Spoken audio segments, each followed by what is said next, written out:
What is up, people? How are we all doing? Today, we're talking about the flat Earth cosmology. So let's jump straight into this. Please drop a follow and leave a like to help the algorithm. So we live in a torus field. Everything's made out of torus fields, and every torus field has motion. It's what it is. It's the motion of energy. And every torus field has a center, which is the black hole. It's a womb of creation. It's counter space. Now, this is why the North Pole is magnetic, because the center of this torus field is the most magnetic part, the strongest part of the field. So this is why all compasses will point you to the center. And the Earth's magnetic field is spread across the whole of the Earth. And it's spinning, as you can see here, it's like a tornado at the center. And this tornado is the force which is spinning the sun and the moon around us. You got the sun, the moon, Polaris, just like in the Masonic cosmos here. The sun, the moon, Polaris, the all-seeing eye. Now we'll get into Polaris a bit later, but the sun is the magnetic force. Sorry, is the electric force, because every field is electromagnetic. Now, the sun is electric. It's positively charged. It's gonna give you energy. It's feeding energy. The moon is more magnetic energy, which is taking your energy away from you. And this is why you become sleepy when the moon comes out, because it's taking away your energy. So these two forces is the balance. It's the yin and yang. It's the balance. Everything in this creation is balanced, because the torus field is the Earth is the plane of inertia, the 0 point within the field, because physical matter is a result of two opposing forces equalized on the plane of inertia. And that is where matter crystallizes into physical results. And this physical plane is the plane of inertia, planet Earth. And at the center of this plane is the black hole, the womb of creation. And outside of this black hole gives birth to light. So the torus field is constantly rotating, going into counter space, the black hole, and then out of counter space gives birth to the white hole, white light. You see? So it's going around, black hole, birth again, black hole, birth again. And it just keeps going around. It's an infinite cycle of energy. And this is where the infinity sign comes from. This is the motion, this is the force which is creating everything to spin inside of this circle. Okay?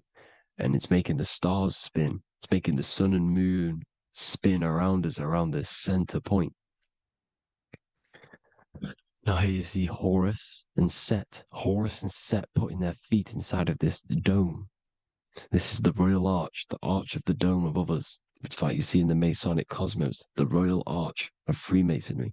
This is the dome above us, the firmament that the Bible talks about. You see, they're putting their feet in because Set symbolizes the moon and Horus is the sun. Horizon, Horus. Horus is rising, the sun. So they're both putting their feet around this center magnetic pole, which is the pole, North Pole. And above the North Pole, you have Polaris, the pole of electromagnetic energy. You see? And this is how we get the sun and the seasons. Because the sun, for us, when it becomes summer, it's on the Tropic of Cancer. Then it spirals outwards, going out and out and out, then goes to the Tropic of Capricorn. That's winter for us. Then it comes back in and creates summer again. So it's constantly spiraling around this center magnetic North Pole. You see? So this roof above our heads is the firmament, and this is what they've taken off of us. They haven't physically taken it, but mentally they have taken this away from you. It's a female energy, and this is what the Egyptians called Nut, the sky god Nut. And this is the womb. We are inside God's creation, God's womb. And the woman's womb, when she has a baby, is a microcosm of this, because everything inside of this creation is macro. It's a reflection of the bigger things, as above, so below. So the dome above our heads is the dome we are in when we are a baby. And you can see the sacred geometry of it is the exact same. It's the dome. And when we are inside of the womb, the woman, the sacred maker, which is the M, the Masonic M, this is the G male symbol. The Masonic M is maker, mason, matter, male. She delivers the male, you see. She delivers the male because it's the maker, the female, the magnetic. The woman is magnetic in nature, the male is electric in nature.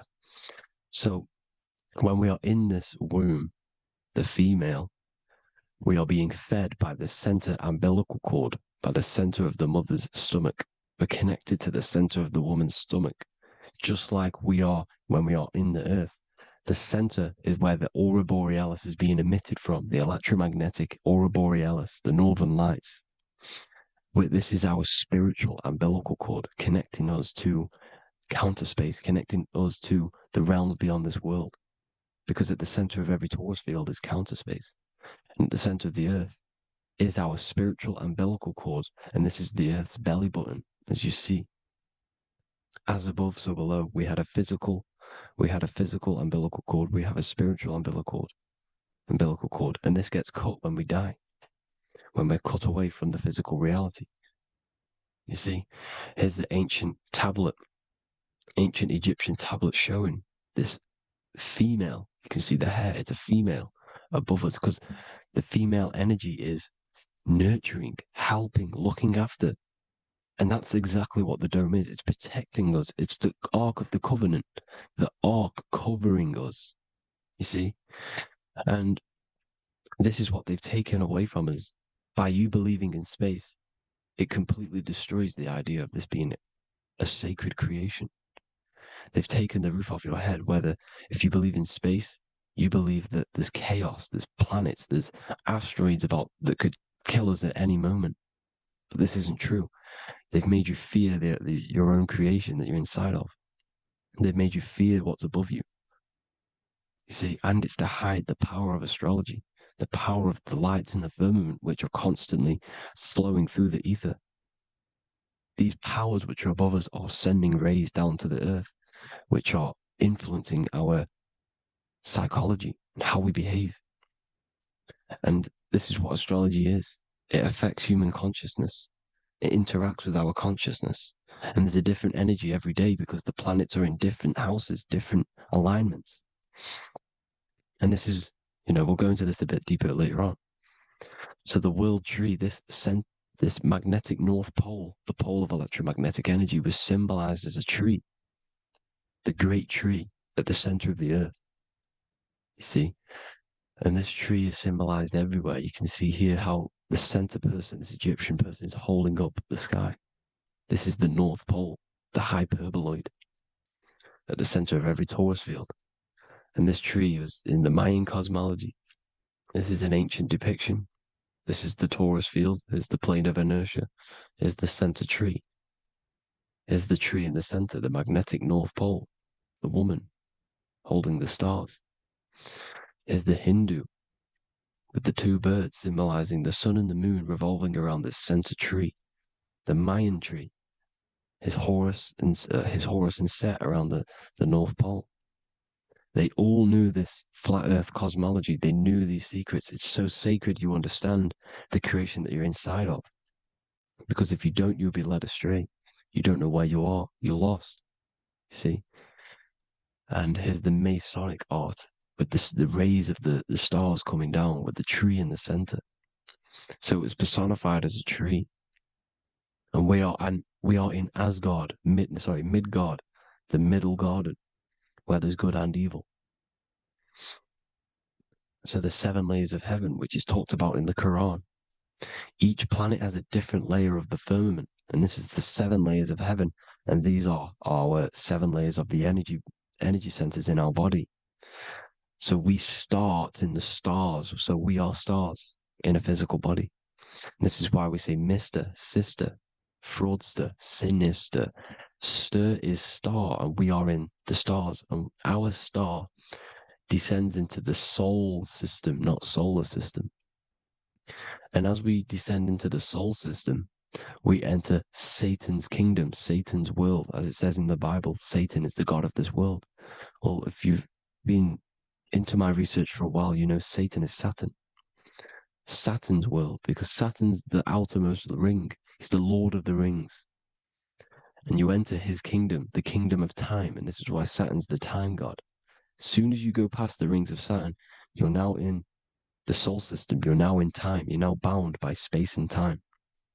And you're bound to the earth plane, the heart. Earth is heart. It's a rearrangement, it's an anagram for heart. And the heart of the electromagnetic color spectrum is green, and that's why the earth is green. And above green is blue, and this is why the sky is blue. In order to go to heaven on the macro scale, you have to go through the blue sky, through the 7 layers of heaven. In order to reach heaven in your body, whilst you're here, you have to go through the blue chakra to your head, which is heaven. It's micro, macro. Everything is micro, macro inside of this creation. Is an ancient. I think this is a French image, piece of art from the ancient French, with obviously the 7 layers of heaven, which they all depict. And notice how it's like a dome. We'll go into this dome symbolization, the Royal Arch of Masonry, which is next. But these 7 layers of heaven give us the 7 metals, the 7 days of the week, the 7 diatonic tones, the 7 chakras, the 7 everything. It's God's favorite number. And this is why the Masons use the G inside of the compass, because the G is the 7th letter and God starts with G. You see? So it's 7. God is 7. Here's another depiction of the heart, the soul system, the 7 layers of heaven. La Fermente. You see, La Firmament, with the stars on the outermost layer. Here are the 7 planets: Jupiter, Mars, La Soleil, the sun, La Luna, the moon. So Saturn. So we are in the heart of this soul system. In order to ascend, we need to ascend up our chakra system, reach 144,000 hertz, God consciousness, the God man. You have to unfold God man, master of the mind, mastery of the mind. So what are the stars? The stars make everything unique. The stars are constantly rotating around the center, magnetic North Pole, the tornado at the center, which is stirring everything. It's stirring the ether. The center is the ether, and the 4 elements are born out of this ether. There's 5 elements: ether, spirit, water, air, and earth. The ether gives birth to the 4 other physical elements, which the whole of creation are made out of. About them 4 elements. 4 is the number of stability. You know, a chair, a table has 4 legs. It stables things. It's a foundation, and these 4 elements are the foundation of this creation. You see, and this magnetic North Pole is stirring this, and the 4 vibrational states of the ether are the 4 elements. Now let me get back to the stars. I just wanted to give you that. The stars are being stirred around this center point, center. It's stirring everything, and they're always in different alignments. Every millisecond, they're moving in different placements of the stars. And the planets are called the 7 wanderers because they're not fixed. The stars are fixed, but the planets are called the 7 wanderers, the 7 layers of heaven, because they move faster and slower than each other. Each planet is slower and faster, has a different rate of speed it's moving. So these alignments are mixing in with the energies of the different 12 constellations. And this is why you have a unique characteristic. You have a unique look, a unique energy, a unique personality. This is because when you were born and you took your first breath, that energy which was in the ether, because the ether is all around you, and energy travels through the ether. The energy that the stars were casting down and the energy that the planets was mixing in with the 12 constellations was in the ether. So when you came out of the womb and your first breath, because breath is spirit, okay? So that first breath you took, that is the energy that is imprinted within your DNA, your soul. And you reflect that energy, you emit that energy. That's the energy that is with you forever. until you die, until this physical body dies off. And that's what the stars are. The stars are giving a unique energy, characteristic, personality to every living thing. Every dog, every cat, every animal has a unique personality because it was born at a different time and place in the sky. Okay, the stars are your destiny. Now, the stars are constantly changing as well. If you look at stars through a telescope, they're constantly changing and forming different forms. You can see here, it looks like water. It looks like light through water because it's the ether above us, a sea of ether. And this light is being emitted through it, and it's just constantly changing, giving different energies, each star. So this is why this is what the zodiac is. It's the expression of energy. It's the expression of the stars. And each constellation has many different personality, different energies, different traits. Each planet has different traits, depending where your planets are, depending what energies you hold. No same person, no two person have the same energy. There's no one. It could be similar, but no one's the exact same. It's because of the stars. The stars are never in the exact same split place. The planets are always in different houses. So here's some Royal Arch symbolism. Here's the Royal Arch of Masonry, as it says here. The sun and the moon, the constellations. Here's Cancer, the 7 planets, the 7 stars. Here's the Royal Arch. This is the firmament. Here's the duality. Black and white, duality, good and evil, rest and motion, dielectricity, magnetism. See? So this is what the Royal Arch is. It's symbolizing the cosmic dome above us. The womb we're in. We're inside God's womb. And here's George Washington, the Freemason, inside of the Royal Arch. See? With the G, the Masonic G, God, 7. Here you see another depiction of George Washington with the stars in the dome above his head, his Polaris, the sky vault, Polaris. We'll get into that later. Go inside of all of your ancient churches, you will see the dome. Go to the Vatican, you'll see the dome. All of your ancient churches have this dome because it's the dome above your head. The ancients knew this. This was known. We did not live in space. It was known back then. They all knew. This is Crown Court, which is one of the most important courts in the UK. You can see it's clearly so much Masonic symbolism. You've got the 4 pillars of Masonry. The Royal Arch is like an arrow pointing upwards to Polaris. His Disney World is under a dome. In his Polaris, the sky vault. You see? And also 666 in the symbol. Here's more 7 layers of heaven. Here's an ancient depiction. The firmament. Here's the astral plane outside of the firmament. The Royal Arch. You see? It's everywhere. Here's Polaris, the 8-pointed star. Polaris is in between the sun and the moon. It's at the center of the Taurus field. And Polaris corresponds with the pineal gland as well because it's the all-seeing eye. See? So is Polaris, the 8-pointed star, which is at the very top. It's the very center. It's on top of the North Pole. And it's an 8-pointed star that's always symbolized as an 8-pointed star. Here you see the Vatican. The Vatican is a giant key with an 8-pointed star. See, it's a key. Here's the dome. Here's the Space Delta, the USA Space Delta logos. Here you see the Egyptian god looking from the center of the North Pole, looking upward to an 8-pointed star, Polaris. An arrow pointing up to Polaris. Here's another, the bear holding a key with an arrow up to Polaris, 7. Holds the key to Polaris. Here's an eagle holding a key above the North Pole to Polaris. Polaris, and here's another one. There's another bird, like a dragon, holding a key to Polaris. Because Polaris is definitely something to do with leaving this creation.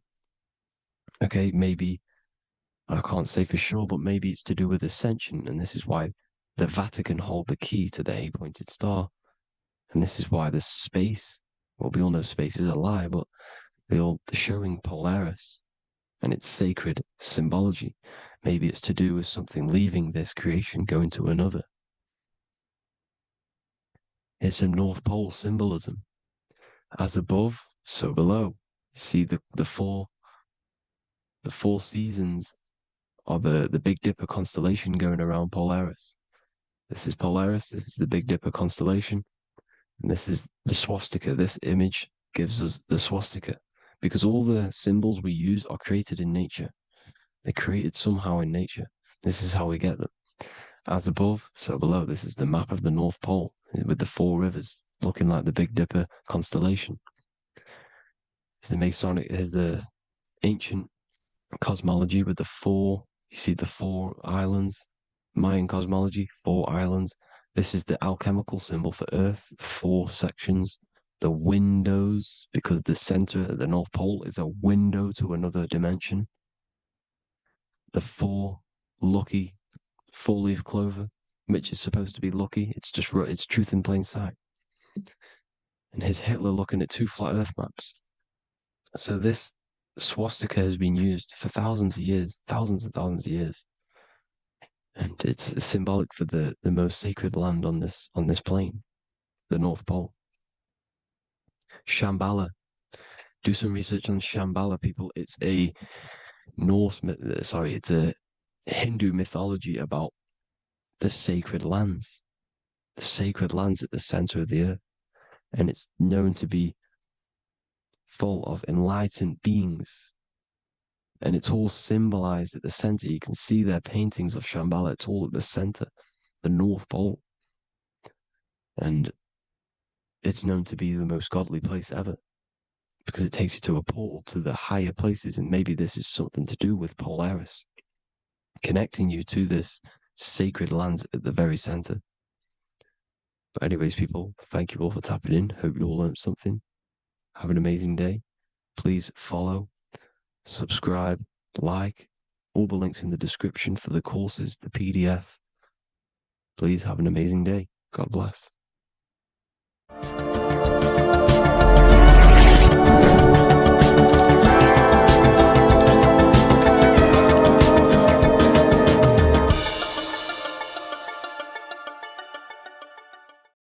In this video, we're going to be talking about the evolution of consciousness. You are born human, however, you possess consciousness, which is the awareness behind your being, the awareness behind your thoughts, the experiencer behind your five senses, the experiencer, the observer behind your thought, emotions, and senses. You are an eye, an invisible consciousness looking through a lens, which is your body. Your body produces this physical world that you experience. Your brain produces this world. Your brain and body is a technological computer. However, you are an infinite, ever-expanding consciousness behind this physical body. And there is an evolution of consciousness, a cosmic journey of expansion. And this is why we see so much pyramid symbolism in the occult and esoteric world, and especially within Freemasonry. Because the pyramid represents climbing, an evolution, a raising state of consciousness, a journey. Steps symbolize a journey upwards. This is the raising and the evolution of consciousness, our inner world. The transmutation of our inner selves, of our souls and consciousness and our minds. So when we see this pyramid, we're seeing a evolution, a way up to source consciousness. And the eye in the pyramid represents your source consciousness. It represents illumination. It represents divine guidance through this evolution of consciousness. This is why we see the ladder. Consciousness is ever expanding on an infinite journey of evolution. Each individual is a part of this cosmic process, contributing towards the ongoing expansion of both mind and awareness. As we evolve, we collectively explore deeper levels of existence, expanding the boundaries of thought and consciousness. The mind has the ability to expand infinitely into new realms of thought, into new dimensions of mind. The mind cannot be filled up. It is not a physical substance. The body can be filled up because it is a physical thing, but you cannot fill the mind. Therefore, the mind is constantly expanding, ever expanding into new fields of thought. So what we see in Freemasonry, the ladder, is again a journey, an elevation of consciousness. When we are born with an infant consciousness, and as we gain older, we gain an adult consciousness. Our inner world, our inner mind, and our emotional intellect changes and evolves. We are significantly different from when we were very young as an infant. It's because our consciousness evolutes, it changes, it alters like water. So just like this evolution of your own consciousness as growing up, there is consciousness of beings existing in cycles beyond our own. And their consciousness is unimaginably different from ours. They operate on a higher level of understanding and knowing, experiencing reality in ways that transcend our current comprehension. Our minds right now cannot comprehend the highest states of consciousness. There are entities, there are beings beyond our own, existing in higher dimensions of consciousness that we cannot comprehend because they have expanded. They are on a further way up the ladder of consciousness. However, we are all on this same journey. None of us can take the same journey.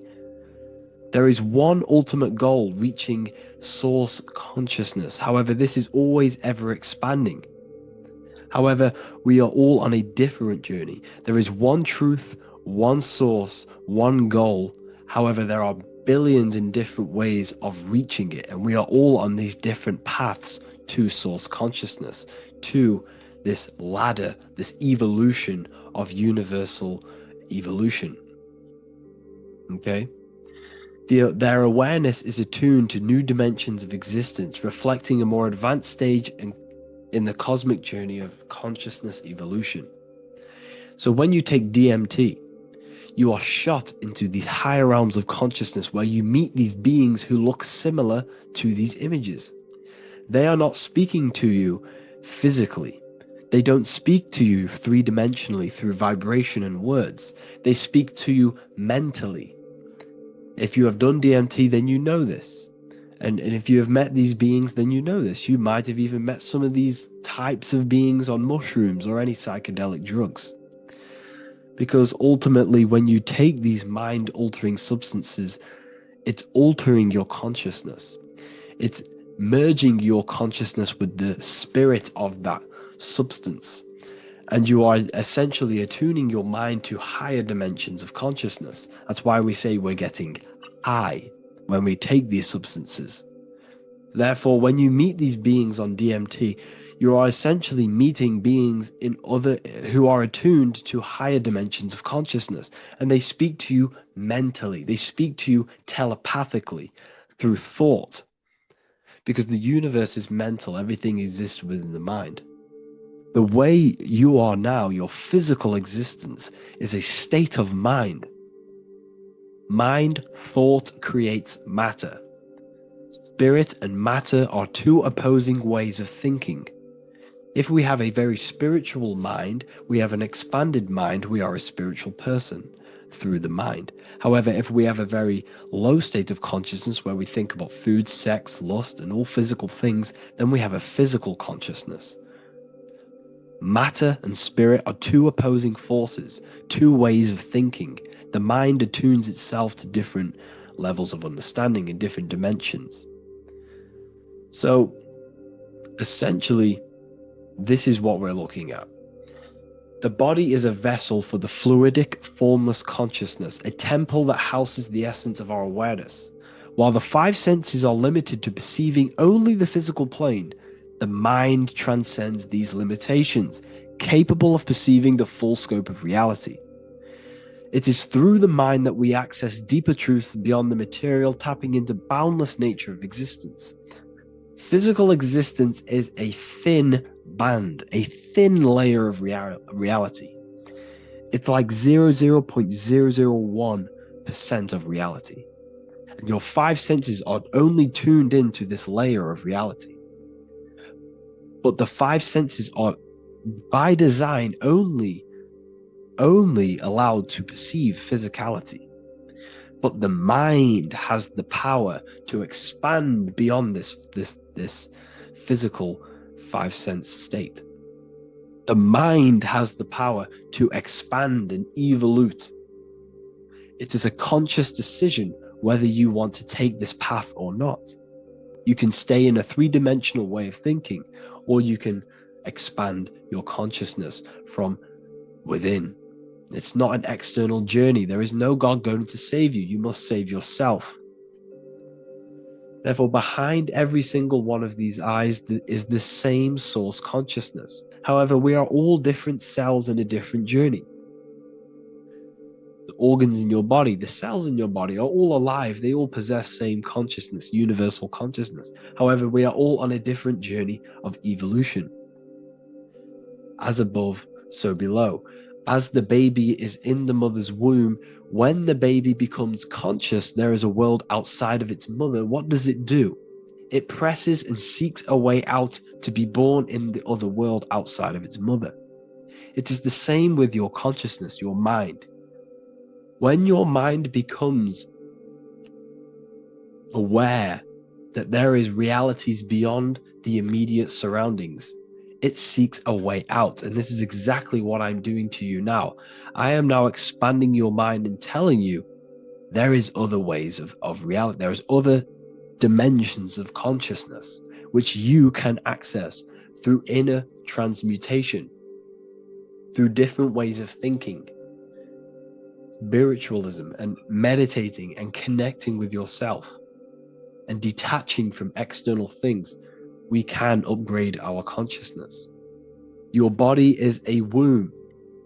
Why Jesus says you must be born again to see the kingdom of God, because you are born physically and then you must be born again spiritually, awakening your inner consciousness. So like I said, as the baby is in the womb, it's the same principle. As above, so below.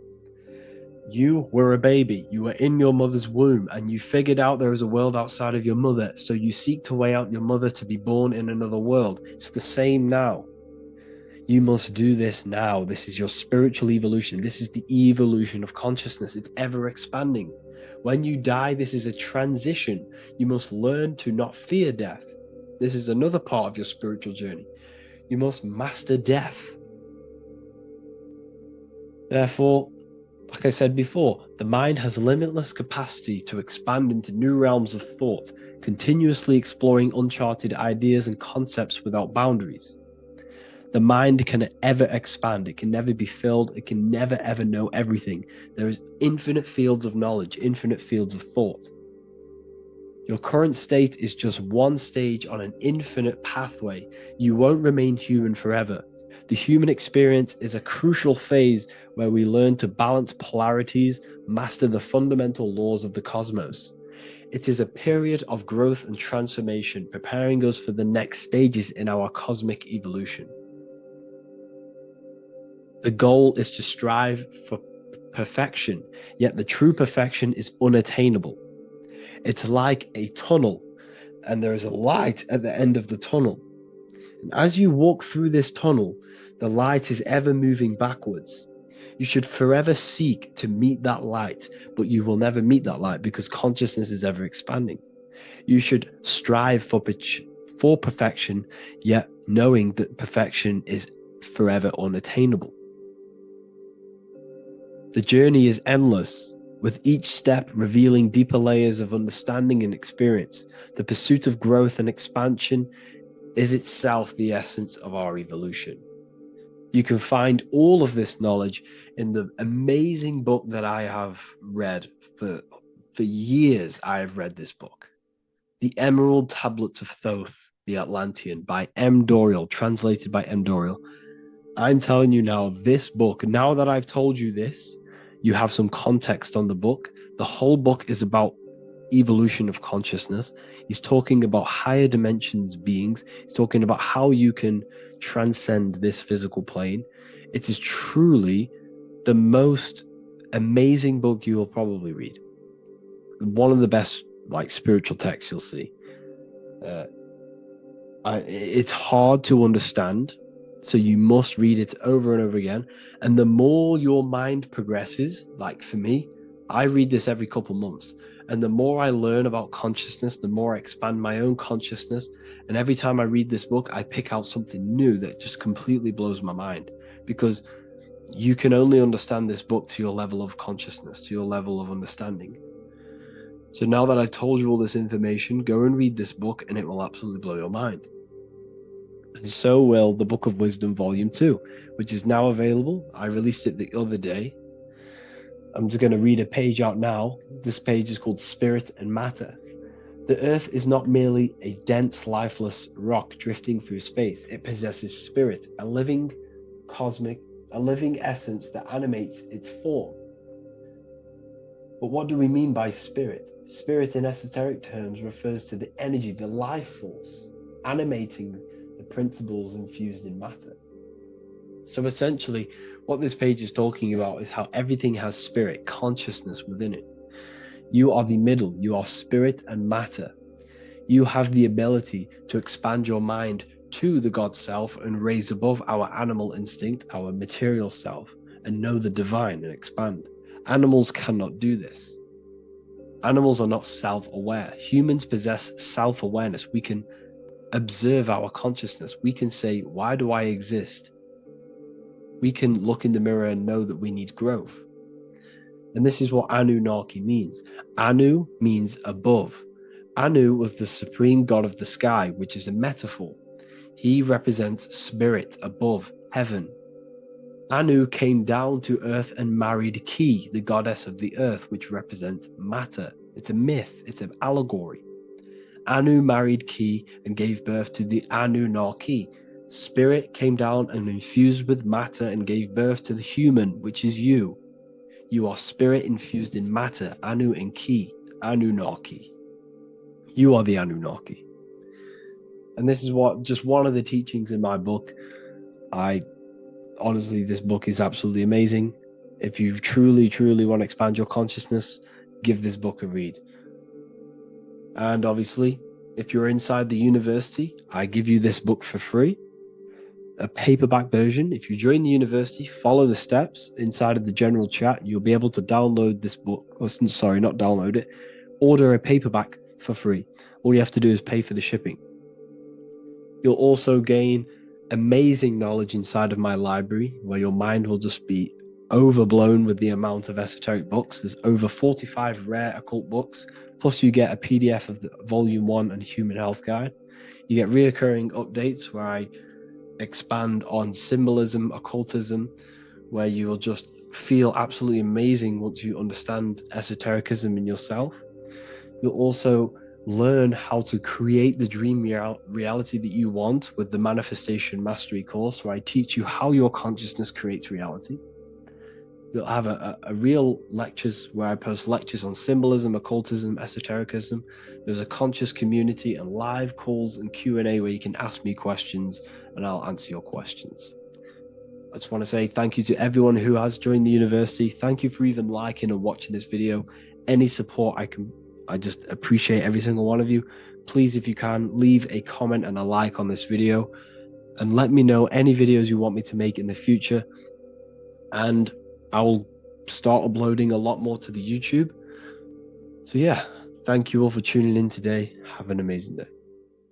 Hello, Seeker. Welcome to Revival of Symbolism, a channel devoted to the language of esoteric symbolism, helping you discover yourself and expand your consciousness into new realms of thought. I'm Harry B. Joseph, also known as Revival of Wisdom, and in this video, we're going to be discussing the symbol of the double-headed eagle, also known as the emblem to represent the 33rd degree Freemason. So let's jump straight into this. We have a piece of Masonic artwork here, which is what we call a complex symbol. A complex symbol is not just one symbol, but many different symbols in one piece of artwork coming together, forming a greater meaning. So we have many different symbols to break down here. And we're going to start off with a little bit of context so we can understand this symbol. This symbol represents the 33rd degree Freemason. Once you reach the 33rd degree of the York Scottish Rite Mason system. So once you reach this level, this symbolism corresponds to that individual. So therefore, this piece of artwork is representing the consciousness, the mindset, the ways of thinking, the ways of viewing the world of the 33rd degree Mason. It represents the consciousness of the 33rd degree Mason. And this is what esoteric symbolism is about. Esoteric symbolism is symbols and emblems representing states of consciousness and teachings within the forces of consciousness. So let's jump straight into this. The first thing that I see when I look at this piece of symbolism is the double-headed eagle, okay? The double-headed eagle. What is this eagle doing? So the thing with symbolism is that symbolism trains the mind to think in a subconscious way. Now, what do I mean? You know, to the person who thinks in linear thought, straight line thought, A to B thought, they see an eagle. They see a piece of artwork. They just see a piece of artwork with no meaning. But to the person who is trained in the occult, these symbols are representing thought vibrations. One example would be in occult symbolism, what we're meant to do. These symbols represent thought forms in the mental plane, within the mind of the individual. Instead of me just giving you the answers, in the occult, they give you symbols. And what you're meant to do is look at these symbols, stare at these symbols, and see what kind of thought arises in your mind, and follow the chain of thought. This is how you unlock deeper levels of symbolism. This is what we call the chain of thought. Now, what do I mean by the chain of thought? If I look at the eagle, I see an eagle on a basic level thought. But then that thought leads to another connection, because this is how thought works. Whatever the character of the thought we think is, or whatever the vibration of that thought, for example, the character of the thought right now would be an eagle, then that leads to another thought. For example, flying. Then flying is connected like a chain to another thought, higher perspective. So we follow the chain of thoughts until we unlock the deeper levels of the meaning of the symbol. And this is what the occult seeks to do. Symbols make and force the individual to go inward. You look at the symbol, it's not a direct meaning, but you have to go inward and start to think and follow the chain of thought that this symbol is connected to until you find its deeper meaning that relates to the individual, to you, to a teaching or a force of consciousness or a state of consciousness. Okay? It's very difficult to explain in words because symbols transcend the barrier of words. Okay? So what we're looking at here is a eagle. And what does the eagle do? Well, the eagle has the ability to fly above the earth. It looks down upon the earth. In allegory and metaphor, this represents a higher perspective of reality, a higher perspective of the world, of the self. So this is representing the consciousness of the 33rd degree Mason. They have a higher perspective of themselves. Why? Because they studied the mysteries. They studied the Kabbalah. They understand consciousness. They understand the human psyche. They understand the origins of consciousness, the forces of consciousness. They understand how the material world is created through the forces of consciousness. So the eagle represents higher perspective because it can fly above the earth. And here you have the earth, this circle here, this sphere. So it's flying above, symbolizing a higher perspective of reality, a higher perspective of the physical world, the physical body, and the self. Because ultimately, this is what it's about. Freemasonry is about, of course, self-mastery, building a better self. That's what the craft is. But it's ultimately trying to figure out the mysteries of consciousness itself and the origins of reality. We gain this insight through Kabbalah, the study of the Kabbalah tree. So let's not get off track here. So the eagle ultimately represents a higher perspective of reality because it can fly. On a deeper level, it also represents the astral body, because the astral body can fly above the material plane. It has no connection, no limitation to the physical plane. It does have a connection to the physical plane because all of the dimensions, the mental, the astral, the etheric, the physical, are all interwoven to each other. However, it also represents the activation of the light body, hence why we see this light rays around it. But that's a bit too deep for now. Let's go a little bit deeper into about the basics of this symbol. If you look at this eagle here, this eagle's looking backwards, and this eagle's looking forward. So this is forward and backwards. This is symbolizing time. So we have an eagle looking into the past and an eagle looking into the future. This is called the mastery of time. This is how you master time. You have a crown in the middle of these two heads. A crown. A crown is something worn by royalty, and royalty has a lot of power. So this is symbolizing personal power and mastery. How do you gain your personal power and mastery over time, over the past and future? Well, it's very simple. In order to master time and master your future and master your past, you have to look at the forces in your past that have led you to this very moment. Here we have a triangle which represents the number 3. Remember, in this middle, which is the present. So you have to look into the past to see what thought, emotion, action, the number 3, the 3 expressions of consciousness. Consciousness expresses itself through thinking, feeling, and acting. That's how consciousness manifests itself in 3 different ways. You have to look into your past to see what thought, emotion, and action has led you to this very point in your life in the present moment. And what you can do now, which is your power, the present moment is your power, you can ultimately change your thought, emotions, and actions now to create a better future. You observe the past to see what thought, emotions, and actions created your present moment. You notice the mistakes and you change the now through thought, emotion, and action to generate a better future. This is how you master time. Now, keep in mind, this is always in the mind of a 33rd degree Mason. Someone who is highly, mastered, they keep this in mind. Just like they keep in mind what thoughts they are paying attention to. 33rd degree Mason has a lot of self-mastery power, and they hold conscious thought. Most people think unconsciously and without power. A 33rd degree Mason is trained, their mind is trained. Therefore, their mind thinks powerfully. They do not think randomly, because they understand thoughts are the seeds to physical creation. All physical creation is a crystallization of thought.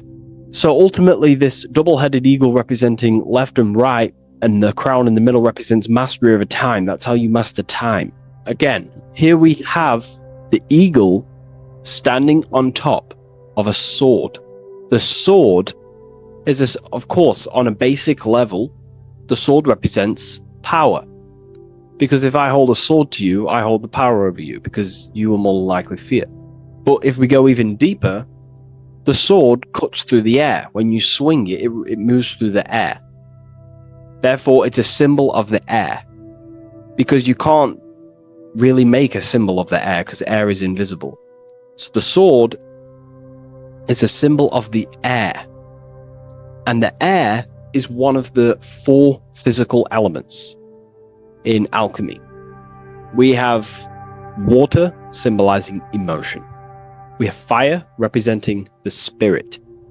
We have earth, symbolizing the physical body.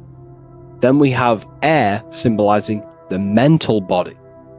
the mental body. So the mental body is symbolized by this sword. A sword has to be continually sharpened. If you don't sharpen the sword over a long period of time after using it, it will become dull and it won't be very effective.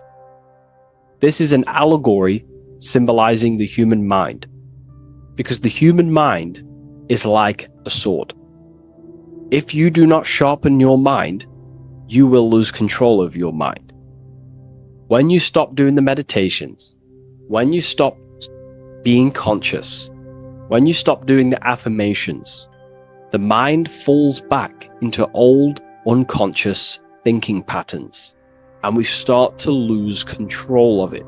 The mind is seen as a sword within the occult, because this is pretty much your tool. Your mind is your tool. This, just like the sword is a tool. Your mind is a tool to create reality.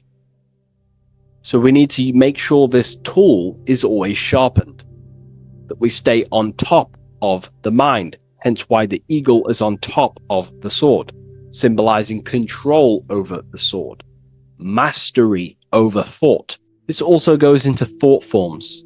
In the occult, there's something called thought forms.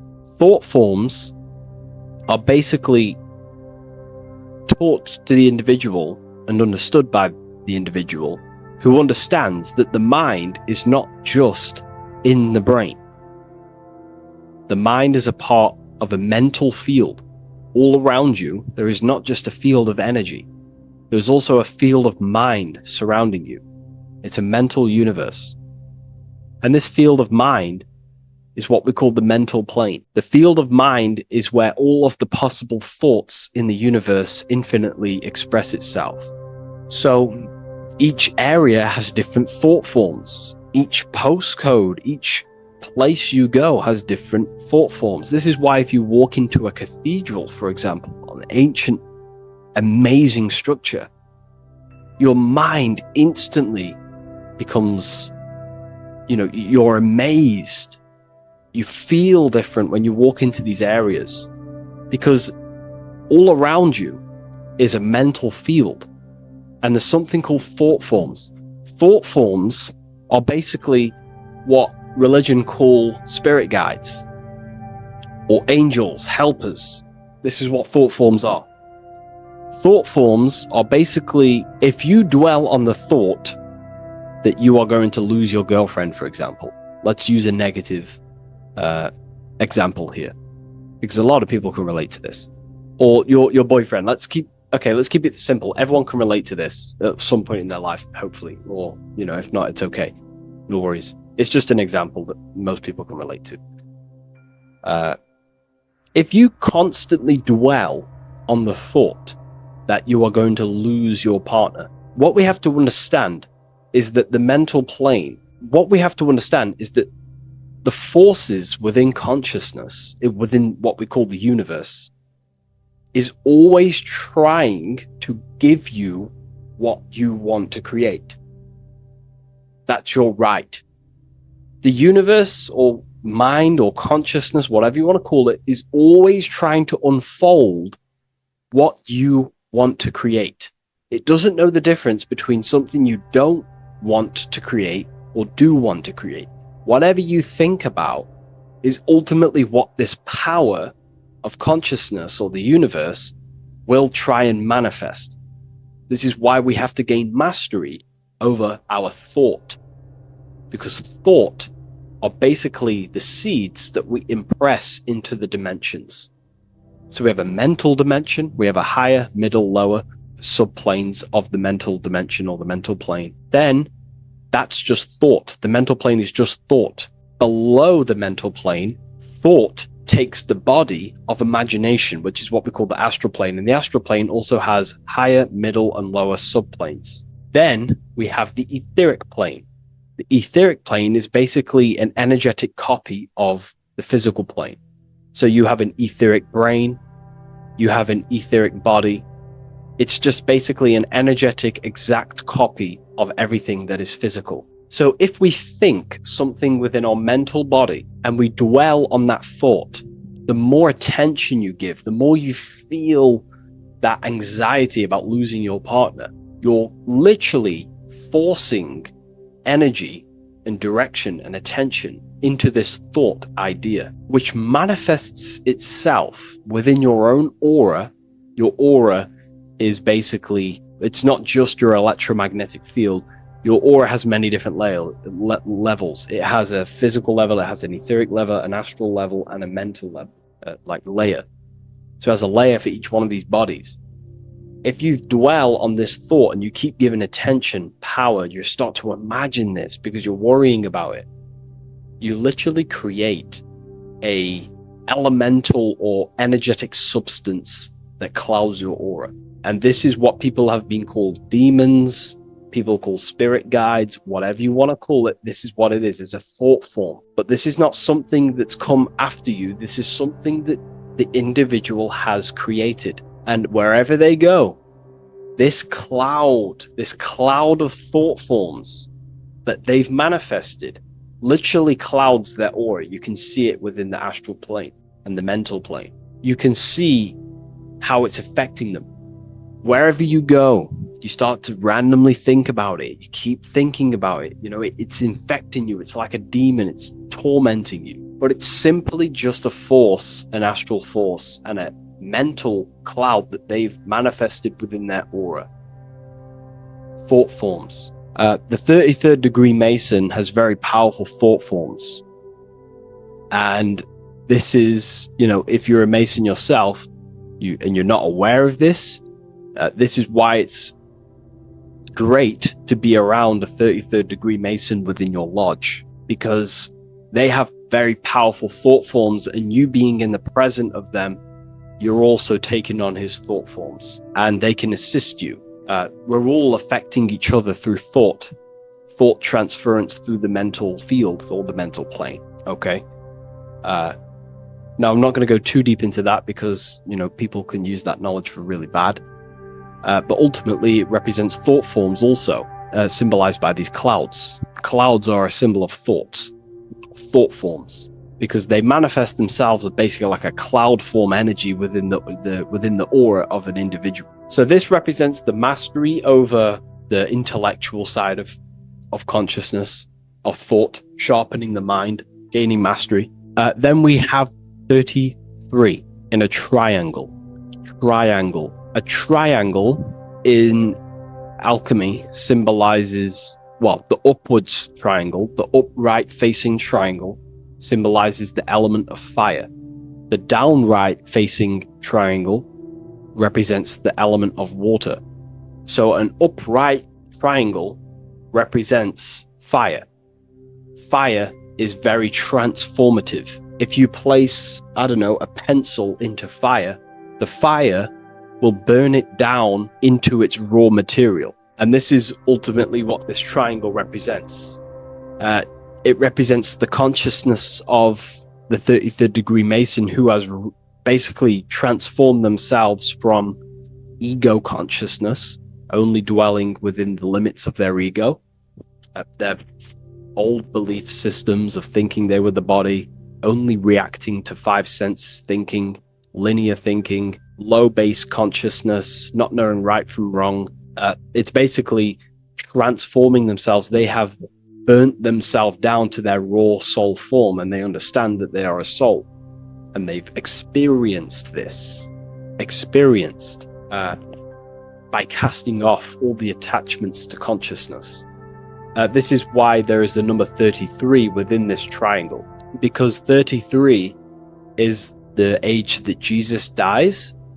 It's also the number of the Kabbalah tree, because the Kabbalah tree has 10 Sephiroths, 22 pathways, and one hidden sphere called Dart, which all adds up to 33. And the Kabbalistic tree of life, just to give you a bit of context, basically is a blueprint of how God manifested the world, and you are an expression of God. So it's also representing how your soul fell into matter, how consciousness creates matter. And it's also a diagram of how reality is not fixed, but it's ever unfolding creation through these forces of consciousness. So the Kabbalah teaches a way back to source consciousness if you go from the bottom of the tree to the top. And in order to go to source consciousness, you have to die symbolically. It's the death of the self, the death of the ego, the death of the old self, the old belief systems that you had. That has to die. The old person has to die to give room to be spiritually reborn, so you can actually figure out who you actually are. Your ego has to die. Now, that's not saying ego death, but you have to basically give away all of your old belief systems to then be spiritually reborn. That's why Jesus dies at 33 and is resurrected. Ice melts from ice into water at 33rd degree. So it's symbolic of transforming. And again, the upright triangle is the fire element, symbolizing burning things to its base raw material.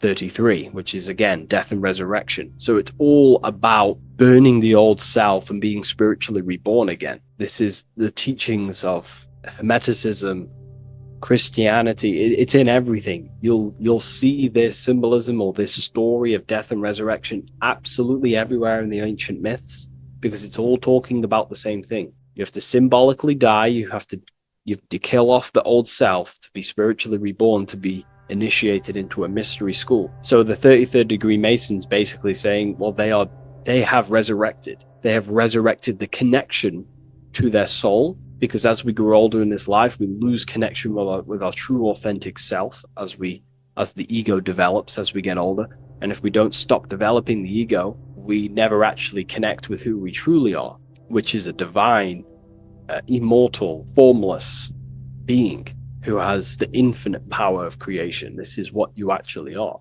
Okay, so it's also symbolizing the union of opposites, hence why we have a double-headed eagle here. It has opposites. Obviously, this is massive within the occult. You see this everywhere, union of opposites. Okay, so union of opposites goes from, basic teachings to the most advanced teachings that most minds are not ready for. Union of opposites is on a basic level is union of the mind and the heart, going from mind consciousness, which is basically ego, the lower self. That's not to say the mind isn't powerful, but that is the house of the lower self. The ego. It's the house of the ego. So we have to learn how to use the mind for what its proper use. The mind's proper use is for the soul to create. However, we're not taught this in school, so we've basically developed a false personality within our minds, and our minds have become a vessel for a false identity. So what we need to do is integrate the heart, which is the soul self, the true self, with the true powers of the mind. And the mind is basically a powerhouse of creation, infinite possibility. And that's the mind's true usage is for creation, not a false identity. So it's about integrating the mind and heart. It's also symbolizing a balanced mind, and we do this by aligning the left and right hemispheres of the brain, which help you perceive reality for what it truly is. Because the two double-headed eagles, they're joined together, so it's union of opposites. So it's about reintegrating the female and male aspects of self, such as the left and right hemispheres of the brain, the mind and the heart, all working as one system. When we align the left and right brain, we see reality for what it truly is. Now, what do I mean? Most 90% of people, I'm not putting anyone down, if you relate with this, it's fine. We're all here to work on ourselves. So I'm not putting anyone down. People with a left hemisphere dominated view on reality see things as a very logical. They see reality logically, basically. Now, what do I mean? They see things as this is science, that's mathematics, that's religion, that's metaphysics. They're all separate and divided because that's what the left hemisphere does.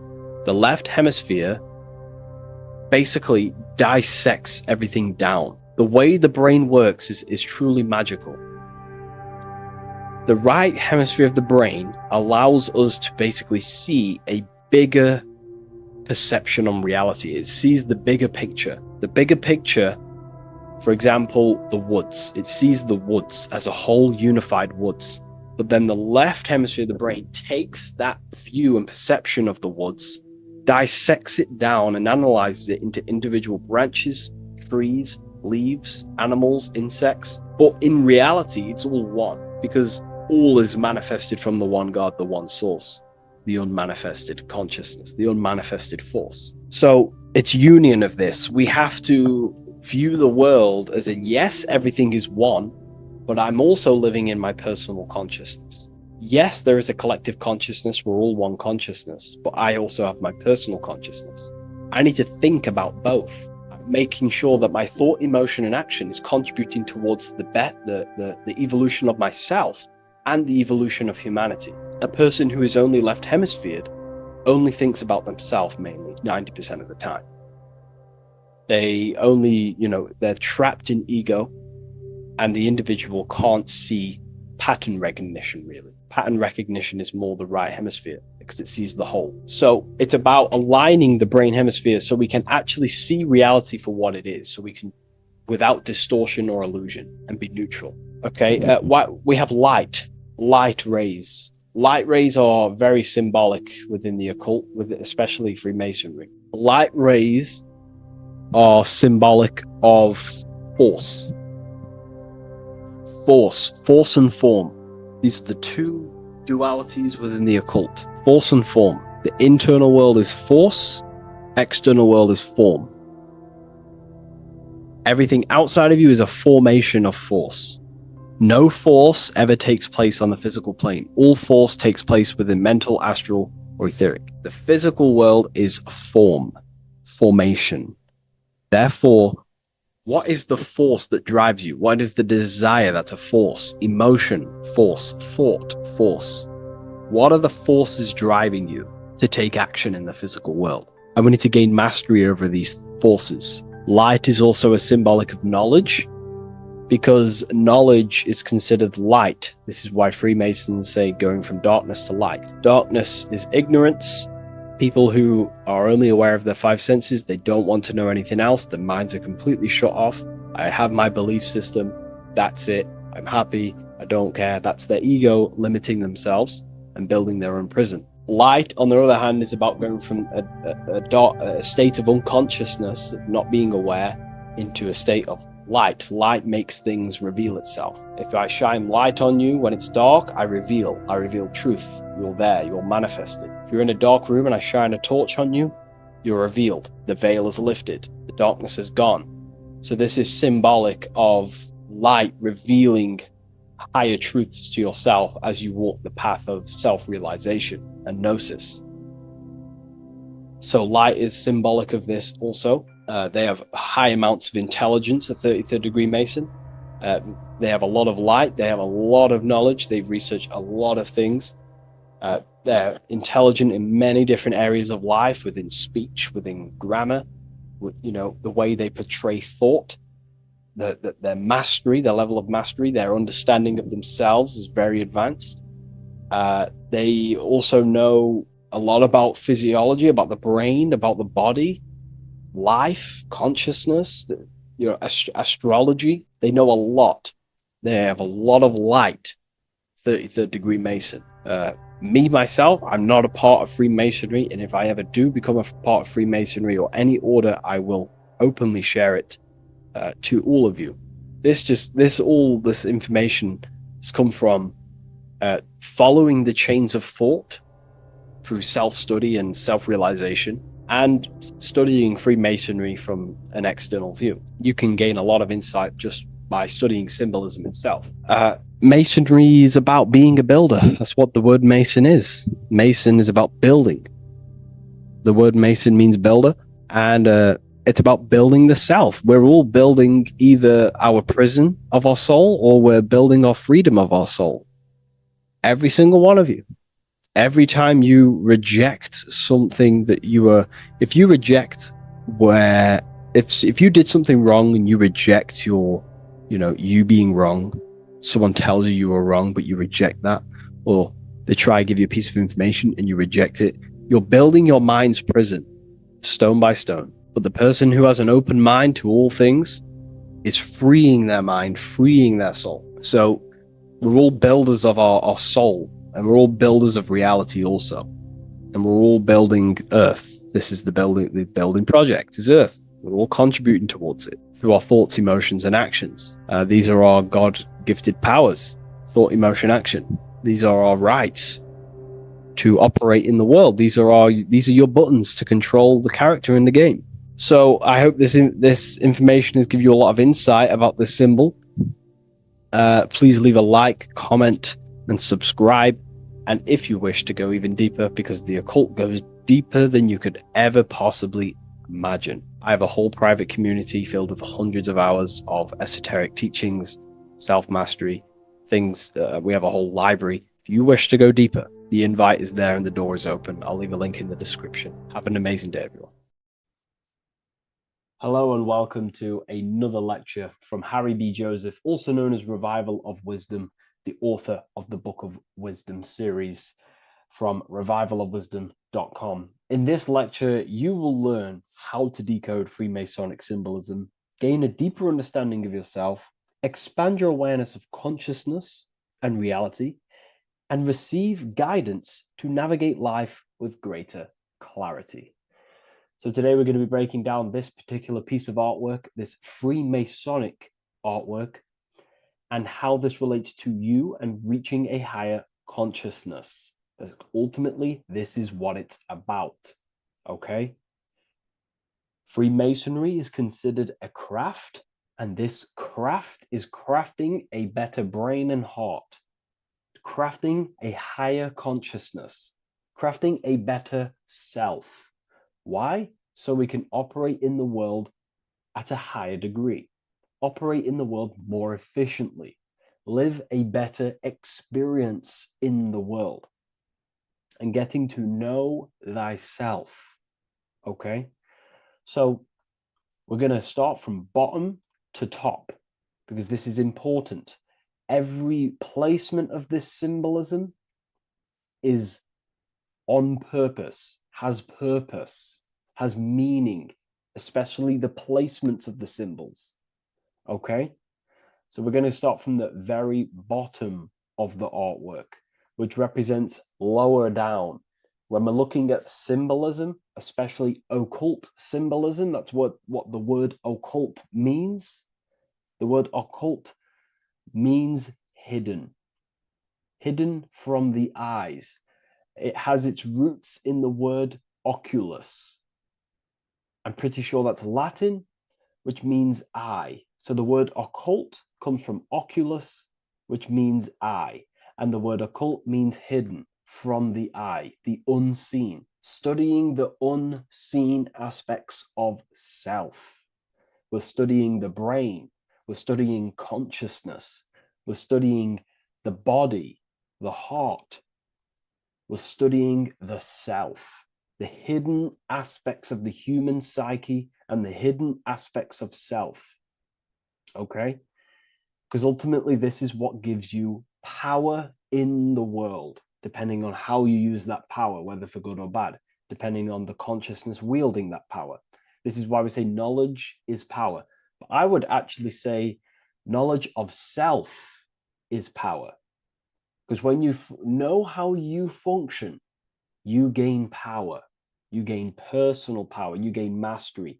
Ultimately, this is what Masonry is about: self-mastery, crafting a higher consciousness. So at the very bottom of this artwork, we have a checkered board with a coffin. The coffin is the beginning of the artwork, the very base. This is the foundation of consciousness. The coffin symbolizes unconsciousness, the state that myself was in, maybe yourself, before we woke up and before we came conscious of our spirit, before we came conscious of ourselves. That ignorant state of acting without purpose, acting unconsciously, experiencing the world and not actively living in the world, simply reacting to external circumstances. This is an unconscious state where one is ignorant. 80% of the world is in this unconscious state. And this is symbolized as the darkness, the tomb. Look at how the tomb is fully blacked out, representing dull, no emotion, it's dark. This represents the darkness of self. The spirit is buried, the spirit is in the tomb. They're not even aware that they possess consciousness.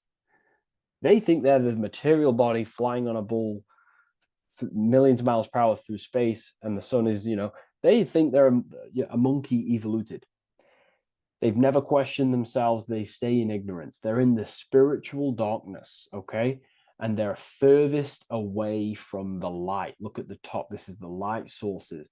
They're in the darkness, okay? They're in spiritual darkness. They're in ignorance. And they're in division. Their mind has no power. Their thoughts contradict themselves. They say they're going to do something, but then their mind tells them, oh, I'm going to fail. Or I want to do this, but my mind says this, and I believe this about myself. They want to, I don't know, they want to write a book, but their actions are scrolling on TikTok, and their emotions about, feeling about their past person in their life. That's division between the self. That's divided consciousness. They also have a divided brain hemisphere. They do not see reality through a true lens, because the brain acts as like a lens on how we perceive things. And if the brain hemispheres are not aligned, then we cannot see reality the way it actually is and truly presents itself, neutral. If we're left hemisphere dominated, we see everything as divided. Nothing's interconnected, nothing's a whole. But if they're, right hemisphere dominated, they see everything as a whole. We need to look in the middle of that, okay? So we'll go into that a bit later. But ultimately, they're in a divided state of consciousness. They're in ignorance. But the tomb is symbolic of that. The tomb is, you're not even aware they are divided. They think everything's right in that state. I was like that. My family is like that. They're not even aware of themselves, and you try and say something to them, and they don't even know they're in division. They don't even recognize that they're in a bad, low earth base consciousness. Okay. So when we get out of the tomb, which is representing by a spiritual awakening, we get out of the tomb, we realize, wow, I possess consciousness. I've woken up. You're waking up to the things in the world, and you wake up and start to see the world for what it truly is. When you become aware and you rise out the tomb, you're born again. You start looking within. You start to become conscious of your thoughts. You start to become conscious of your actions. You start to become conscious of the evil in the world. You start to become conscious of the things. You rise out the tomb. You start to become conscious of your intuition. You then step on the checkered board. The checkered board is now you realizing you're in a divided state. Okay, so you're now putting down the ego, because remember, when you're in the tomb, the ego is fully in domination over consciousness, over your consciousness. It doesn't allow you to say that you are wrong. It doesn't allow you to think that there's evil in the world. It doesn't allow you to believe you have a spirit. It doesn't allow you to see that there is maniacs running the world and trying to control you. The ego is so stuck. But when we start to realize this is part of our awakening, we start to realize that the ego is trying to keep us safe at all times and keep us locked in that state of thinking and believing that we were in before. It's always seeking safety. Okay. So when we come out the tomb, we start to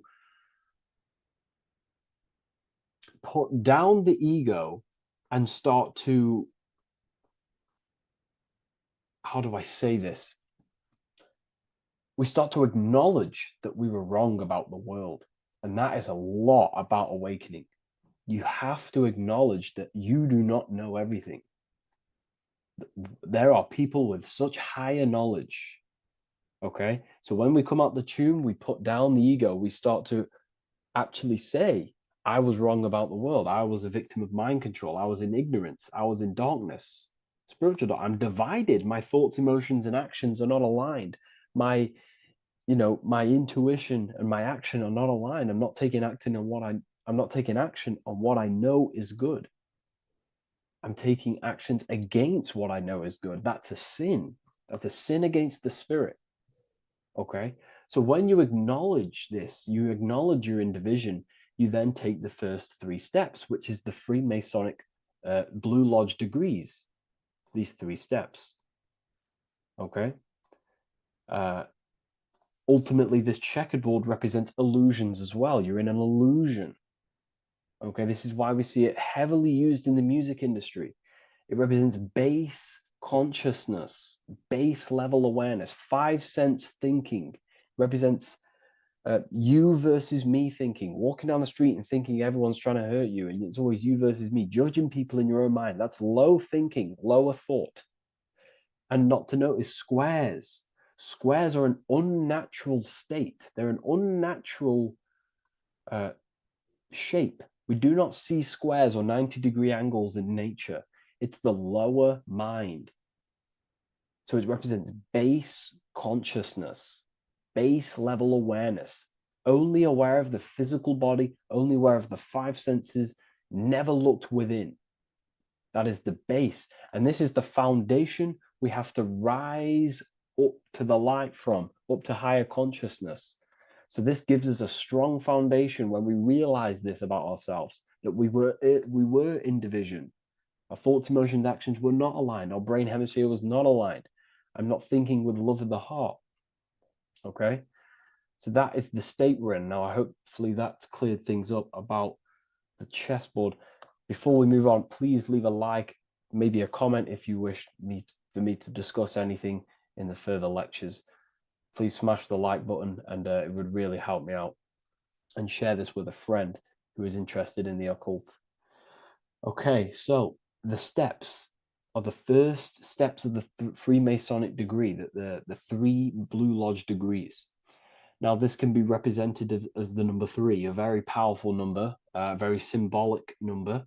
Number 3 is the 3 expressions of consciousness.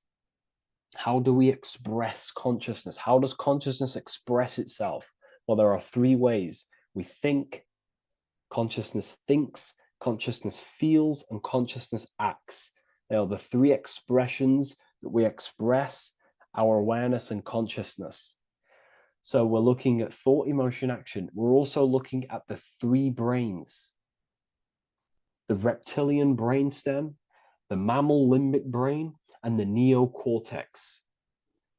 The reptilian brain governs basic functions of the human body: breathing, surviving, scanning the environment for threats, automatic responses, eating, scanning for food, base consciousness. That's the reptilian brain. That's what most people operate their lives in, including myself before I woke up. I'm not trying to sound big-headed, but this is the truth.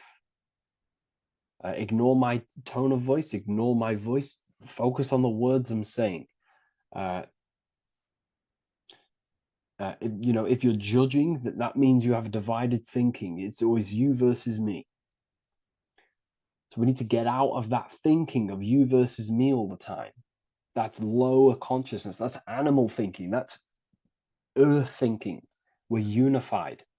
We need to reach a higher consciousness and do not waste our mind's potential on low-level earth divided thinking. Okay? So we're looking at the reptilian brain, the mammal brain, and the neocortex. Now, the neocortex is ultimately what makes us human. It allows consciousness to operate on a higher degree. Okay? This is what makes you human, the neocortex. The neocortex.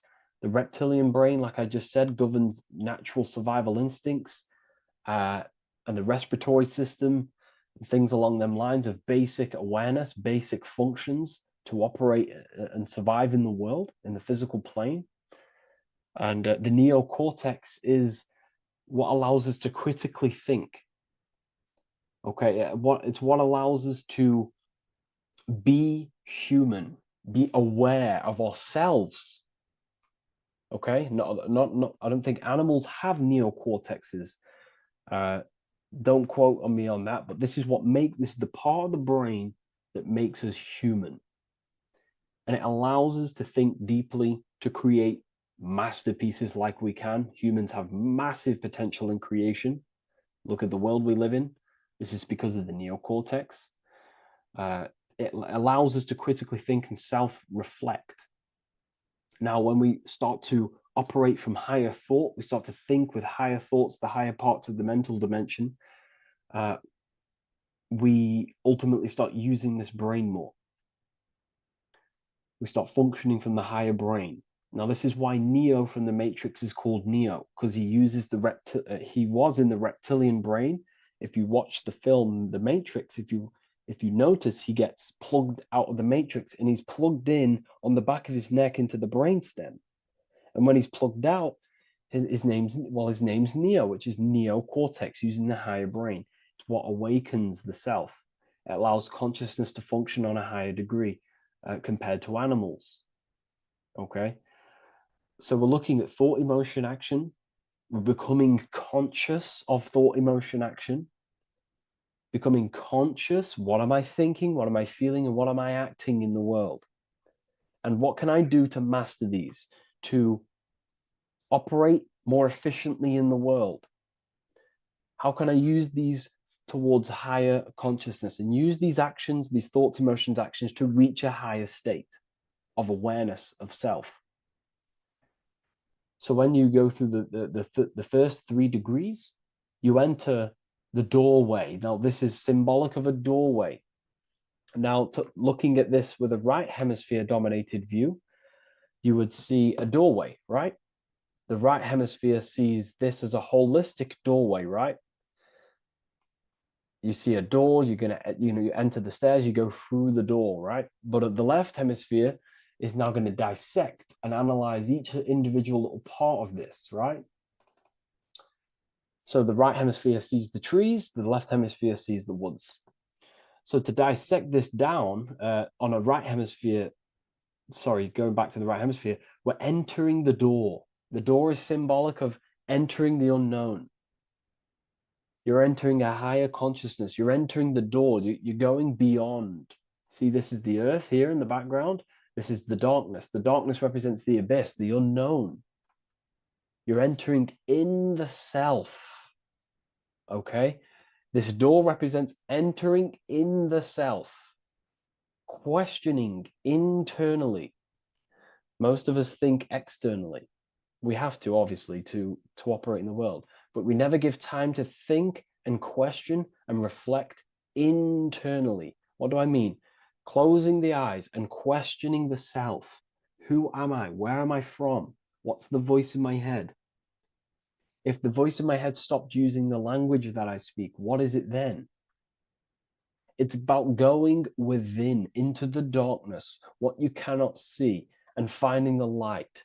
Okay? It's about entering within the self.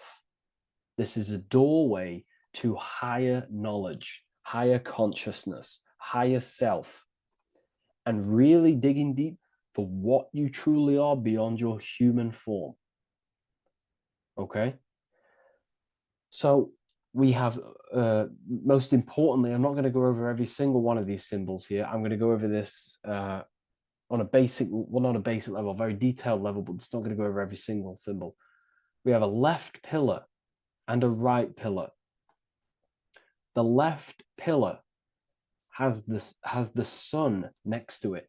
The sun is more electrical energy. It's very dominant. It's a very powerful, masculine force. This represents the masculine quality of consciousness. The masculine qualities. We have many masculine qualities, such as actions, physical actions with the body. We have thinking. thinking is a very masculine force.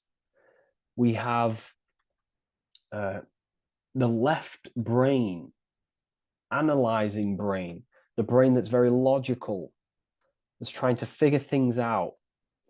That's the masculine pillar. Okay. So this is the masculine qualities of consciousness. It also represents what we can see, the sun. The sun allows us to see, to visually see in the world. So the sun represents the external world, the world outside the self. When we close our eyes, we have a self, an internal dialogue, an inner voice. We have an inner world, outer world. This represents the world we take physical action in, the material external world outside you. Okay? The world we can see.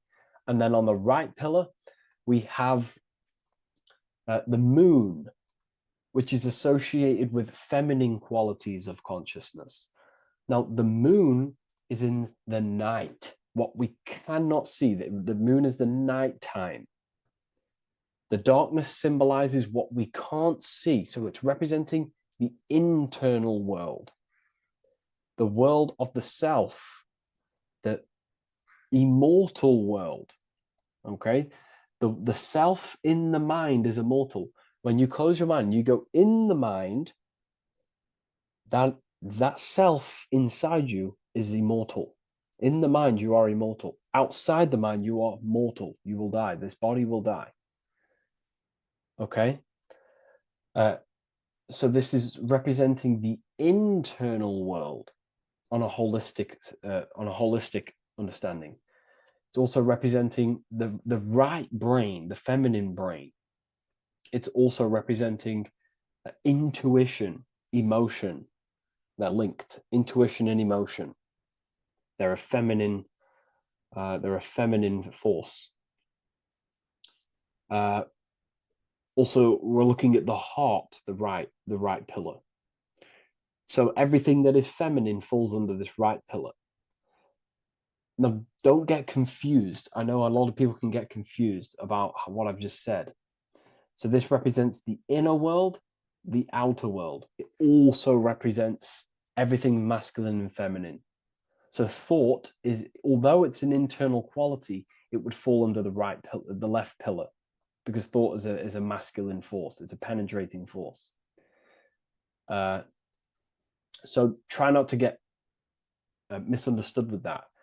On a holistic scale, it's also represented inner world, outer world, and how they are reflections of each other. Now, these pillars, they're the same height, they're the same structure, but just different in sun and moon, which represents their reflections of each other. Their reflections, the inner world reflects in my outer world. My external world, what I see outside of me, is a reflection of my thoughts and my internal world. So the inner reflects the outer. The inner reflects the outer. As within, so without. So we're also looking at the right and left brain. I've already gone over that. So what we need to do is build the bridge between the two to reach higher awareness of self. Because ultimately, remember, we're still divided. We came from the checkerboard, we entered up here, we've just entered within the self, started questioning the self. We're still divided. We need to build the bridge. And this is what they're crafting in Freemasonry.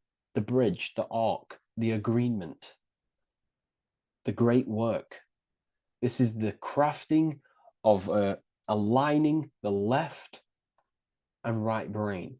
We're also aligning intuition, feminine, with the actions. Because ultimately, the higher self is always guiding us. That's our true spirit guide. Our true spirit guide is our higher self. And the higher self ultimately exists in a higher dimension.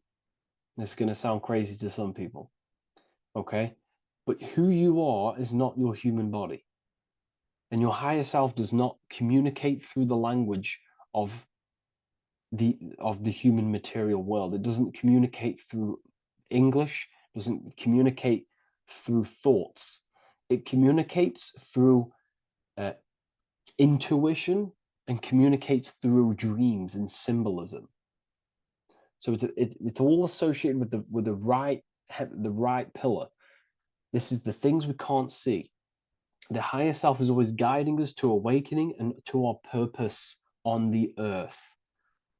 Okay, so this left pillar also can symbolize what we're born into the world with, our circumstances, our external world. What are we born into? You know, our family, our current financial situation, where you're located in the world.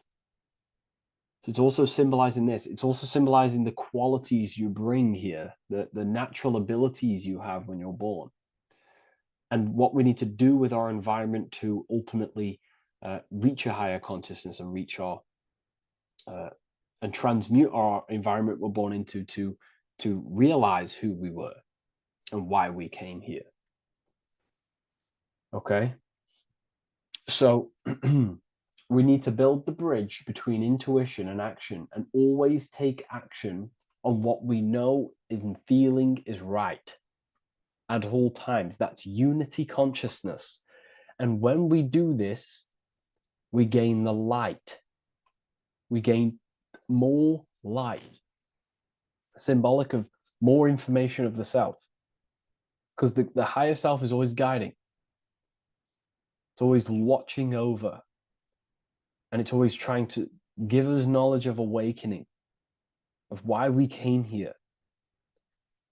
And when we take action on what we know and feel is right at all times, it's like a domino effect and a stepping stone that pushes you closer and closer towards your life purpose. Okay? We're also aligning the right and left brain to perceive the world in truth, to see the world in its true form, to see the world in what it actually is, instead of any distorted left or right hemisphere dominated beliefs or thoughts. We ultimately do that by acknowledging that, yes, you have a self, you have the left brain is more ego, this like divided thinking, everything's separate, and the right hemisphere is more holistic. So we need to see the world in the middle of this, in the middle, acknowledging the self and acknowledging the collective consciousness, and how my thoughts, emotions, actions contributing towards myself and the collective. We always need to keep the collective in mind. Why? Because we are experiencing this world together. It's not just you. And your actions also have a ripple effect on the collective. We're experiencing the world as a whole as well. Yes, there's yourself and there's the collective. We need to think, feel, and act towards the collective and the self. So aligning our brain hemispheres allows us to do this. It allows us to think holistically and individually and see reality in this. And when we do align the left and right brain, what do? We gain higher insight, the eye. We build the bridge between the left and right pillars. We gain the eye. The eye is what? Insight. The eye requires light to perceive and see the material world. So this is symbolic. This is the inner eye, the inner self, consciousness. And when consciousness has light, which is symbolic of truth, knowledge, light is a massive symbol in Freemasonry. And light represents knowledge of self, information. And when we gain information and knowledge of self, when we align our left and right hemispheres, our actions take action on our intuition, we gain higher light, higher knowledge of self, ultimately. And this is why we also have the square and the compass. Okay? We have a square and compass here. The square and the bottom, base consciousness, also representing masculine qualities. This is the masculine qualities because squares are masculine. And the compass creates circles. So we have the circle on top of a square. Circles are divine. This is oneness. The circle is one line. The square is 4 lines. It's divided. So we need oneness over division. We need to unify the masculine and feminine qualities. Masculine, feminine qualities, okay? This is in the middle because the compass would fall on the right pillar and the square would fall on the left pillar. And it's unifying. It's representing unification of these 2 pillars of masculine and feminine qualities of self to ultimately rise towards this light, out of the darkness and into the light. Okay? Let's go back. The G. This is very important. This is one of the most important teachings I could possibly give you about the G. The G is the generative principle, is what generates things. And the force within you that generates things is care and the heart energy. The heart ultimately expresses our actions. We think, if we care, we act.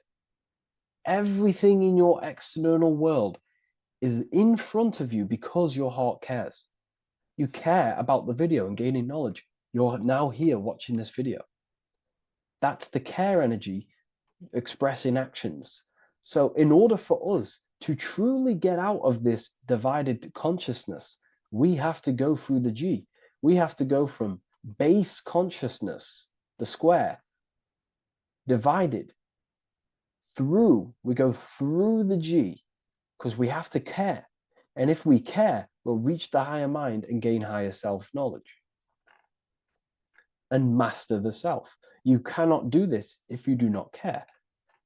And if you do care, you will take action towards it. If you're watching this and you don't actually truly deeply care, you won't take the action. You'll just gain the knowledge, which is ultimately useless. You have to take action on this knowledge. And if you do not, there's no point watching the video. It's difficult. It's difficult. It's not easy. And things, throw us off our path sometimes. I understand. I'm not saying I'm perfect, but we ultimately have to give care towards reaching higher knowledge. Seek and you shall find. If you have the care about reaching higher knowledge of self, you will seek it and you will take actions towards it. Okay? We see this everywhere, and I mean everywhere. The Temple of Solomon has the 2 pillars, Jachin and Boaz pillars, feminine and masculine qualities. Sol, O, Mon. Sol is sun, Mon is moon. It's building the temple, which is, the temple is the inner self, ultimately. It's symbolic. The temple's not a real place. The temple of self, building the Temple of Solomon and reconstructing the Temple of Solomon, is about reconstructing the self through masculine and feminine qualities. We see it everywhere. And this is very symbolic, like very symbolic. We have the 2 pillars, we have building the bridge, and we have a stairway that goes to what you can't see because it's going to the unknown. You have to have faith. Okay? What I'm about to say is very important. You don't know what higher consciousness is, okay, until you get a little bit higher. This is hard to explain, but I didn't know what everyone talks about, what higher consciousness is. I can't give you my higher consciousness. It doesn't work like that. You have to enter in and go within and have faith, going into the unknown, because you're ultimately going into something you do not understand. Higher consciousness, I cannot give it you. You have to enter the door and take action and think, feel, and act towards it, and you will go to the place, and then you will understand what higher consciousness is. Ultimately, what higher consciousness is higher knowledge and understanding of self, what you actually are. Okay, that is what's being symbolized here. It's again in the Masonic art. We have the darkness. We have to have faith to leap into the darkness, into the unknown. We see this everywhere. Like, you'll see, when I say this everywhere, and I mean everywhere, you'll see this. Every doorway has this symbolism in the ancient world, because ultimately this is what it's about, people. The door represents going within, into a new light, a new room, a new level of understanding of self. Okay. Here we have Astro World. Now, this is obviously a darker aspect of this, but again, we have the two pillars. See you on the other side. That's the doorway. The other side. And I'm not going to break down, this ritual, but you can guess what I'm on about here. That's for the university, of course. I can't break that down on YouTube. It's way too deep. But there's knowledge out there that is so deep you couldn't even comprehend it with the current mind, even for myself. And this is the power of symbolism. The more you learn about yourself, the more these symbols reveal to you. It is a journey of self. And I can't give you these understandings. You have to go within and question and meditate on these symbols yourself, and have thinking exercises of meditating on a symbol and seeing what your mind does with the symbol, what it lets you think about that symbol, and you'll unlock deeper meanings. I'm going to go over one more symbol before we end this. This is the hourglass, which represents time, a very overlooked thing in today's world. We do not have unlimited time in this body. You have limited time. You will die. You will die. You have limited time in the external world. This is why it's on the left pillar, located on the left side, the external world. You are limited. The scythe represents you will be harvested. Your body will die. It'll be harvested. You will die, and you need to fulfill your mission here. You came with a purpose. You have to find that purpose by going within the self and questioning and taking action on what you know and feel is right. Unity consciousness, aligning thought, emotion, action. So if you wish to learn deeper insights, gain exclusive lectures, astral projection, self-mastery, I've just started a new section on mind control methods and how people are using this in society and becoming conscious of it. I've now opened 5 spots at a limited special price for Ethereal University. Use the code MIND, all capital letters, MIND, all capital letters at the checkout. And there's only 5 of these codes. Whoever uses them gets them. It's ultimately going to give you 20% off the university for as long as you're subscribed to the university. We go so much deeper in the university. Remember, social media is just the tip of the iceberg. Tip of the iceberg information. There are certain things I can't talk about, but I'll see you inside, and I hope you enjoyed this video. Please leave a like, comment, and a subscribe. The Freemasonic square and compass is not just a symbol that represents Freemasonry, a lodge, or a secret society. It is a symbol of gaining your own personal power. Now in this video, I'm going to be breaking down this symbol in the most detail I can possibly go into. Most people live in a state of illusion. They live their life impulsively, acting based on their five senses, tasting, they want to feel a certain thing like an orgasm, or they're basically just slaves to external things and their five senses, which leads to a very dark path where you'll never actually become a conscious creator and you'll never actually be internally happy. The Freemasonic square and compass reveals some deep wisdom about this. Now let me break this down. If you want to gain your personal power, listen up. The Freemasonic square and compass is a compass which is used to create circles. Now, if you notice something about the circle, they have no beginning, no end. You can't tell where it begins and ends. It's eternal, which means this represents consciousness. Now, if you don't know what consciousness is, if you close your eyes, you have an internal world. You have thoughts, emotion, visualization. This is all consciousness, spiritual. Then we have the square. The square creates squares or lines, which represents matter. It has a beginning and an end. You can quite see where the beginning of the end is, right? So we can even link this to Leonardo da Vinci, the Vitruvian Man. We see the man in the square with the circle. The circle is the eternal consciousness and the man is the square, limited to the physical world. But consciousness is not limited. That's why it's outside the square.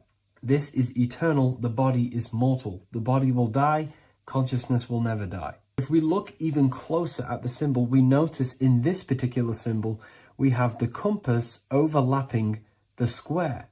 This is very, very symbolic. This represents spirit over matter, also known as mind over matter, consciousness over matter, the circle over the square. Like I mentioned earlier, most people are slaves to their senses. They go through their day and all they do is chase validation and feelings. They eat all day to feel good, which means they're a slave to their taste. They're slaves to their feeling.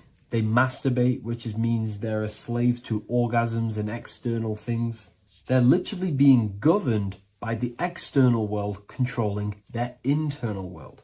They're literally living life on autopilot. And don't get me wrong, I was guilty of this too. We're all guilty of this when we join this world because we're not taught this sacred knowledge. Until you actually stop and recognize this, you'll be living life on autopilot, literally not even living. You'll be running off subconscious programs, seeking external validation and being ruled by these five senses. The square underneath the compass represents consciousness on top of matter, which means the internal world is controlling the external world. It is the mind controlling matter and not matter manipulating. In the occult and esoteric world, it's very important that you are conscious of every action that you are taking in your day-to-day life. Never act subconsciously. Always be conscious. What are you thinking? What are you acting? What are you giving your attention?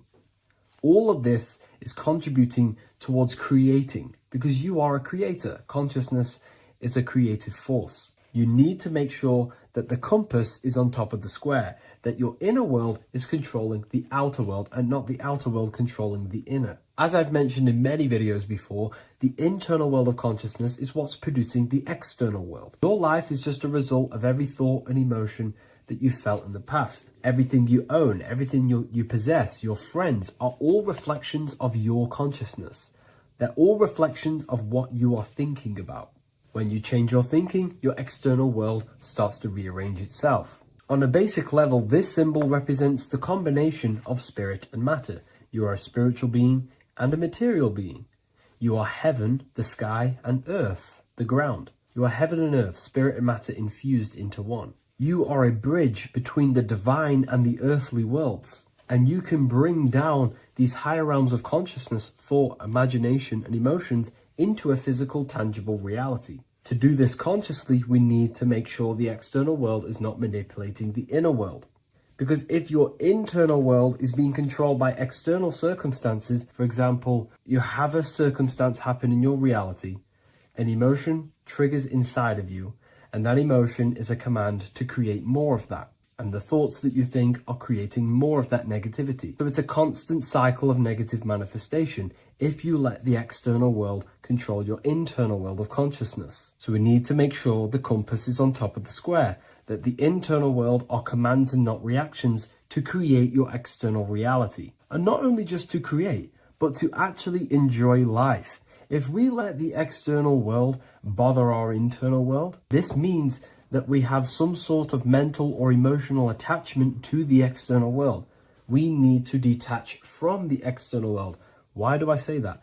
Because it's temporary. It's an illusion. We are going to die one day, and none of this will matter. You need to understand that everything in this world is temporary. You have to be okay with losing things, losing family, losing things in this world, because it's guaranteed to be temporary. We need to make sure the internal world is order and not chaos, commands and not reactions. Now, at the back of the Book of Wisdom, Volume 2, the book that I've wrote here, I go over the different meanings of the different arrangements of the square and compass. Sometimes we see the square overlapping the compass, which is the opposite of what we've just broken down. Or sometimes we see one leg of the compass on top of the square and one leg of the square on top of the compass. These are all highly symbolic. When we see the square overlapping the compass, this pretty much represents the beginning of the Freemasons' journey, when their internal world is being controlled by the external. They have a lot of spiritual growth and a lot of learning and inner work to do. Now, when we see half and half, one leg of the square on top and one leg of the compass on top, this represents the Masons' gradual emergence from the material realm into the spiritual. This interplay of symbols reflects the process of gaining greater light and knowledge as the Masons ascend from material concerns towards spiritual enlightenment. And of course, we've just broken down what this means. This represents spirit over matter. They're not chasing external physical things anymore. They're actually chasing and gaining validation and happiness from spiritual growth, more knowledge and deeper understanding of consciousness and themselves. Most people chase external material things, which actually don't make you happy in the long run. You could be given £1 million today. In a week's time, you would be back to the same original state of consciousness and actually chasing more and more millions of pounds. It's because nothing physical in this tangible world will ever satisfy your internal world of consciousness. So through spiritual growth, we can actually become happy and seek higher understanding, higher consciousness, which actually satisfies us eternally. So when we see the compass on top of the square, it symbolizes the triumph of spirit over matter. This arrangement not only signifies the mastery of spirit over the material realm, but also represents the resurrection, ascent, and dominion of spiritual principles over all earthly conditions. It's all about gaining personal power and spiritual growth. It's all about spiritual evolution, going from matter to spirit. The external world controlling the internal world to the internal world ruling over the external world, where the mind becomes a powerful tool to actually create and command reality. The mind cannot create and command reality if it's being governed and tossed all over the place by external circumstances and thoughts. Here's a quick tip on how to know if your mind is controlling you. If your phone notification goes off and you're working on something and you instantly go to reach and pick up the phone as soon as the notification goes off, that is an indication that your mind is controlling you and you are not controlling it. The mind is the direction of consciousness, the direction. It directs the flow of your attention, your energy, your consciousness. So to practice to gain mind over matter is simply just meditation, allowing the mind to sit still and focus on one thing for long periods of time. And over time, this will gain mastery over your attention and your mind. If you are on your spiritual path, this should be your goal, your internal world becoming the master. The mind becoming a vessel for you and not a vessel controlling you. It needs to become a command center and not a reaction. Please like, share this with a friend, and subscribe to the channel if you're new. Leave a link in the description for the Book of Wisdom Volume 2. In this video, we're going to be talking about the evolution of consciousness. You are born human, however you possess consciousness, which is the awareness behind your being. the awareness behind your thoughts, the experiencer behind your five senses, the experiencer, the observer behind your thought, emotions, and senses. You are an eye, an invisible consciousness looking through a lens, which is your body. Your body produces this physical world that you experience. Your brain produces this world. Your brain and body is a technological computer. However, you are an infinite, ever-expanding consciousness behind this physical body. And there is an evolution of consciousness, a cosmic journey of expansion. And this is why we see so much pyramid symbolism in the occult and esoteric world, and especially within Freemasonry. Because the pyramid represents climbing, an evolution, a raising state of consciousness, a journey. Steps symbolize a journey upwards. This is the raising and the evolution of consciousness, our inner world. The transmutation of our inner selves, of our souls and consciousness and our minds. So when we see this pyramid, we're seeing a evolution, a way up to source consciousness. And the eye in the pyramid represents your source consciousness. It represents illumination. It represents divine guidance through this evolution of consciousness. This is why we see the ladder. Consciousness is ever expanding on an infinite journey of evolution. Each individual is a part of this cosmic process, contributing towards the ongoing expansion of both mind and awareness. As we evolve, we collectively explore deeper levels of existence, expanding the boundaries of thought and consciousness. The mind has the ability to expand infinitely into new realms of thought, into new dimensions of mind. The mind cannot be filled up. It is not a physical substance. The body can be filled up because it is a physical thing, but you cannot fill the mind. Therefore, the mind is constantly expanding, ever expanding into new fields of thought. So what we see in Freemasonry, the ladder, is again a journey, an elevation of consciousness. When we are born with an infant consciousness, and as we gain older, we gain an adult consciousness. Our inner world, our inner mind, and our emotional intellect changes and evolves. We are significantly different from when we were very young as an infant.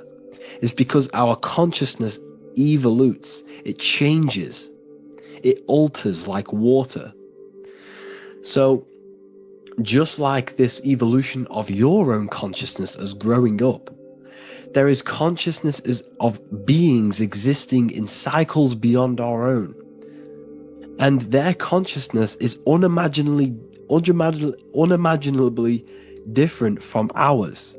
They operate on a higher level of understanding and knowing, experiencing reality in ways that transcend our current comprehension. Our minds right now cannot comprehend the highest states of consciousness. There are entities, there are beings beyond our own, existing in higher dimensions of consciousness that we cannot comprehend because they have expanded. They are on a further way up the ladder of consciousness. However, we are all on the same journey. None of us can take the same journey. There is one ultimate goal, reaching source consciousness. However, this is always ever expanding. However, we are all on a different journey. There is one truth, one source, one goal. However, there are billions in different ways of reaching it, and we are all on these different paths to source consciousness, to this ladder, this evolution of universal evolution. Okay? Their awareness is attuned to new dimensions of existence, reflecting a more advanced stage in the cosmic journey of consciousness evolution. So when you take DMT, you are shot into these higher realms of consciousness where you meet these beings who look similar to these images. They are not speaking to you physically. They don't speak to you three-dimensionally through vibration and words. They speak to you mentally. If you have done DMT, then you know this. And if you have met these beings, then you know this. You might have even met some of these types of beings on mushrooms or any psychedelic drugs. Because ultimately, when you take these mind-altering substances, it's altering your consciousness. It's merging your consciousness with the spirit of that substance. And you are essentially attuning your mind to higher dimensions of consciousness. That's why we say we're getting high when we take these substances. Therefore, when you meet these beings on DMT, you are essentially meeting beings who are attuned to higher dimensions of consciousness, and they speak to you mentally. They speak to you telepathically through thought, because the universe is mental. Everything exists within the mind. The way you are now, your physical existence, is a state of mind. Mind, thought creates matter. Spirit and matter are two opposing ways of thinking. If we have a very spiritual mind, we have an expanded mind, we are a spiritual person through the mind. However, if we have a very low state of consciousness where we think about food, sex, lust, and all physical things, then we have a physical consciousness. Matter and spirit are two opposing forces, two ways of thinking. The mind attunes itself to different levels of understanding in different dimensions. So, essentially, this is what we're looking at. The body is a vessel for the fluidic, formless consciousness, a temple that houses the essence of our awareness. While the five senses are limited to perceiving only the physical plane, the mind transcends these limitations, capable of perceiving the full scope of reality. It is through the mind that we access deeper truths beyond the material, tapping into boundless nature of existence. Physical existence is a thin band, a thin layer of reality. It's like 0.001% of reality. And your five senses are only tuned into this layer of reality. But the five senses are, by design, only allowed to perceive physicality. But the mind has the power to expand beyond this physical five sense state. The mind has the power to expand and evolute. It is a conscious decision whether you want to take this path or not. You can stay in a three-dimensional way of thinking, or you can expand your consciousness from within. It's not an external journey. There is no God going to save you. You must save yourself. Therefore, behind every single one of these eyes is the same source consciousness. However, we are all different cells in a different journey. The organs in your body, the cells in your body are all alive. They all possess same consciousness, universal consciousness. However, we are all on a different journey of evolution. As above, so below. As the baby is in the mother's womb, when the baby becomes conscious, there is a world outside of its mother. What does it do? It presses and seeks a way out to be born in the other world outside of its mother. It is the same with your consciousness, your mind. When your mind becomes aware that there is realities beyond the immediate surroundings, it seeks a way out. And this is exactly what I'm doing to you now. I am now expanding your mind and telling you there is other ways of reality. There is other dimensions of consciousness which you can access through inner transmutation, through different ways of thinking, spiritualism, and meditating and connecting with yourself and detaching from external things. We can upgrade our consciousness. Your body is a womb. Why Jesus says you must be born again to see the kingdom of God, because you are born physically and then you must be born again spiritually, awakening your inner consciousness. So like I said, as the baby is in the womb, it's the same principle. As above, so below. You were a baby. You were in your mother's womb and you figured out there is a world outside of your mother. So you seek to weigh out your mother to be born in another world. It's the same now. You must do this now. This is your spiritual evolution. This is the evolution of consciousness. It's ever expanding. When you die, this is a transition. You must learn to not fear death. This is another part of your spiritual journey. You must master death. Therefore, like I said before, the mind has limitless capacity to expand into new realms of thought, continuously exploring uncharted ideas and concepts without boundaries. The mind can ever expand. It can never be filled. It can never ever know everything. There is infinite fields of knowledge, infinite fields of thought. Your current state is just one stage on an infinite pathway. You won't remain human forever. The human experience is a crucial phase where we learn to balance polarities, master the fundamental laws of the cosmos. It is a period of growth and transformation, preparing us for the next stages in our cosmic evolution. The goal is to strive for perfection, yet the true perfection is unattainable. It's like a tunnel, and there is a light at the end of the tunnel. And as you walk through this tunnel, the light is ever moving backwards. You should forever seek to meet that light, but you will never meet that light because consciousness is ever expanding. You should strive for perfection, yet knowing that perfection is forever unattainable. The journey is endless, with each step revealing deeper layers of understanding and experience. The pursuit of growth and expansion is itself the essence of our evolution. You can find all of this knowledge in the amazing book that I have read for years. I have read this book, The Emerald Tablets of Thoth, the Atlantean, by M. Dorial, translated by M. Dorial. I'm telling you now, this book, now that I've told you this, you have some context on the book. The whole book is about evolution of consciousness. He's talking about higher dimensions beings. He's talking about how you can transcend this physical plane. It is truly the most amazing book you will probably read. One of the best spiritual texts you'll see. It's hard to understand, so you must read it over and over again. And the more your mind progresses, like for me, I read this every couple months. And the more I learn about consciousness, the more I expand my own consciousness. And every time I read this book, I pick out something new that just completely blows my mind, because you can only understand this book to your level of consciousness, to your level of understanding. So now that I've told you all this information, go and read this book and it will absolutely blow your mind. And so will the Book of Wisdom Volume 2, which is now available. I released it the other day. I'm just going to read a page out now. This page is called Spirit and Matter. The Earth is not merely a dense, lifeless rock drifting through space. It possesses spirit, a living essence that animates its form.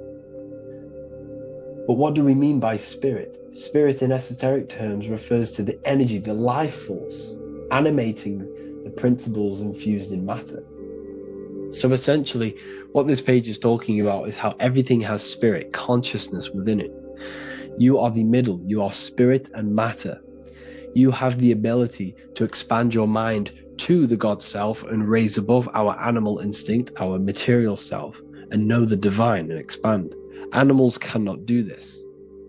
Animals are not self-aware. Humans possess self-awareness. We can observe our consciousness. We can say, why do I exist?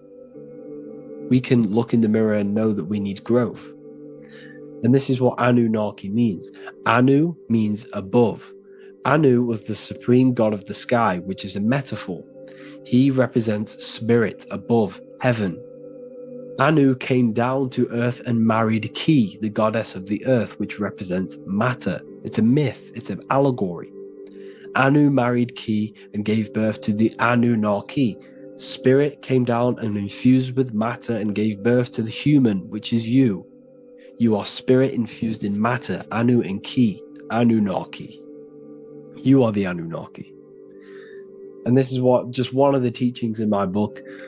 Honestly, this book is absolutely amazing. If you truly, truly want to expand your consciousness, give this book a read.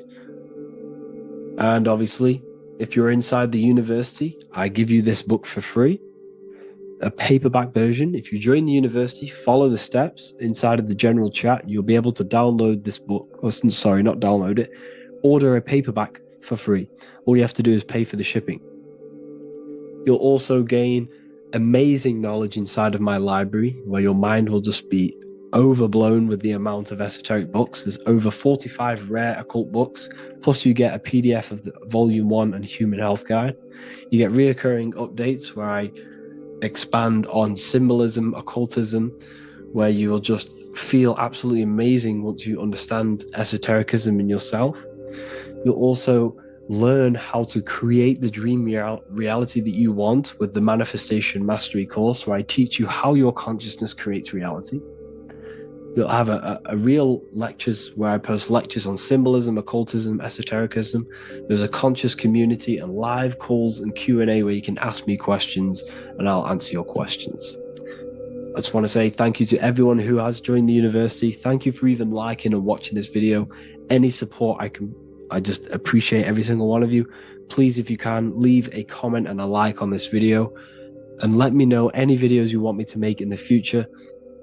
And I will start uploading a lot more to the YouTube. So yeah, thank you all for tuning in today. Have an amazing day. Hello, everyone. Today we're going to be discussing the esoteric and occult meaning behind the story inside of Genesis, the story of Adam and Eve. This is a widely known story, but not many people know the true esoteric meaning behind it. Okay. So today we're going to be breaking this symbolism down. Before we get into this, please leave a like and a subscribe on the channel. I would greatly appreciate it. And please comment below any lectures or anything you wish to know, and I could maybe make it in the future. The first thing we must understand about the Bible is that it is an esoteric and occult book. It is written in allegory. It is written in such a way that we understand the book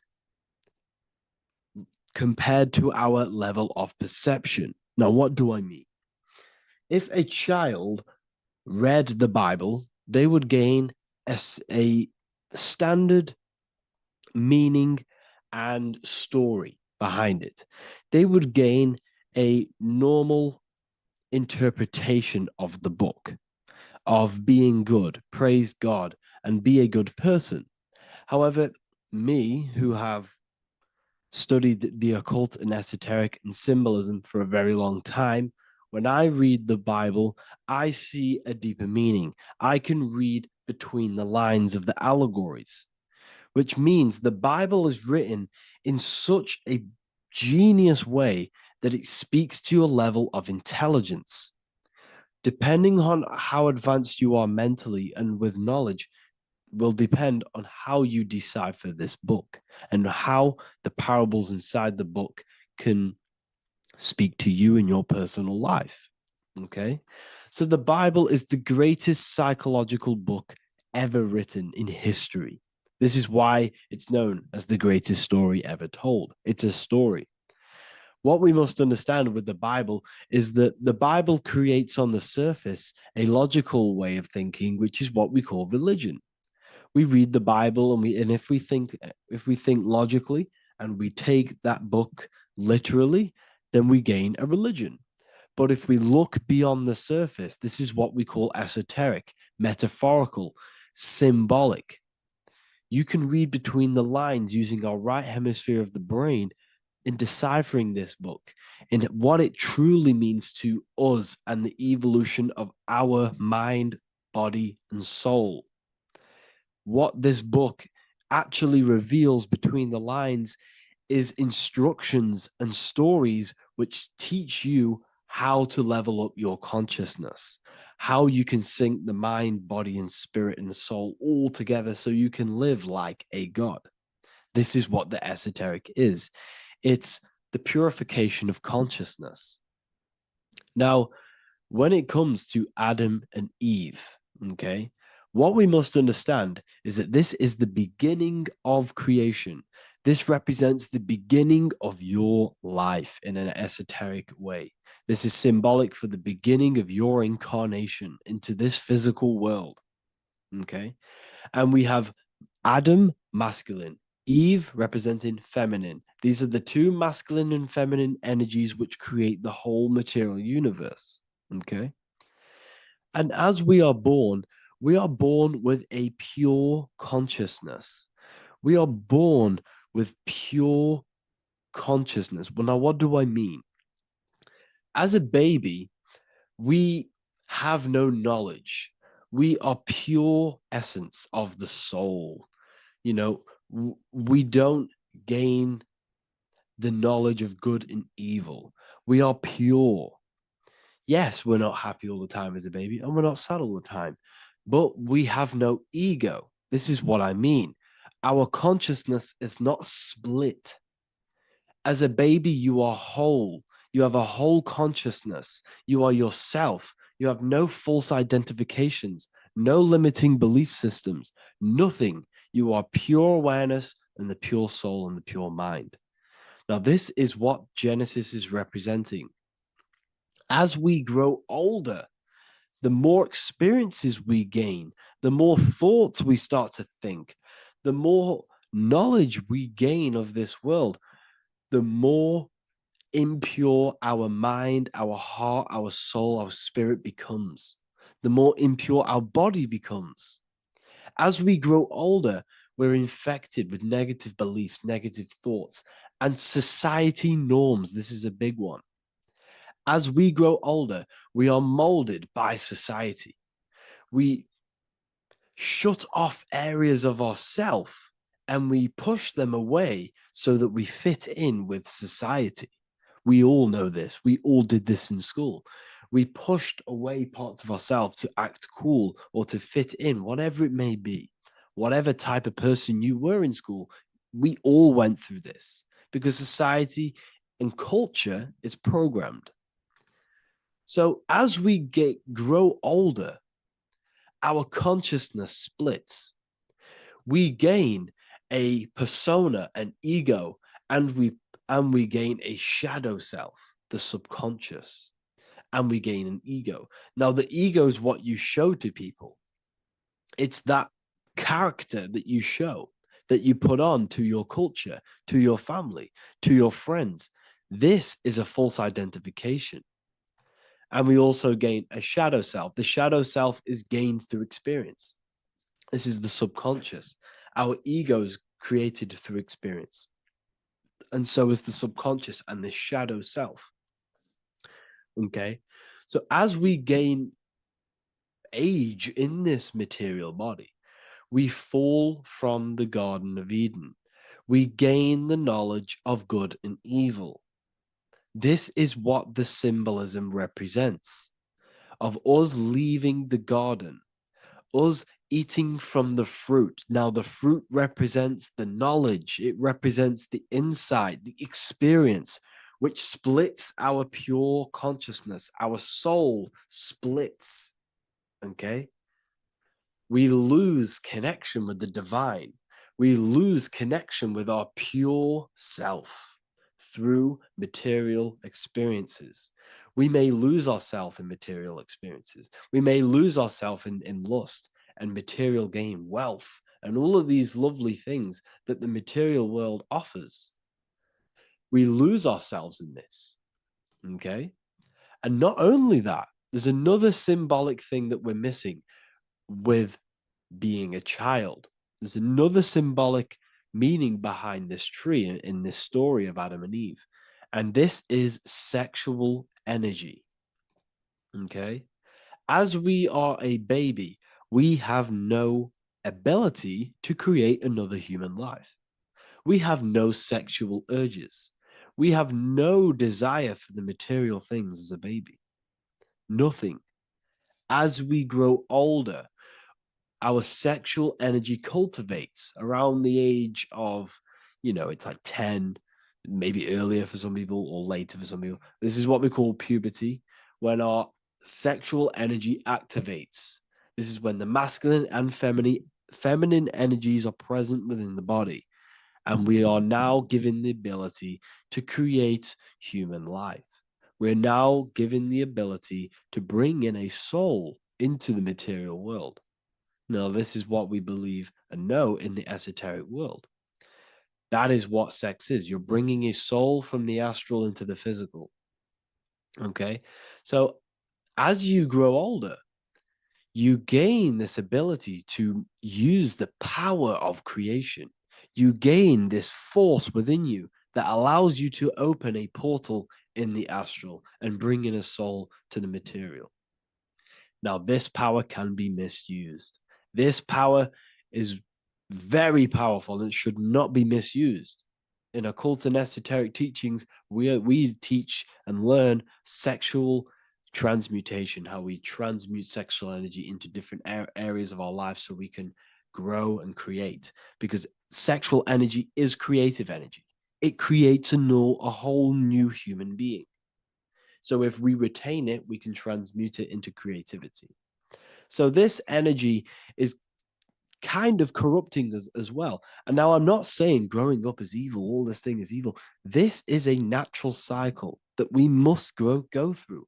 The soul of us must go through this cycle so that we learn, so that we overcome it, so that we gain mastery of ourselves, so that we expand ourselves.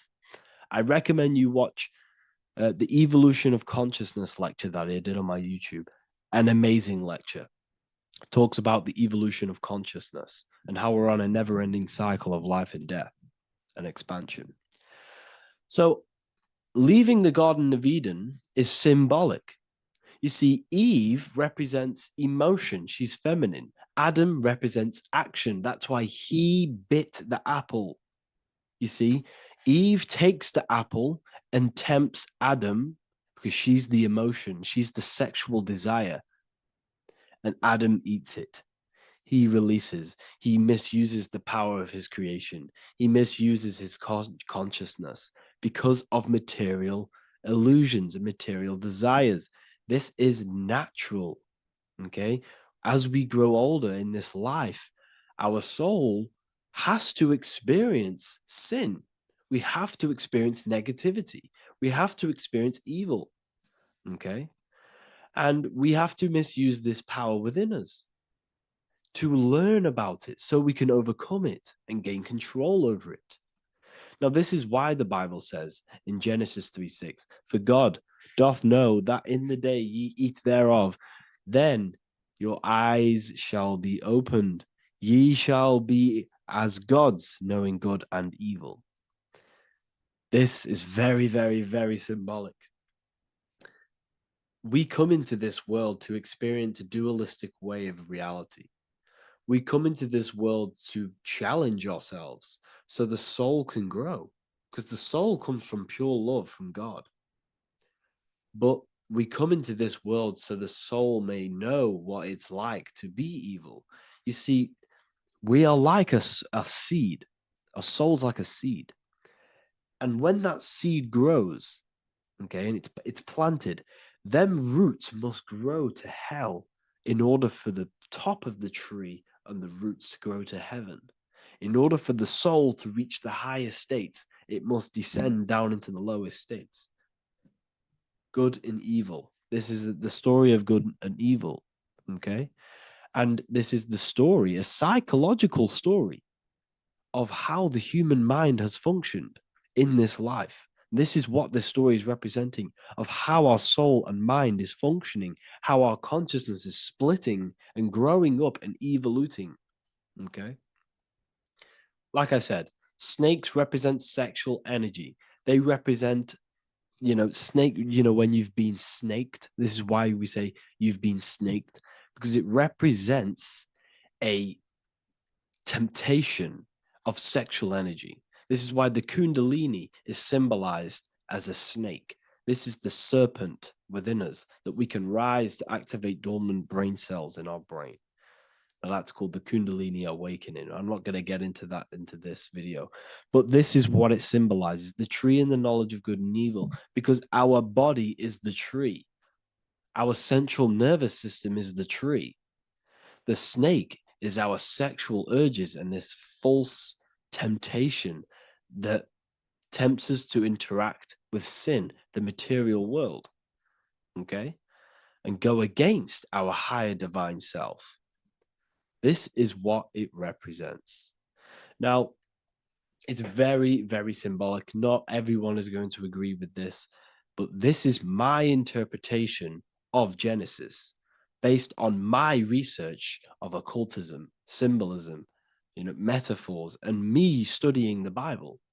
This is my interpretation, and I hope it resonates with you. It might not resonate with you, but this is what makes sense to me, and this is what has made sense to many other occult researchers who are in this space as well. Okay. So please leave a like, leave a comment, leave a subscribe. I'd greatly appreciate if you could, just give me some support on this channel. We're nearly at 100,000 subscribers, which is insane. I just want to say thank you all. And yeah, I will see you inside the university. If you join, I'll look forward to mentoring you, connecting with you on the live calls. There's a new symbolism course which is going to be available very, very soon. And yeah, if you join the university, you also get a 30% discount on all of my products, astrology readings, one-on-one calls, all of my books. Yeah, so I hope you gain some insight on this video, and I'll see you in the next video, and I'll see you inside the university. Have an amazing day. Matthew 21:1, Jesus went into the temple of God. Corinthians 3:16, do you not know that you are the temple of God? Now, what is this telling you? That God is within you. Hence why in Luke 21:12 it tells you the kingdom of God is within you. And the side of your head region is called a temple for a reason. Because the brain encapsulates the mind. The brain is a physical manifestation of the mind. The heart is a physical manifestation of emotion. So we have these different layers of our consciousness. We have an intellectual, communicative aspect of our consciousness, which we would call the mind. We have an emotional aspect of our consciousness, which is the heart. And to communicate with the divine, it's all to do with the mind. Hence why the ancients always symbolize the mind being God. This is why Michelangelo always placed God inside of the brain on top of Sistine Chapel in the middle of the Vatican. He understood that God is in the brain. God is within you, not outside of you. The church tells you that God is in the sky because they are creating a externalization of the truth to create a business and a distraction so that you don't find the divinity within you, so that you don't find your power. Now you have Adam, the physical man, the physical body, the ego, the lower self. And he is resting. He's not trying to reach to God, but God is reaching because the higher consciousness within you is always trying to communicate with you. It's always trying to wake you up to your divinity. But the lower mind, the lower self, Adam, the physical self, is always in ignorance of truth, always in ignorance, and stays in a materialistic way of thinking, which is the lower animal self.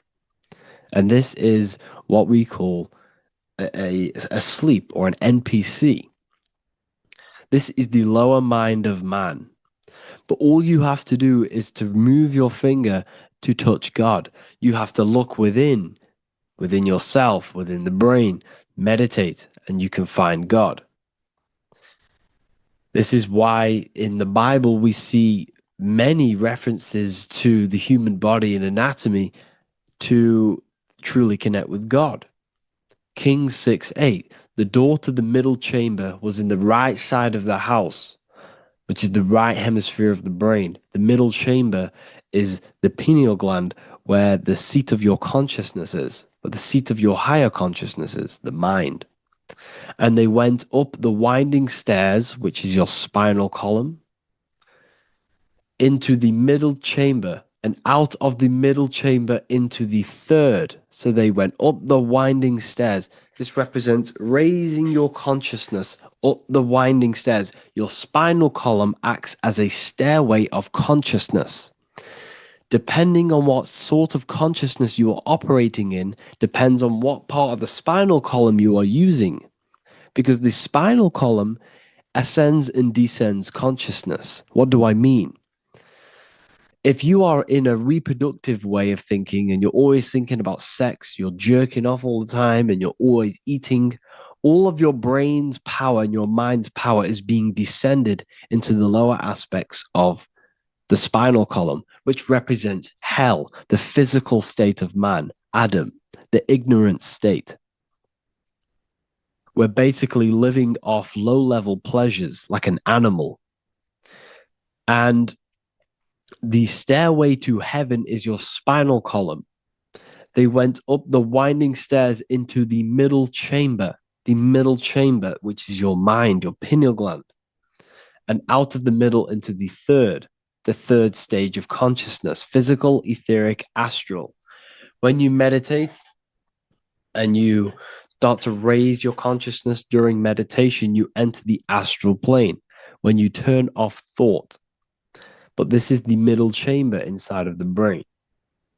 Here we see another painting inside of Sistine's chapel of God inside of the brain. This is the brainstem. This is the brain. This is the frontal lobe. This is the back lobe. This is the back lobe. This is the cerebellum. Here's the reptilian brainstem. Here's the claustrum. This is what we are seeing here. Anatomy. Here is another one in Sistine's chapel in the middle of the Vatican. This is depicting the brainstem. God's neck looks exactly like the brainstem. Here we see a real brain compared to God's neck, because the neck is just below the brainstem. And this is what they are symbolizing, because they knew that God is within you. God is a part of the human body. God is inside of the body, because the body is a vessel for consciousness, for universal consciousness. Inside of you, inside of me, is the same spark of consciousness. And this same consciousness is spread out into every living essence, because everything comes from the one source, the one God, the one consciousness. Matthew 6:22-23. The light of the body is the eye. If therefore thine eye be single, thy whole body shall be full of light. Practicing the single eye. What is this? This is meditation. This is entering within yourself. So the Bible's telling you to practice the single eye.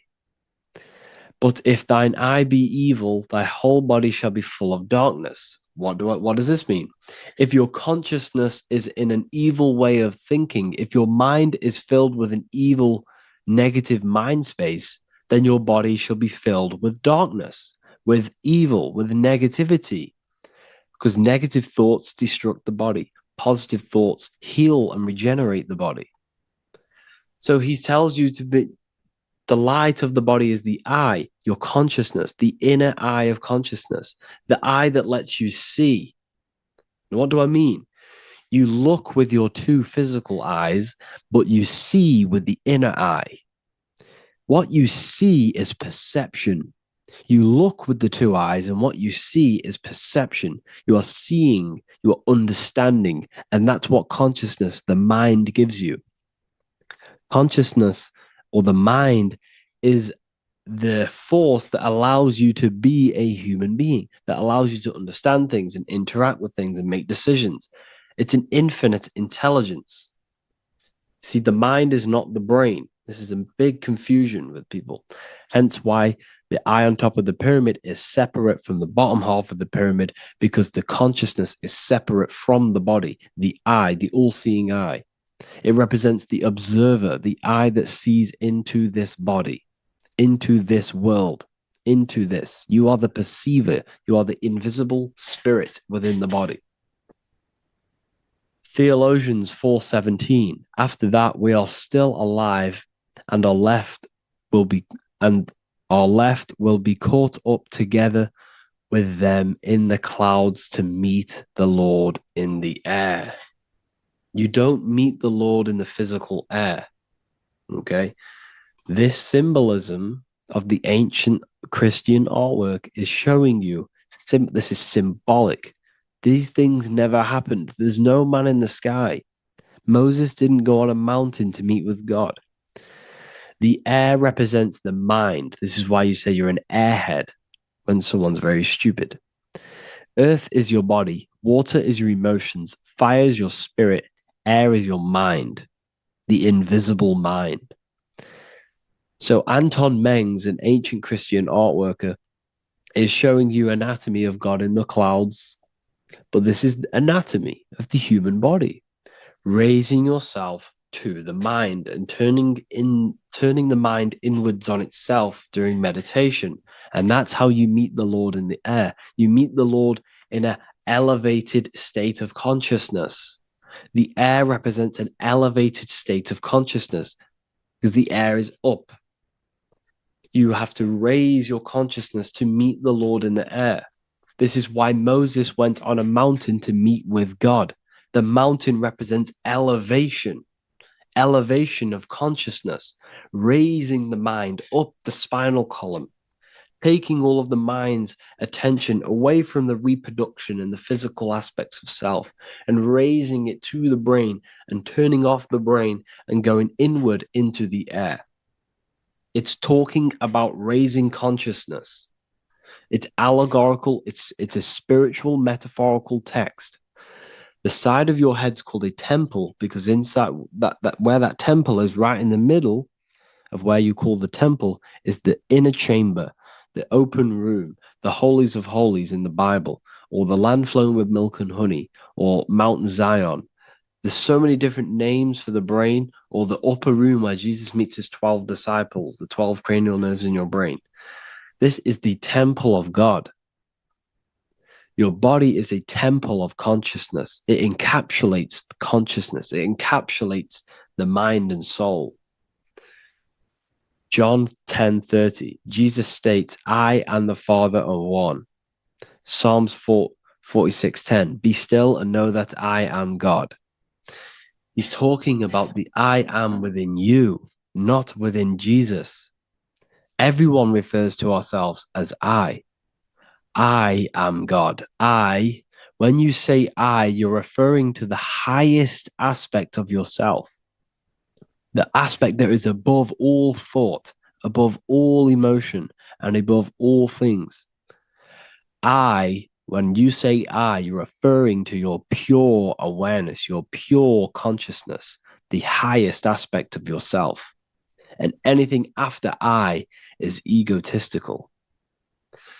I is God. The letter I is the Roman numerals for one because there is one God, one consciousness. The letter I is one line, just like the number one. Matthew 6:3-4, take no thought. Therefore, take no thought. Take no thought. He says this 5 times because you must turn off the 5 senses and take no thought to connect with God. Be still. This is telling you to meditate and know that I am God. The I am within you. I and the Father are one. I and God are one. You, who you think you are, is a completely wrong. The body is matter. Your name isn't you. Your job isn't you. Your reputation, your trauma, your memories, your friends, family, worries, bills, interests, dislikes, goals, passions, anything to do with the thinking mind is not you. Who you think you are is a part of your thinking aspect of consciousness. But once you remove thought, you are no longer your name. You are no longer your body. You're no longer your reputation. You are the I. You are pure awareness, pure consciousness. Pure consciousness. And this pure consciousness has latched on to this name, this job, the body, and your traumas. Your pure consciousness has attached itself to this character who you're playing in the physical world. And this is essentially who you think you are, but you are not. You are the I, you are the self, you are pure awareness. So, in order for you to detach from these things, you must learn how to detach from your name, your job, your reputation. And you do this through meditation by turning off the thinking mind, Turning off the thinking mind allows other aspects of your consciousness to open up. What do I mean? Your whole life you've been thinking, and all of these thoughts has attached you to this physical body. You haven't allowed your consciousness to open up. And you can only do this by taking no thought. That's why Jesus tells you, take no thought. When you turn off the thinking mind, other aspects of your consciousness starts to open up. Other aspects of your being can open up. And this is how you have astral project. This is how you do all these mystical things and things to do with consciousness. It's taking no thought. Imagination, emotions, thought, and memory are all to do with consciousness. These things are not physical. You can't touch thought. You can't touch emotions. You can't touch these things because they are not a physical thing. So you must turn off these things for other aspects of your consciousness to open up. Okay.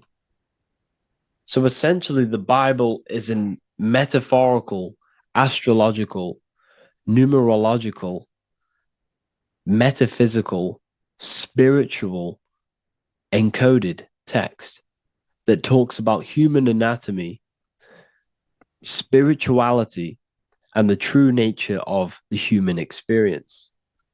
Everything they teach you in school is to make you think that you are this body. Everything they teach you in church is the externalization of the true teachings of Jesus. Jesus was telling you to meditate. Jesus was telling you to practice the single eye. Jesus was telling you to look within yourself and find God. He wasn't telling you to pray to him. Mark 16:19, he was taken up to heaven and sat at the right hand of God, the right hemisphere of your brain. John 21:6, cast the net onto the right hand side of the boat and you shall find fish. Fish is understanding. The boat is your body, your brain. Cast your awareness into the right side of your brain and you will find understanding, because the right side of your brain is all to do with the creative aspect and the intuition and the spiritual sides of your consciousness. This is why God is here. This is why Michelangelo depicted God in the right hemisphere of your brain, because this is all human anatomy. And I speak about all of this in the brand new Book of Wisdom, Volume 2, which is now available. The start of the revolution has begun. This book is truly going to change the way people see the world. It's got so many more topics than the last one. It's truly a revolution. It's written in so much detail. It's very practical. I cannot wait to share this one with you. I just want to say thank you for the opportunity for me to create this book, because without you, I couldn't have created this. And I just love sharing my work with you. And I thank every single one of you for the support, the watch, like the views and the likes, everything, especially the people who have joined the university and stuff like that. And for people who have joined the university, you do get a free Book of Wisdom paperback if you just go to the general chat and follow the description, follow what the instructions that I gave you in the chat, and you'll be able to order a free Book of Wisdom if you are inside of the university. Plus, you get all of my other books, 2 books, and over 45 occult books on occult and esoteric things. You get lectures, live calls, a community, a manifestation mastery course, and a whole library and reoccurring updates every month, every week. So yeah, I hope you all enjoyed this video. Thank you all. Please leave a comment to help the algorithm, and leave a comment on what videos I should make. And yeah, I'll get to uploading on the YouTube a lot more now. The second book is now released. I have a lot more time on my hands. No longer using my energy to create the book. I'm now going to redirect this mental energy into the YouTube. So there will be a lot more content coming. So I need some content ideas. So feel free to comment some ideas, some YouTube videos that I can create. Thank you all, people. Have an amazing day.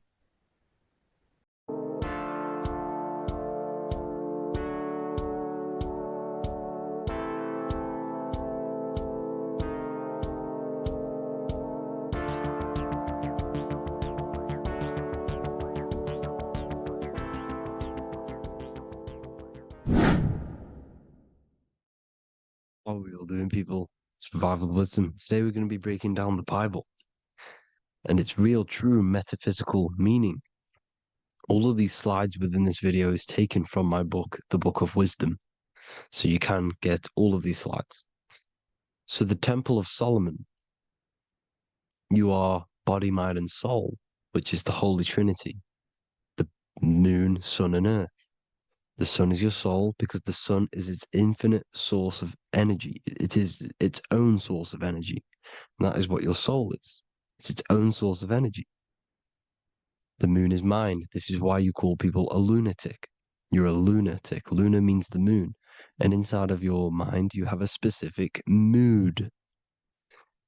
Mood is moon. And mind in German is Mond. And the word Mond means moon. And earth is your physical body because your body contains of the four elements, the four physical elements. Well, the Temple of Solomon is the temple of the soul and the mon, the soul and the mon, the soul and the mind. And it's the temple of the Holy Spirit in the Bible. Everything leads back to one singular point in the center of the brain. The brain is not the mind, it's mind over matter. Okay? The brain is the physical manifestation of the mind. The brain is the electrical computer which decodes the light waves given to it by the mind. This is why everything in the body leads back to one singular point. And we'll go over this in a minute. But this is controlling the physical body. This is the within. If you rearrange within, it spells high twin because within you is your twin, your true self. And it's just an entity in the center of the mind. And if you shut your eyes, you can feel it. Your awareness is in the center of the brain. So there's just an empty chamber in the center of the two cherubs, the two brains. They are two separate brains. They're two hemispheres. And the empty chamber, when scientists chop it up and see it's just an empty chamber, well, because you can't see in that plane of reality, you cannot see the mind. You cannot see thoughts. It is invisible to the human eyes, to the visible light spectrum, to the two eyes.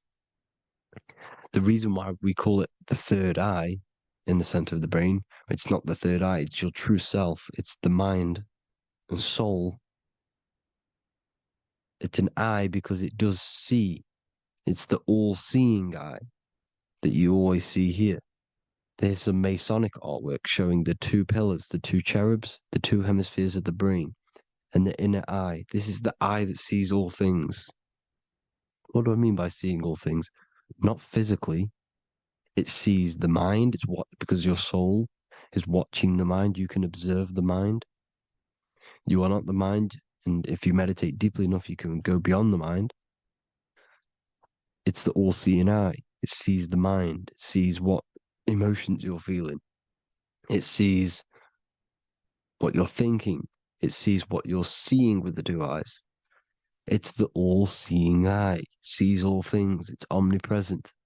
It's everywhere. Because the mind can be anywhere. The mind can switch itself into any place it wants. There is no limitations with the mind. So there is two hemispheres in the brain. And in the Bible, there is a quote saying the most holy place between the two cherubs. The two cherubs is the two hemispheres of the brain, and the most holy place is between them, which is what the Masonic artwork is showing. This is the all-seeing eye, the soul and the mind in the center of the brain. And you will not see this with the two eyes. So when scientists come to seeing the empty chamber in the center of the brain, they wonder because they do not understand the occult side of the world. They do not understand the layers of reality. How the two eyes, everything physical comes from the unseen. Everything seen comes from the unseen. Now, the two hemispheres of the brain play a major role in our lives. The right hemisphere is the artist. The left hemisphere is the scientist. The right hemisphere controls the left side of the body. the left hemisphere controls the right side, so there's a crossover. Now, the right hemisphere is to do with your feminine energy, creativity, unification, metaphors, visualization, intuition. The left hemisphere is to do with sequencing, facts, materialistic details, language, and logic. So they keep us normally trapped within the male aspect of our mind, which is the left hemisphere. You know, if you listen to Spotify, Apple Music, and radio, they're all tuned to 440 hertz, which shuts down the right side of the brain, makes you left brain dominant. And we learn, well, 90% of people learn to write with their right hand. They're taught to learn with their right hand, which is to do with the left brain. You see, so we are being trapped within this left side of the brain, which is all to do with logic, thinking logical, not creative. You know, very analytic. But the right side of the brain is to do with your creativity. So the right side of the brain is perceiving reality as a holistic perception. Now, what do I mean? If you're riding through a woods, for example, if you're riding through a woods, your right hemisphere is seeing the whole woods as one unified woods. The left hemisphere's job is to break down the perception given to it by the right hemisphere and break it down into individual trees. So what am I saying? The right hemisphere is seeing humans and everything in creation as one unified consciousness. The left hemisphere is seeing individual egos. This is why the left hemisphere is the place of the ego, the right hemisphere is to do with the higher self. They're both needed, though. I'm not saying one's better than the other. It's balance. Now, they don't want you to see the unified picture, perception of creation. They want you to think everything is individual, everything doesn't come from the one, because all things come from the one. And we experience the two in this reality, dualism. In order to understand the one, we have to experience the two to advance. So, anyways, let's get away from the two hemispheres. The right hemisphere, like I said, is to do with the higher self. And this is why in John 21:6, it says, cast the net onto the right-hand side of the boat and you will find fish. Meaning, cast your energy, cast your perception into the right hemisphere of the brain, and you will find God, unification, and higher self. You will see things from a unified perspective. How we are all one, because we are all the same consciousness. The same spark that is in me is in you. This is why I am you and you are me. We are all the all-seeing eyes of God, just split up into individual bodies. We are all made up of the same essence, consciousness. And that consciousness, that mind and soul, is in the center of the brain. You are just in different avatars. And until we see this, we'll forever be divided and conquered. Until we figure this out as a collective consciousness, we will forever be divided and conquered and ruled over. This is why the Bible says, ye are gods.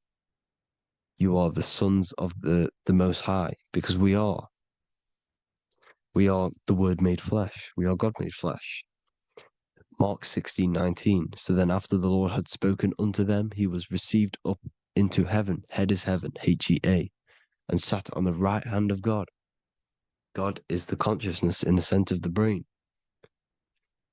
Heaven is the head, and the right hand of God is the right hemisphere of the brain, meaning he sees things in unification, creativity, intuition, the higher mind, the higher brain.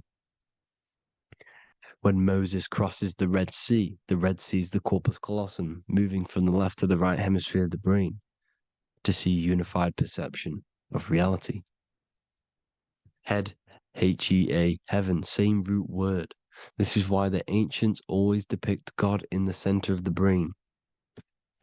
Here you see ancient Christian artwork showing God in the center of the brain, the light. Here you see it here. Here you see Ganesh, an Indian god, which is the brain. Here you see the Father, the Son, and the Holy Spirit in the dome, the brain. This is the brain, because you are God made flesh. That's what consciousness is. The upper room where Jesus meets the 12 disciples. It's the upper brain on the upper room.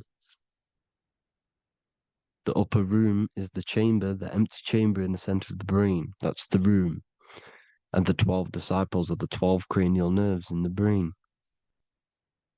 which pretty much rule the body, all the cranial nerves. The tree of life, the cardiovascular system. This is why in Genesis it says the tree of life was in the midst of the garden. Midst meaning middle, because the middle of the body is the cardiovascular system, which is controlling all of the systems in the body. The tree of knowledge of good and evil is the nervous system, is the spine and brain. This is what's detecting good and evil. The brain is the electrical computer with the left and the right hemisphere, decoding the dualistic world, decoding the light waves given to it by the external world. It is an electromagnetic computer. It is artificial intelligence. It is very intelligent, the brain and the nervous system, the human body as a whole. But the tree of knowledge of good and evil is the nervous system, because it is the tree that detects good and evil, makes you learn good and evil in this dualistic reality. Here you see Adam and Eve around the tree of knowledge of good and evil. Adam and Eve, male and female energies, with the serpent in the tree and the tree of knowledge of good and evil. Well, this is the spine, the brain, and the serpent is the kundalini of the spine. The serpent is the S. That's why S, serpent, S, the letter S is the serpent. Sex and serpents make an S noise. You know, the Bible cursed the serpent.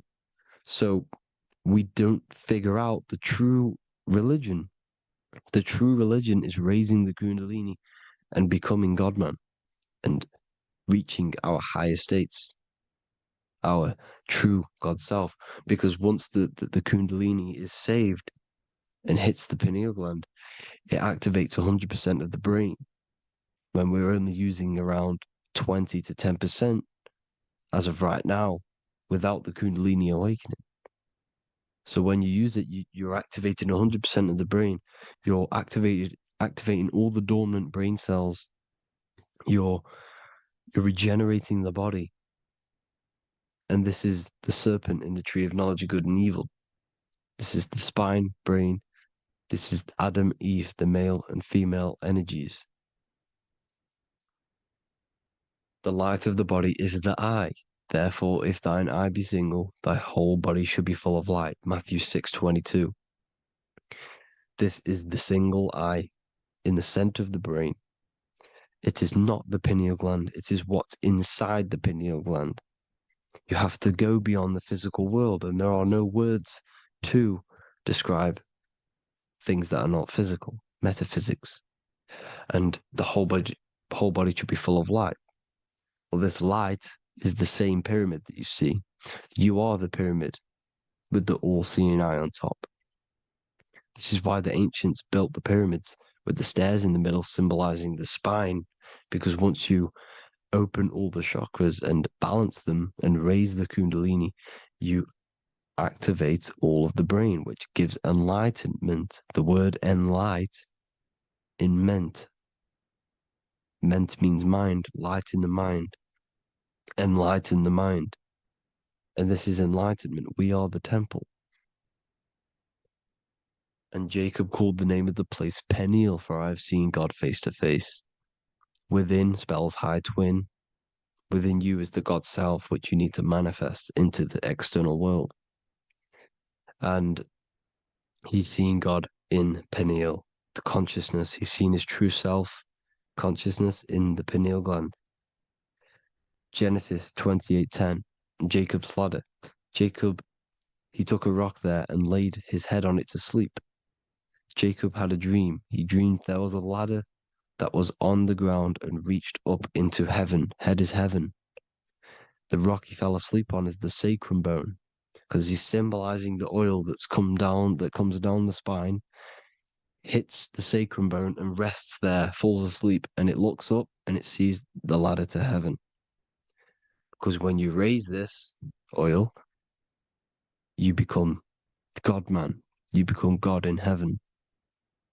You can leave the body at will. Do you not know that your body is the temple, that your body is the temple of the Holy Spirit? Corinthians 16:19-20. Or do you not know that your body is the temple of the Holy Spirit within you? Your body is the temple of the Holy Spirit, the soul and the mind within the center of the brain, the temple of Solomon, temple of the soul and the mind. Romans 8:10. Christ is in you. It's not external. When you give where attention goes, energy flows. When you give your energy to external things, your attention, your worship to external things, you're giving energy, meaning it's draining you, and you're feeding something within the astral plane, a mental thought within the astral plane. So with you realizing that the Christ is in you, that you don't have to worship anything outside of you, this means that you're internalizing your energy. You're not giving your energy, because where attention goes, energy flows, which means you become more present. You become healthier because you're not giving off all of your special electromagnetic energy that's charging you. This is why the religions ran by the Vatican is all external. They're exoteric. Exoteric means external teachings. The esoteric is the internal, the hidden teachings. In Psalms 82, I have said, ye are gods, and all of you are children of the Most High, because we are the Most High, split up into individual bodies. That's what consciousness is. Consciousness is the Most High, and we have to raise ourselves to the Most High. Brahma, Vishnu, Shiva, the Father, the Son, and the Holy Spirit. Why is it always a trio? It's a trio because it symbolizes us, the soul, mind, and body. The mind is the bridge for the soul to be in the body. What is the soul? It's the life force. It's the watcher. It's the all-seeing eye. The soul sees into different realities, and it gives life to the body of every reality it goes in. This is why you always see light around the all-seeing eye, because it is the energy, the life force, the light, life, L-I.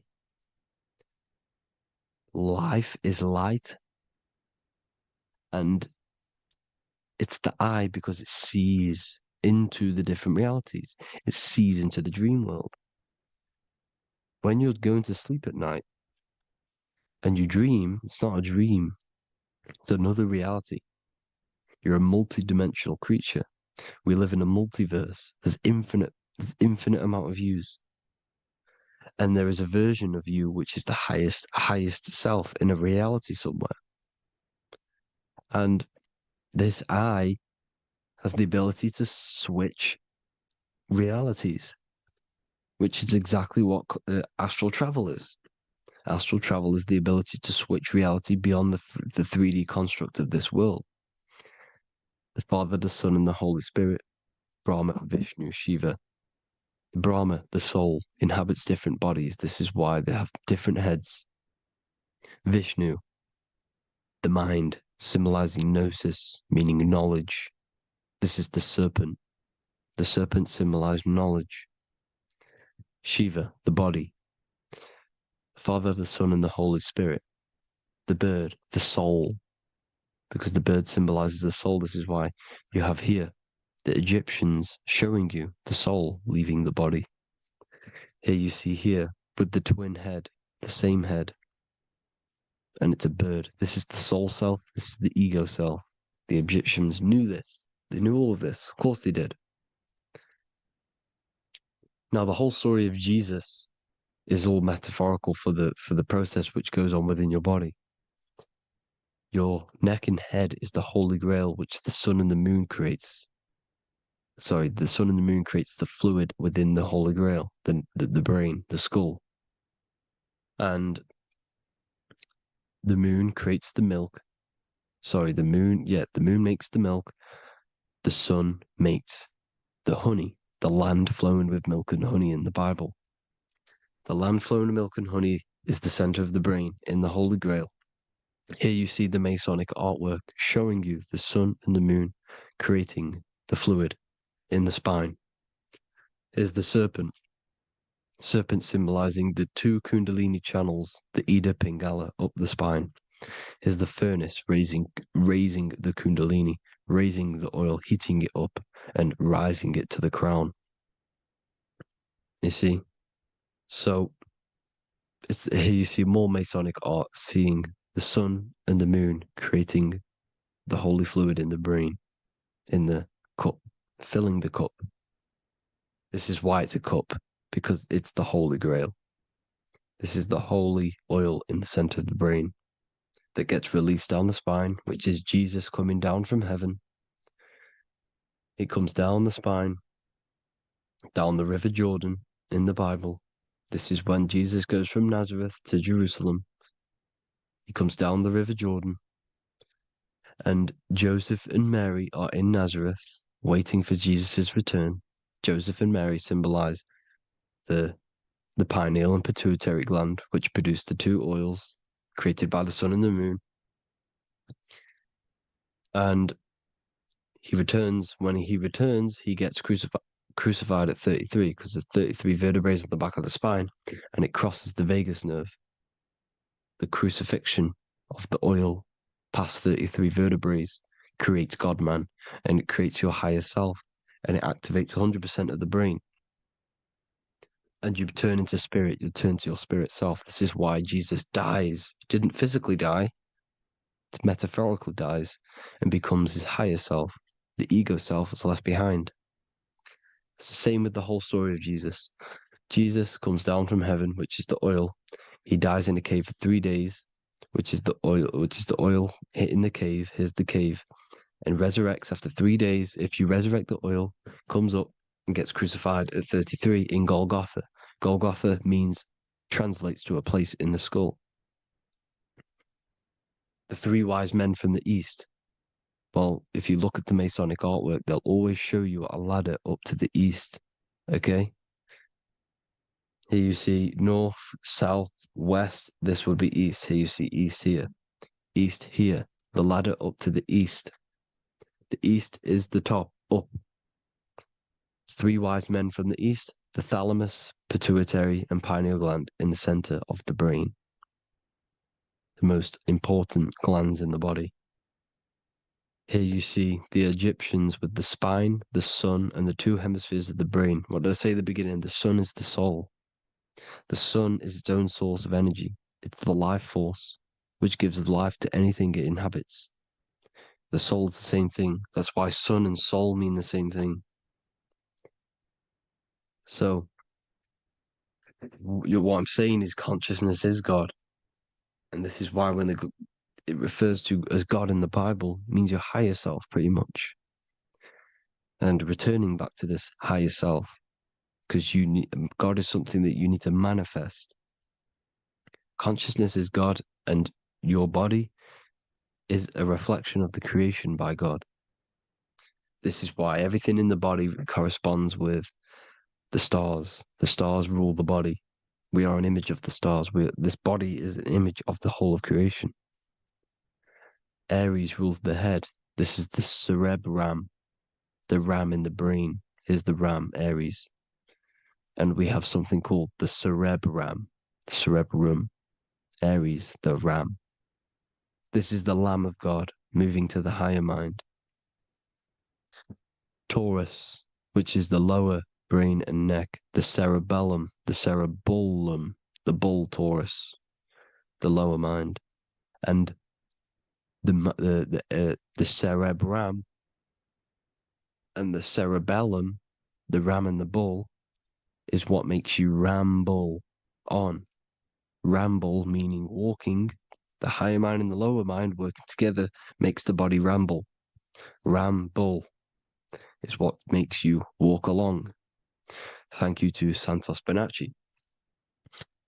Gemini, the two twins, rules the two arms, the hands, and the lungs. These are the two twins of the body. Sagittarius, the horse, which rules the hips. Hips means hippo. Hippo means horse. Hippopotamus means water horse. Hippo means horse, and this is why we call them hips, because horses have massive hips. Capricorn, the kneecaps. Pisces, the two fish, the 2 feet. Then they make us swim.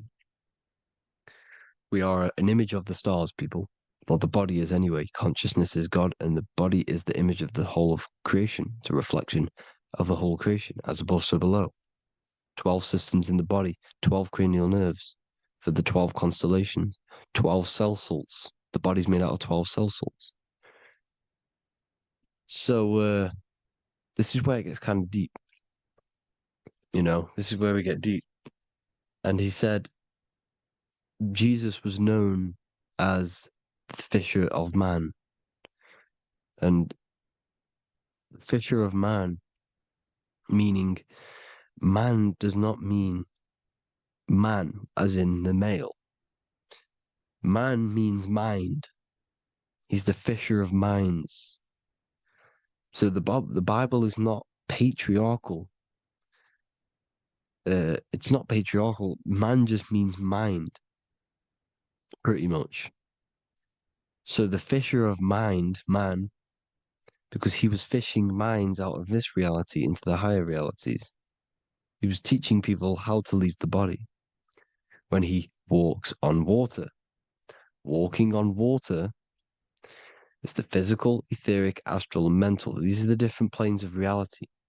The ether is the either, because the ether is the substance that's on either side, astral and physical. It's the fifth element, is ether. And the fifth element is the water. The same water at the beginning of the Bible when it says, let the firmament divide from the waters above from below. The water symbolizes the ether. It's the base of all physical matter. And the ether is known as the water. So when you're walking on water, you're walking on the ether, meaning you're leaving the physical body. So when Jesus walks on water and he's teaching Paul to walk on water, Paul becomes scared and falls back into the water. Well, when you astral travel and you become scared when you're projecting, you'll fall back into your body. So he's pretty much saying walking on water is leaving the body, and walking on the ether, because the ether is the veil between the astral, and that's what devil means. Devil has the word veil in it, because the devil is trapping you between one veil, which is this world. They're trapping you in this world, this thin layer of reality. Your dreams are different veils. The ether, the astral, the mental are different veils. Devil is the veil.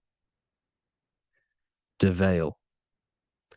You need to escape being stuck in one reality and live in between realities. And this is when you truly become a multi-dimensional being, because your soul is just the eye. That's what you are. You're just an eye, and you see into different worlds. And it also, when Jesus means the fisher of man, the fisher of minds, he is. I truly believe, because of my research, that there is other worlds. It's not just this one. There's higher worlds. There's an infinite amount of you, and you've been in them dreams you call dreams. Them dreams are other realities that you are in. That's why when you're there, you don't feel like you're in a dream. You feel like it's 100% real because it is real. So this is why the ancients always depicted the many different heads, because there's many different versions of you. And this I, the soul, the watcher, is switching itself into different bodies at all times. Well, when you sleep, when you astral project. And this is what the ancients were doing. They understood the multiverse and they could switch bodies at will. And this is what the seven seals are in the Bible, also known as the seven chakras. These are literally portals within us to these different worlds. We're in the heart at the moment. Earth rearranged spells heart, meaning middle. This is where good and evil exist. It's the middle point, the midpoint of realities. So I hope you all enjoyed the video. All of this knowledge that I've give you in this video is inside of my book, the Book of Wisdom. The Book of Wisdom gets updated every single month with new pages. It's a one-time payment for a lifetime worth of research and knowledge by me. So if you do want to get it, the link will be in the description. But I hope you will gain some amazing insight. Please like, comment, and share to help the algorithm, and drop a subscription. And for more lectures, every 2 days, I drop lectures and knowledge within the Patreon.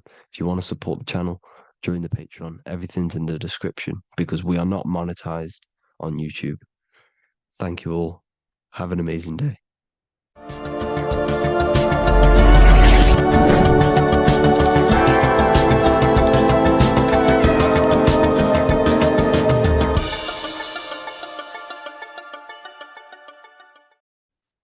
The Pope is supposedly opening 5 portals on Christmas Day. Now, I know this video is a bit late, but I'm going to be commenting on what I think this symbolism and this ritual truly means and what they are trying to do to society with this symbolic ritual. So, the first thing we must understand is that everything these people do on a mass scale, all of these major events that they take place on, are all symbolic. They're all ritual. They all have purpose. Okay. So when we look at the locations of these 5 doors that are in Rome, we actually see the sigil of Lucifer when we connect the dots of all of the 5 door locations. This is the sigil of Lucifer. Lucifer is not what you think. Lucifer, sigil of Lucifer, represents the outline of the human brain and our visual perception field. Now, the human perception field is how our brain interacts with the external reality. Our external reality is not physical. The only thing that exists outside of you is pure energy, formless, vibrational energy and light. Your brain is an energy decelerator. Your brain decelerates this light, this energy, into a material reality or perception that you can interact with. You don't look into the external world. The energy, the light enters the eye retinas, goes through the optic nerve, and travels to the back of the brain called the visual cortex. And the visual cortex is what shapes your visual screen. Now, if you are seeing the screen, this means that you are not the body, you are not the brain, you are the perception observing the screen that you are seeing. You are the eye behind that, you are the person behind that. So, what this is actually symbolizing is perception. This is a symbol of perception, of perceiving the material plane, of how spirit interacts with matter. Now, what's Lucifer? Now, the word Lucifer means the light bearer. He's known as the light bearer. The word Lucifer originates in Latin. Luci means light, and fur means to bring. It's the light bringer. The eyes, the visual perception of the light bringer to your reality. You see, everything outside of you is light. You are made of light. The word hue man means light. Hue means color, which is a form of light. And man means manifest. We're light manifested into material form. Every single one of us is Lucifer. When we fall for the material world, the external world, is an illusion. It is the false world. It can elude you. It can make you fall in love with the material things, material pleasures, lust, money, fame. These things make you fall. This is the fall of Lucifer. This is the mythological story. This is the symbolism behind Lucifer. It's you. Are you falling for material pleasure because you are a divine spiritual being from the higher planes, not from this plane? Now, if you let your divine being fall for this material plane and fall for the evil that can take place in this plane, then you are Lucifer. It represents the false light, the false reality. This symbol, the sigil of Lucifer, it symbolizes the interplay between light, consciousness, and the perceptual experience of the physical reality. The external world is truly internal. What we visually perceive is essentially light waves carrying information, which then gets processed by our brain, the central computer of our nervous system. Okay? So, how many doors are open? 5 doors. So, 5 is the number of perception as well. 5 fingers on each hand, 5 points on the human body, 5 toes on each foot. We have 5 senses. 1, 2, 3, and 4, they're spiritual numbers. 6, 7, 8, and 9, they're material numbers. 5's the gateway. 5 is the middle bridge of how our spiritual self interacts with the physical self, how spirit interacts with matter. So this ritual is symbolic of perception. This is maybe bringing in a new perception. A new event will happen after this, a new perception of the world. Or personally, I think this ritual was to obviously shape the collective consciousness because your reality is an externalization of your inner consciousness. It's simply just a mirror. Your material life, your material world outside of you is simply a mirror reflecting with mathematical and geometric precision of your internal consciousness. Your consciousness is creating and causing the effect called reality, physical reality. Your life is a result of every thought you thought in the past. Therefore, with that being said, everyone who perceives this ritual of, oh, the Pope's opening 5 spiritual portals, who's letting in demonic energy into the world, they're going to let demonic energies and demonic spirits all in the world. Well, what if I told you the only portal they're opening is a portal in your own mind for negativity?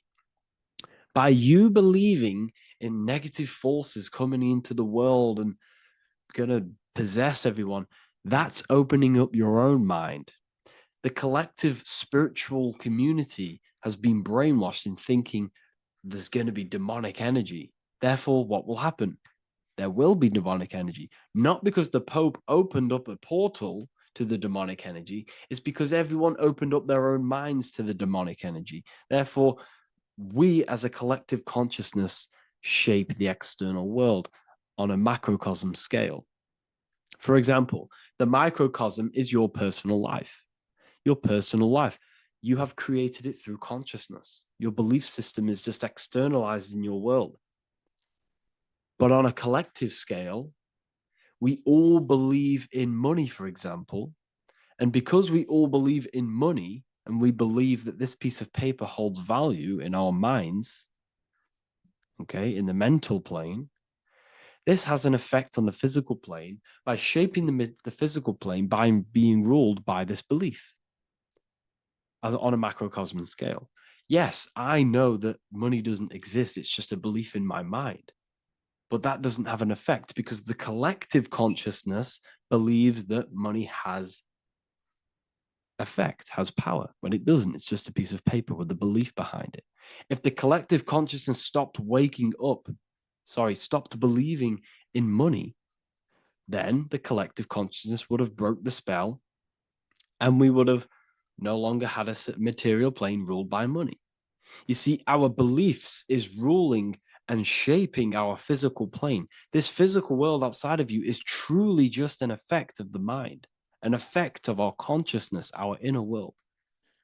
So I believe this ritual was done to change our perception, to make us think the Pope is bringing this spiritual energy and negative forces into the world. And it's just simply us creating the negativity in the world by believing in this, by thinking this. Remember, they have the power to send messages into millions of people's minds through media. And then messages are then believed, and that belief is shaping our world. What have I told you? That the New World Order is not manifested by the elite, it's manifested by you and us. We're all manifesting the New World Order. They can't manifest it. We can, because we are the ones believing it. We believe it. It is reality. It shapes our own prison. We're all shaping our own prison by believing in the prison, by believing in money. So this ritual was all to do with perception, creating a new perception, creating fear in our minds to, of course, distract us from what's really going on. This is all a ritual to implant messages in your own mind. So I hope you all understand this video, and I hope you all gain some insight, and I'll see you inside the university. You're living in 4 planes of existence right now, but most people are only aware of one. And that's why they feel lost, disconnected, and stuck in cycles they can't explain. If you don't understand the blueprint of reality, you'll keep trying to fix the physical, while the real causes lie in the unseen dimensions that you have direct access to. You must understand that the universe only exists in the mind. Everything is a projection of consciousness. Therefore, consciousness produces everything. Our internal world is consciousness. Our external world is this physical body, physical world. Everything is an externalization of consciousness. For example, this was a thought. Now it's made physical. But before this was invented, it was existing in someone's mind, in consciousness, invisible. Then it was made manifest, made physical. So everything in this physical plane is the effect. The cause is consciousness, mind, the mental plane. So now I'm going to explain these different dimensions of consciousness. You don't just exist in this physical plane. The physical plane, in fact, is the lowest plane there is. It's the illusionary plane. So first of all, we have the Buddhic plane. This is the nothingness. So think of it like this. Absolute nothingness. If you turn off thoughts, there is nothingness. This is the void. And out of the void springs infinite potential, which is the mental plane. Now, your mind has no limitation. It can think anything, be anywhere, anytime, any place. In the whole world, there is no limitation with the mind. This is the realm of infinite possibilities. This is the realm of thought. Thought is a dimension, information and thought. To go a little bit deeper on this, there are pockets of thoughts, what we call in the occult fields of thoughts. Your mind does not think thoughts, it receives them. Your mind is like a radio. Whatever the mind is tuning into, setting its mindset, setting your frequency or setting your mind, you will receive thoughts based on that set, whatever you set your mind to. So there are pockets of thoughts that we penetrate in the mental plane. The mind is the mental plane, the infinite possibilities. This is the spark of creation. This is where all things begin to manifest as an idea. an idea in the mind as a thought. So if you want to gain certain information, you need to meditate or do thought exercises where you are penetrating that dimension of thought, that pocket of thought. For example, if you want to find a way on how to make financial wealth, you would use your mind, set your mind on wealth and money, and think, close your eyes and think about that specific topic and see where your mind takes you. And you will expand your mind into different pockets of thought and gain information. So this is the mental plane. This is how you can use the mental plane. You can use the mental plane to do this. Then we have the astral plane. We have higher, middle, and lower astral plane. The astral plane is the body for thought. So every dimension, physical, etheric, astral, mental, Buddhic, is a body for a dimension above. Each dimension below is a product of the dimension above. So for example, the astral plane is imagination. This is the lucidic realm of imagination. This is where thoughts begin to manifest into some sort of form. It's not a physical form because this is physical, but imagination is a lucidic form. It's not really physical, but it's there. It's a projection of light. It's astral matter condensed by the willpower of the mind. So depending on the vibration of that thought will depend whether it manifests in the higher astral plane, middle astral plane, and lower astral plane. If you think about more material things and visualize material things, this will manifest on the lower astral plane because material matter is low vibration. Now, that does not mean it's evil. That does not mean it's bad. Okay? It just means low vibration just means more material. But if you think and imagine more spiritual things, this manifests on the higher astral plane. So the astral plane is the screen in your mind that allows you to vision an apple, that allows you to vision anything. It's that mental projection that's inside of your mind. Now, this is what we call the third eye. It's an eye because the eye is the mind, and the mind can see into the astral plane. It perceives this spiritual world, this lucidic realm that we have access to. This is where also infinite potential takes place. This is the realm of spirits, demons, jinns, whatever you want to call them.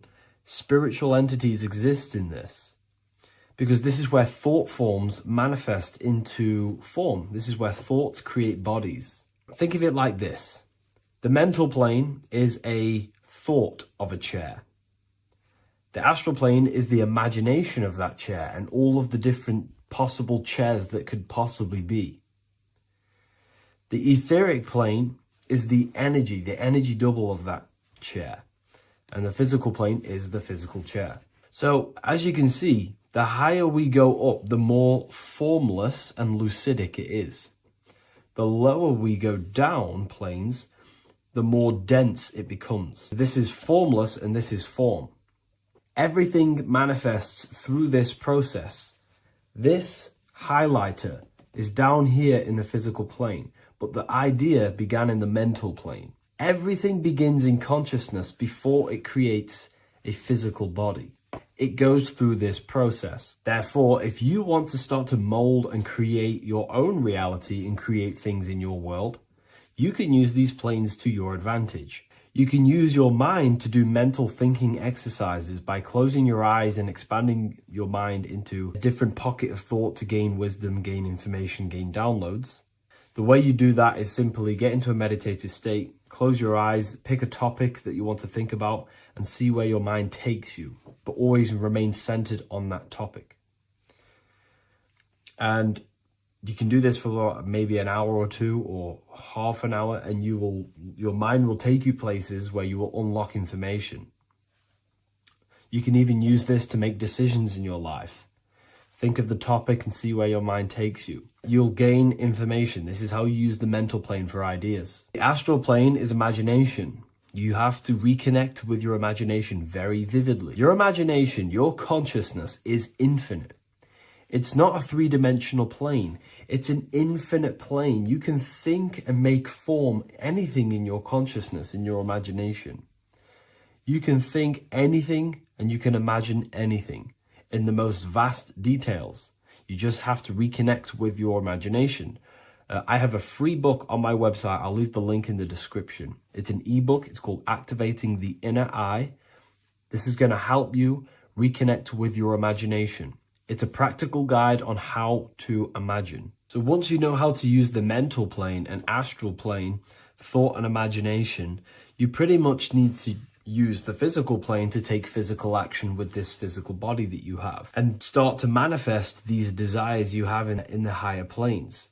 Now, it's very important that we master the mind, because the mind is the very fabric of reality. We become what we think about. Your life is a product of every thought you thought in the past. It is the mind that directs the flow of consciousness. And wherever this consciousness is flowing is what you will create in your life. Consciousness is the most potent force in the universe, and the mind is pretty much the universe in a microcosm form. It is infinite potential. And your mind will continue to expand into new realms of thought forever and ever and ever. You are eternal. You are not this physical body down here. You are consciousness. Literally dreaming that you are in this physical body. So everything begins with the mind. We need to be conscious of the thoughts that enter our mental field of consciousness. There is a level of self-awareness that you can reach where you can become conscious of pretty much every single thought that enters your mental field. Now, we have over 7,000 thoughts a day. You can gain such mastery over your mind where you can become conscious of every thought you think. And that is when you gain superior power. Because when the mind is fully under control of self, you can direct the mind's potent force into a specific goal. Most people's minds are dualistic. They want something, but their mind is thinking something else. They have limiting belief systems. They have the little voice that comes in and says, you can't do this, you're a failure. That is a fractaled mind. The mind needs to be singular. It needs to be on your team and not an enemy. Do not let your own mind take away your power. Your mind should be on your team, giving you power, giving you the best possible thoughts and the best possible beliefs. When the mind is in this condition and on your team and not taking away your power through the destructive thoughts, it becomes a potent, powerful force used for manifestation to create anything. And the way we get the mind on your team is through constant meditation to learn how to control the mind and turn it on and off. Subconscious reprogramming through visualization, affirmations, cultivating emotions associated with your goal. All these three ways we can reprogram the mind slowly over time so that it becomes powerful and becomes on your team and doesn't give you negative contradicting thoughts. When the mind is fully aligned on one thing, it can create massive empires and things in your physical reality. So I hope this video helps, and I'll see you in the next one.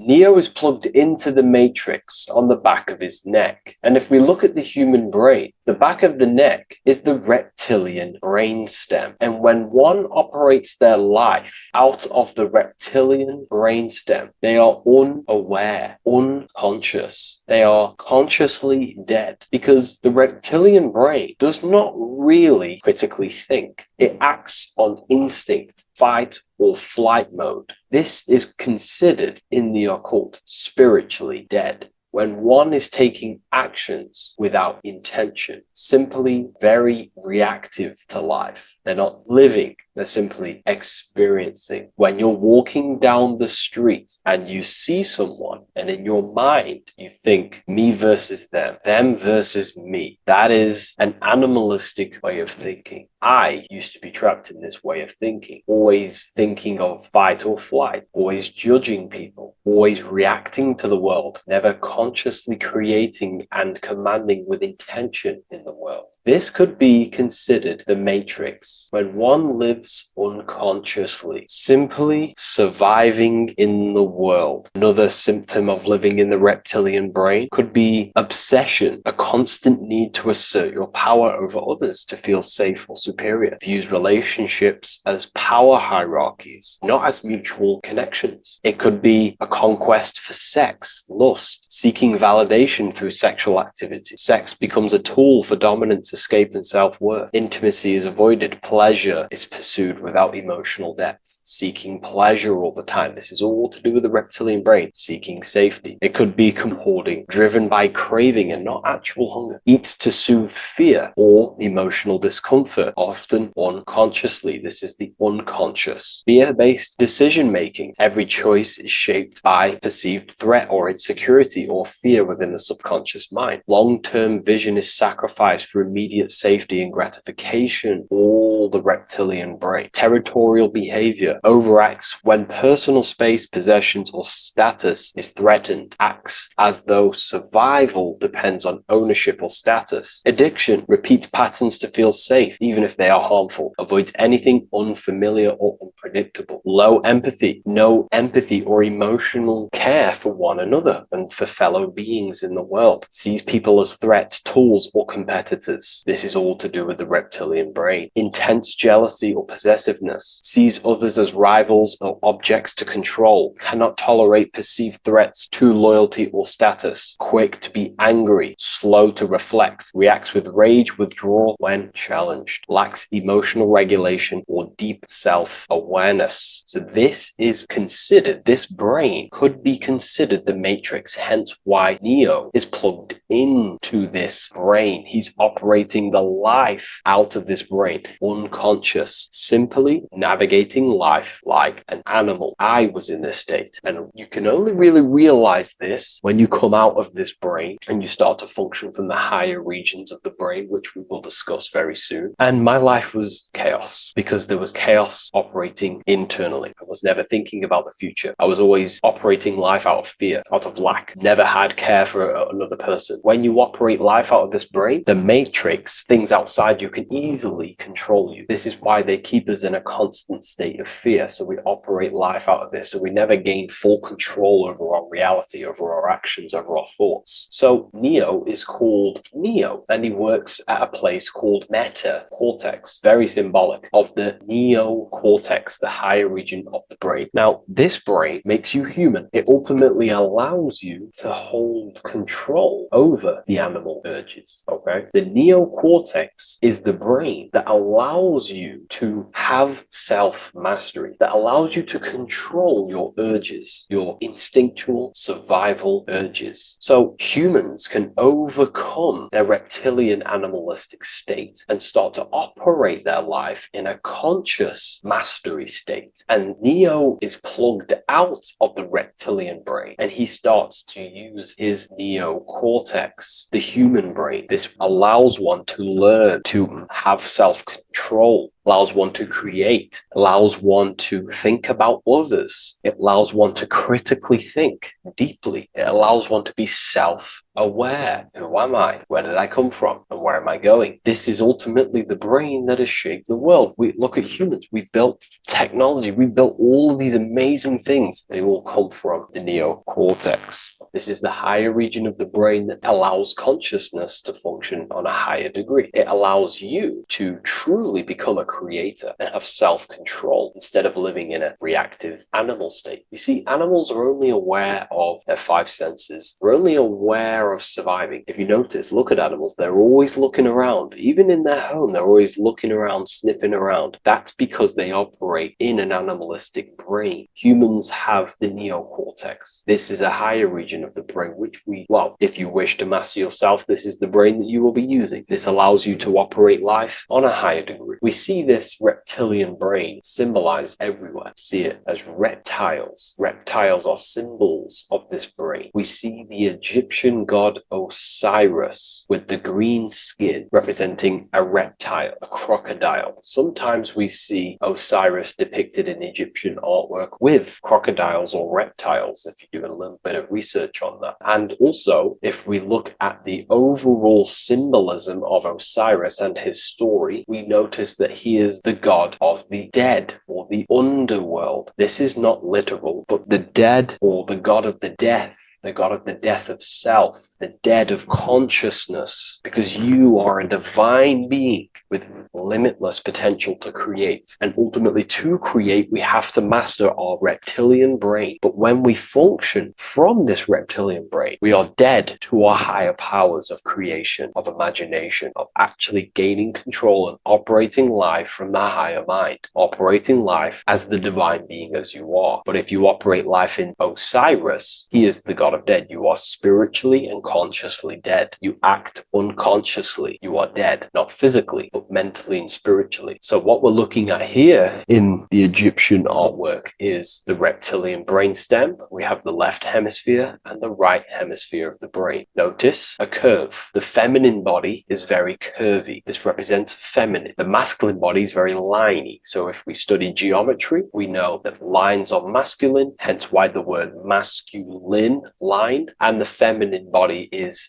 in geometry, feminine is represented as curves. So this is the left masculine brain on the left side, and this is the right feminine brain on the right side, with Osiris, the reptilian brainstem, in the middle. So we're going to go deeper into some Mesopotamian artwork now. Now let's have a look at this. We're looking at the reptile on the very bottom. We see the left brain and the right brain, the Eye of Ra and the Eye of Horus on the left and right. In Freemasonry, we still see the symbolism of the two pillars, Yakin and Boaz in Freemasonry, with the two pillars symbolizing masculine, feminine forces of consciousness, also representing the masculine left brain and the feminine right brain, with the reptile down here. But if we have a little look here, right, we have a little look at these reptiles. This person is standing on top of the reptiles. When you are on top of something, you have power over the below. You are standing atop of something. You have mastery over it. You have control over it, symbolizing gaining control over the reptilian brain, the reactive actions, the sexual urges, the addictions, the territorial behavior, the fear-based decisions, constant internal tension, never being able to focus. It's symbolizing gaining control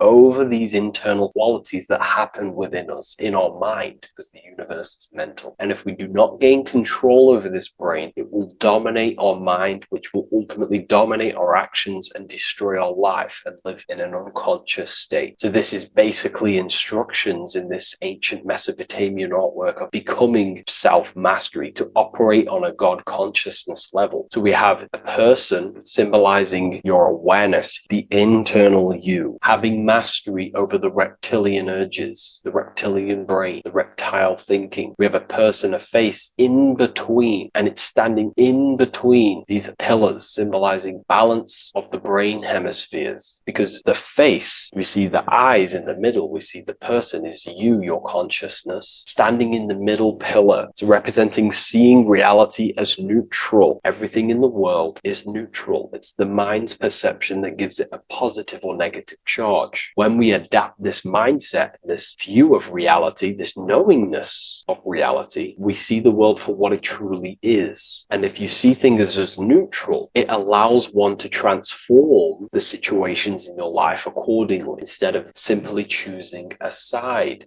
This is a major problem in society, and this was a problem within myself also. We like to choose sides, and choosing sides can keep your consciousness locked in a certain mindset, in a certain belief. And belief is what is ultimately destroying humanity. It's about knowingness. And knowingness is in the middle. We want to seek to know things. Knowing things allows you to go out there, directly experience it, and know it for yourself. For example, I know I'm not on a spinning global ball flying through space. Why? Because my senses tell me I'm not doing that. My senses tell me I'm not going 1,000 miles per hour and 360 60,000 miles per hour from space while spinning around the sun. I know that because I know myself. I know I'm not my body because I've had direct mystical experiences beyond the physical body. So we should seek to know things, and that's what we call gnosis, direct knowledge obtained through direct experience, knowingness. And that is a middle pillar quality. So in Freemasonry, we see the middle pillar. The matrix is designed to give you two wings all the time. Democrats, Republicans, feminism, and then there's another side. There's always two sides that they're giving you because they want you locked in either way, which is seek the middle pillar, seeing things as neutral, seeing things as the middle pillar, seeking direct experience, gnosis. And this aligns with the brain because the brain gives us these two perceptions also. The right brain sees the woods, the whole woods, but the left brain sees the individual trees and branches and leaves. If we're too left hemisphered, we're going to see everything as divided. If you're too left hemisphered, you're only going to see yourself. You're only going to think about me, myself, my ego, my consciousness, my life. And I'm only going to operate in the world, take actions only towards me without considering the collective, which is the right hemisphere quality. The right hemisphere allows you to see the bigger picture, how we're all connected. We're all one family of consciousness. We're all one being separated in different bodies, one consciousness operating in different bodies. So it's about aligning these perceptions of the brain and standing in the middle and also conquering the reptilian brain. This allows us to operate in the world and see the world for what it truly is and operate from a place of balance. We also see some more symbolism in Egypt of the Ram Sphinx in Egypt. Ram Sphinx. Please leave a comment and please leave a like and a subscribe onto the YouTube if you like my content. Smash that like button and we'll get straight to this. So this is the Ram Sphinx in Egypt, also symbolizing the brain. This is my research.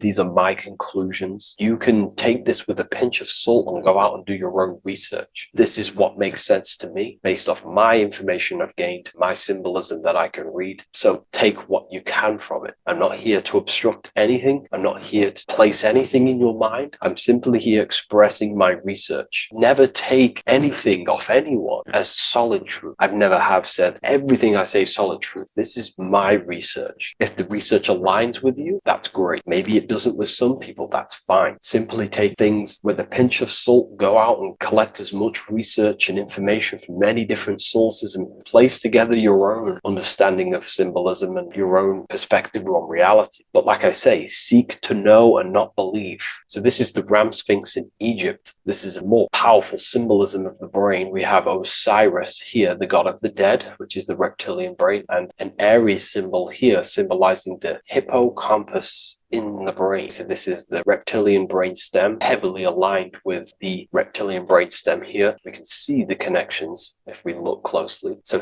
this represents the dead of consciousness. This is the dead of self, living in impulsive animalistic state, the symptoms that I listed earlier. I'm not going to go over the symptoms again. And Aries symbolizes the hippocampus in the middle of the brain. This is the hippocampus. And Aries is a symbol of a state of being. Why? You see, ancients and the ancient Egyptians, according to my research, Freemasons still use this symbolism today. So what they do is they use the path of the sun to symbolize a state of consciousness or a journey in consciousness. So what do I mean? So Aries here is the transition from the winter arc. So this is the winter arc from Libra, Scorpio, Sagittarius, Capricorn, Aquarius, Pisces. This is when the sun is dead. This is when the electromagnetic waves of the sun are not very present. This is the winter. This is when there's more darkness in the world. However, from Aries, Taurus, Gemini, Cancer, Leo, Virgo, and to Libra, this is when the sun is giving more electromagnetic rays. Everything grows. Everything is reborn again. Everything's growing. There's more light. There's more warmth. You can grow crops. So this is very symbolic as a state of consciousness. Aries is used heavily to represent the rebirth of the sun, but internally as an esoteric interpretation of Aries, it symbolizes the resurrection of awakening of the self. It is the rebirth of the sun, of the soul, the rebirth of becoming aware out of the darkness into the light, living in the reptilian unconscious state, the unconscious, not being aware that I possess consciousness, not being aware of my thought, emotion, actions. And Aries is that symbol, is of the rebirth of the spirit, the rebirth of the self, becoming self self-aware. So that's what we're looking at here with the Ram Sphinx. We're looking at Osiris, dead, the reptilian brain, operating life in an unconscious state, not really thinking, not self-aware of thought, emotion, actions, not aware of the soul, not aware of good and evil, not aware of the laws that are in the heart of love, not aware that there's always an intelligence in the heart telling us what's the right thing to do at all times, not aware of anything, just simply reacting to the world. But then we have a symbol of Aries above, which is the resurrection of self. So again, this is symbolizing by the Egyptians to me and my research, going from darkness to light. This is the resurrection of consciousness when we start to deepen our self-awareness, which is ultimately what I'm doing to you in these videos. Hopefully I can awaken some people's minds and make people think deeper. And that process of internally what's happening within you that's what Aries represents, when you're starting to say, wow, my mind's going deeper and deeper into the self, and I'm realizing more. That is what Aries symbolizes. When the sun returns, it's also a symbol of a sacrifice, because obviously when the sun returns back to Aries, we're sacrificing the winter, when we're transitioning, and all transitions require sacrifice. So in Aries, the Jews celebrate the Passover. It's the Passover of the sun, and what do? They eat lambs in the Passover Aries, because it's all symbolic of this internal process. In Aries, Christians celebrate with the Easter, which is the resurrection of Jesus, the resurrection of the sun. Remember, it goes deeper. There's deeper layers to this. It's the resurrection of the self and the mind deepening into a deeper awakening. So again, we're going from the lower regions of the brain, and when we start to critically think and become self-aware, we're starting to use the mid part of the brain, and the mid part of the brain then expands into the neocortex, which is the resurrection of the self. The mind is no longer functioning in just the reptilian brain, but then it's going into the light of the higher brain, the neocortex, and this is the reptilian brain. This is the midbrain, what we're looking at here with the Ram Sphinx. Yeah. So this is the resurrection. It's the transition point of going from the reptilian brain into the midbrain, into the neocortex. We're now resurrecting ourselves. Now, this is not putting anything negative on the reptilian brain. Without the reptilian brain, we wouldn't be able to live. We need the reptilian brain, but it's an abuse of the reptilian brain that can keep us in a very low state. It keeps us stuck in an unconscious state. But the reptilian brain is what's allowing you to breathe, to eat, to scan the environment for any threats. If there are threats, we do need the reptilian brain. That's not to say it's evil, but what I'm saying is an abuse of this brain, which is what most people are stuck in. They're operating their life out of this brain. And this is what the Egyptians, I think, are symbolizing, trying to tell us to resurrect ourselves, to become self-mastered, to become the highest version of yourself, to actively create in the world. Because when we are only operating from this brain, we're unconscious, well, then other people can use you as a vessel to create their reality. This is how the world is at the moment. The ones who know how to use the mind are controlling the other ones who do not know how to control the mind. So I hope this makes sense to you. Let me know if you have any video recommendations, and I'll see you inside Ethereum University. If you wish to take your research to the next level, I have things inside of there that are very powerful. We happily invite you. I'll see you inside of Join. If not, I'll see you in the next YouTube video.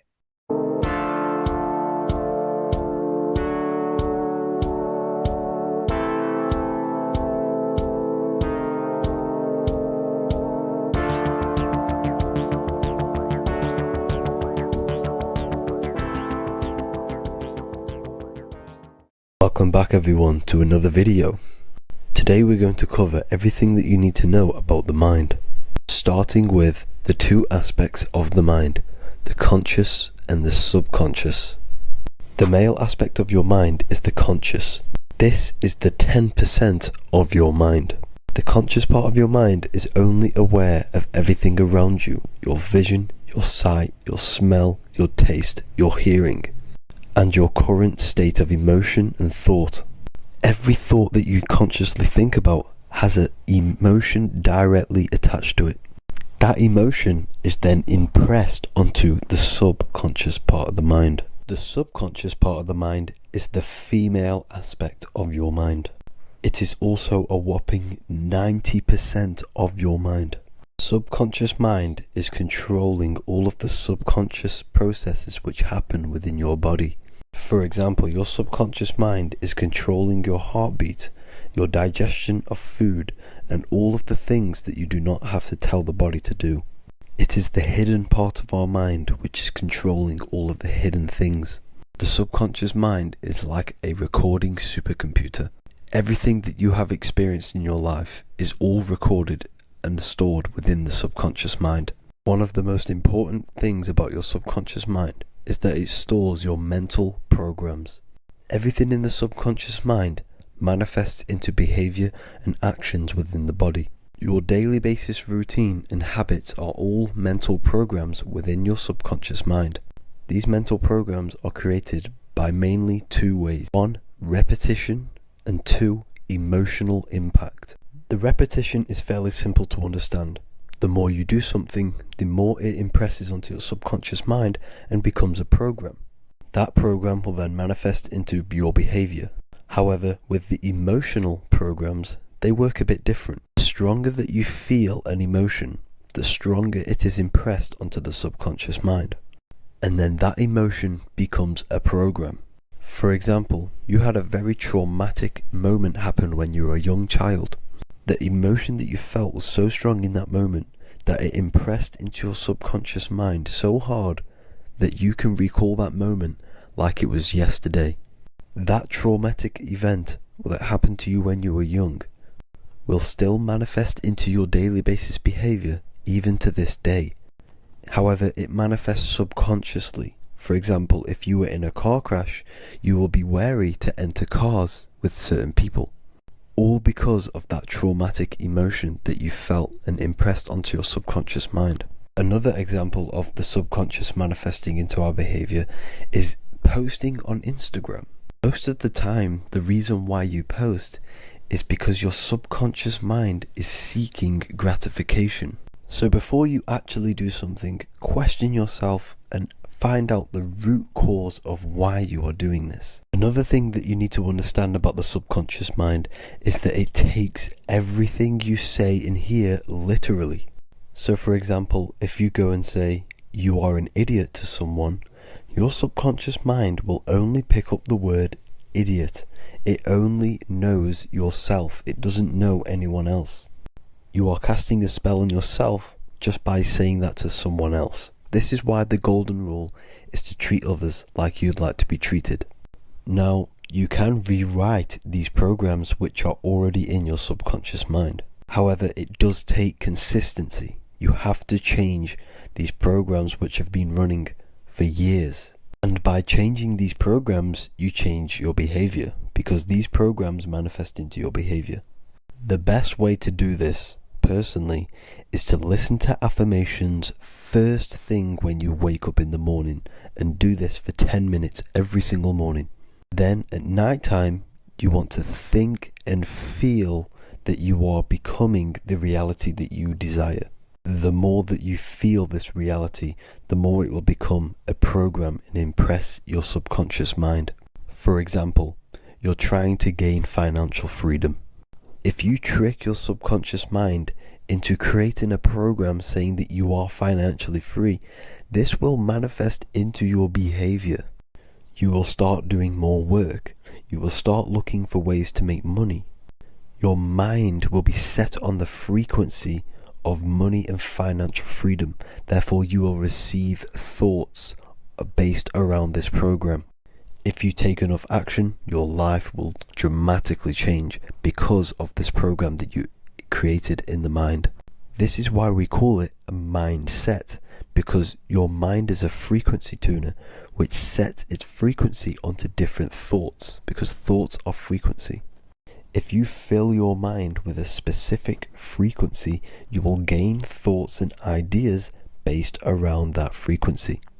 To create a stable mind, you need to master your emotions.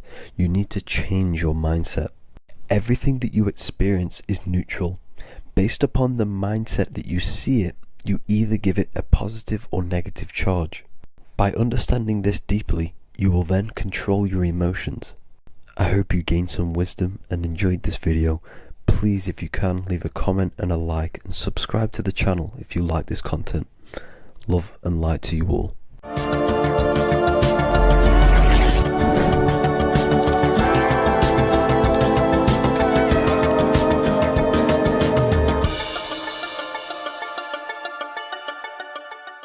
What is the difference between higher consciousness and lower consciousness? In this video, I'm going to be breaking this down in great detail so you can understand what higher consciousness actually is, because this word is thrown around a lot in the spiritual community. So I'd love to break this down and make this clear to you. My name is Harry B. Joseph, also known as Revival of Wisdom. I am the author of the Book of Wisdom, Volume 1 and 2. I've been studying the occult for the past 4 to 5 years and have personally been using the occult esoteric knowledge on myself and implementing it in my life. When I say the word occult simply means hidden. It comes from the Latin word oculus, which means eye. It simply means hidden from the visible eye, what you cannot see. So we're studying things of the human psyche, the things that we cannot see, such as thought, emotion, desire, the astral forces, imagination. We're studying the things that cannot be visibly seen, but they affect what can be seen in the material world. The most important thing that helped me understand life is that life is a mental game. It's a mental universe. Every object you see was first thought in the mind before it came a physical reality, which means mind and matter are not separate. They are one. Matter is the crystallization and the expression of mind. Therefore, higher consciousness corresponds to the mind of the individual. First, let's start off with lower consciousness. The external world is the effect. The cause is the mind. The internal world expresses the external world. Reality is created from the inside out. Lower consciousness simply means they're not aware of their internal world. They have no connection with their internal world. They act unconsciously. They are unconscious to their thoughts, what's going on inside their mind. They are unconscious of their hidden desires that drive their physical actions. They are unconscious. This is what in the occult they say spiritually dead, symbolized as a grave or a casket. Someone who is not aware of their internal world and they exist within the darkness. They think, feel, and act unconsciously. They have no awareness of their internal self. They think imagination is just a fantasy, which I don't blame them, because imagination in the modern world is painted to be some fantasy thing. Oh, you're just imagining things. But in the occult, this is a very powerful faculty of the mind. The imagination is the dimension that sits just above the physical plane, that pretty much all thoughts manifest there before it materializes in the material reality. Low consciousness simply means they are in reactive consciousness. The individual reacts to the effects that they have created through the cause of their mind, thoughts, emotions, and actions. If something bad happens in their external reality, their mind starts to think about reacting, complaining,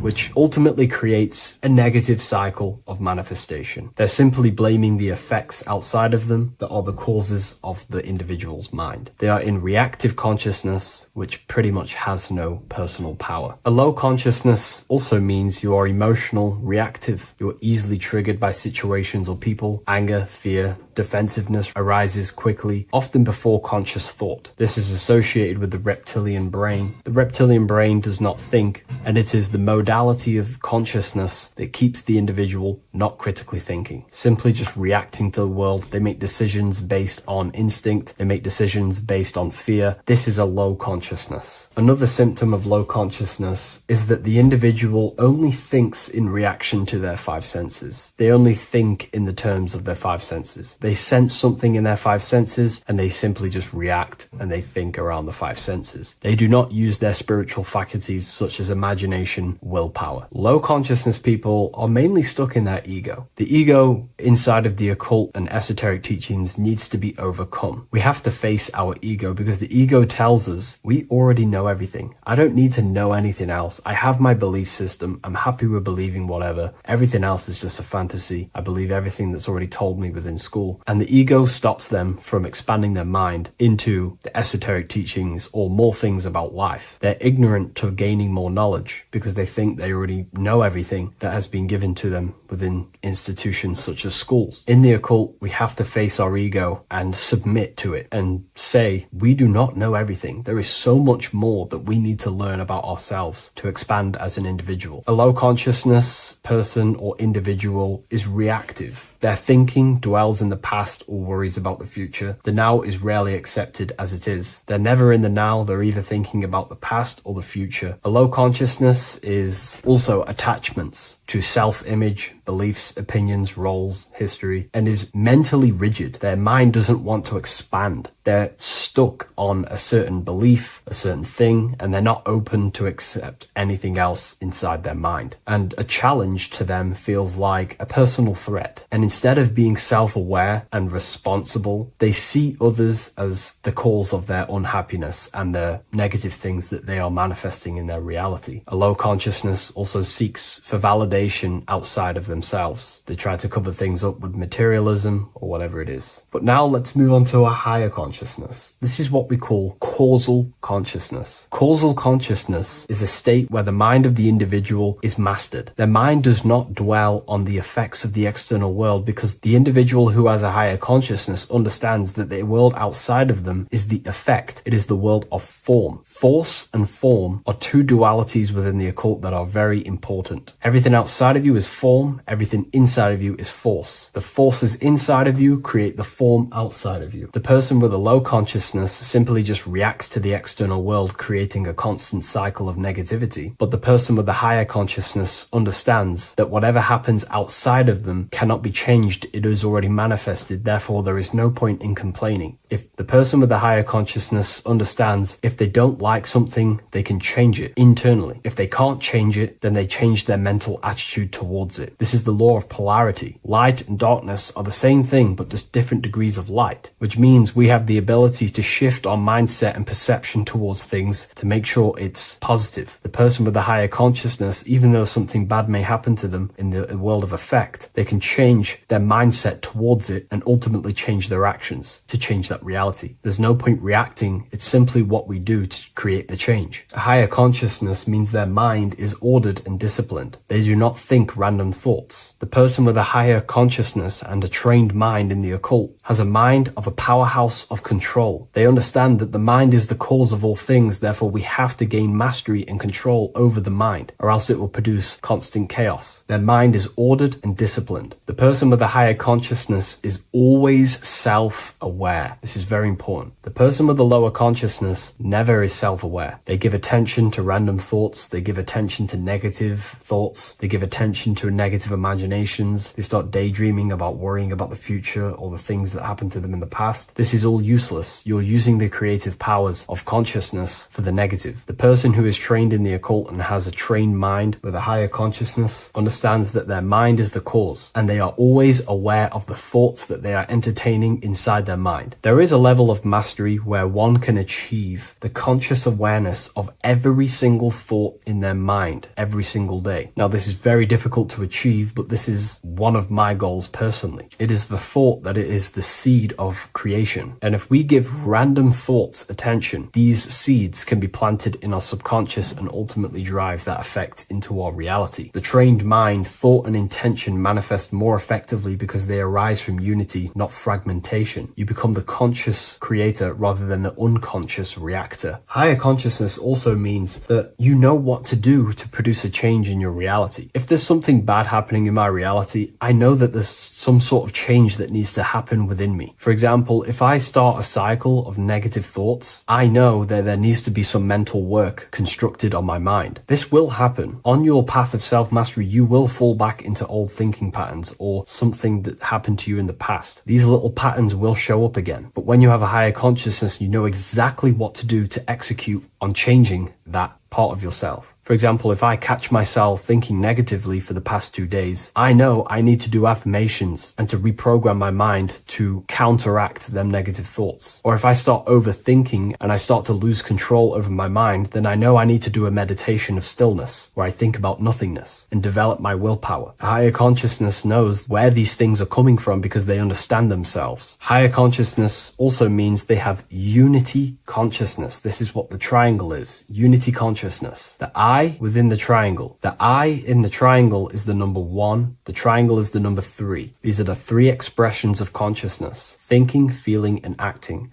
and they are one force. If they have a goal in mind that they want to create, a desire in their heart to manifest, they unify all three forces of consciousness towards that goal. They think, feel, and act. A person with low consciousness is divided within their own consciousness. They think about creating a business, they feel like they're hungry, and they act scrolling on TikTok. This is what you call divided consciousness, and this is what creates chaos in reality. Their three forces and three expressions of consciousness are not working together. When we align thinking, feeling, and acting all towards one thing, you can quickly start to generate realities and create worlds. So a person with a higher consciousness will be working, they may get the thought of playing video games, but then they remind themselves of think, feeling, and acting and get back focused on whatever they're trying to create. A person with a higher consciousness will pause before reacting. There is a stillness between stimulus and action where awareness chooses rather than reflex responds. A person with a higher consciousness has no fear inside their consciousness, inside their mind, because they understand that fear is the mind killer. It kills the creative powers and forces of the mind. Fear is an illusion, and again, going back to the law of polarity, the person with a higher consciousness understands the laws, that if there is fear, then there is ultimately an opposite of that, which they can transmute their mind from fear into the opposite, which would be strength. They start to fear something, they instantly shift their consciousness into the polar opposite of that, instead of dwelling on fear, which destroys the creative power of the mind. A person with higher consciousness understands they will never die, because they have truly access to mystical experiences, which proves to them that they will not die. The person with the higher consciousness does not identify with the ego, the name, the job, the reputation, because they understand these are constructs of the mind. When you turn off the mind, you are left with the observer. You are no longer the mind, you are the observer of the mind. The person with the higher consciousness seeks to be the observer of their life, looking over their thoughts, emotions, and never dwelling in them too much, because when you get caught up in your emotions, you will be moved by the wind of the emotions. They are the observer of them, and they are connected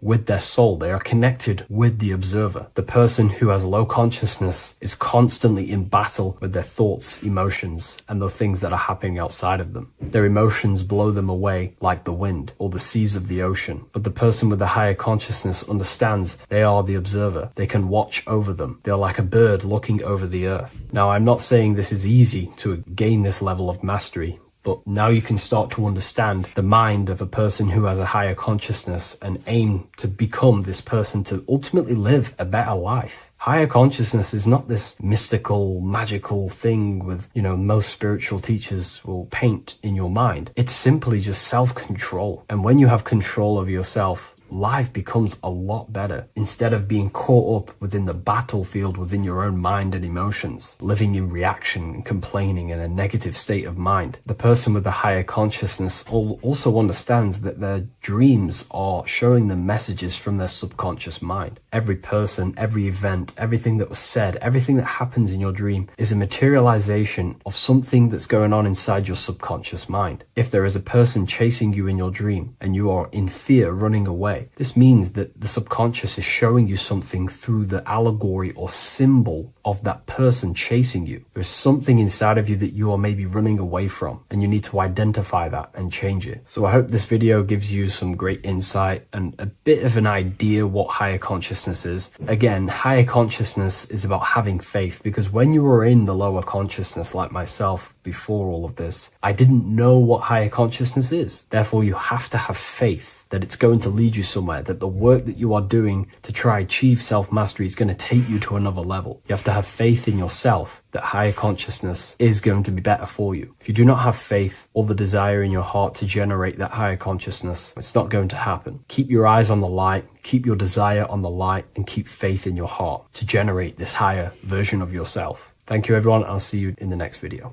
And order is, and the physical world is order. It's order out of chaos. This is the chaos of emotion. Sorry, not emotion. Chaos of imagination. Chaos just means there's no order. But then the physical world is order out of the chaos. This is an order. This is an order out of imagination.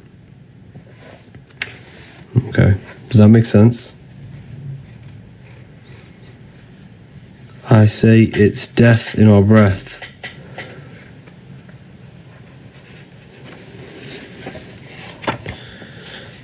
This is the pineal gland. So this is why Buddha has a pine cone on his head. The pine cone represents it's an open pine cone, and this represents the open pineal gland. Now, the pineal gland is pretty much a radio receiver for consciousness. Your body is like an antenna. So you have a radio. You have a radio, right? And the radios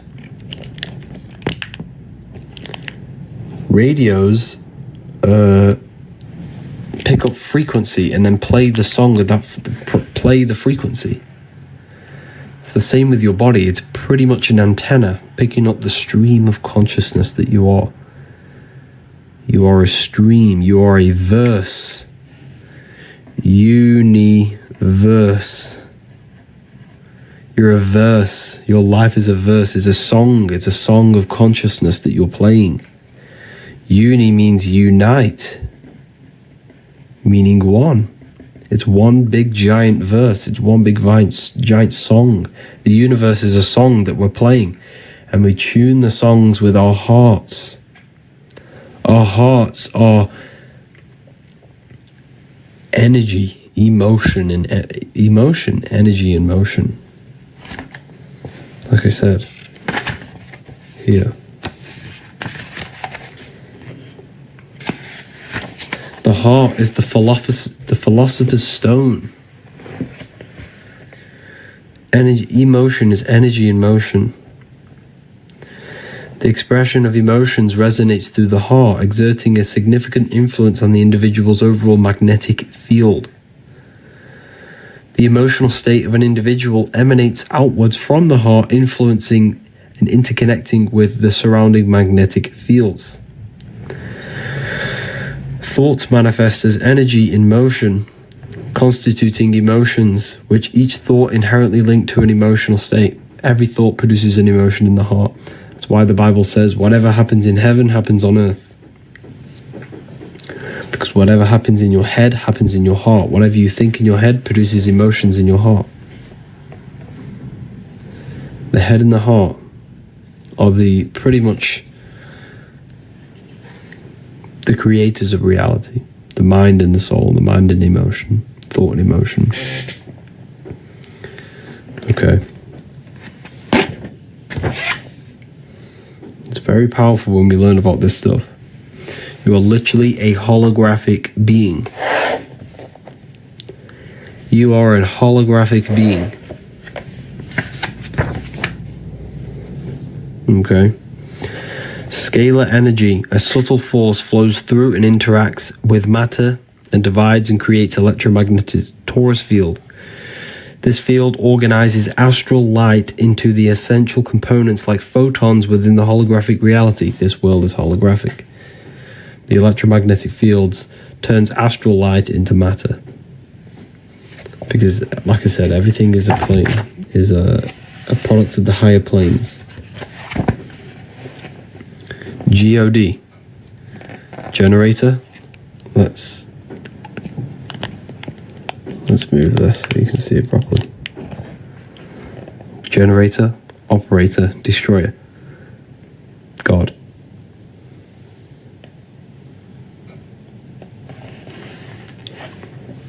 How to activate the pineal gland. You can do it many different ways. First, meditation is one of the greatest ways to literally just connect with your consciousness.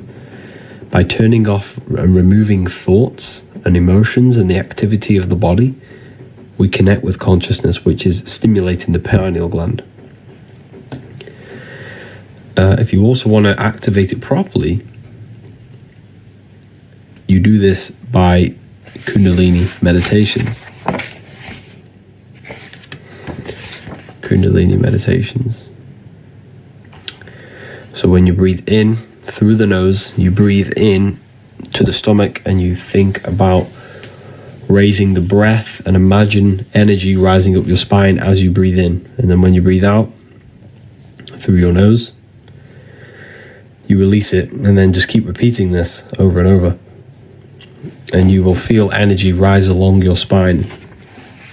You'll feel energy rising your spine, and your brain will feel like this, tingly. You'll get a tingling sensation. It's an amazing sensation when you get it, a Kundalini awakening. It's one of the best feelings you'll ever experience in your life. It's undescribable. It just feels like tingling light, a surge of energy entering in your brain, and you just feel so refreshed after, and you're more in tune with yourself. Yes, you can become dizzy. Or lightheaded. You're more in tune with yourself. You gain deeper thoughts. Your dreams are enhanced. Lucid dreaming definitely enhances. You pretty much become a superhuman. My brain tingles periodically on a regular. Yes, that is your Kundalini. That is your Kundalini awakening. Now, there's many different levels to Kundalini awakenings. You can have a small awakening or a large one. There is a medium, a half, and a full.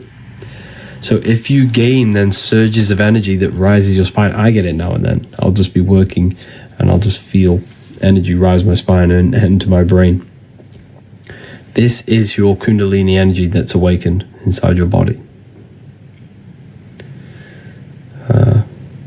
It brings peace to us. Yes, it does. Very well said. Very well said, Flower. Grand Rising, everyone. Welcome. Hello, Mohammed. Welcome.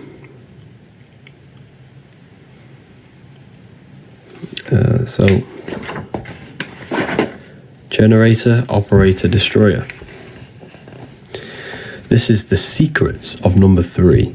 This is the secrets of number 3. We've hit 10k already. Keep tapping the screen, everyone. Let's get some more people in here. Share the live with a friend or family member.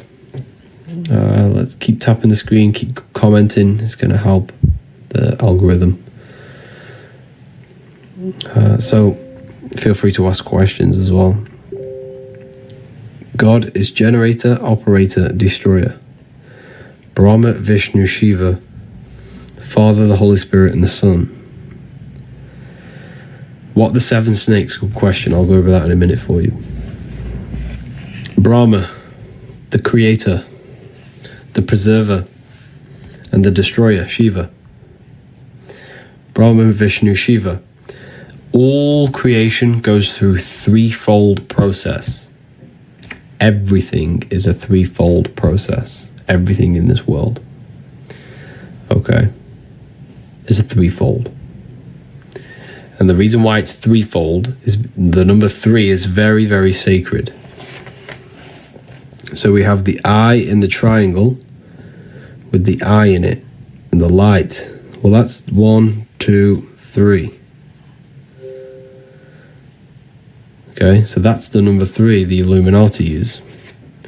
3 represents creation. Why? Look at the number 3. 1, 2, 3. This middle point represents the dot here is the emanation of creation, turning into duality. It's a torus field.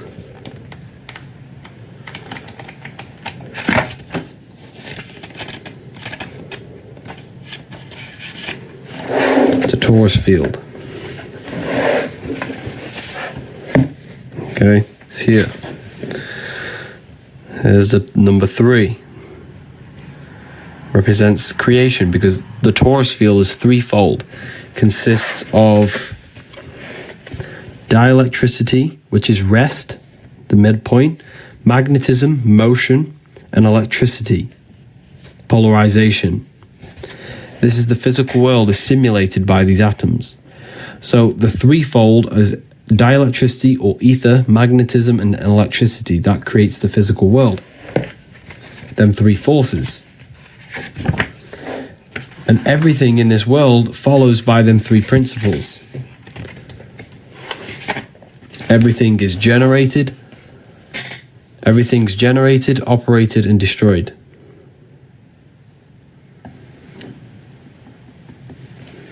Generator, operator, destroyer. Generator, operator. So you will be born, you will live, and then you will die. Everything goes through this threefold process. That's why the Freemasons at the top of their artwork always have an eye and a triangle. I'll show you. I'll try and find an example. It's very powerful. So the Freemasons always have...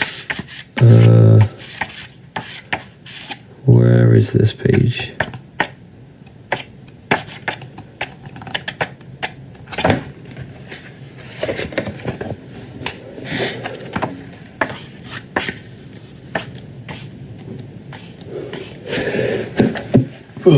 That was a sneeze. Right. I don't know where this page is. I should know it, but... Because the eye in the triangle is the force that governs all creation. So you always see this on top, because this governs all things. Everything in this world, in this universe, will be generated, operated, and destroyed. Everything goes through this threefold process. Okay, so the Freemasons always show you that in their artwork. And it takes a threefold to create something. So the number 3 is creation. It represents creation. So it takes a father and a mother to produce a child. That's threefold. It takes dielectricity, magnetism, and electricity to create the physical world. You have the Father, the Son, the Holy Spirit. Generator, operator, destroyer. Brahma, Vishnu, Shiva. Jesus was in a cave for 3 days. Why was he in a cave for 3 days? It's a symbolic of transformation and creation. Death and rebirth. Same process. It's all symbolism. All symbolism. Why isn't my laptop working? So yeah, the number 3 is all to do with creation, death, and rebirth process.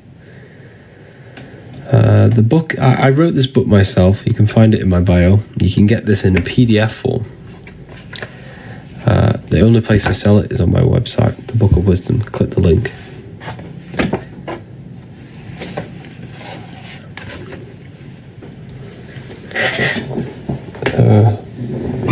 Share the live, people, with some friends, or feel free to share it with someone. Let's get some more people in here.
We're talking about the threefold.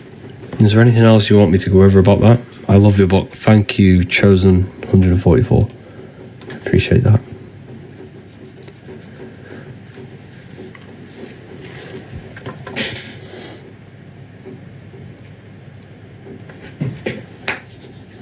How to ensure negative energy.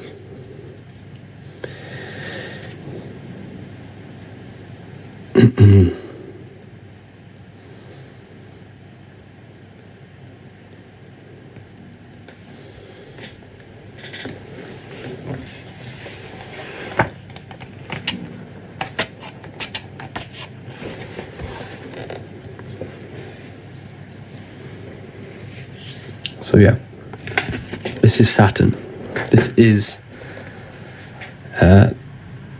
the biggest on Amazon. You can't get the book on Amazon. You can't get the book on Amazon.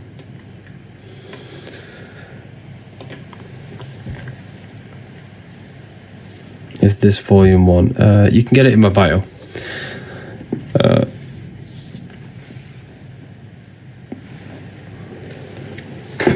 Just click the link, it'll take you straight there.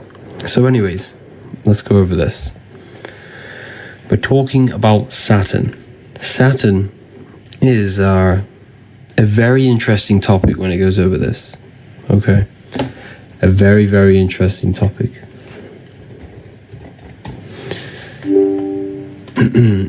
It is pretty much the god of this world, the god of the elites, the god of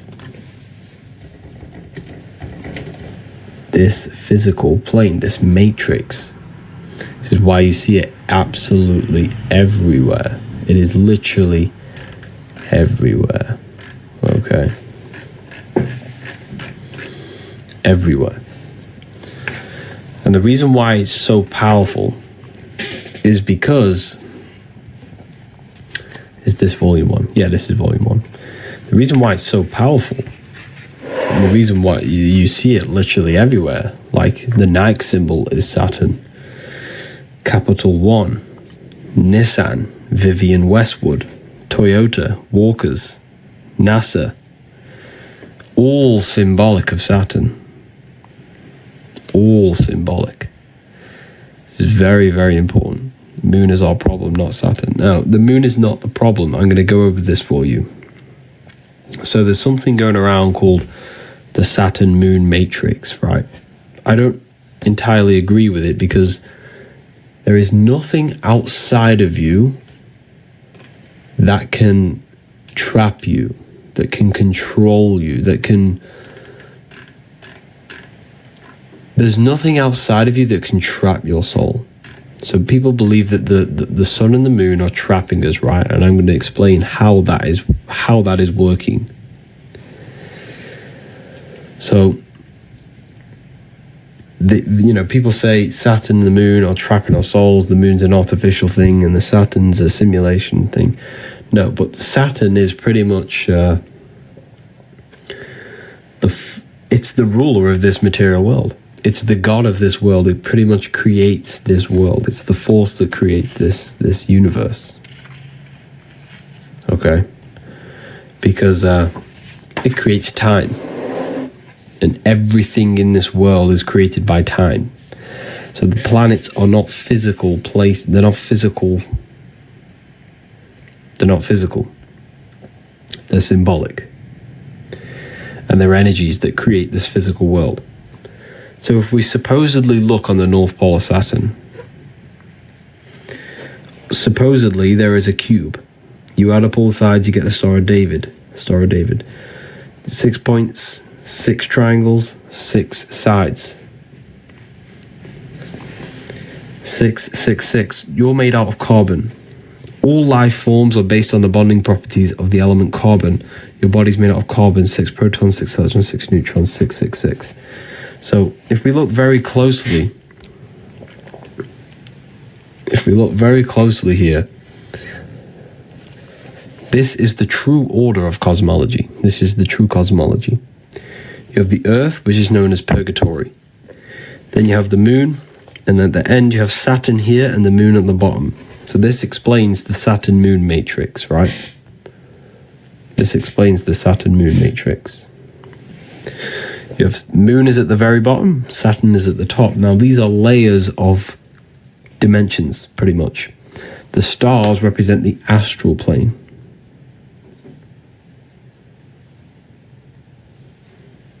That's why the word star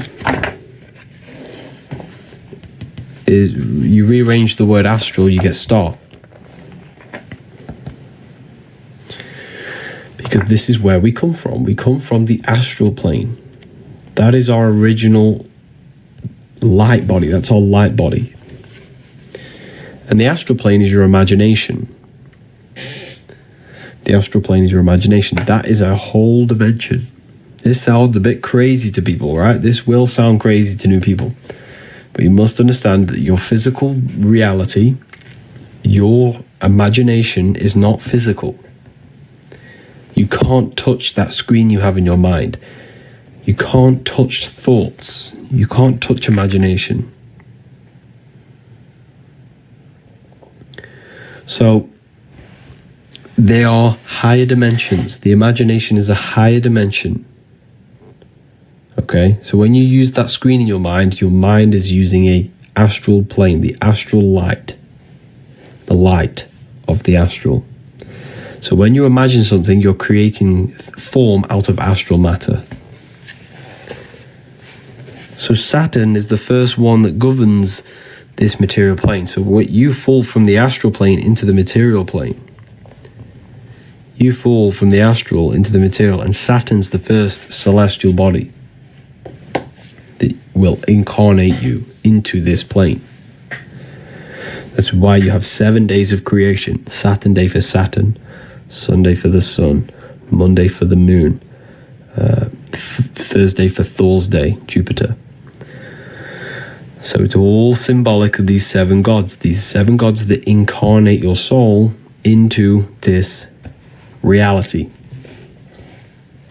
This is why you have 7 major chakras on your body, and you can feel them.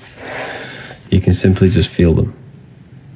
You can feel your gut, you can feel your anus, your gut, your solar plexus, your heart, and your throat. You can definitely feel your throat chakra. You can definitely feel your anus. You can definitely feel these places. These are all energetic centers in your body.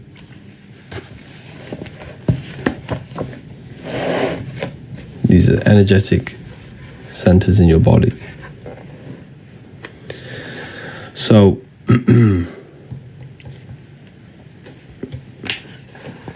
Saturn is worshipped in this world because Saturn is what represents Satan. Satan represents limitation. Same thing. This is why we celebrate Christmas. Sorry, not Christmas. New Year's. Why do you celebrate New Year's in December? Have you ever thought about that?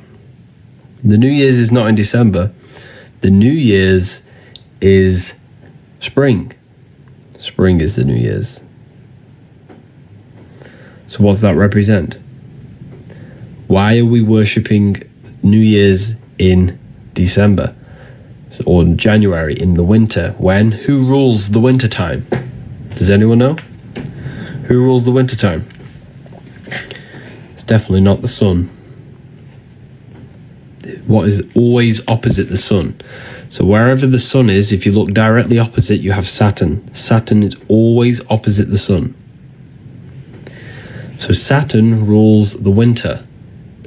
This is why we have the New Year's in winter, because it represents Saturn.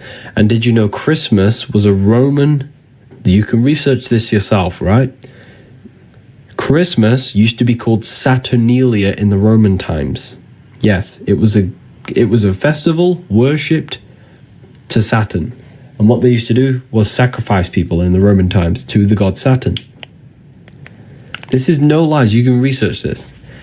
It was called Saturnalia Christmas. It was worshipped on December. And December and January are the months with the most deaths. This is why Saturn is the known of death and reincarnation. Look. Because Saturn is what reincarnates you. He's the reaper. Saturn's the reaper. He holds the scythe. This is the Saturn god. This is symbolic. This is the Saturn god, right? He holds the scythe. He's the scythe. And look what he's doing. Can you show you? This is not a real person. It's symbolic of Saturn. This is an ancient Roman painting of Saturn. What is he doing? He has a scythe and he's cutting off the wings of a child. What does this represent? The wings represents your astral, your spirit self. What does he do? He cuts them off. He incarnates you, turns you into physical. You're now under the rules of Saturn. So he represents rules, structure, laws. This is why all judges wear black robes. This is why when you go to university, you wear a black cube on your head. This is why the Jews wear a black cube. This is why the London Underground symbol is Saturn. You'll never unsee that now you've seen it. Have you ever seen the London Underground symbol? It's Saturn. Why? Because Saturn rules everything that is underground and structure. So Saturn is Satan, and this will absolutely blow your mind.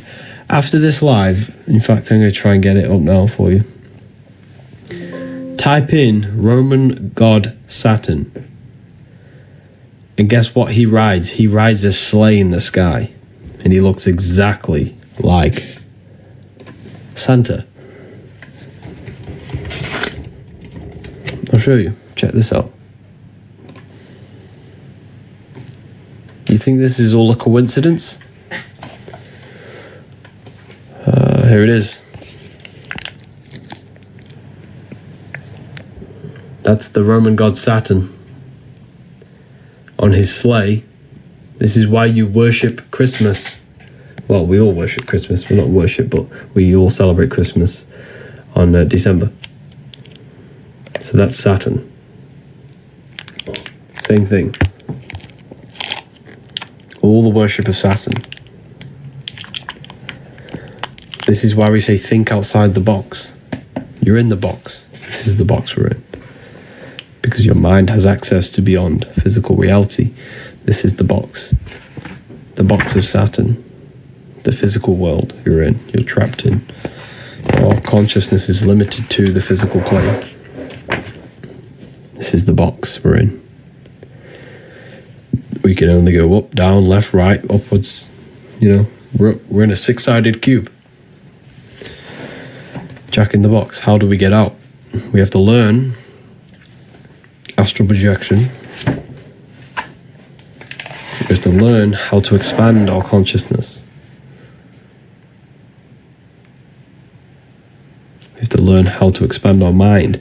This is why we say, think outside of the box. This is the box, the physical plane.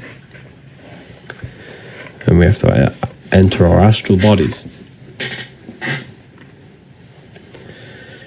Keep tapping the live, everyone. Let's get this to 50k.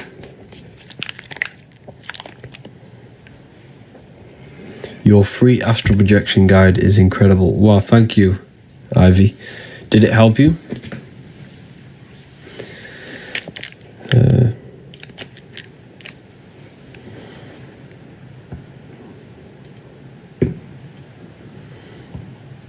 All of us, wow, amazing.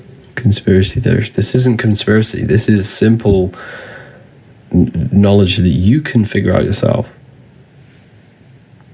Yes, I never thought it would work, but it truly did. Wow, that's amazing. That's amazing. Thank you for that. That's a free book as well.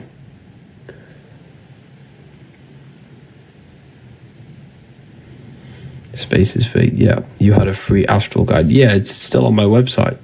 It's called Activating the Inner Eye. But it's on my website. Just go get it after this live or something.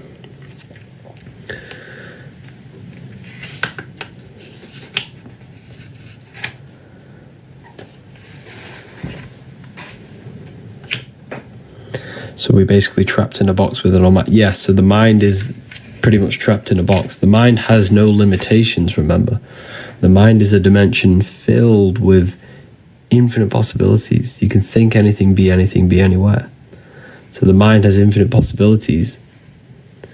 So what limits the mind is the belief system and the belief structure that we have, which is governed by Saturn. Saturn is the structure. He rules our minds. Well, if you have limiting belief systems, that's a Saturnian energy. That's a Saturnian aspect of your mind. So, does that make sense? So we all descended from spirit to matter, from stars to Earth. Now we have to climb our spines to turn matter back into spirit by raising our consciousness, by raising our vibration.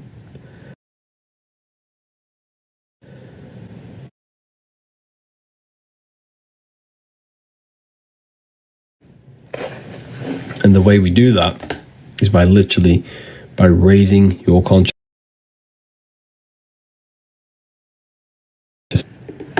by purifying the self, purifying the belief systems, removing, controlling our emotions. When we gain control of ourselves, we can raise our consciousness. Here's the Baphomet. The Baphomet has a goat head. The goat represents Capricorn, which is ruled by Saturn or Satan. Same deity, same thing. Saturn, Satan. Because this is the limiting aspects of our consciousness. This is the low.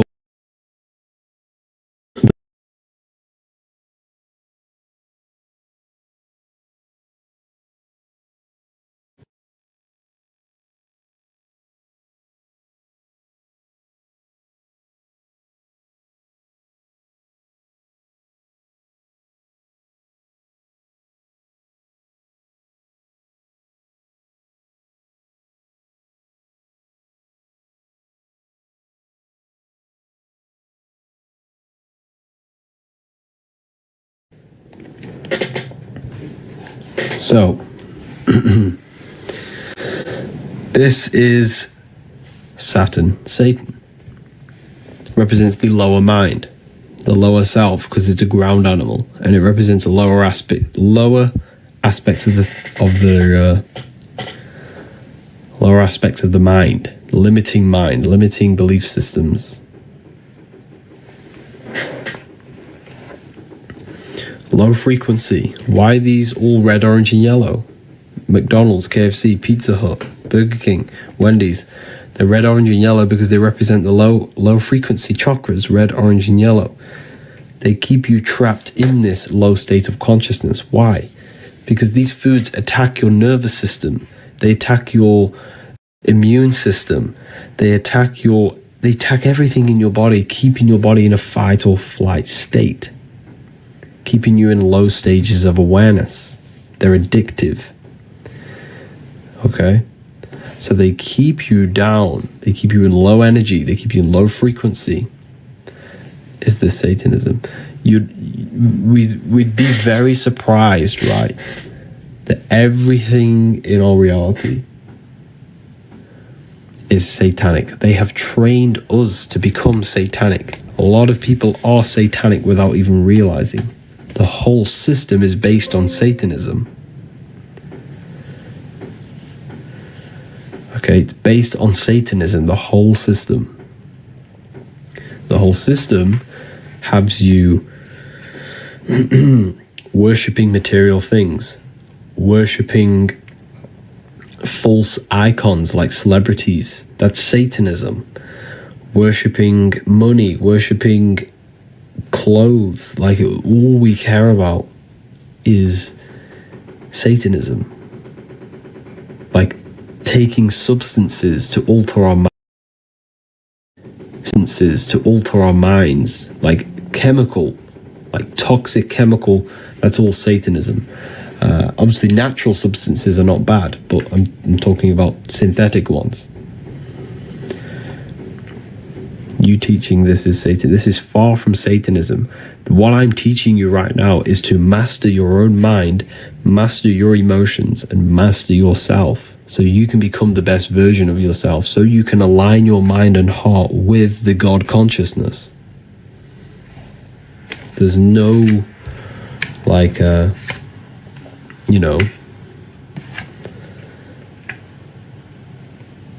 if you worship this man in the sky, then you are lost, completely lost. Can you explain why the occult perform sacrifice or rituals? I can't explain that on here, but I do know why they do it.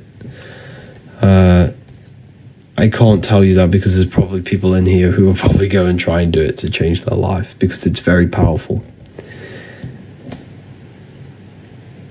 I can't reveal that. That's a piece of information that's like too crazy. Yeah.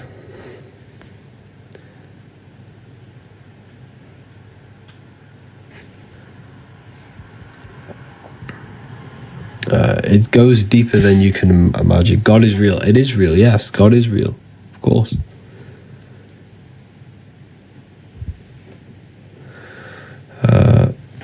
God is real. God is you. God is inside of everything. That's why he's omnipresent. Why do you think they say God is omnipresent? Not because God is watching everyone, but God is inside your own mind. God is your consciousness. Please reveal it. There's no point revealing it because it won't do anything to you. It'll only darken you. If you want that sort of knowledge, join the university. That is like, it's too deep. There's certain things I can't talk about on here. Keep tapping the screen. Let's get this to 50k likes.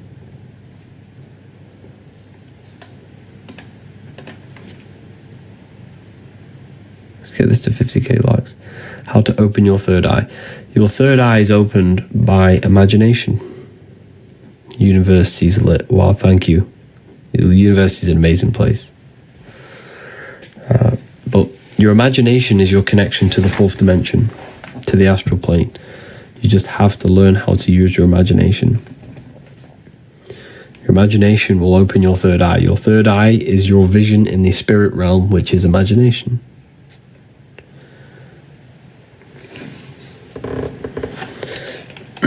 So, going back to the Saturn cube, it represents matter. The number 6 represents matter. There are 6 sides to a cube. There are 6 sides to a cube. Up, down, left, right, backwards, forwards. And God created, well, supposedly in the Bible, it's all symbolic, of course. But the Bible says God created the physical world in 6 days and rested on the 7th. He created everything in 6 days. This is the physical creation. Matter is physical, yes.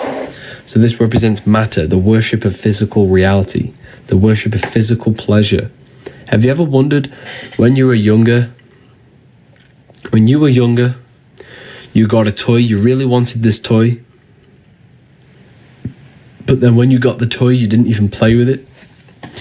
That's because nothing physical can ever satisfy your soul. Nothing can ever satisfy you in this physical world. The physical world will never, ever, ever satisfy you. Only inner satisfaction can satisfy you. When you are satisfied with your soul, with your mind and your heart, that is true that is how you satisfy yourself.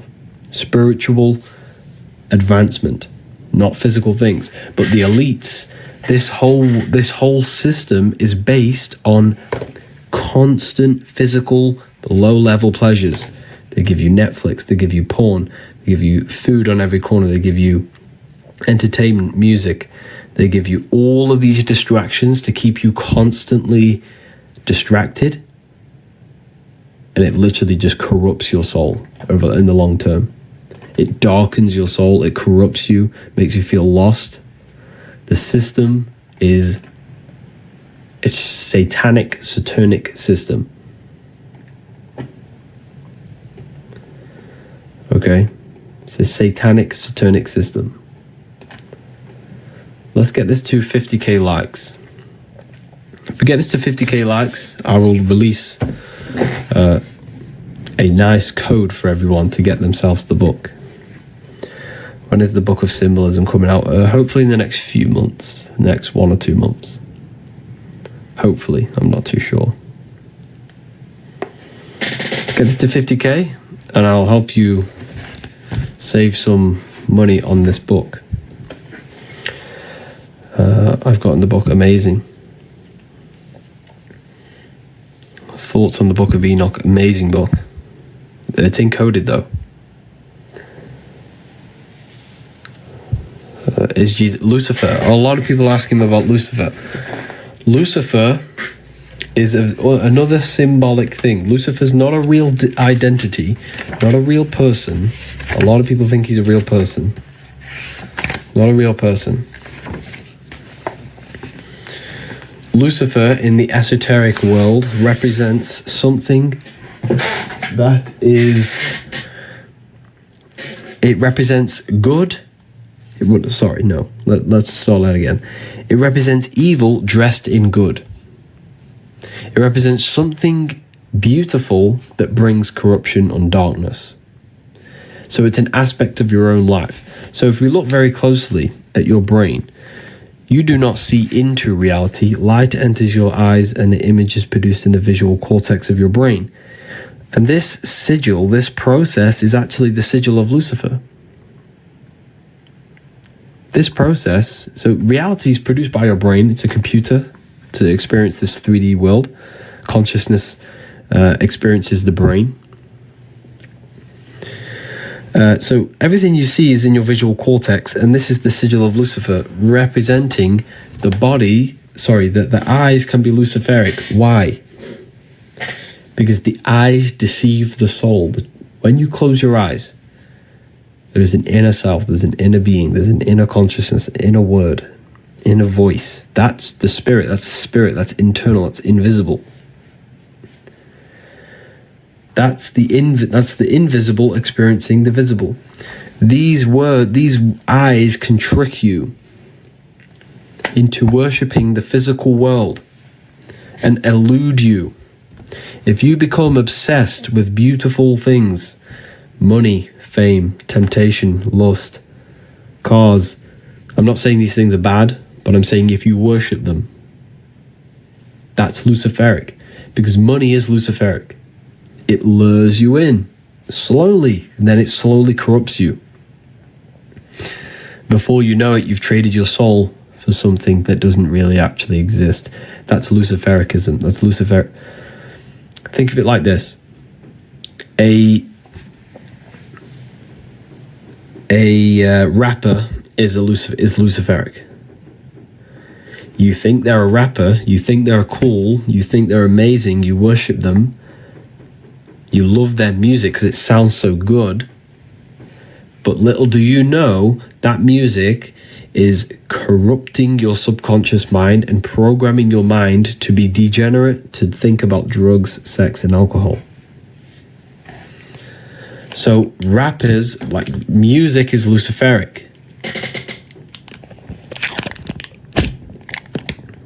It's Luciferic. Anything that appears good but brings destruction.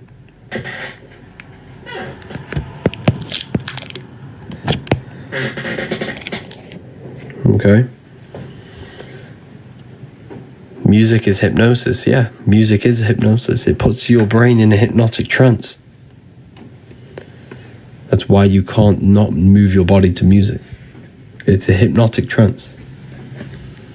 It's a form of black magic. Yes, black magic. Very well said.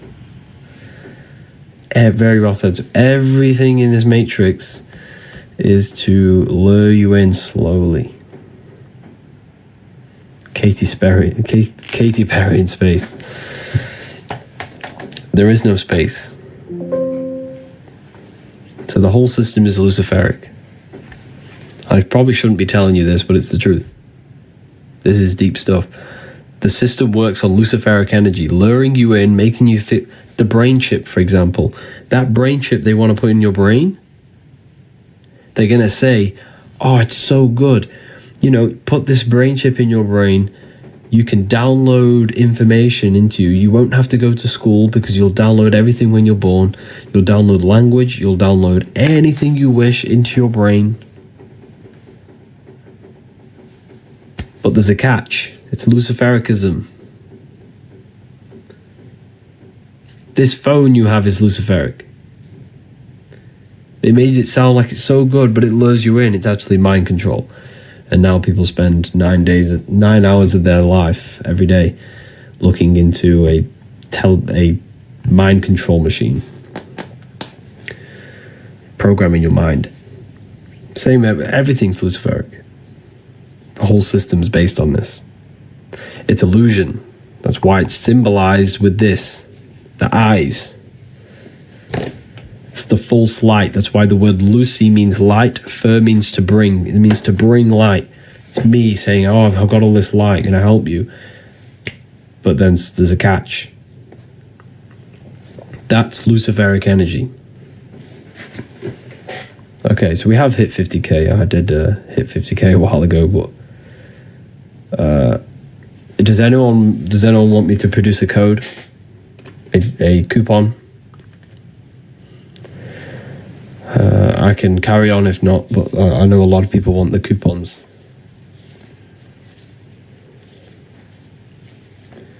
So Lucifer's not a real person, so a lot of people. Okay. I'm going to create 5 codes for 5 people. And they're going to be 40% codes. You're going to save yourself 40%. This is I never really give 40% out, but this is, this is a good live. I've been going very good. And I give 5 people the chance to use them. And guess what? If you wanted to, someone mentioned the free ebook. There is a free ebook on my website. There's a free ebook. It's going to teach you exactly how to imagine. It's a free book. It's called Activating the Inner Eye. So the code is, the 40% code is this.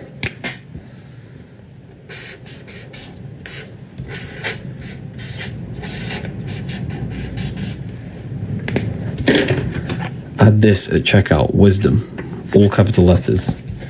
This is the Book of Wisdom Volume 1 we've been going over. There's also Volume 2. Use the code wisdom, all capital letters. There's 5 of these available. You can get Volume 1 in PDF. There's English, French, Italian, Spanish, German. There's so many different languages. We even have this one in Russian. We have many different languages. Use the code wisdom, all capital letters. This is Volume 1 we've been going over.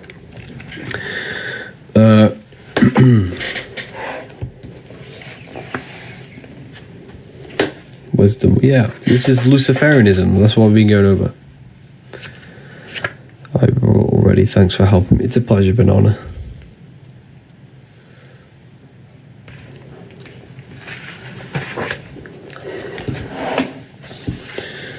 So, heel, hell, connected to physicality. Head, heaven, connected to spirit, connected to the stars. The head is heaven, the heel is hell. The head is heaven, the heel is hell. The bottom of the foot is called what? The soul. The soul. They say the bottom of the foot's called the soul. Well, it's spelled differently. It's spelled like that. Same thing though. Why? Because they're telling you your soul is in hell. If you worship this plane, we all want good things in life. Don't get me wrong. I'm not saying don't want money, don't want abundance, don't want wealth. I'm not saying that. What I'm saying is have, balance between these two. Balance between the inner and the outer world. We all want good things. We all want good things in life, But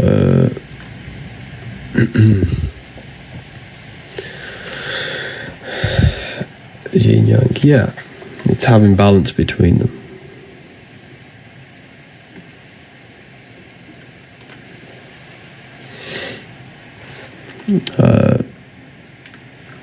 What was that?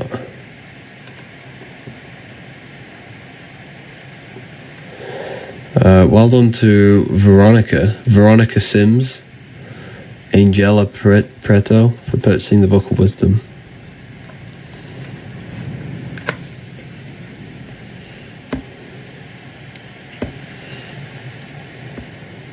Conscious.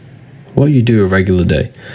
I wake up, I visualize what I want, then I get straight to work. Well, have a shower, straight to work.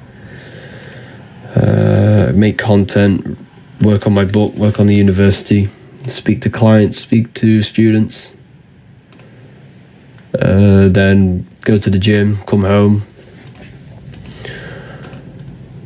Pretty much the same day every day, to be honest. I'm very disciplined, very controlled, and very focused on my goals. But my goal is to just literally just help as many people as possible awaken their mind and open their minds to new things. You know, that is the goal.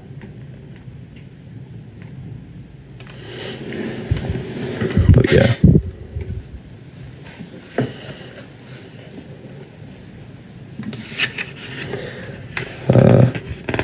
Thanks for the code, just ordered. It's a pleasure. You'll love them when it comes. So here we have, look at the power symbol. The power symbol on your phone is upside down your brain because the power is within. The power's inside. The power's inside the mind. This is the power of the mind inside of you. Okay? Here we have the Holy Grail. This is the Holy Grail. This is your brain, because your brain's connected to the heavens, the stars, the astral plane, the higher realms, the higher dimensions of consciousness. You're connected directly to them. Your body on its side spells Yahweh. This is Yahweh, the name of God, inside of you. You are Yahweh. And Yahweh is the breath, breathing in. That's Yahweh is way. Yahweh. Inhale, exhale, because you're breathing ether, you're breathing consciousness. That's what you're breathing. When you stop breathing and stop disconnecting with whatever this is in between us, you lose consciousness. So the quickest way to raise your consciousness is through breathing exercises. It's the fastest way.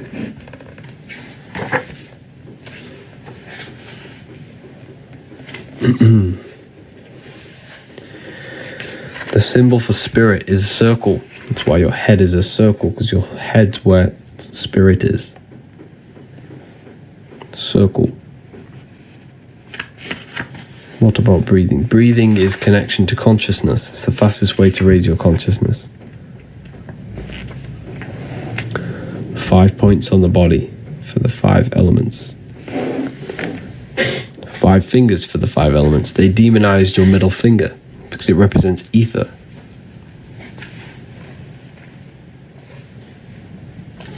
Ether is the ever-present field of energy that connects all of us.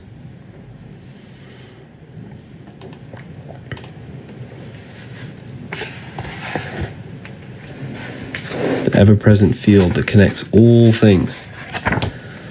There are 2 codes left. The code was wisdom. 2 codes left.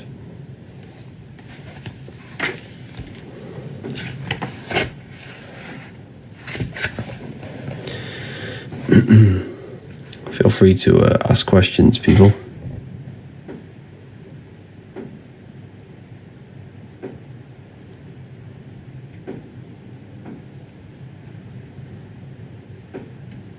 How do I use the code? You use the code at the end. It's at the checkout.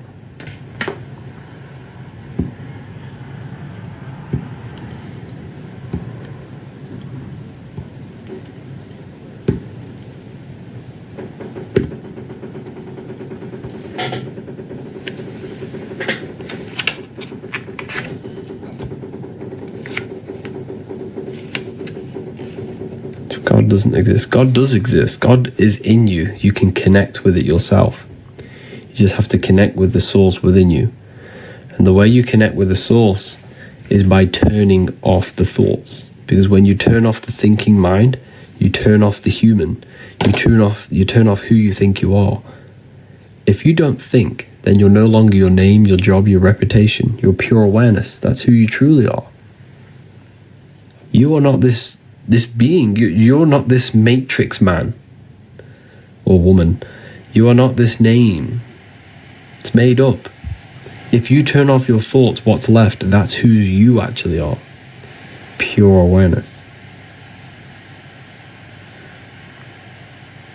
Turn off your thoughts and you'll figure out who you are. Pure consciousness, pure awareness. You can only figure this out by going within and actually connecting with it. It's very, very important that you connect with yourself. Become the observer, yeah.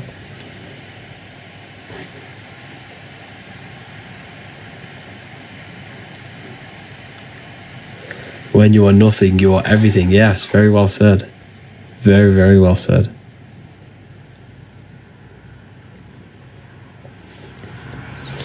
When you are nothing, you are everything.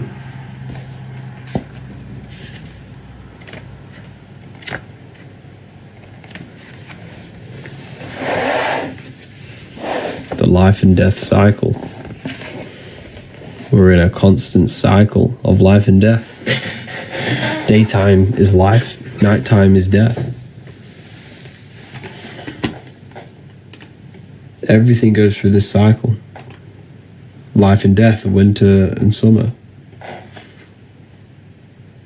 All the same cycle.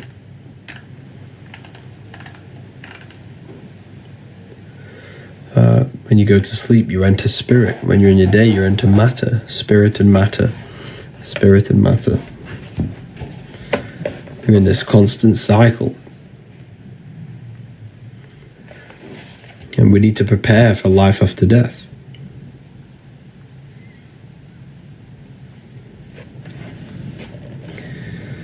That's why the word death is ether. This is the ether. Everything is born out of the ether and returns back to it. Everything's born and dies. Energy can only be transmuted, never dies. So it's born and it returns back to ether, back to singularity. Physical is phi cycle. We live in a cycle of phi, of a torus field. A cycle of this torus field, that is what we live in. This is your heart. It's the same thing with your heart. Everything leaves the heart, the blood goes into the heart and leaves the heart. Everything goes in and out of the heart. Energy leaves the heart and returns back to it. All blood leaves the heart and returns back to it. It's a cycle of the heart, which is ether. The heart is an infinite vortex.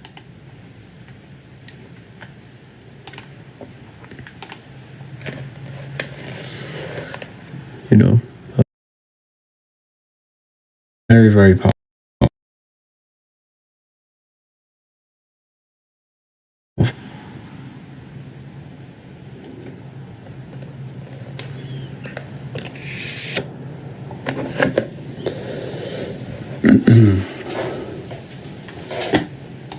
Very, very powerful when you learn this stuff.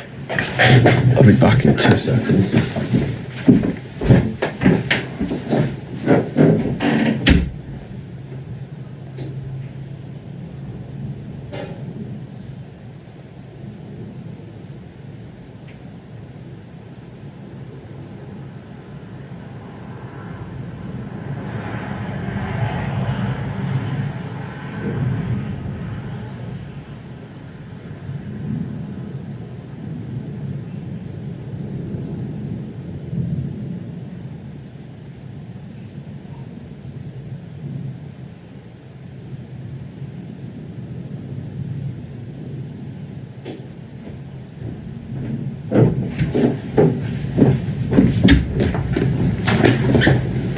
You will pay for your blasphemy. I won't. You will pay for believing in Jesus. I promise. And the reason why I say that is because your whole life you haven't prepared for life after death. So if you believe in Jesus and you die, you go into the astral plane, you're just left with your internal world. So when you die, if you close your eyes right now, that is what you're going to experience. You're going to experience yourself. You're going to experience your state of consciousness, your internal self. And that internal self will be manifested on the astral plane the realm of imagination, infinite possibility, and you will suffer there if you do not master yourself. Because if the mind is not controlled in that plane, then you will be manifesting and destroying yourself. You know, I'm not scaring you, but like this is what happens when you die. You're left with your internal self. You're left with your internal state of consciousness. So your imagination is a dimension where you come from, and you descend into matter, to physical reality. You will return back to the astral plane, and then you will experience your state of consciousness there. So whatever you think, you manifest instantly. So we have to control ourselves. We have to make sure our internal world is not connected and desiring physical things like addictions, food, sex, smoking. Whatever our addictions are, we have to detach before we die in order for our consciousness to ascend to a higher plane. You will match your vibration, your state of consciousness in that plane.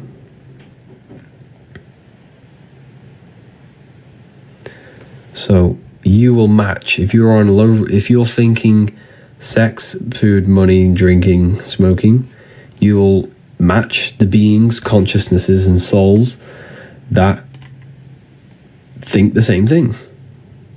That are on them level of thoughts are very low vibration. They exist because, okay, the higher you go, the less formless. This is thoughts, this is imagination, this is energy, this is matter. Everything in the material plane began as thought. It was thought, imagined, give energy, and matter. That's the order of manifestation. So you're in the material realm now. When you go to sleep, you always go to the astral. But when you die, it's just a bigger version. When you die, you're going to return back to the astral in your state of consciousness. So yes, the battle between spirit and the flesh, very well said, Remit. It's the battle between spirit and flesh. That is the battle between Jesus and Satan, Horus and Set. All of these gods that you see in religion is symbolic of the battle between your inner world and the outer world. There is a battle inside your own mind. There's a battlefield in your mind going on right now. That's the battle. It's a psychological battle. Yeah.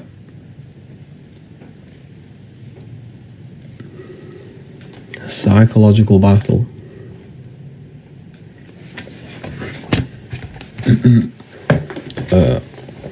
I go a bit deeper on this in volume. So here, right, I'm going to show you.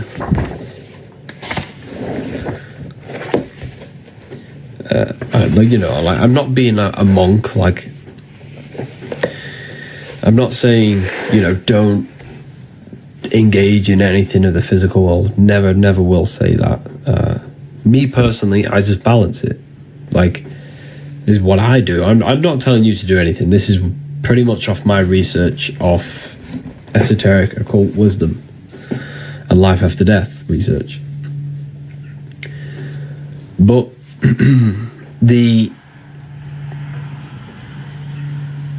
what I'm saying is just have balance between them.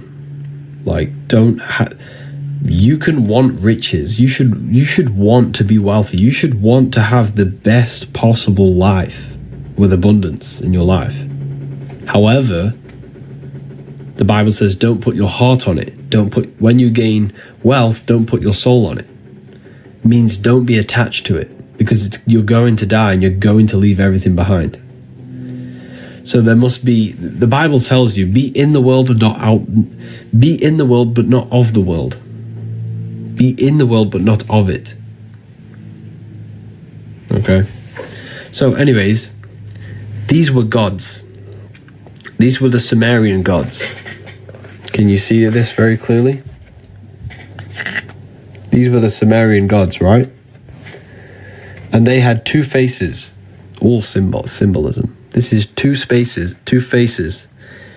Because what are we? We are physical and spiritual. These had access to their spiritual bodies, the astral plane. These were the gods, because back in the ancient times, if you had the knowledge of leaving the body and entering your spirit and entering your spiritual body, then you were considered a god. Now, astral projection is even in the Bible. This is what people don't understand. Christians say, well, astral projection is demonic. It's in the Bible. I know a man in Christ who in 14 years ago was caught up in the third heaven. Whether in the body or out of the body, I do not know. Corinthians 12:2 tells you to ask, is telling you the third heaven. What's the third heaven? What is the third heaven? You have the physical, etheric, astral. That's the third. It's the third layer of reality. Astral plane. Corinthians again. What does it say? We are confident, I say,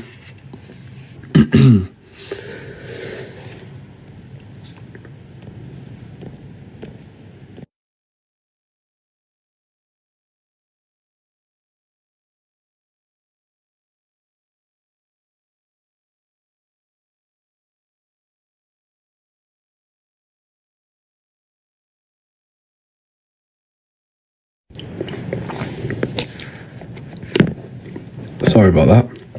I had a tickle in my throat. Corinthians 5:8. We are confident, I say, and willing, rather absent from the body, and present with the Lord. Present with the Lord. Absent from the body. Corinthians 5:8. Corinthians, whether in the body or out of body, I do not know. He was in the third heaven. Same thing. This is all astral projection. This is accessing spirit. And I still have angry Christians in the comments calling me a deceiver. This is in your Bible. This is in your Bible. So what you need to do, Christians, is do not follow the church. Follow the Bible. Go and read the Bible. Do not follow the church. The church is Rome. The church is Rome, and they want to enslave you. If you figured out what Rome did, you would never go to the church ever again in your life. If you figured out what they actually did to the world, to every race possible.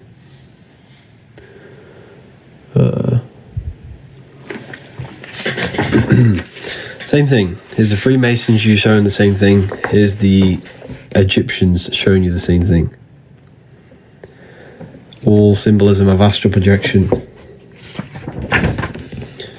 Astral entities. I talk about the entities. Talk about how you create demons. You create demons. Demons are aspects of yourself. You literally create demons. Okay, it's so crazy when you actually figure this out. You are literally creating demons. Don't follow the masses. Like, honestly, I grew up in a I used to be a Mormon. My whole family's Mormon. So I know about Christianity. This is why I spent a lot of time studying the Bible. I've gave myself a new challenge. I'm going to be studying Genesis for like a long time. I'm going to study Genesis, the creation, the story of creation, because I think there's so many hidden codes inside of it. The whole Bible is filled with hidden codes. But I'm going to study it, and I'll let you know how it goes on. But I've already decoded Adam and Eve. I've already decoded that. I could share you what Adam and Eve actually is. So think of it like this. What you need to understand anything in the Bible, to understand the Bible, you have to understand that the universe only exists in your mind. Everything is psychological. Everything represents the mind and what's happening in the mind. The events that play out in the Bible are the events that happen inside our own consciousness, inside our thoughts, our emotions, and our actions. Okay, so when Adam and Eve are in the Garden of Eden, they eat the apple, and the serpent is there that tempts them. Well, if you study symbolism, you'll quickly figure out that the serpent represents transformation, because the serpent sheds its skin. The serpent sheds skin, which represents renewal and transformation, right? For the people asking, there was one code left, wisdom. Someone asked for the code. Wisdom, all capital letters. So the serpent represents transformation because the serpent sheds its skin, right? So it transforms itself. So the serpent in the tree tempts Eve. Eve represents the inner world, spirit. Adam represents matter. Okay? So Genesis is the beginning of your life, the Garden of Eden, which is even when you are in an even state. Now that sounds like a stretch, I understand, but let me explain. When you are a baby, your mind, remember, everything is psychological, the universe is mental. Your mind is whole. You don't have any contradicting thoughts. You don't contradict yourself, so you don't say, I'm going to do this, but then I don't have I don't have anything inside of me that says you can't do that, but we do now as a child. So we're even. Our mind is whole. We don't suppress aspects of ourselves to fit in with society, what we do now. We all do this. We don't have anything fractaled in our consciousness. Our mind is not fractured. But when we gain the knowledge of good and evil, which is growing up, when we incarnate, we're a baby, we're whole, but then we grow older. This happens to every single soul that enters this world. This happens to everyone. So it's a story that happens to everyone. And then as you grow older, your consciousness now splits. You gain the knowledge of good and evil. Your mind starts to contradict you. Your emotions tell you different things. You start to suppress aspects of yourself to fit in with people. You fracture yourself. It's a psychological story about fracturing yourself and leaving that whole state. It's a psychological story. That's leaving the Garden of Eden. And then all the chaos after is all about the chaos in the mind. Because remember, when we are a child, we're whole. We have no mental chaos. We don't suffer from our thoughts and emotions.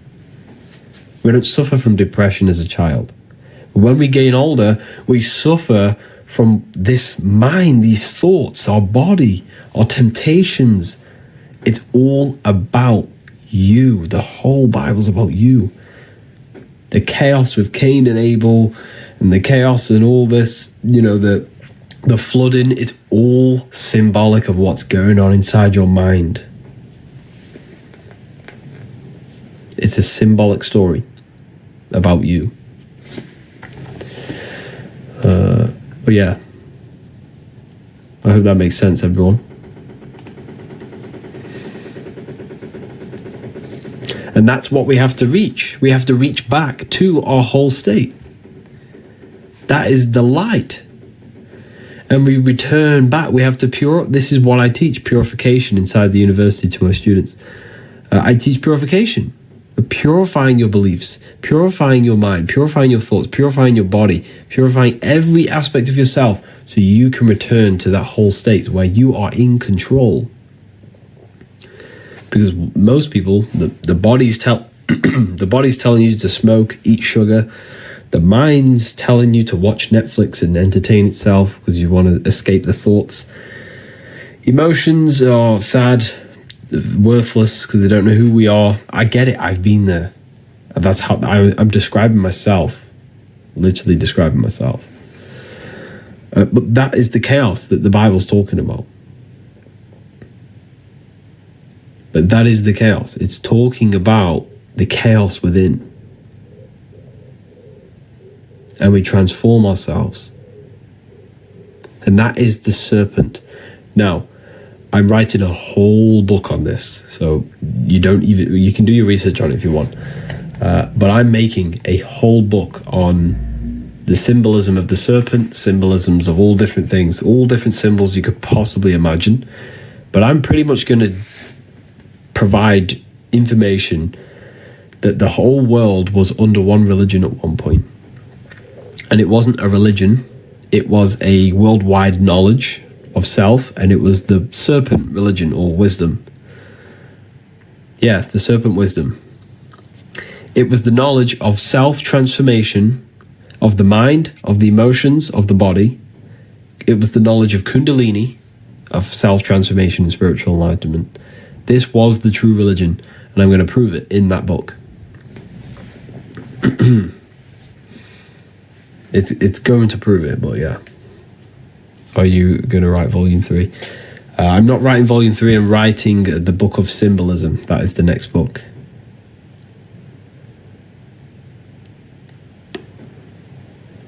Bye-bye, have a wonderful day. Take care, Sundus. Take care. Maybe Luciferianism, study that. I have studied that. And yeah, I went over that at the beginning of the live on Luciferianism. There's a God inside of you, and you can connect with that. How do we join the university? Yeah, all the links in the bio.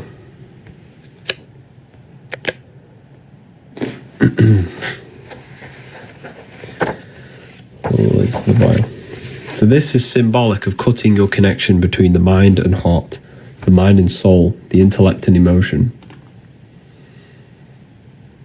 It's all symbolic of transformation of self. Not transformation of self, sorry, I was daydreaming then while saying that. I was doing something else. This is symbolic of cutting off your intellect from emotion. You know, this symbol. Isn't that what Catholics do? Yes. Now, I'm not doing this is not going to cut your intellect from emotion. I'm not saying that. Doing this is just a gesture, but it's symbolic. It's a ritual, it's symbolic. We don't want to cut off our mind from emotion, because cutting off the mind from emotion thinks destruction, hate, and a beastly nature. That is the devil. You are literally the devil if you don't think with emotion. They have to be in sync. We have to think with empathy, think with morals, think with our heart as well. They combine. But we don't want to just think with our emotions, because then we become impulsive. We have to combine them both. The heart is literally a guidance system. It's connected to the universal laws of God. It's connected to the laws of God, consciousness of love, authenticity.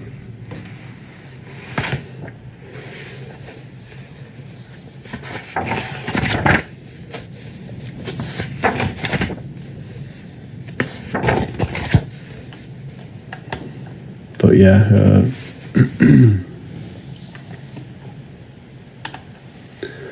it's very powerful information when you learn about this stuff. Inner GPS, yeah, it is. It's pretty much an inner GPS. It tells you everything that's right and wrong. When your heart tells you something, it's the truth. Like, if you think something, your heart's going to say, no, that's either right or that's wrong. That's the intelligence in you. We all know what's right and wrong. Is this the second book? Yeah, this is the volume 2. So the heart talks about volume 2 talks about the heart. Your truth, you can feel it. Yeah, exactly. The truth resonates with you. It resonates with your heart. You can feel it.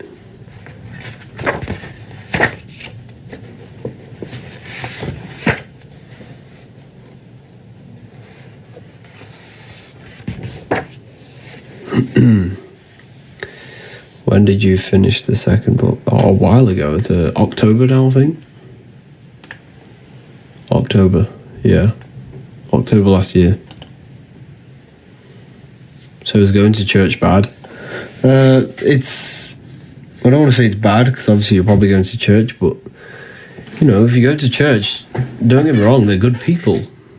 You know, you think you're doing the right thing, which you pretty much are. You're becoming a good person, but it's like the most powerful way to really connect with God is to become the best version of yourself.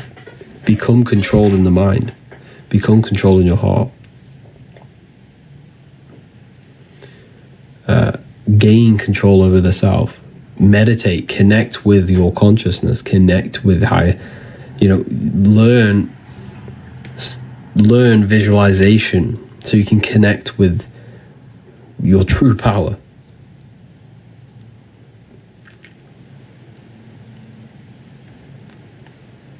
So,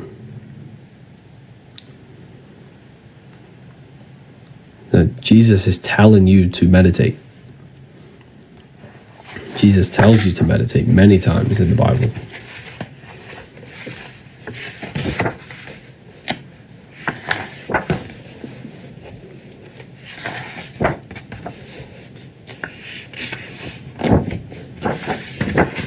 Many times.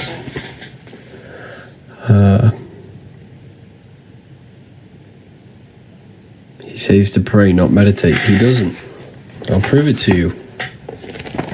Listen to this. Jesus tells you to meditate many times in the Bible. Okay.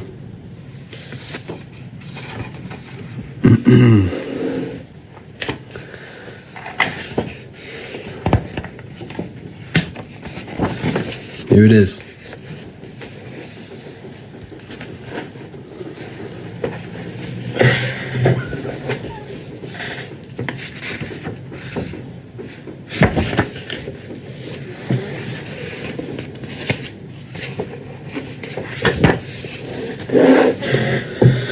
Psalms 4:6-10. 4:6-10. Be still and know that I am God. Be still.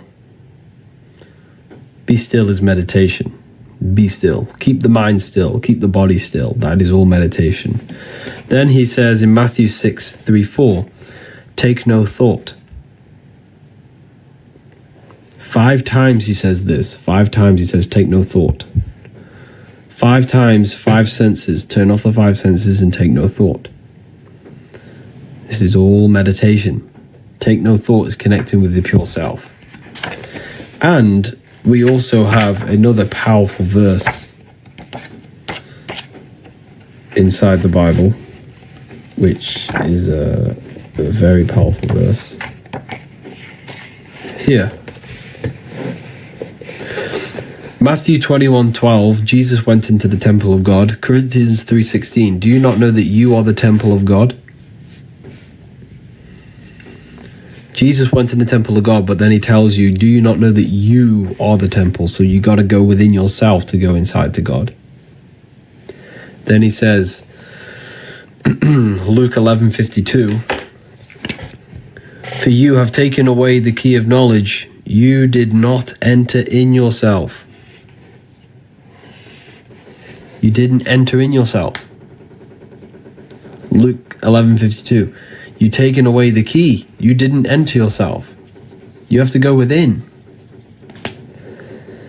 Then, Luke 6:6. When thou prayest, enter in thine inner chamber and shut the door. When you pray, enter in thine inner chamber. This is the inner chamber. This is your inner chamber. Is your mind. You got to go within the mind. This is why they teach you to be scared of the dark when you're a child, because they don't want you going inside yourself. They don't want you going inside. Why? Because the inner room of exactly, the authentic. Very well said. The inner room of consciousness is where they don't want you to go. Exodus 14:14. You need to be still. Wow. You only need to be still. It's there. Enter in the inner chamber, the inner room. There is a room inside of you, right? And this room is a very sacred room. It's the room that every Brahma goes into the cave. Jesus goes into the cave for 3 days. This is the cave. The cave is this beautiful room inside of you. This cave is when you turn off thoughts and you are left with pure peace, pure love, nothingness. That's the inner room. That is the room of where your worries go out the window. Everything goes out the window. And you're left in that room. The upper room where Jesus meets the 12 disciples, the 12 cranial nerves in your brain. You just got to go within yourself. It's symbolic. The whole thing's symbolic. The whole thing. Egyptians are telling you the same thing.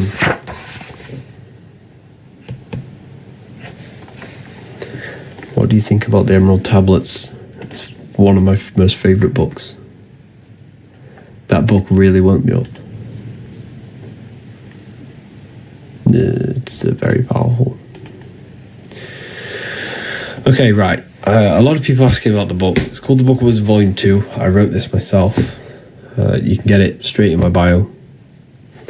It literally tells you everything you could possibly imagine.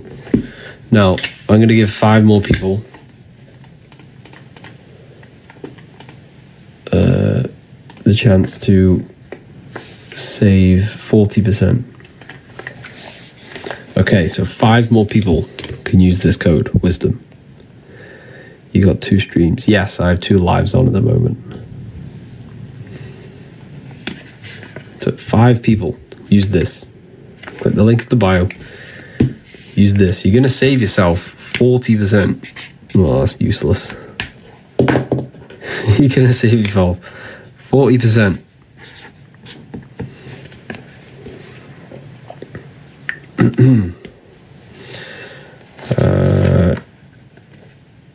Out of context is wrong. It's not out of context. I've read the Bible. Here it is. The energy field around your body. Sacred energy field that produces all physical life. Did you know you become sick? This field becomes sick before your body does. This is the field that becomes sick before your body does.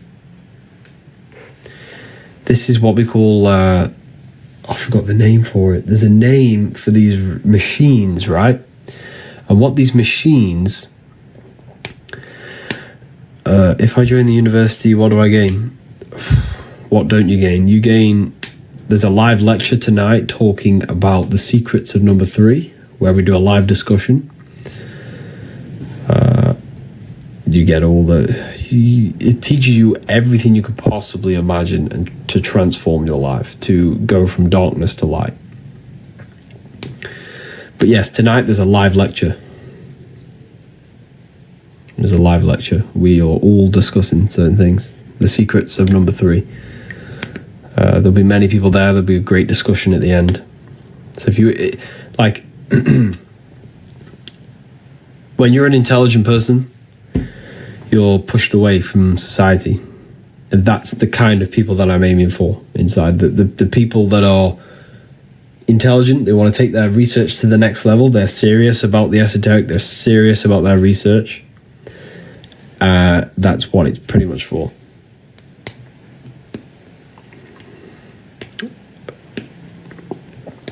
So anyways, I was talking about that machine. That machine, there's a machine that will pretty much calculate the frequency that will heal holes in your aura, because there can be holes, there can be problems in your aura. So this energy field becomes ill before your body does, because this is what feeds the body. So you can actually see illness in the field before you can see it in your body. So there are these machines that can detect what frequency is missing from the field. They'll produce that frequency and then shoot it into your field, which will heal your field and then heal your body. I forgot what the machine's called. But it's true. This stuff is true. There's literally a machine out there, and people have businesses for it, and they charge crazy money for it. It's very expensive, but it's true. So this tells you illness operates on frequency. Illness operates on frequency. If you are on a low frequency, you will match you're on the same vibration as illness. But if you raise your frequency by eating high vibrational foods, thinking high vibrational thoughts and high vibrational emotions, you will no longer match the frequency of illness. Everything is vibration. The doctors won't tell you this. The doctors will never tell you that your aura, your electromagnetic field, becomes sick before your body does.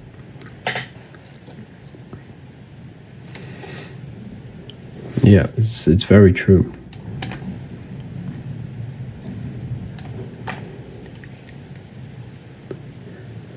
Do doctors know this?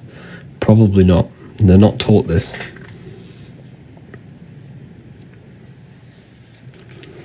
And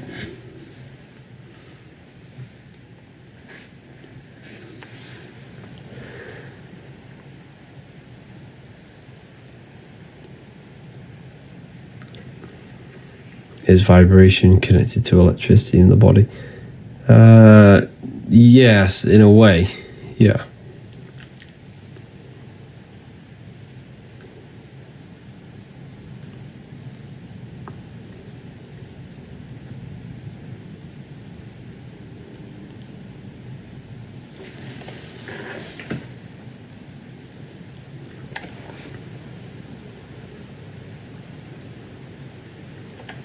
Any coupons for the university? No. It's already underpriced for what's inside, to be honest. What's the best foods for high frequency? Fruits. Fruits, vegetables, because it's literally crystallized sunlight. It crystallizes the sun.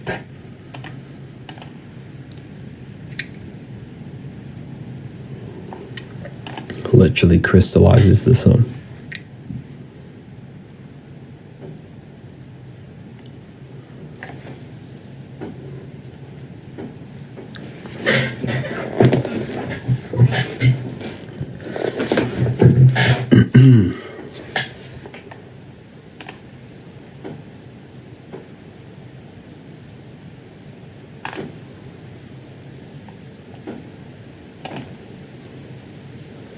The sun is artificial. The sun's not artificial. That's why they try and block it. The sun upgrades you. The sun produces melatonin in your pineal gland. It makes you feel good.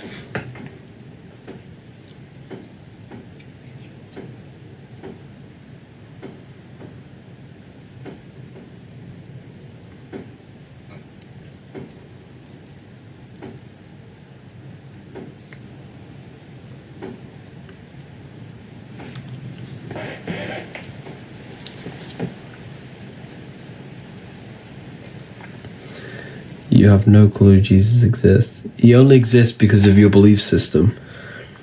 You know, whatever you believe in, that's your reality.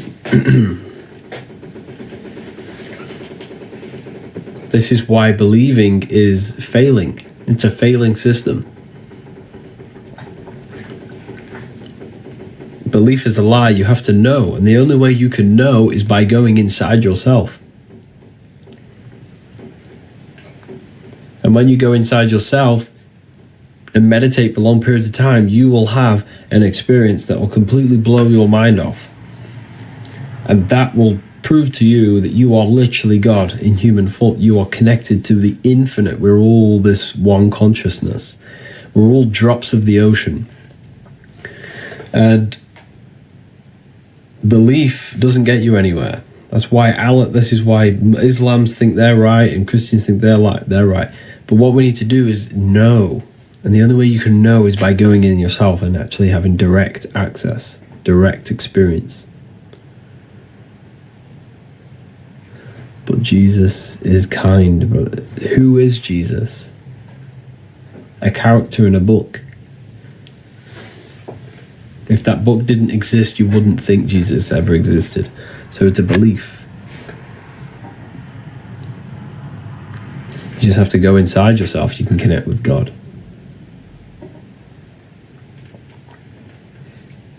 Just go within.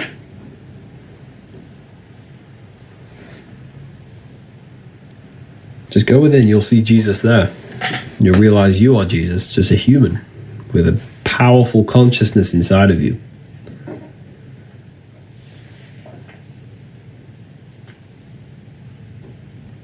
I'm so excited for the book. Oh, honestly, when you read it, your life will change. Life will change.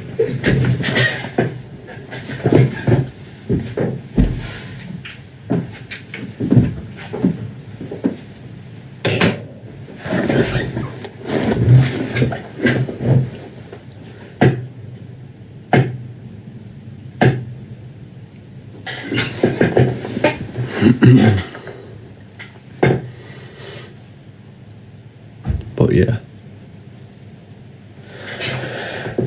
I'm going to love and leave you all here today. Harry, the books are amazing. Still reading. Thank you for that, Anya. If anyone's read the books, let me know in the comments. If I join the university, will I have a symbolism class as well? Yes, you'll have the symbolism class. You have everything you can imagine. We also have a library in there as well. We have a library filled with books. But yeah, if you join, I'll see you tonight in the live lecture. We can have a discussion after the lecture. But yeah, I'll see you there. Ordered, can't wait. Wow. I'm working through them every day. Amazing.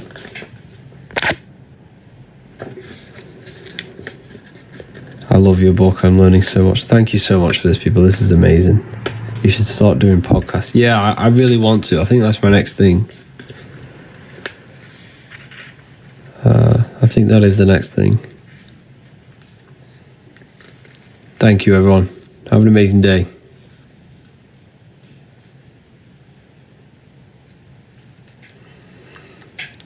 Oh, wow. Thank you, Violet.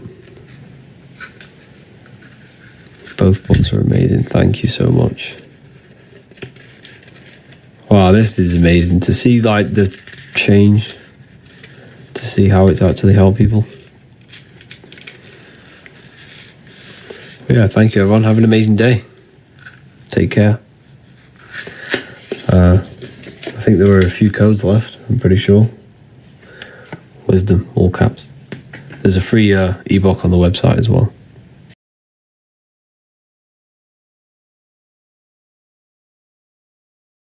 Welcome to Revival of Wisdom. Welcome people. We're back with another video. Please make sure to hit the like, the subscribe button, and turn on notifications to never miss a video.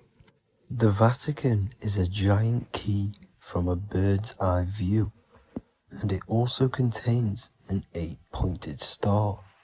The Anunnaki Sumerian gods also depicted this 8-pointed star.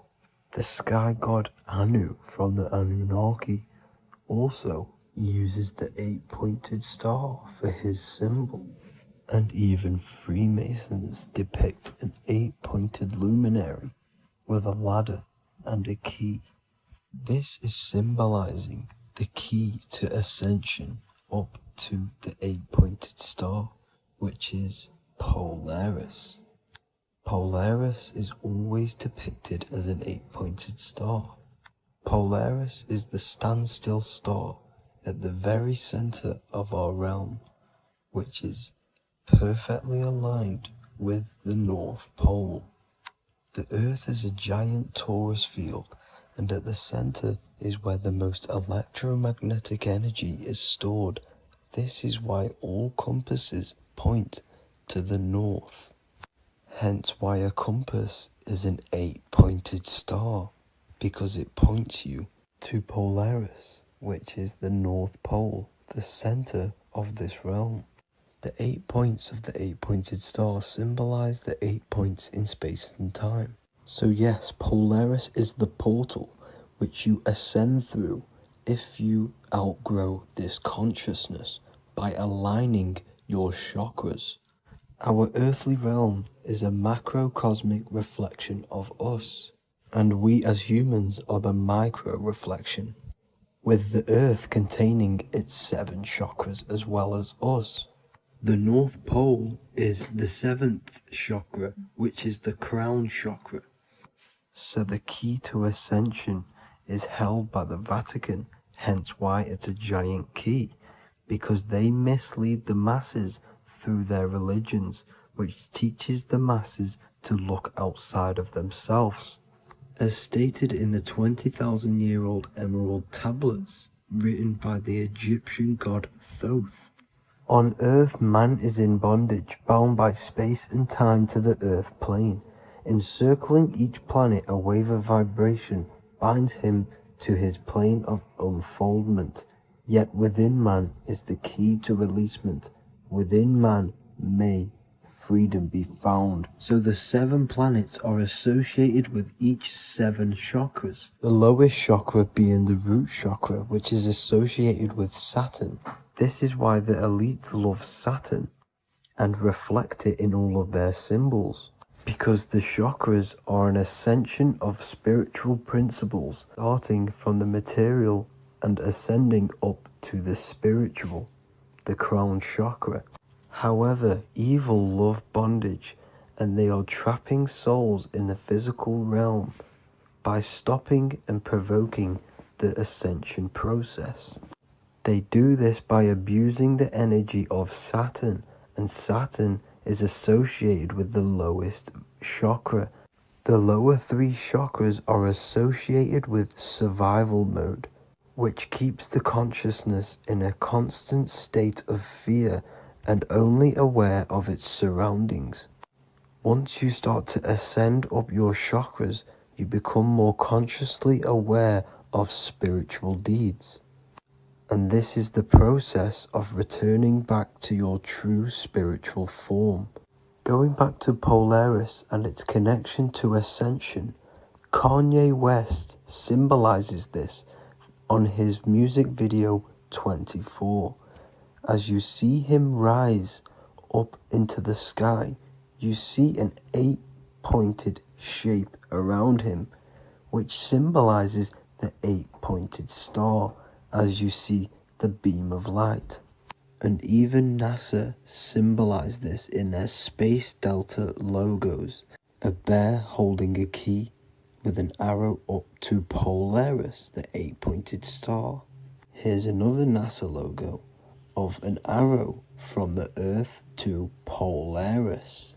The series Lock and Key on Netflix is all about portals and doorways, and they have the Kundalini energy as one of their keys. Kundalini energy is the energy which rises up the spine, the 33 vertebrae, and activates the third eye.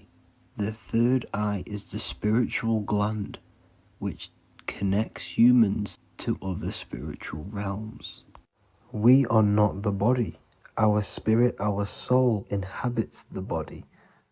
We exist physically, spiritually, and mentally. Therefore, we are multidimensional. The intellectual and spiritual inhabit the body. Therefore, this is just an avatar within this timeline. However, within each and every one of us, we all have the key to releasement, as says in the Emerald Tablets. This releasement is ascension, up until higher states of consciousness. As stated in the Emerald Tablets, man is in process of changing to forms that are not of this world. Grows he in time to the formless, a plane on a cycle above. And another one saying, man is a flame bound to a mountain, but we in our cycle shall ever be free. Know ye, O man, that when ye have progressed into the cycle that lengthen above, life itself will pass to the darkness, and only the essence of the soul shall remain. That's it for this video. I hope you all enjoyed. Please feel free to leave a like, subscribe, and comment any subjects you want me to talk about. God bless you all.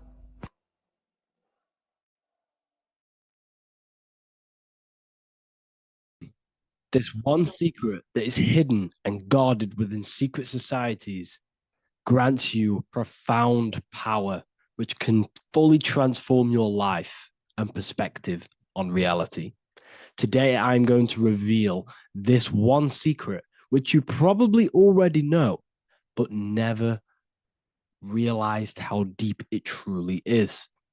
This has the power to change your life. It is the key to your potential. And if you stay with me, this power may be yours, and you could transform your life with this hidden secret that is guarded within secret societies and esoteric orders. And this secret is not really a secret, but something people overlook, that the universe is mental. Everything we experience and interact with and perceive originates within the mind. The universe is a boundless field of consciousness, a mental construct molded and shaped by thought. We do not just live in a physical world, as they want you to believe. There are hidden forces that mold the material world.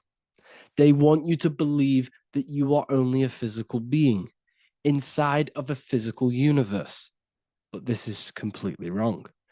You are the architecture of the universe. Your consciousness is the very fabric of reality, and you create your own universe. The universe is an infinite field of consciousness, a vast and limitless mental construct, intricately woven and shaped by the power of thought. It is a dynamic and ever-evolving field where the interplay of awareness and attention gives form to existence. Within the boundless realm, every idea, perception, and belief contributes to the creation and transformation of reality itself. Each thought holds the power to transform reality. Your consciousness is the very fabric of reality. And this is shown in the symbol of the flower of life. The flower of life is a symbol. It symbolizes the interconnectedness of all existence, illustrating how every thought is not merely a fleeting moment, but a ripple that reverberates across every layer of reality. Each action, like the intricate overlapping circles of this pattern in the symbol, extends its influence far beyond its origin, weaving a web of interdependence where every choice impacts the whole. It serves as a profound reminder that everything is connected, bound by an unseen field of consciousness. This symbol represents how one action, one thought is a ripple in the whole vastness of the ether of consciousness. To master your mind is to master the universe, because your mind is a miniature universe. The mind is the very fabric of reality. So if we gain the hook, if we gain the power and the mastery over our minds, we have now gained the power to create reality to your will and intent. You see, most people live in a cycle, and this cycle is the outer world manipulating how they feel on the inner world. People's external circumstances are creating their thoughts and emotion in the inner world of consciousness, which is producing a constant cycle of negative manifestation. For example, let's say something negative happens to me in my external world. Then I start to think negative and feel negative. What that is actually doing is manifesting and projecting more negativity, because our thoughts hold the power to control and weave our own life. Your life is a direct correlation of every thought you thought in the past. What we need to do is stop and not let the mind control you in your reality. You need to control the mind so you can control reality. So, what does this actually mean? Reality is an externalization of consciousness. Consciousness and matter are one, they're not separate. They are inseparable and interconnected.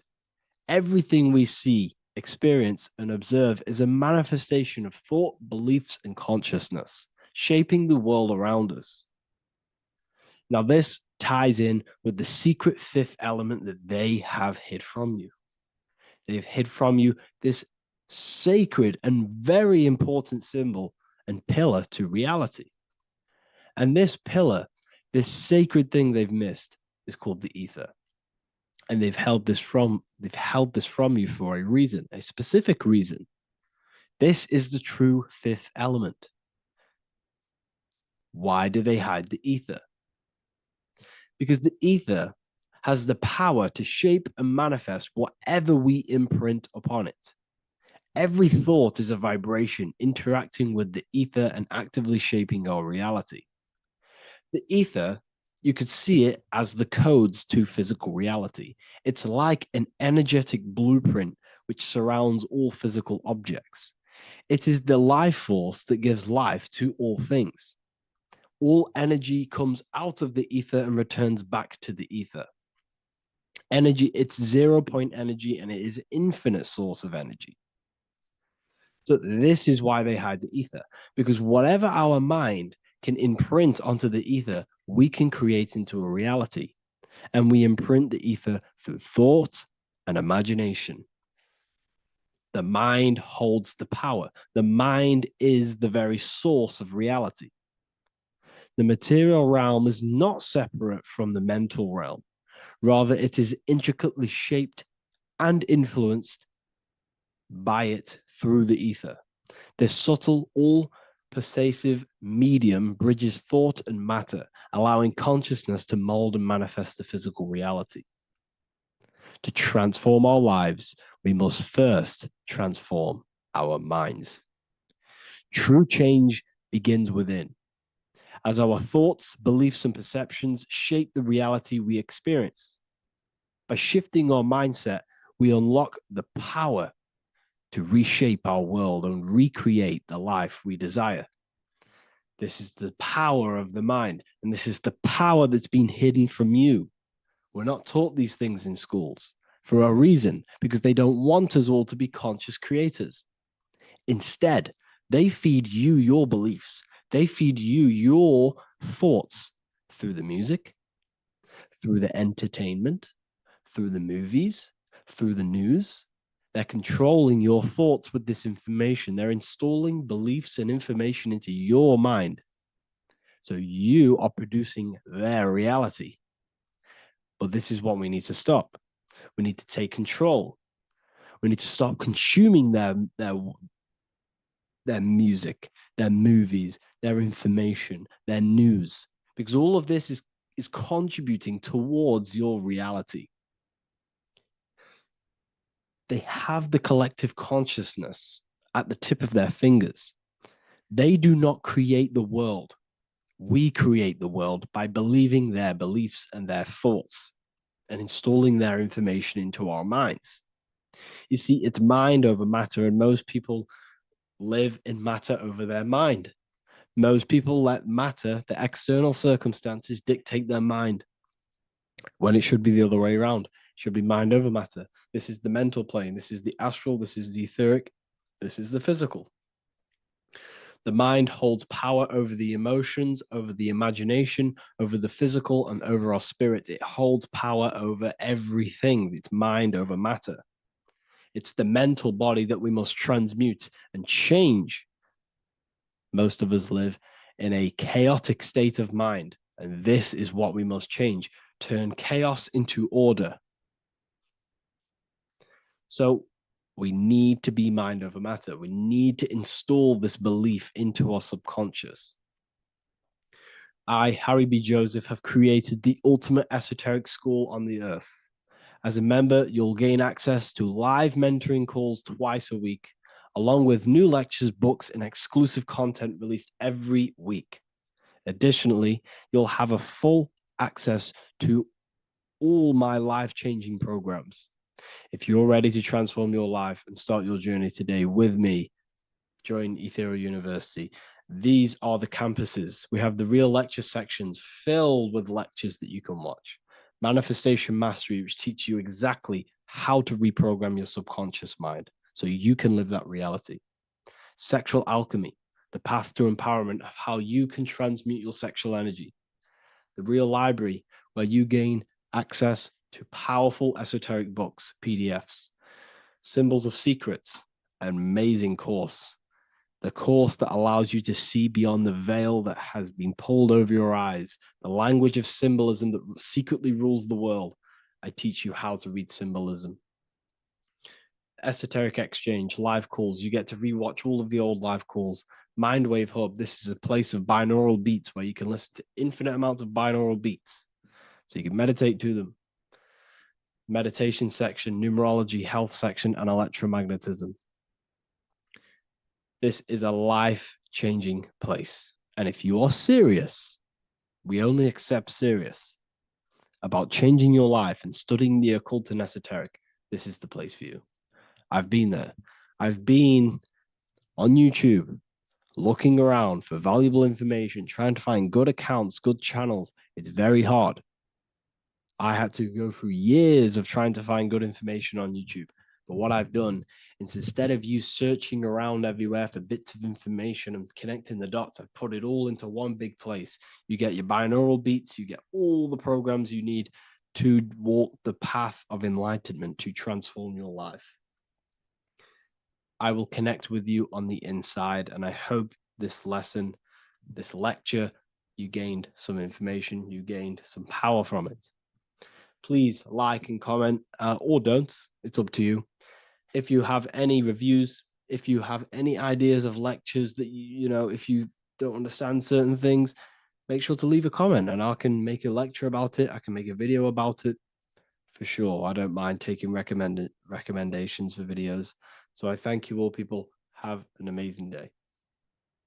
Welcome to Revival of Wisdom. What is good, people? Is Revival of Wisdom. We're back with another video. Today we're going to be talking about the importance of Saturn and the occult. Let's jump straight into this. So Saturn is the god of the earth, right? It's the time of God, change, destruction, physical matter.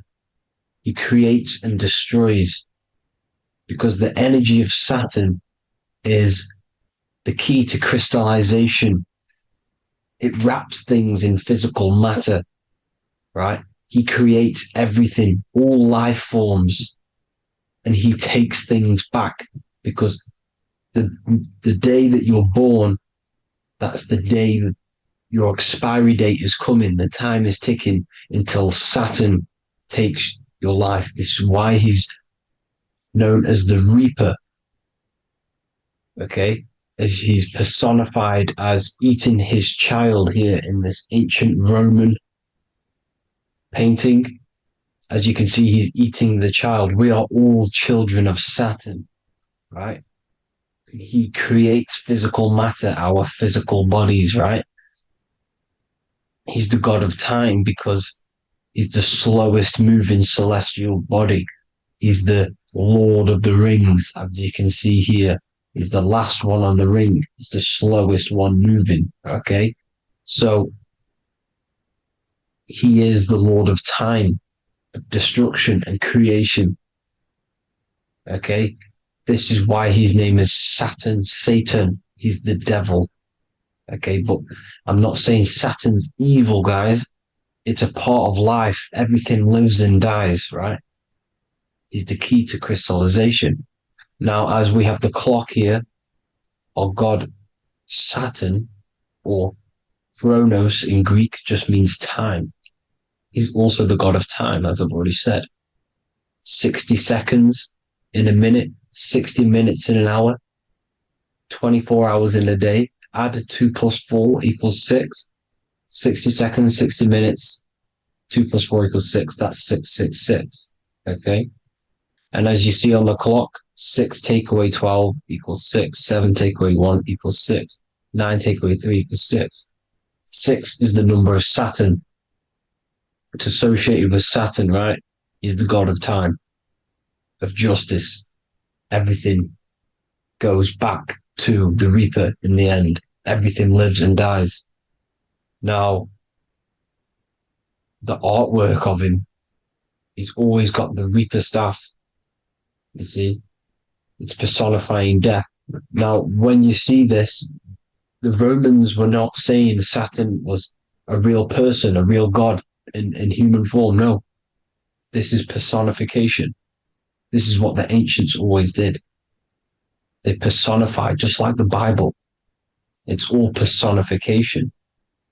So the personifying Saturn eating its children because it eats, it's the Reaper. No one can escape the Reaper. No one can escape death.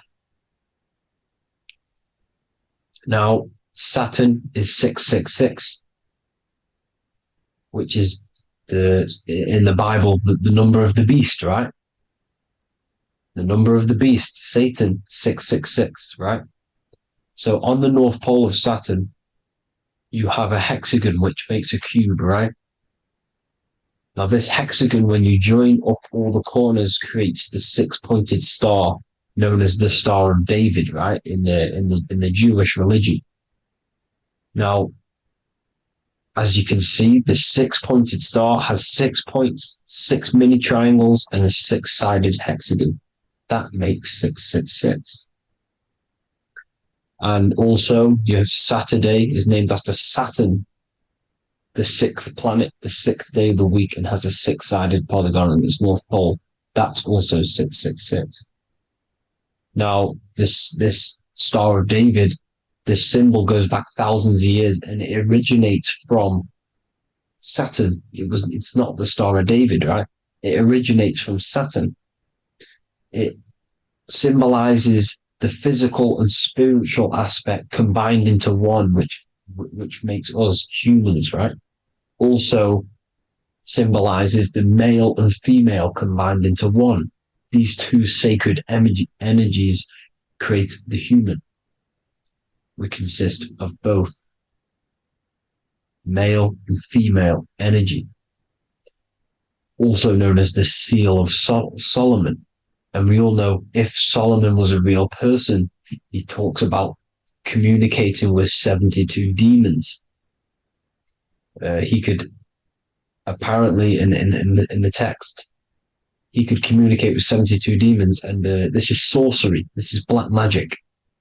Now, this symbol is associated with hexing people. When you place a hex on someone, that is a form of witchcraft, which a hex is just a curse. When you're cursing someone, this is black magic. Now, the black magician would stand in the middle of the symbol and cast his spells onto other people. Now, this symbol is obviously on the $1 bill, twice on the $1 bill. And it's very, very ancient symbol. And it originates from Saturn. And let's keep going. So the cube. So I've just said how you see the cube on the North Pole of Saturn, right? The cube is limited. It's a 3D shape.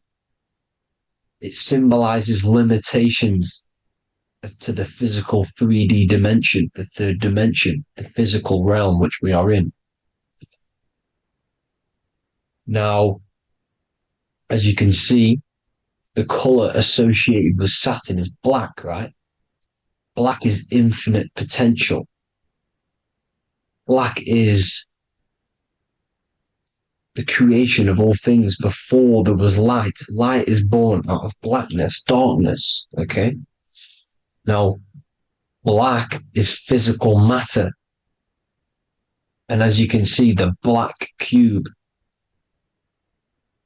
black symbolizing physical matter, the cube being limited, as the physical realm that we are in is limited. It's not like the fourth dimension where everything can exist in a thought. The third dimension is limited, right? And this is what Saturn is. It limits you to the 3D 666. Your body limits you to your physical body. Now these black cubes are placed everywhere, as you can see: Australia, Denmark, Manhattan. There's one in New York. As you can see, the Apple have a cube. The Nintendo GameCube, Trump Tower is a black cube. This is worshipping the energy of Saturn, the god Saturn. Okay, it's not a god; it's a celestial energy. However, it rules over Earth because it pretty much created the physical realm.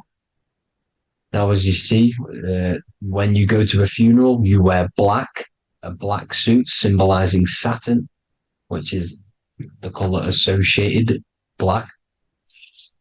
And as you see in Mecca, they walk around the black cube in rings. As you can see here, they're stood around in rings, like the Saturn, the rings of Saturn.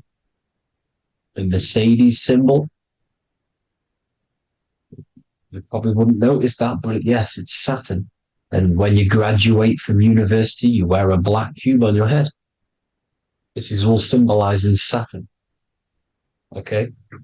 Now, as you can see, the Jews here have a black cube on their third eye whilst they pray. Notice how he's shutting his eyes into blackness, darkness, and he's wrapped around a black strap around his arm. This is symbolizing the wrapping of physical matter, of how physical matter wraps things into existence. And as we all know, the Star of David is a Jewish symbol. So he has the black cube and the Star of David, right? So all of these religions are secretly worshipping Saturn. Okay, this is all Saturn worship, Kronos, the god of time and destruction, the physical reality. Now, as you can see, it's symbolized everywhere in all major corporations. Pepsi, internet, that's obvious. NASA, of course, NASA. NASA means to deceive in Hebrew. Universal, Walkers, that one's so obvious. Nike, Toyota.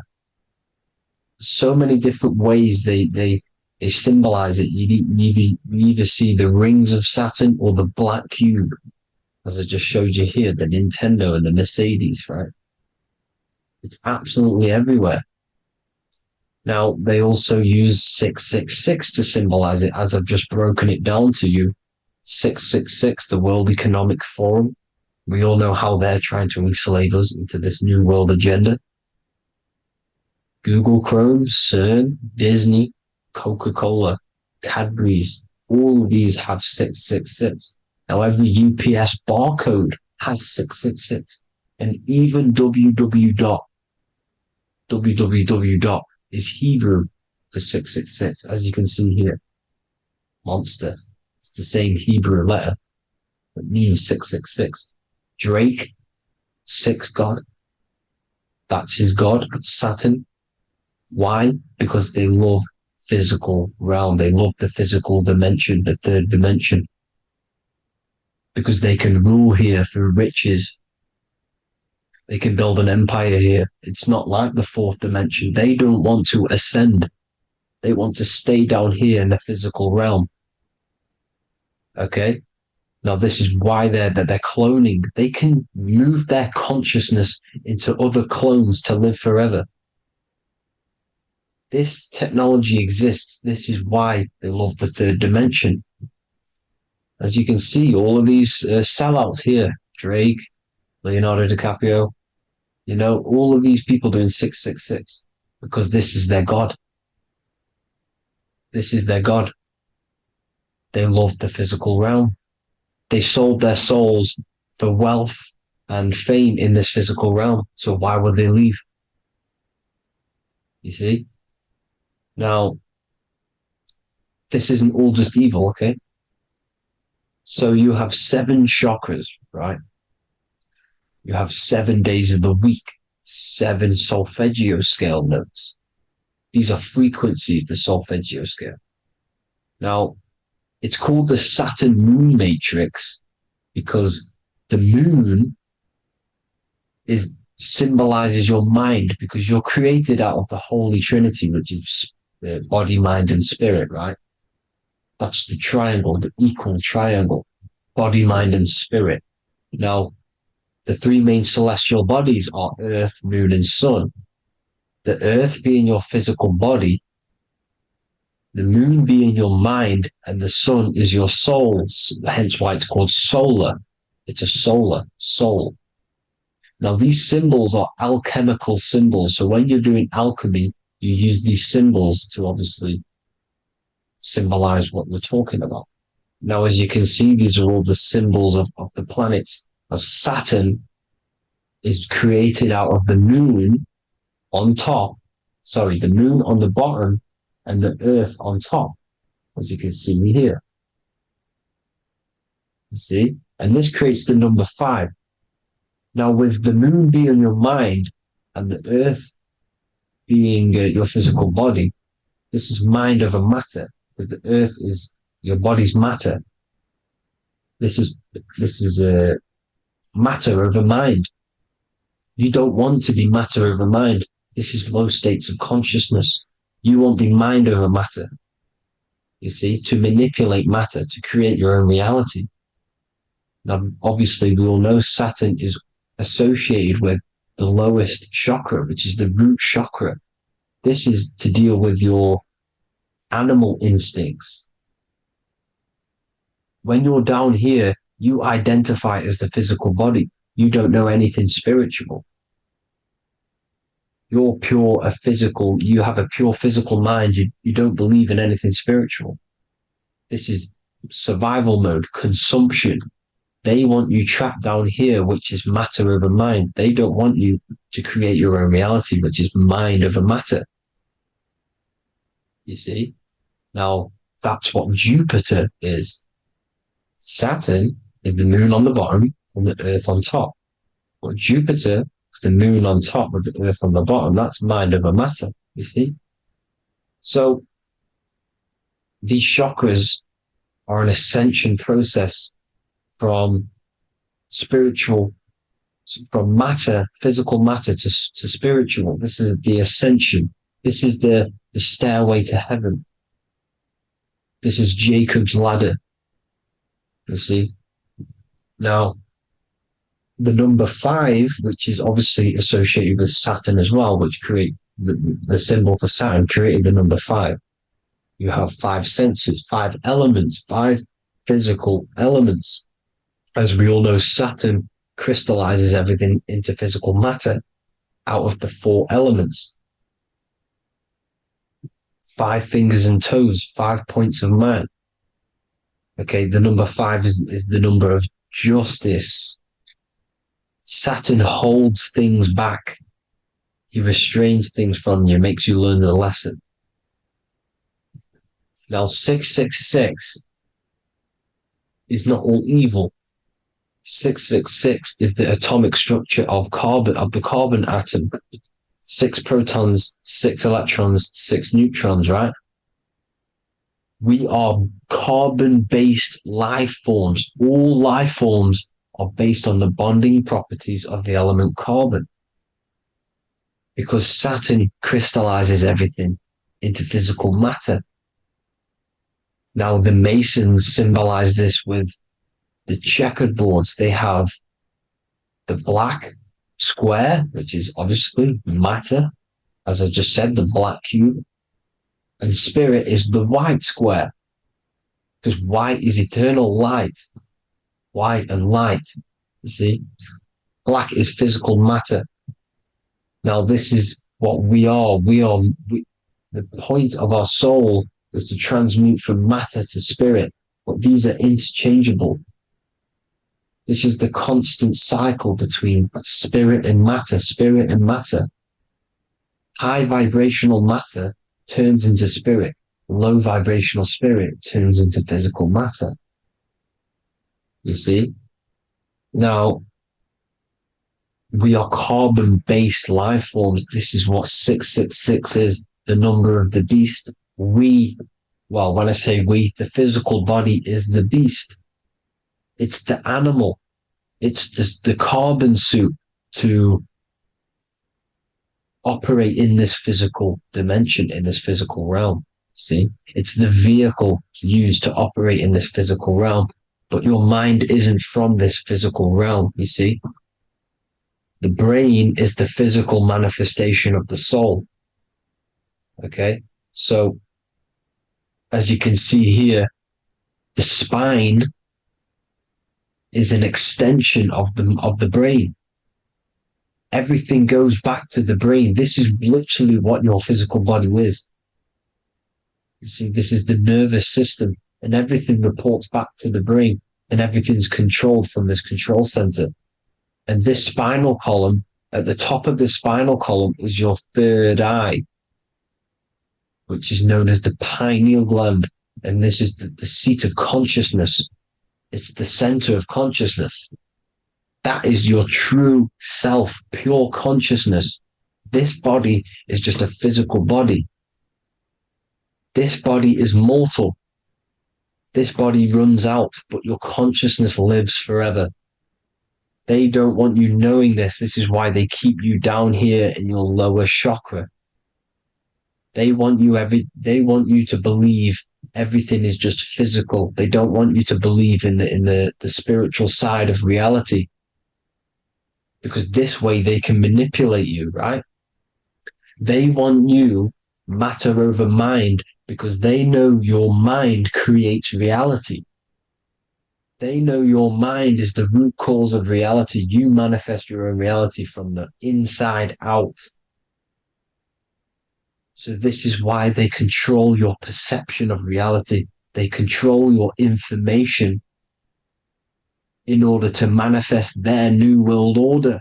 You who are ignorant to knowledge and wisdom, you who are ignorant are manifesting their agenda because you accept their information and their perception of this reality. Now, this is why they tell you the globe model, the heliocentric model, to trap you into physical matter. Now, if you understood about this true form of this realm, you'd understand that there's a spiritual side behind everything. The spiritual side, something has to exist. The root cause of reality is higher planes of existence. It happens in the mind before it happens on the physical plane. You see? They don't want you knowing this. They want you matter over mind, which is the symbol for Saturn. Moon over Earth. The Holy Trinity.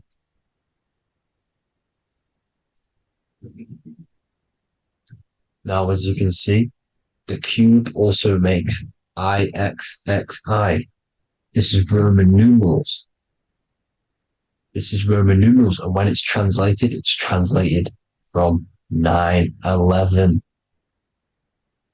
Yes, 9/11. This is the secret code of the one world order. The two twin towers, when the two become one. Okay, when the two become one, this is how you reach the higher states of consciousness, the physical and spiritual.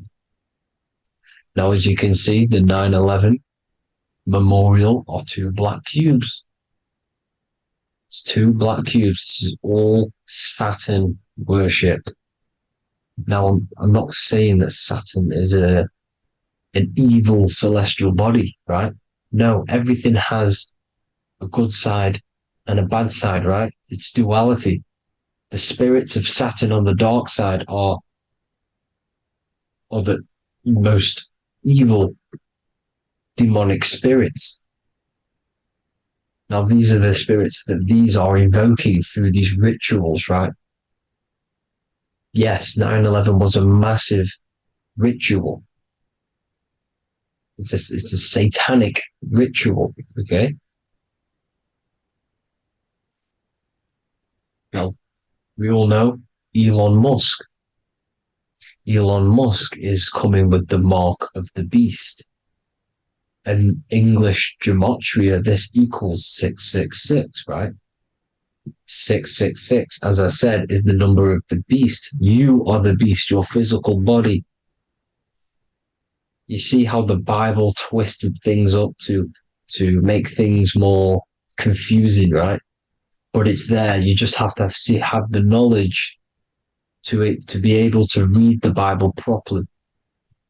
As we all know, we had this virus. I'm not going to say the name because I'll get flagged. This virus adds up to 666 because this is all part of the New World Order.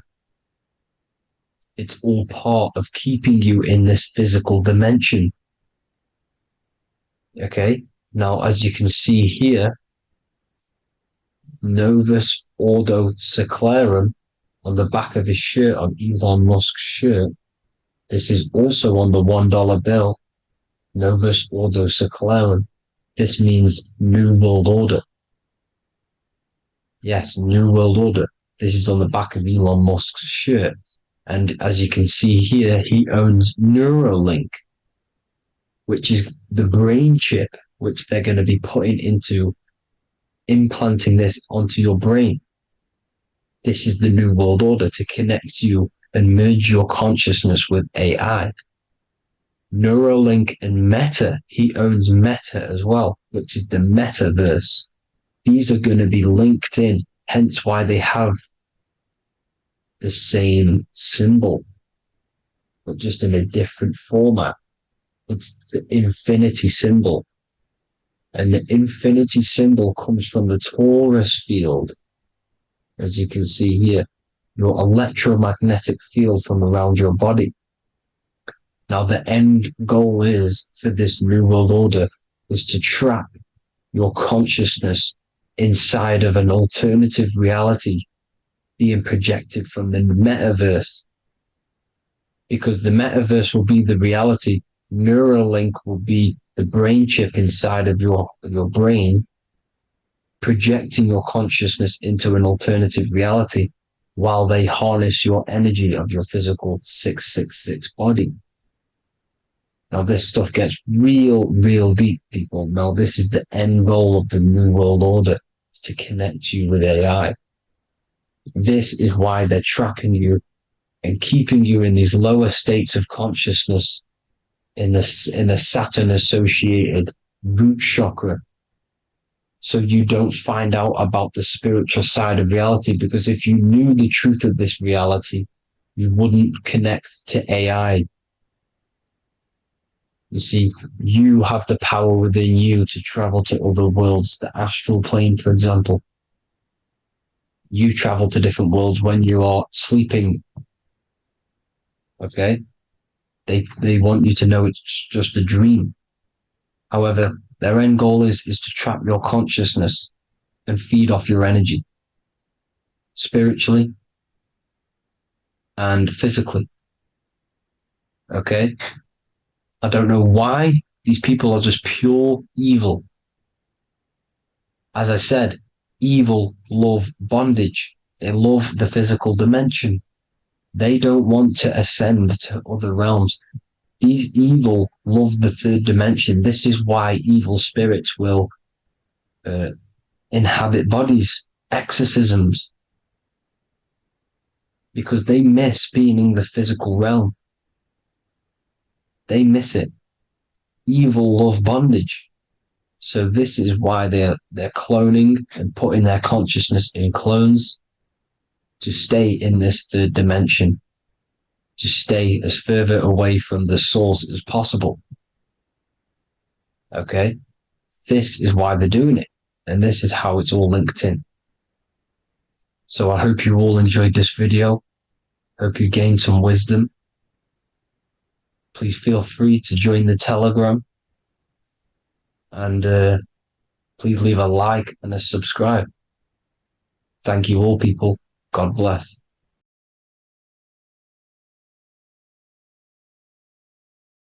Do the elites actually worship Saturn? In this video, we're going to be discussing the occult and esoteric meaning of the 7 planets and the abuse of the Saturnic energy within today's world. This will help you gain a deeper understanding of reality, yourself, how you create reality, and what these 7 planetary energies actually truly are. In order to understand anything within the universe, we have to understand the law of correspondence, the law of as above, so below. There is one consciousness expressed in infinite forms. Me, you, the squirrel, everyone who possesses consciousness within this universe is an expression of the one divine consciousness, what we like to call Source, God, or the grand architect of the universe. We have to understand there is a large scale, but the large scale is mirrored in the small scale. If we look at lightning, this is a large scale. This is the macrocosm. Then we go a bit smaller to the trees. We see the same pattern. Then we look a little bit smaller into the human body. We see the same pattern of the nervous system. Then if we zoomed into the microcosm, brain cells, we still see the same pattern. This reveals the universe is a fractal universe. The large is reflected in the small. And this is the symbol of the Fibonacci sequence, which represents this as above, so below principle. The big spiral represents the macrocosm, but then this spirals into the tiny spiral. This symbol goes for eternity, never touching, never finishing. The large is mirrored in the small. With understanding this, we can realize that we are a microcosm of God. We are our own universe. We are our own world. Your body is the earth. Your mind is the mind of God, just in a smaller version. You are a drop in the ocean of the vast collective consciousness. With that being said, everything you see outside of you is inside of you. As above, so below. The 7 planetary energies on a macrocosmic scale are the 7 energies that form the physical world. The physical dimension is crystallized thought. Everything you see around you was thought made manifest. Thought imagined, then created in the physical reality.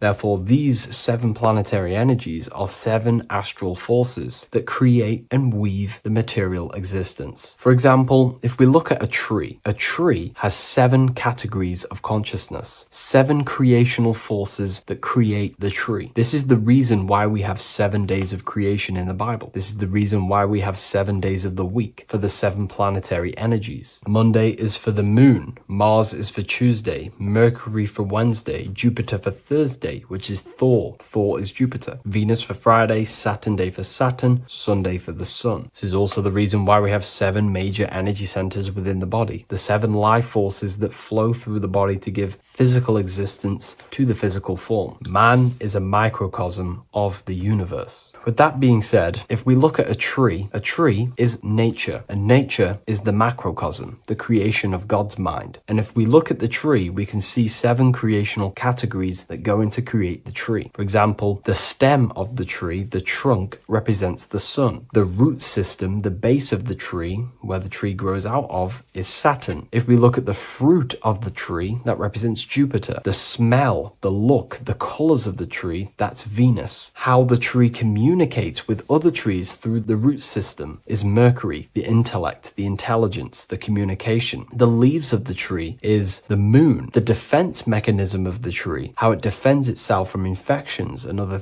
territories, is Mars. So we can see all physical matter, all physical creation demands these 7 categories of consciousness, these 7 planetary forces. But again, that is the macrocosmic scale. The macrocosm is reflected in the microcosm, which means you have access to these forces, these 7 planetary energies, and you use them to create anything in reality. You've been using them maybe unconsciously your whole life. For example, this book that I've created, the Book of Wisdom Volume 2, you can find it in the bio if you're interested in reading it. It has the 7 planetary forces that go into this tree, into this book. I used the sun, which is my passion and my drive to take actions. I used Mercury, which is my intellect, my thinking, my communication. I used Venus, the layout, the look of the book. I use Mars, my defense of my work, my trademark, my copyright. I use Saturn. Saturn is my time, my discipline, my attention. I use Jupiter, which is the why, the reason why I created it. I used the moon, which is my care. My care is the generative force. Whatever you create in your reality is because you care. You care about keeping a house above your head. Therefore, you go to work and earn money. Care is the driving force to create anything in reality. What you see right now watching this video is because you care about watching this video. If you lose care about watching the video, you will turn it off and continue to do something else. All creation demands these 7 forces, hence why we have here a midsection. Sometimes we see the symbol of the earth, which is a circle and a cross in the middle, because these 7 forces create earth. But again, this video is specifically aimed to Saturn. We're going to be discussing Saturn's Saturnic energy because there is a lot of misunderstanding in today's world. And I'm going to give my perspective and my research on the energy of Saturn and how we use it and how it's being abused in today's world. Saturn externally, because remember, we have an external world, an internal world, a macro and a micro. Saturn externally in the material plane governs the foundational and enduring aspects of existence, such as the roots of plants, the bones of our body, even the insects that dwell beneath the ground. It represents the dull, hard, unyielding forces of life, symbolizing structure, limitation, and conditioning. Under Saturn's influence, things become rigid, bound by the god of time, bound by restriction and boundaries. In Roman mythology, Saturn is revered as the god of time, ruling over the cycles, beginnings, and endings. This connection with this emphasizes Saturn's role in marking the passages of life, aging, and inevitable constraints we all face. Internally, inside yourself, the microcosm. Internally, Saturn embodies the conditioning within our own consciousness. When Saturnian aspects of consciousness dominates, we become overly rigid, fixated, restricted in our thinking and actions. For example, Saturn's influence is strongly felt in today's world, where many people's minds are confined to societal norms and conditioned responses. The pervasive control Saturnian energy can lead to the sense of limitation, as people become trapped within structure imposed by society and power structures. However, we have to remember that limitation, there is dark and light. Limitation is not bad. This is why Saturn is connected to the god Satan. They are the same being. It's something that restricts, holds back, and keeps you limited, conditions and limits consciousness to its lower power. Saturn is a great teacher, guiding us through difficult life lessons that ultimately lead to growth and expansion and power. Although Saturn's energy is harsh and often challenging, it helps us to develop resilience, discipline, and wisdom. Yet in modern age, this energy has overpowered the minds of the masses, fostering excessive rigidity and limitation. Instead of being ruled by Saturn's constraints, we should seek to embrace more freedom, love, joy, balancing Saturn's lessons with openness and fluidity in our life. So like I said, Saturn rules law. Anything that is limiting or holding back, something that is a restriction or a wall. This is why we see judges wear black robes. The color black is associated with Saturn because Saturn rules over the nighttime and the winter time. Capricorn, they wear black robes. A graduate also wears a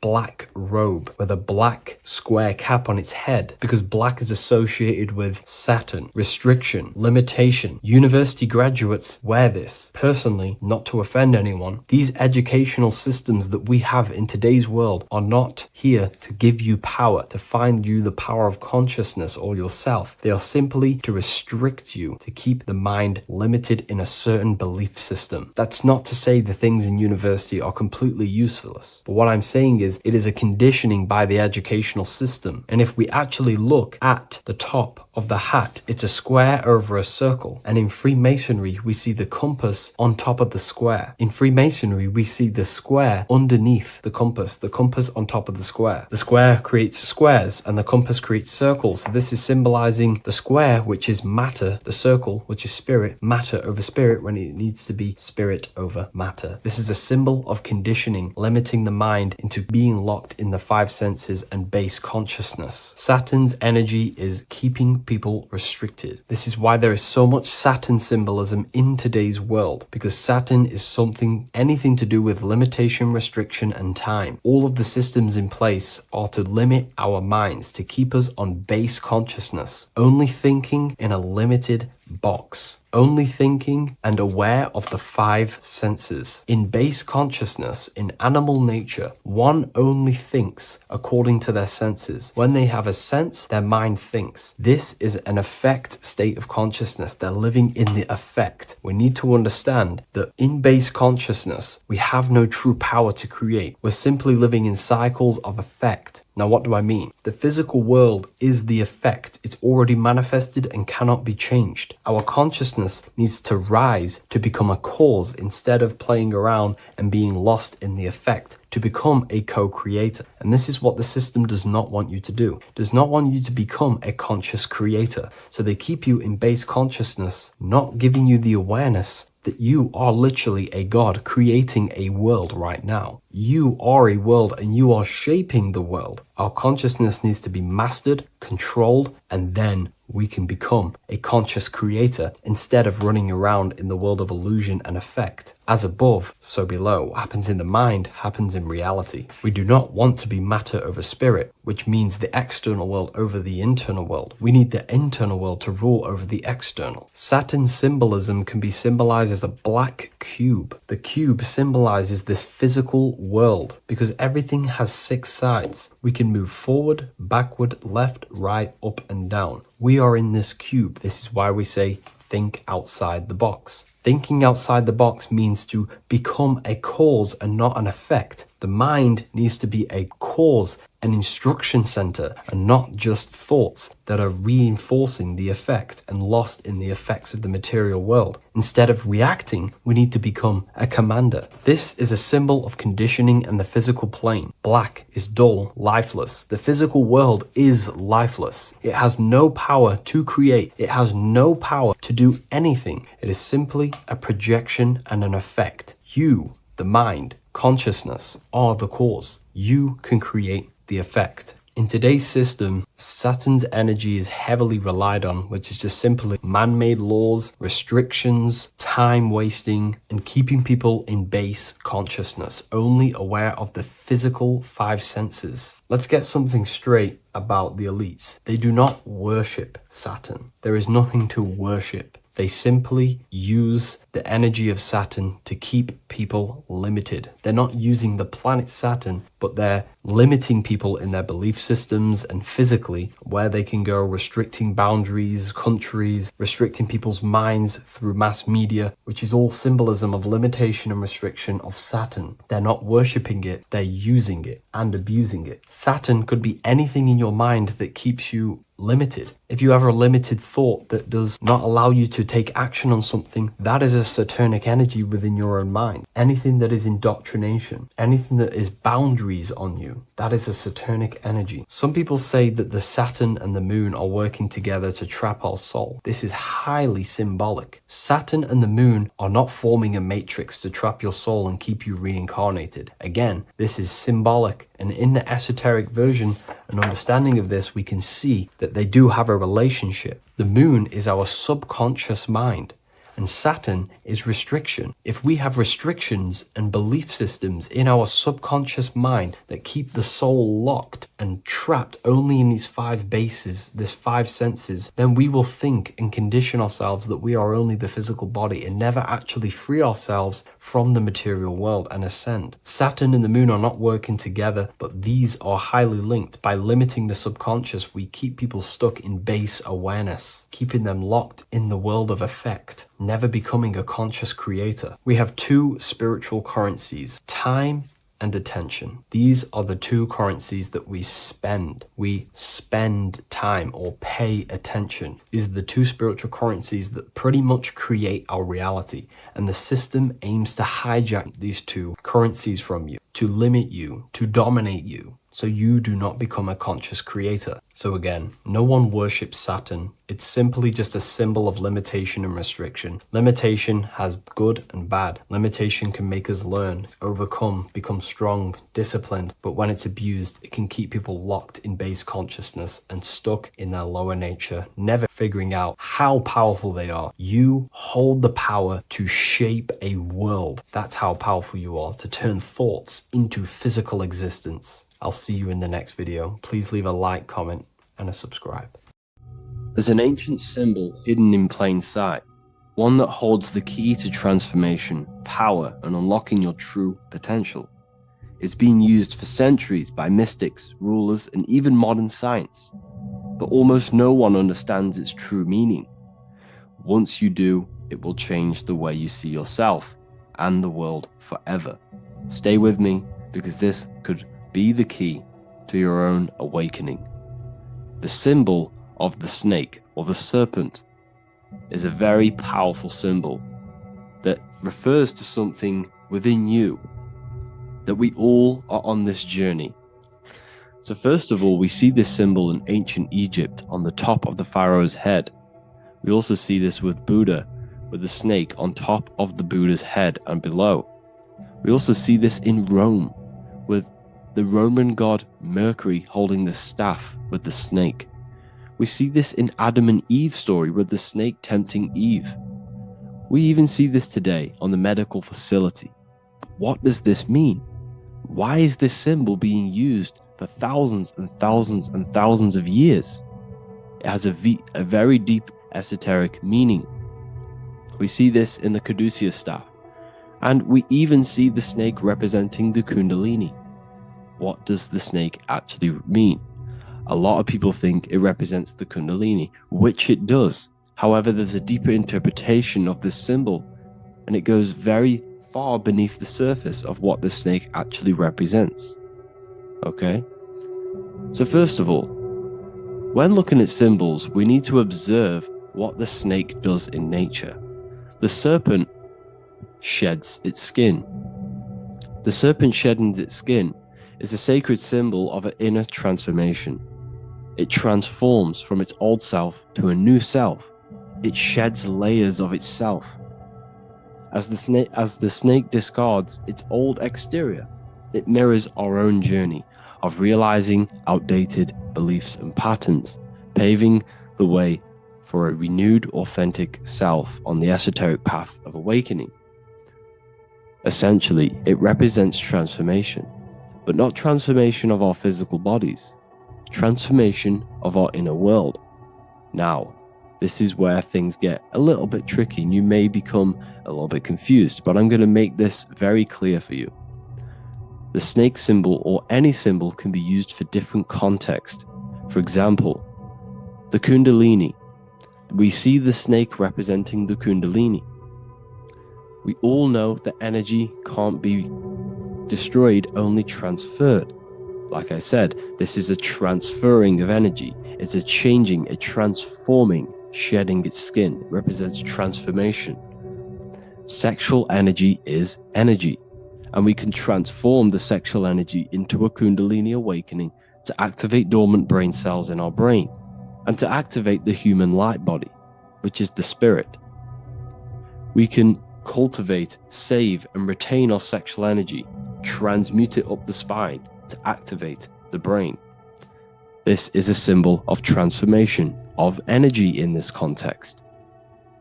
However, when we go to the emergency services, this does not mean the same thing as the kundalini. The snake in this context represents transformation of health. When we are picked up by the emergency services, we are looking for a transformation. We are unwell, and now we need to transform to well-being. This is why they use this symbol. It represents transformation, especially with the pole and the snake climbing. It's climbing, it's transforming from the bottom to the top, shedding its skin, shedding old layers, transformation. We see this in the Bible with the snake tempting Eve to eat the apple of the tree of knowledge of good and evil. Well, what does this mean? Where's the transformation in this? Well, this is a very hidden one. The transformation takes place in Adam and Eve's consciousness and their mind. They go from a pure, whole state of consciousness, from being tempted by the snake, and they eat it and they transform into knowing the good and evil, into the dualistic ways of thinking and the dualistic meaning of this world. Let me rephrase that. They understand the dualism of this world, and they now understand the two good and bad ways of thinking. They know the knowledge of good and evil, of duality. They shifted from a whole state of consciousness into their consciousness being split into good and evil. This represents the journey of every single soul that incarnates into this world, including yourself. When you were a child, you were whole. You had no understanding of good and evil. But as you grew older, you eaten the fruit. You grew to understand the knowledge of good and evil. Your consciousness split from a whole into a separate and divided way of thinking and divided understanding of the world. We suppressed aspects of ourselves to fit in with society norms, and we just limited ourselves with limiting belief systems. We knew the knowledge of good and evil. Our consciousness split from a whole state. This is what Adam and Eve is symbolic of. We see this with the Roman god Mercury, with the snake. Mercury represents intellect, communication. He's always flying in the air, which represents the air, the mind, the intellect. He's holding the snake to represent transformation of the mind. This is what we call mental alchemy, turning base metals into gold, turning the unenlightened aspects of our mind into enlightened ones, turning our negativity into power and control. We see this with Buddha, and Buddha is all to do with transformation of the inner world, transformation of the mind and the soul and the emotions. And it also represents the Kundalini. We see this in ancient Egypt. We always see the snake on the head, representing the place where the third eye is, representing the intellect or the mind's eye, the third eye, whatever you want to call it. This is the place of the invisible intelligence within us. This is our mind or intellect. And this is the transmutation of the mind.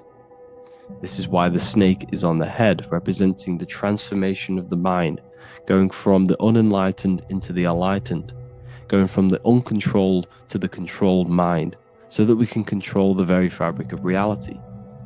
I've kind of just given that away. Why is this important? Humans are creators. We're the architects of creation, endowed with the divine power to channel the fourth dimension, which is the imagination, into reality. Each thought and intention is a seed. When nurtured with focus and clarity, transforms the unseen into the tangible experience. This creative process bridges the gap between the ethereal and the material. Humans are creators. It's impossible for you not to create. Whether you're doing this consciously or subconsciously, you've been creating your whole life, turning non-physical thought into physical reality. We are creators. However, the mind cannot create in a state of chaos. The mind cannot create with limiting beliefs. The mind cannot create with thoughts that come and destruct our minds. The mind cannot create consciously and effectively if there are impulses within our mind and we have no control over the mind. So this is where self-transformation comes from within. This is where the snake comes in. The snake represents the transmutation of our mind from the uncontrolled to the controlled. In this context of the Egyptians with the snake on their head, it's all to do with mental alchemy. In the occult tradition, the mind is seen as a delicate instrument that demands constant vigilance. Left unchecked, it reverts to archaic and destructive thinking patterns. Like a finely honed blade, it must be continually sharpened through discipline and self-refinement. In this unending process of unveiling and mastery, we learn to shape reality, harnessing the power of our thoughts to manifest the highest potential. It's all to do with mental alchemy, and this is how the snake is connected to you. And what the snake represents to you, it represents the transmutation, the changing of ourselves, of our consciousness, so we can gain control in this 3D world. If we lack control, then we'll constantly be manifesting chaos. Now, there are 3 ways that we can transform our world, and we can slowly transform our mind. Now, this is not an overnight process. It takes periods of time of purification. And number 1 is affirmation. Let's say we have this dirty cup of water and we have a tap of water. And in this tap, it's pouring in more water, clear water. Over time, if I keep pouring clear water into this cup, it's going to slowly purify this cup. And then in the end, it will look like the cup on the right. It's the same with your mind. The cup represents the limiting beliefs, the negative thoughts, the negative mind, the uncontrolled mind. But if we keep repeating affirmations over and over and over again, such as I am disciplined, I am powerful, I am limitless, over time this can purify our subconscious and we can gain control over the mind, and we will become conscious of the thoughts that we are giving attention to. The second way is meditation. Meditation allows one to develop an off switch for the mind, providing a sense of control over it. Over time, we gain the ability to filter our thoughts and become more conscious of the ones we choose to engage with. Meditation, over a period of time, will give you this button that allows you to filter out negative thoughts. If you have a negative thought in your mind, you'll be able to become conscious of this and redirect your mind's attention. This is all about self-control, because remember, we become what we think about. The snake represents the transmutation of the self. And another way is visualization. Visualization allows your subconscious mind to experience the reality you desire, accepting it as truth. As the subconscious becomes more immersed in this imagined reality, it works to manifest it into your conscious experience. Your visual eye, visual eye. You're using the mind's eye to see and mold your future. That's what imagination is for, to create in your future. You can become your future now in your imagination. And this can slowly purify your consciousness, slowly purify your mind, which will then, if you do all 3 of these over periods of time, you will see great transformation from the inside out. And your outer world will start to mirror your inner transformation, because it's as within, so without. You change your inner world of consciousness, of thought and emotion, you'll change your external reality and your circumstances. So I hope this lesson has gave you a great understanding of what the snake actually represents. And now that you see it, you will see this everywhere. Every time you see a snake, you know it represents the transformation. So please, if you can, leave a like, comment, and subscribe, and turn on the alerts to make sure you never miss a video. And if you have any video suggestions, feel free to make a comment and I can make a lecture on it. I appreciate you all watching this video today, and I'll see you all inside my university if you're inside, and I'll see you all in my Telegram if you join, and I'll see you in the next video, of course. Thank you and take care. Hello, Seeker. Welcome to Revival of Symbolism, a channel devoted to the language of esoteric symbolism, helping you discover yourself and expand your consciousness into new realms of thought. I'm Harry B. Joseph, also known as Revival of Wisdom. In this video, we're going to be breaking down the occult and esoteric meaning of the tarot card, the Magician. This contains many layers of symbolism. Let's get straight into this. So if we look at the card of the Magician, the first thing we notice is this gesture, his hands. We have one hand up, one hand down. This corresponds to the teaching and the principle of the universe called the law of correspondence, also known as above, so below. As above, so below pretty much corresponds with everything in the whole world and life. Everything functions underneath this law. It teaches that everything below in the material plane does not exist on its own. Physical life does not create itself. It is not independent.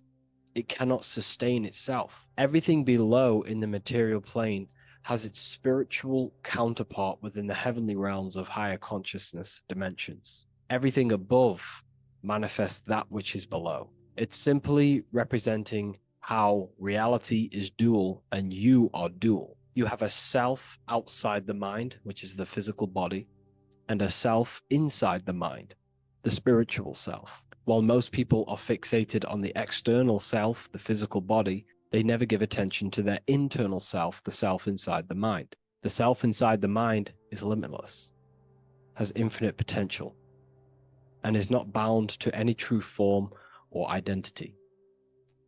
The internal self is the immortal self, the higher self.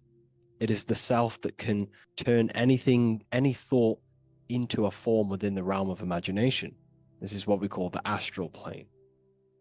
The astral plane being a plane or a dimension that sits just above the physical plane, and it's the realm of imagination, emotion, and desire. Because in order for us to imagine something, we have some sort of emotion or desire to create it.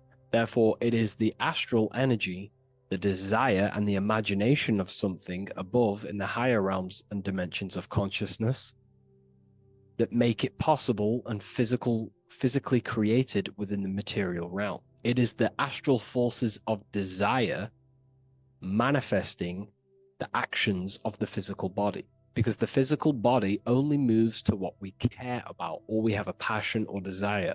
These forces, what we call passion and desire, are not just chemical reactions in your body. They are astral forces directly coming from your astral body. We think with thought. This is the beginning of all creation. We think, we imagine, we desire, then we act. It is the higher realms first, then the external realm, the material. Higher dimensions over the lower dimensions.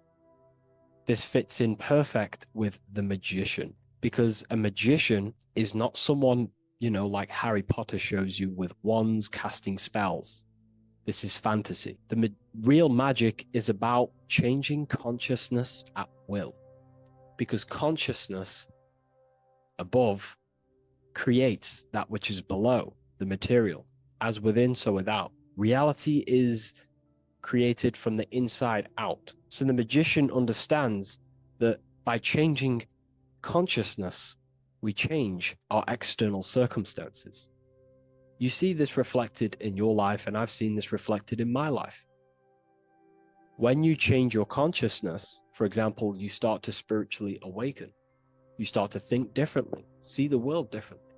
What happens to your external reality? Notice your friends start to say you've changed. You may not fit in with your current friendship circle. Your friends will change and you will outgrow them, and you will have to seek to find new friends that fit with your new internal state of consciousness. This is teaching that the internal world rearranges the external world.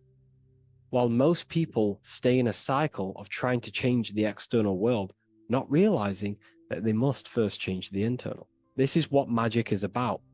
Magic is about changing consciousness at will. Because when a magician holds the ability to direct all forces of their consciousness to a specific reality within them, to create that form and reality within the internal self, they can actually start to produce change in the external reality. We have masculine forces of consciousness, feminine forces of consciousness. The feminine forces of consciousness are imagination, intuition, emotion. The active masculine forces of consciousness are willpower, actions, and intellect, thinking. When we combine the imagination, seeing the reality within our mind, forming the reality within our spiritual vision, the internal vision of the soul, because imagination is the expression of the soul. It is creating with astral light, astral vision. Freemasons, occultists call imagination spirit vision. When we see that reality with our spiritual vision, this is why we have to increase our ability to vividly see within our imagination or the astral plane. If we do not develop these faculties of consciousness, we will struggle. This is what the esoteric is about. We have to increase and develop every part of our consciousness to develop spiritually, to try and reconnect with the internal world, while our whole past life we've been focusing on the external. When we combine the soul's vision of imagination with a feeling and a desire of creating that reality, that's then the internal world pretty much sorted. Then we have to combine that with willpower and actions. The masculine and feminine come together to give birth to a child. The masculine and feminine come together in your consciousness to give birth to a reality. It's about changing what's inside the self to produce change below. This is what true magic is. Look at the word magic, magi, and the word imagination, imagination. Imagination is about working with the forces of the soul and the forces of consciousness, producing change in consciousness at will to produce change in the external. This is what this represents. Changing above so we can change below. No point trying to change the external world, because the external world is already formed.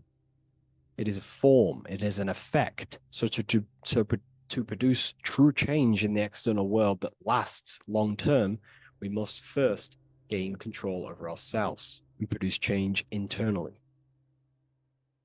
This is why the magician is called to gain mastery in every element of their being. They have to gain control over every aspect of consciousness and develop every faculty of the soul. This includes developing strong imagination, developing a very strong willpower. We can do this through exercises such as imagination exercises, holding one specific vision for a long period of time, meditation, thinking on one specific thing for a very long period of time. This will increase the willpower. It's also about gaining control over the subconscious impulses, the subconscious thinking patterns that seek to control us. It's about gaining control over every aspect of our consciousness. This is what a true magician is. And this is what the true spiritual path is. Developing every faculty of consciousness. It's a never-ending journey of self-mastery. If we look at the magician, we see this infinity symbol rising just above his head, symbolizing the mind being filled with higher knowledge, the mind aware of higher dimensions. You see, the mind is the cause, physical reality is the effect. We need to raise our consciousness from effect consciousness to causal consciousness to truly become a magician and a master of our reality. What do I mean by effect consciousness? Most people live in the realm of effect and reaction. Their consciousness, their mind, emotions, and imaginations are constantly thinking, feeling, and imagining the things that have happened to them. Instead of doing this, we need to change this state. Instead of reacting, we need to become the cause. Instead of thinking and imagining and feeling the realities that's already gone past and things that have happened to us, we need to change this so we use the powers of the soul, the powers of consciousness as imagination, emotion, the intellect, as causes and not reactions. This is how we truly become a magician and apply this principle of as above, so below.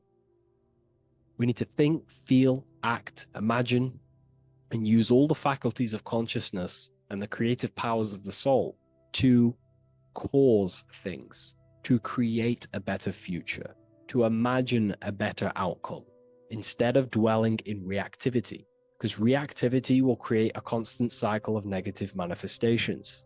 If we sit around and moan, complain, think, imagine, feel the things that have happened to us in the past, the mind is the cause. And if the mind is in that state of reactivity, it's just going to constantly create more negativity in your external reality. This is what it's all about, as above, so below. You can see the sword here. The sword cuts through the air. The air is one of the four physical elements. Fire represents the spiritual body of consciousness. Water represents the emotional body of consciousness. Earth represents the physical body of consciousness. Air corresponds to the mental body of consciousness. So this sword is a symbol of a sharp mind. The mind needs to become very sharp and very disciplined and very controlled, both consciously and subconsciously. What does this mean? We have to gain control over the mind. We have to become more conscious of the thoughts that are happening inside our mental field, because the mental field of consciousness is pretty much the birth of all creation. We think, imagine, feel, then act. So we must gain a sharp intellect, a sharp mind, a sharp, powerful mind. The sword is also a symbol of power. So this is a symbol of a powerful mind, a mastered mind. This is your sword. This is your tool to create, because you are a co-creator. As above, so below literally tells you that you are God itself. The same powers God used to think everything into existence, such as nature, the stars, the human body, the macrocosm, the world. God thought the world into existence. We live in a mental universe. All creation is first thought, then manifested physically. The same powers of thought God used to create the world is the same power that you use to create your world. You are cut of the same fabric of God. You are a microcosm, as above, so below. God is the macro, you are the micro. What is the wand? The wand is not real. This is not a real wand you cast spells with, but a symbol. The symbol of the wand represents direction of consciousness, willpower, and attention. We have two spiritual currencies which pretty much create our experience and reality: time and attention. That's why we say we spend time and I pay attention. These are your currencies. These are how you create and generate reality. Moving on to Jesus and Satan, we see there's an exact same symbolism within the ancient paintings. Jesus pointing up, Satan pointing down. Satan is the egoic force within one's consciousness. He is a symbol. Satan is not a real identity or being or entity. He is a symbol of a personality and a force within one's consciousness. Satan represents the negative forces of the ego that tells you to do things that is wrong. In your heart, you know what is morally right and wrong. Let's say you're thinking, you get a random thought of stealing an old lady's purse. You, in your heart, know that is wrong.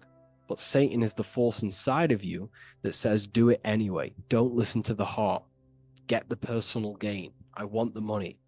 That's Satan. Jesus is the higher mind, the aspect of our consciousness that dwells above the ego. It's the part of our heart that desires the spiritual. Our heart is the generator of our reality. And whatever we desire is what we generate. You only take action and generate your life on what you care about or what you feel. If someone's talking about something you don't care about, you say, oh, I don't care about that. But if you care, you will listen. If you care about something, you take action towards it.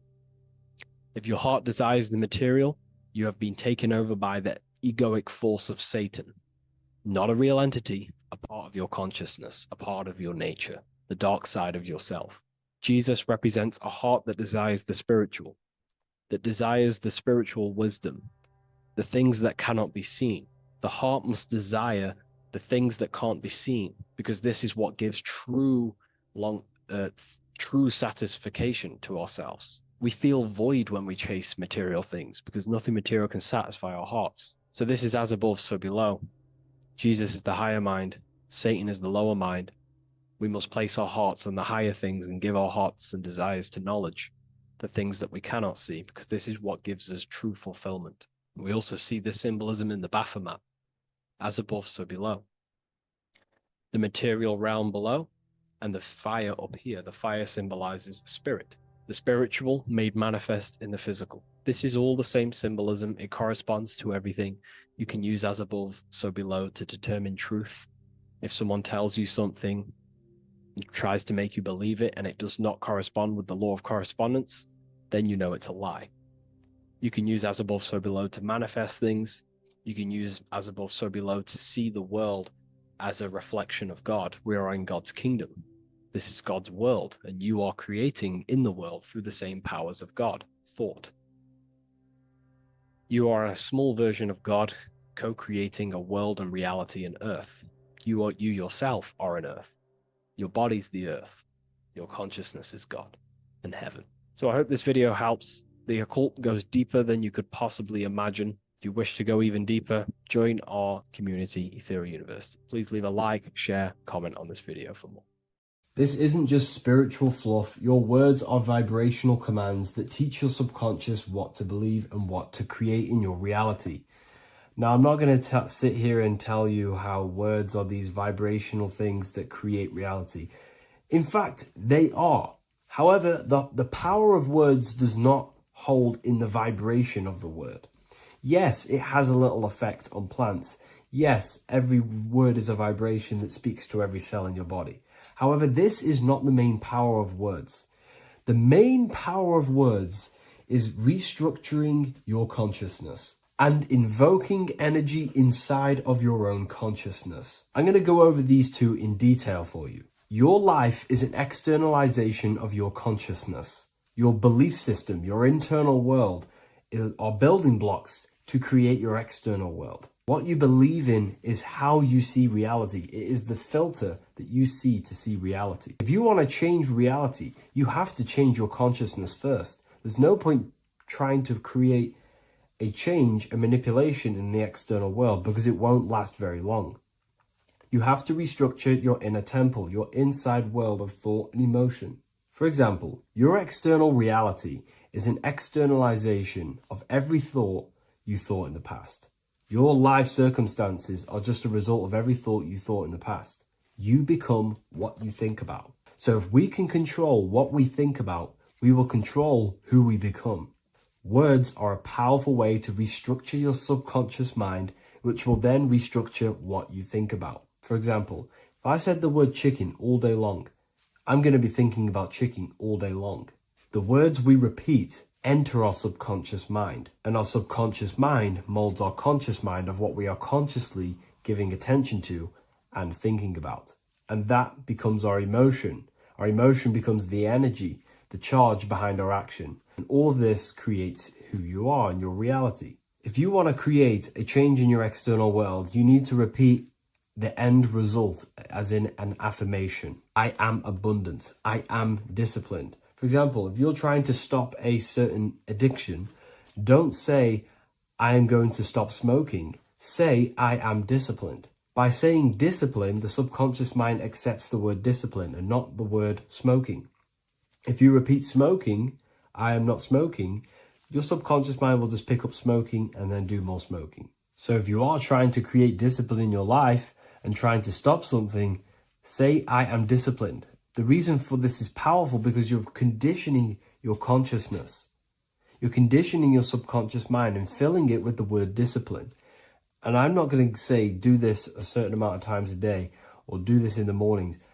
I want you to do this as much as possible. I did this as much as possible. Whenever I had free time, whenever I had a free minute, I would say these words either physically or mentally, just to condition your consciousness. Words are the most powerful way to restructure your belief system and restructure your inner world, which will then mirror in your outer world. Words are also a powerful way to invoke energy. This is why when you see these magic occult rituals, you see people chanting and doing these things. It's because if you slowly chant a word, you can actually invoke the emotion. There are three aspects of creation: thought, emotion, action. Emotion is energy in motion. By repeating a word over and over again, you can actually begin to invoke that energy, that emotion inside your heart.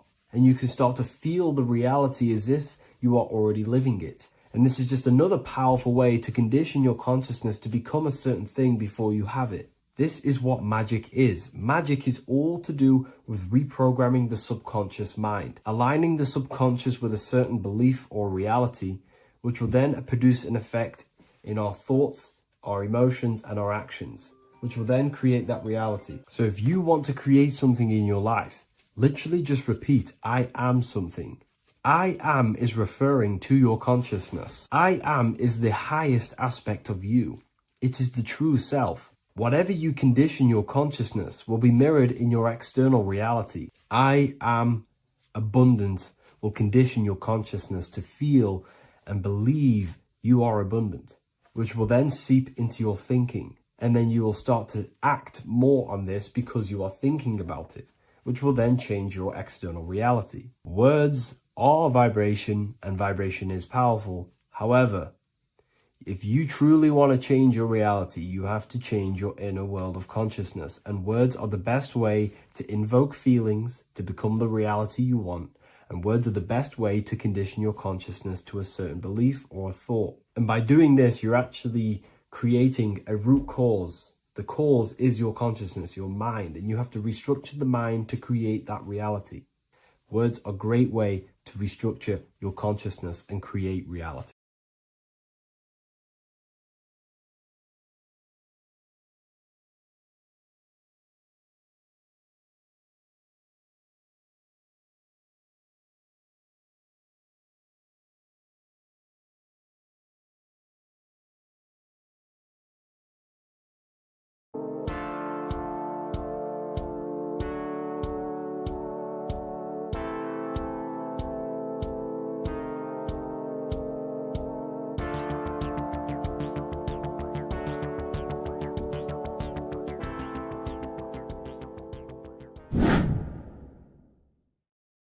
People, how are you doing? It's Revival of Wisdom, and today we're going to be talking about your birth certificates and how we are slaves to a system and how they have trapped us into this system. Okay, so the first thing you need to understand about this system is there are two types of laws. You have the law of water, which is admiralty law, and the law of the land. So the admiralty law is the law of water, and this is what money is. Money is water. This is why we say liquidity, currency, the current. A current is water, something moving through something. Cash flow. And this is why banks are called banks, because a river bank is on either side of the water and it directs the currency. You see? So money is water. And as you can see here, Ripple, the cryptocurrency, Ripple, water Ripple, and they're building a bridge over water, overseas, international banking with cryptocurrency. So money is water, and this has specific laws about water, but water is the same everywhere. You see, what the difference is with the law of the land is that you can have different laws in different lands. I can't do certain things in the UK that people can do in America, for example. You see, that's the law of the land, but the law of water is the same because water is everywhere. Now, this is very important to understand when it comes to, these birth certificates. So, Pope Gregory, this is where we're going to start off. Pope Gregory in 1582 took the Orthodox Eastern sunrise calendar and changed it to his own Gregorian timeline, not a calendar, a timeline. This timeline was copyrighted by Pope Gregory under the name of the Vatican. So the Vatican owns the timeline that we are using today, 2023. They own it. They own the title of this Gregorian calendar. Okay. Therefore, anyone who is born under this copyrighted timeline, not calendar, they are subjected to Rome because Rome owns the timeline. They have a patent, a copyright for that timeline.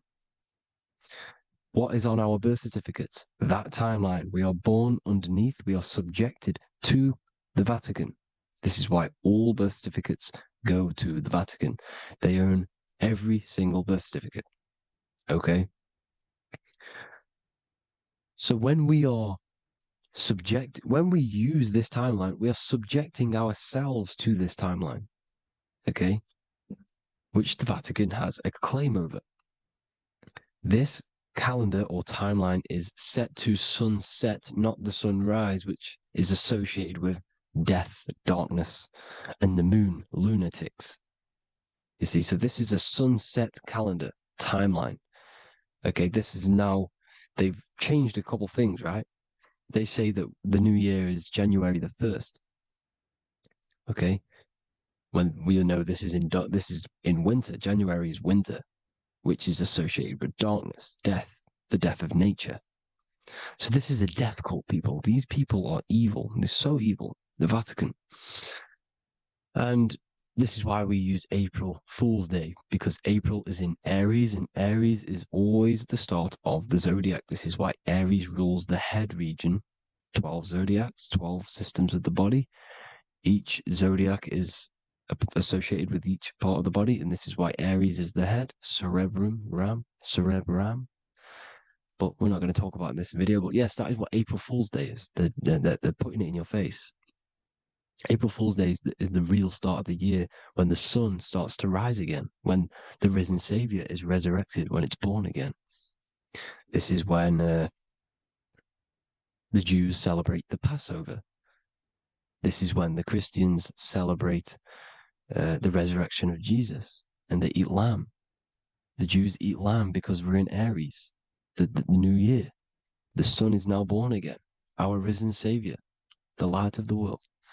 So yes, this is what April Fool's Day is. It's the first day of the year, which they changed. Pope Gregory changed. So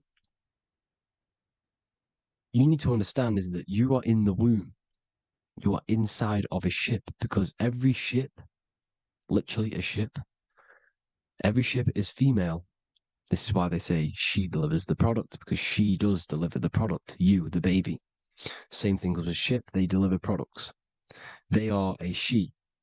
And when they pull up to the bay, like you can see on this picture, they're pulling up to the bay. This is now called the birth canal. The ship is now in birth on paper. Okay, this is law. And when they pull up, they tie up to the bay, and now they get a certificate of manifest certifying all of the products which are on the ship and what they are bringing into that nation. Okay, so you're bringing in this many of that, everything's on the certificate of manifest. And this certificate as manifest is also your birth certificate, because you are traveling through water when you are in the birth canal of your mother, because you are in water when you are in the womb, and you travel through the birth canal. And when you arrive, you get a certificate of manifest with the name, how many, the quantity, that's your birth certificate. Okay. And this is what it is. We are a we're not a corporation, but we represent a corporation, which is your name in full capital letters. That is your corporation. You cannot physically tax a body, but you can tax a corporation. This is why we get charged. This is why we get taxed, because it all goes down to the corporation which our name represents, which we are subjecting ourselves to. We are my name. I am subjecting myself to this name, and that name has a corporation which I represent, which I subject myself to. You see, this is how we are attached to this straw man, this character that they have built on paper. So it's a character which is on paper. This is what we represent. So when the woman gives birth, she delivers the baby, and then she has another substance. Now I'm going to break down how they attach this name to us, how they do it. Okay. Our mother is carrying us the product in the womb, the water. And it goes from the United Kingdom into a state-owned, corporate, federal-owned hospital, which is government-owned. She does not declare the package when she enters the building. Aha, so keep that in mind. When she delivers the package in the federal territory, she does not declare the package either when she leaves. Therefore, there is no evidence that we exist when we arrive. On paper. On paper, there is no evidence that we came into the building or left the building. We have not been declared. So we do not exist on paper at this point. When the woman gives birth, she delivers the baby, and then she has another substance, which is called the afterbirth material. Okay? This afterbirth material has the same DNA as our physical body, with the body, mind, and spirit. Okay. This is how they get this cooperation. Hold on. The afterbirth material does not get claimed by the mother nor anyone. Therefore, they salvage that substance because we are under the Vatican. Every state is all Catholic. Your birth certificate is Catholic. No matter what religion you think you are, every single birth certificate is Catholic because we are subjected to Rome. All roads lead to Rome. Rome runs all of this. Okay. We're still under the Roman Empire. Okay. So Rome are Catholic and they believe in salvation. This is how religion comes into this. This is how they use religion to get this. So they salvage the afterbirth material and they claim it and they salvage it and give it and charge it to Rome. And they give it a name. Here's the legal term born alive. Here's what it says. Each product of such birth is considered live, born, and fully recognized as a human person. So each product of such birth, so that could be anything, the afterbirth, the person who actually comes out, the baby. So your afterbirth, which we do not take with us, we take the baby with us. They keep that in the hospital. They collect the afterbirth and they salvage it and they give it the name, which it is us. We are a representative to that afterbirth material, which they put the name on, they claimed, which is subject to Rome. So we are walking around our whole lives as a representative to that claimed salvaged afterbirth material, which the federal state have. Okay.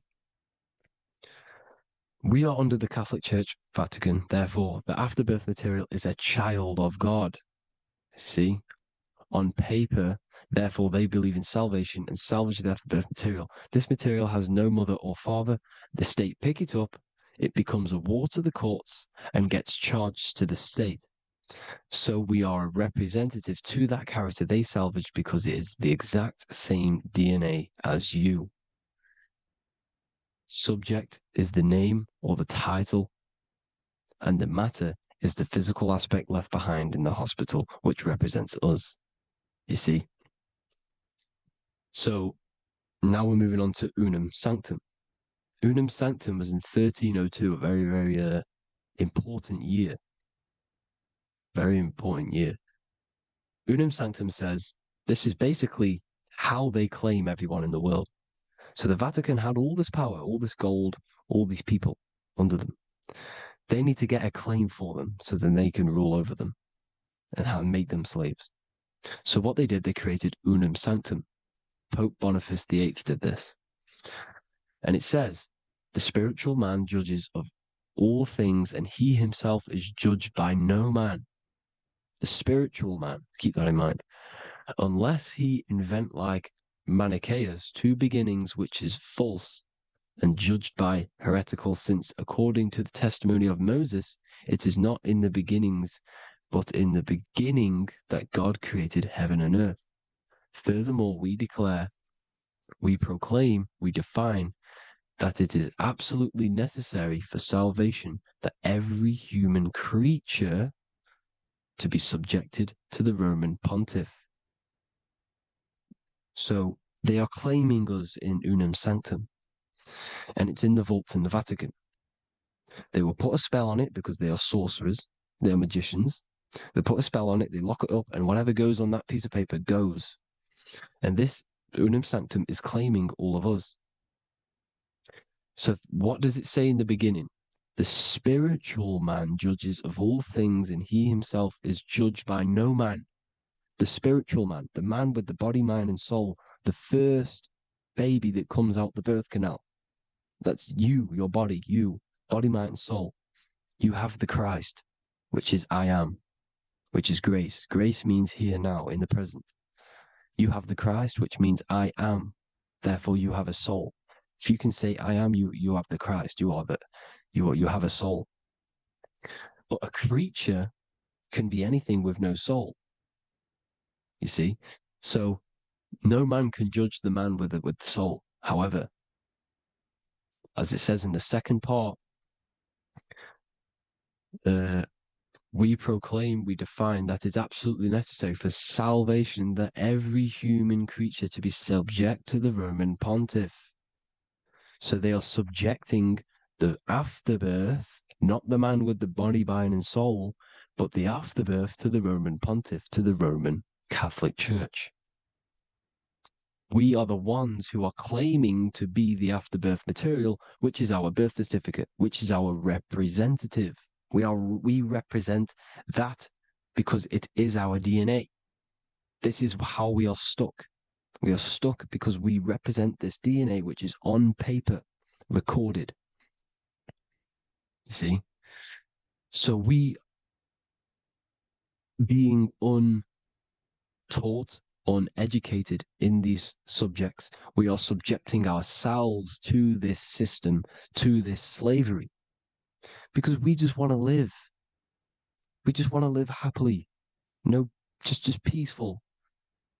Think about it. Where's all this coming from? Where's all this war, all this killing, deaths coming from? We just want to live. It's coming from the Catholic Church, these evil death cult, which has subjected us, which has used us as slaves, and we are still slaves, and it's just going to get worse and worse and worse. So this is how we have subjected ourselves to be the slaves to this system. It's a lot to take in, and there's a lot more deeper stuff which goes into this. I'm just going over the surface. I'm going quite deep, but there is little details that I still need to learn myself. But this is the general how that we've been stuck to this slave system. So we are batteries, okay? This is why we get charged. When you go in a court, you get charged, okay? Because you're a biological battery. This is why cities look like motherboards, because we are feeding energy to this matrix. Okay, when we look outside of ourselves, when we give power to so-called Jesus Christ, worshipping idols outside of ourselves, where attention goes, energy flows. We are feeding the matrix with energy. By looking within, placing your attention within yourself, you are taking back your power. Because the I am is Christ. The you, the soul, is Christ. It's God. The awareness is God. Okay? However, we are subjecting ourselves to this system. We're subjecting ourselves to this system and the feeding of our energy.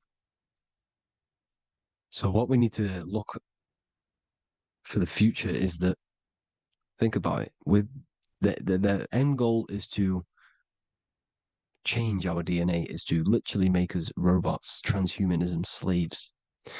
This is why we have smart cars, smartphones, smart watches, smart meters, smart cities. And all of this is going to be connected by the smart grid, which is 5G.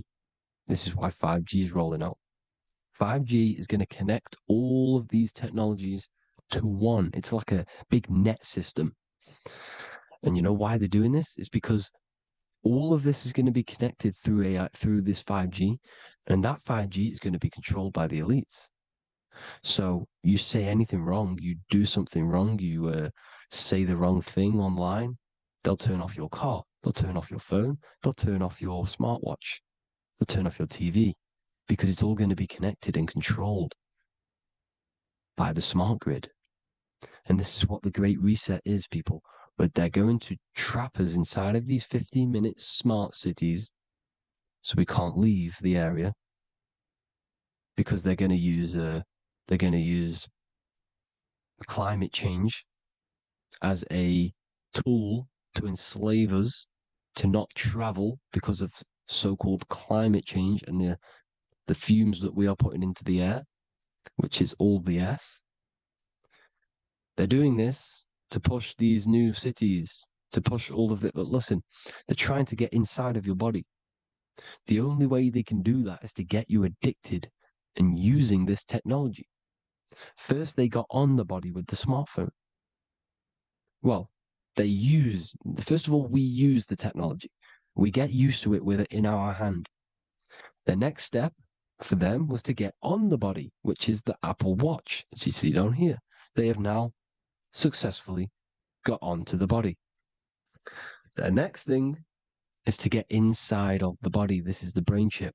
You see how they've slowly lured their way in, slowly got you addicted to this technology, got you dependent on this technology. And what they're going to do is that they're going to mold society to be dependent on the brain chip. So in order, for example, if you want to go and pay for food, you're going to have to get a chip to pay for the food because it's all going to be digital money. And that digital money will be connected to the chip and you'll need the chip to pay for things. You see? So this is how they're slowly transhumanizing us. These phones, these apps, these things which are all which are all using was created by Freemasons. Mason means traveler because they travel the depths of the mind. They understand human consciousness. They understand the brain. They understand the mind. By the deepest root cause, they understand it. This is what Masonry is. It's the occult. So these technologies is designed by these people. This is why they're so addictive, because they understand how it works. They understand how to get people addicted because they understand human consciousness, the brain, the body, and the mind. So this is the advantage Freemasons have over us. And these secret societies, which have gone through the orders of Freemasonry and progressed onto these secret societies, which are the evil side, because I'm not saying Freemasonry is evil, okay? But the societies which they go beyond Freemasonry, because you can go beyond the 33rd degree into these secret societies, and they use this knowledge for the bad, to enslave people. And this is what's going to happen. Transhumanism. So I hope you all learned some insight for today. Please do a bit more research on, the birth certificate and stuff like that, the straw man. And have an amazing day, people. Please like, comment, and subscribe. Peace.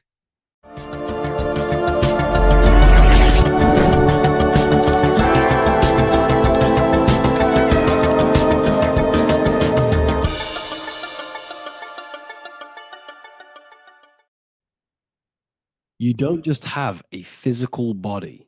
You have a physical, mental, spiritual, and emotional body. Each one of these aspects are a body of its own. Body does not just refer to a physical substance. You have a mental body for thinking, an emotional body for your emotions, a spiritual body for your energy in your astral form, and a physical body to encapsulate all of these. Each four of these aspects are essential for the human experience and essential to balance. Now, today we're going to be syncing the four aspects of your consciousness with the four seasons and the four elements and how this ties into the Bible. So we have four physical elements. We have 5 elements in total, spirit being the most important, but spirit is pure invisible. We have 4 physical elements. We have air, fire, earth, water. Earth and water are feminine. Air and fire are masculine. Air and fire are active. Water and earth are passive. The air corresponds with the mental body of consciousness. This is where your intellect, this is where your communication, this is where your thoughts, intuition all comes from. This is the mental body of consciousness that allows you to think, allows you to process, figure things out, and have intellect and gain knowledge. This is your intellectual aspect of your consciousness, located in the head region. We have a fire nature, a spiritual nature. This is our astral body. Our astral body is all to do with the subconscious realms, the higher realms of consciousness. This is the body that allows us to be free from the physical body. Our spirit is more of our energy. Our energy.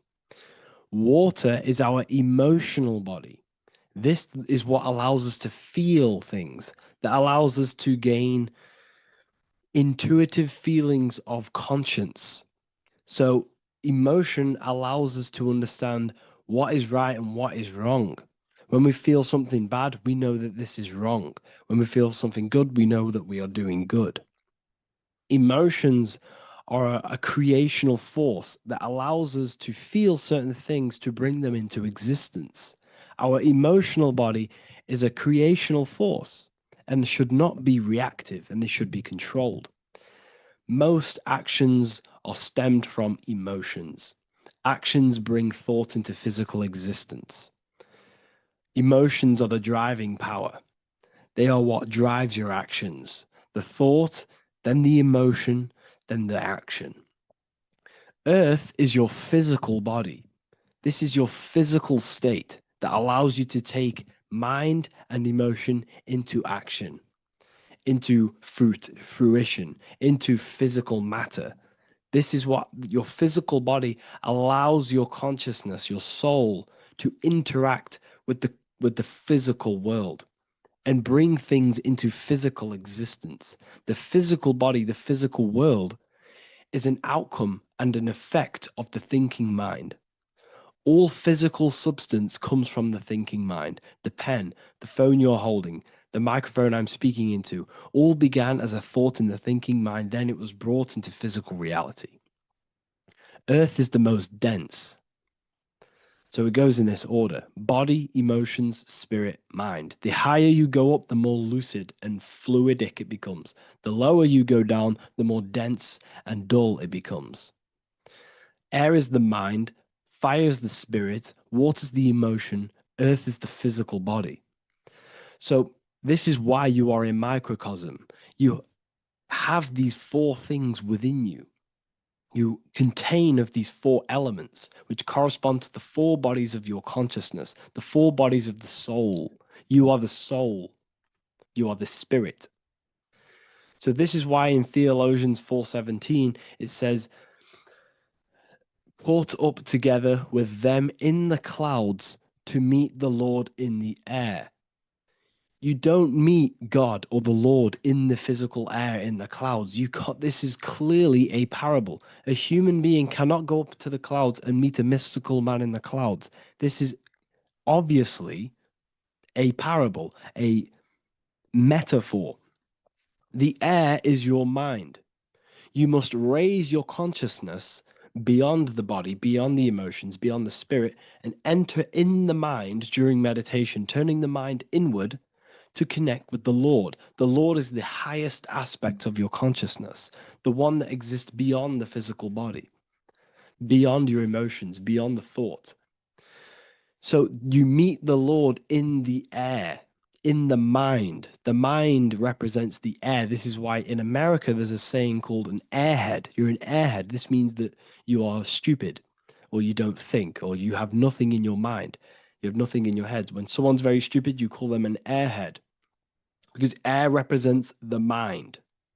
The air is elevated. The air is invisible. The mind is totally invisible to the human eyes. It is a metaphysical substance. In fact, it's not a substance at all. It's so fluidic. It's everywhere. The mind can be everywhere at all times. It can be anything. Nothing is impossible within the mind. Now, this is synced with the four seasons. The four seasons represent the four aspects of human consciousness, the four bodies of your consciousness, the four bodies of your soul. The sun is your soul, okay? And the sun travels around four seasons. Summer, when the sun is the most hottest point. Autumn, when the sun starts to move away from the hottest point. Things start to die. Then it goes to winter. This is when everything dies. This is when things enter in within itself. This is when darkness occurs. Then spring. This is the reignition of the sun. This is when the sun starts to bring back the warmth back to the summer. You have 4 seasons which correspond to the 4 bodies of consciousness. Fire is the spirit. This is when you are passionate. This is when you are taking action. This is when you are fiery. The sun is blazing. You're taking action. You're very passionate. You're very spirit. You're in the spirit. Autumn is water, emotion. This is when you start to become very reflecting. This is when you start to feel emotional. Because in autumn, there's lots of water. This represents the emotional body of consciousness. Winter is the mind. This is air. Winter, what happens in winter? Everything enters within itself. The leaves die. The trees die. Everything dies and goes within. This is the mind. The mind is the darkness, remember. You close your eyes to enter within the mind. The winter represents meditation. In the winter, what do people do? They stay inside of their house. They research more. They read more books. They become more intellectual. They think more in the winter because we are so we're stuck inside. So we're more reflective. We're thinking more. We're more communicative. We're more intellectual. In the spring, this represents the earth, the body. This is when we start to come out of the mind and we awaken to the body. And things start to grow again. The plants start to grow. The earth is growing again and reborn again. This is the body. This is when you become more active in the spring. And then the summer, back to the summer, we then take action on these thoughts and these thoughts that we gained over the winter. Essentially, this is just a massive cycle. And this is a daily cycle also. The nighttime is the winter. The morning is the spring. The midday is the summer. And the evening time is the autumn. This is a microcosm. We have 4 bodies of consciousness. You are the sun, you are the soul, and the soul has 4 bodies: summer, autumn, winter, spring. Emotion, air, body, spirit. Sorry, emotion, mind, body, spirit. So you are the soul. You are the pure essence of consciousness. The sun is your soul in the heart. And the seasons are inside of you because you are a microcosm. Okay? You are a microcosm. The word sun is son. The Latin word for sun is sol, which is soul or solo, because the sun is solo. It's on its own. You are the soul, and the soul has the 4 different bodies of consciousness. So before we move on any further, if I've blown your mind, please, if you can, leave a like, a comment, a share, and a subscribe. Let me know what videos you want me to make in the future. Please drop a like. It definitely will help me. You are a microcosm of the macrocosm. Man is a miniature universe that goes through its own cycles. The seasons of the summer, winter, spring, and autumn do not occur merely outside of him, but within him as well. The summer is within you. You feel different in the summer. You feel different in the winter. You feel, depending on the body of consciousness, it's your soul's interacting with. So the sun in the sky is your soul inside, and the sun goes through these cycles, which is affecting your bodies of consciousness, because the cycles represent your bodies of consciousness. Now, this ties in with the Bible. This is why we have 4 Gospels. This is why Matthew, Mark, Luke, and John are always seen with the 4 different zodiac sign animals or symbols. So you always see each one of the Gospels. If you just type in on Google Matthew, Mark, Luke, and John, type in ancient pictures, paintings or pictures of them, and you will find these 4 zodiac signs are always standing with each one. Taurus, the bull; Leo, the lion; Scorpio, the eagle, an old symbol for Scorpio was the eagle, and a man for Aquarius. Here you see very, very ancient paintings and artwork.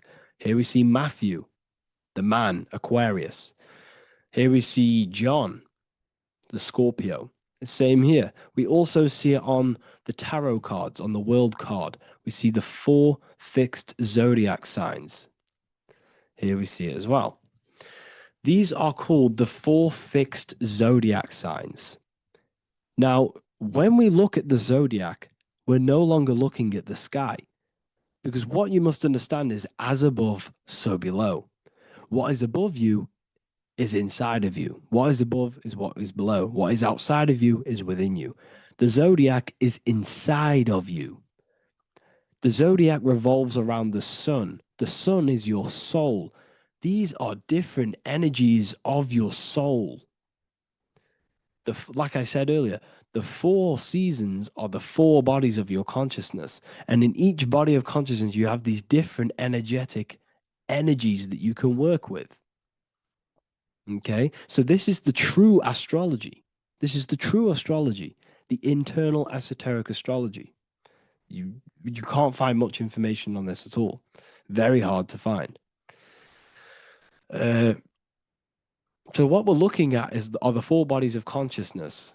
Obviously, when you look in the middle of each, when we look in the middle of each season, spring, the middle of spring is Taurus. The middle of winter is Aquarius. The middle of autumn is Scorpio. The middle of summer is Leo.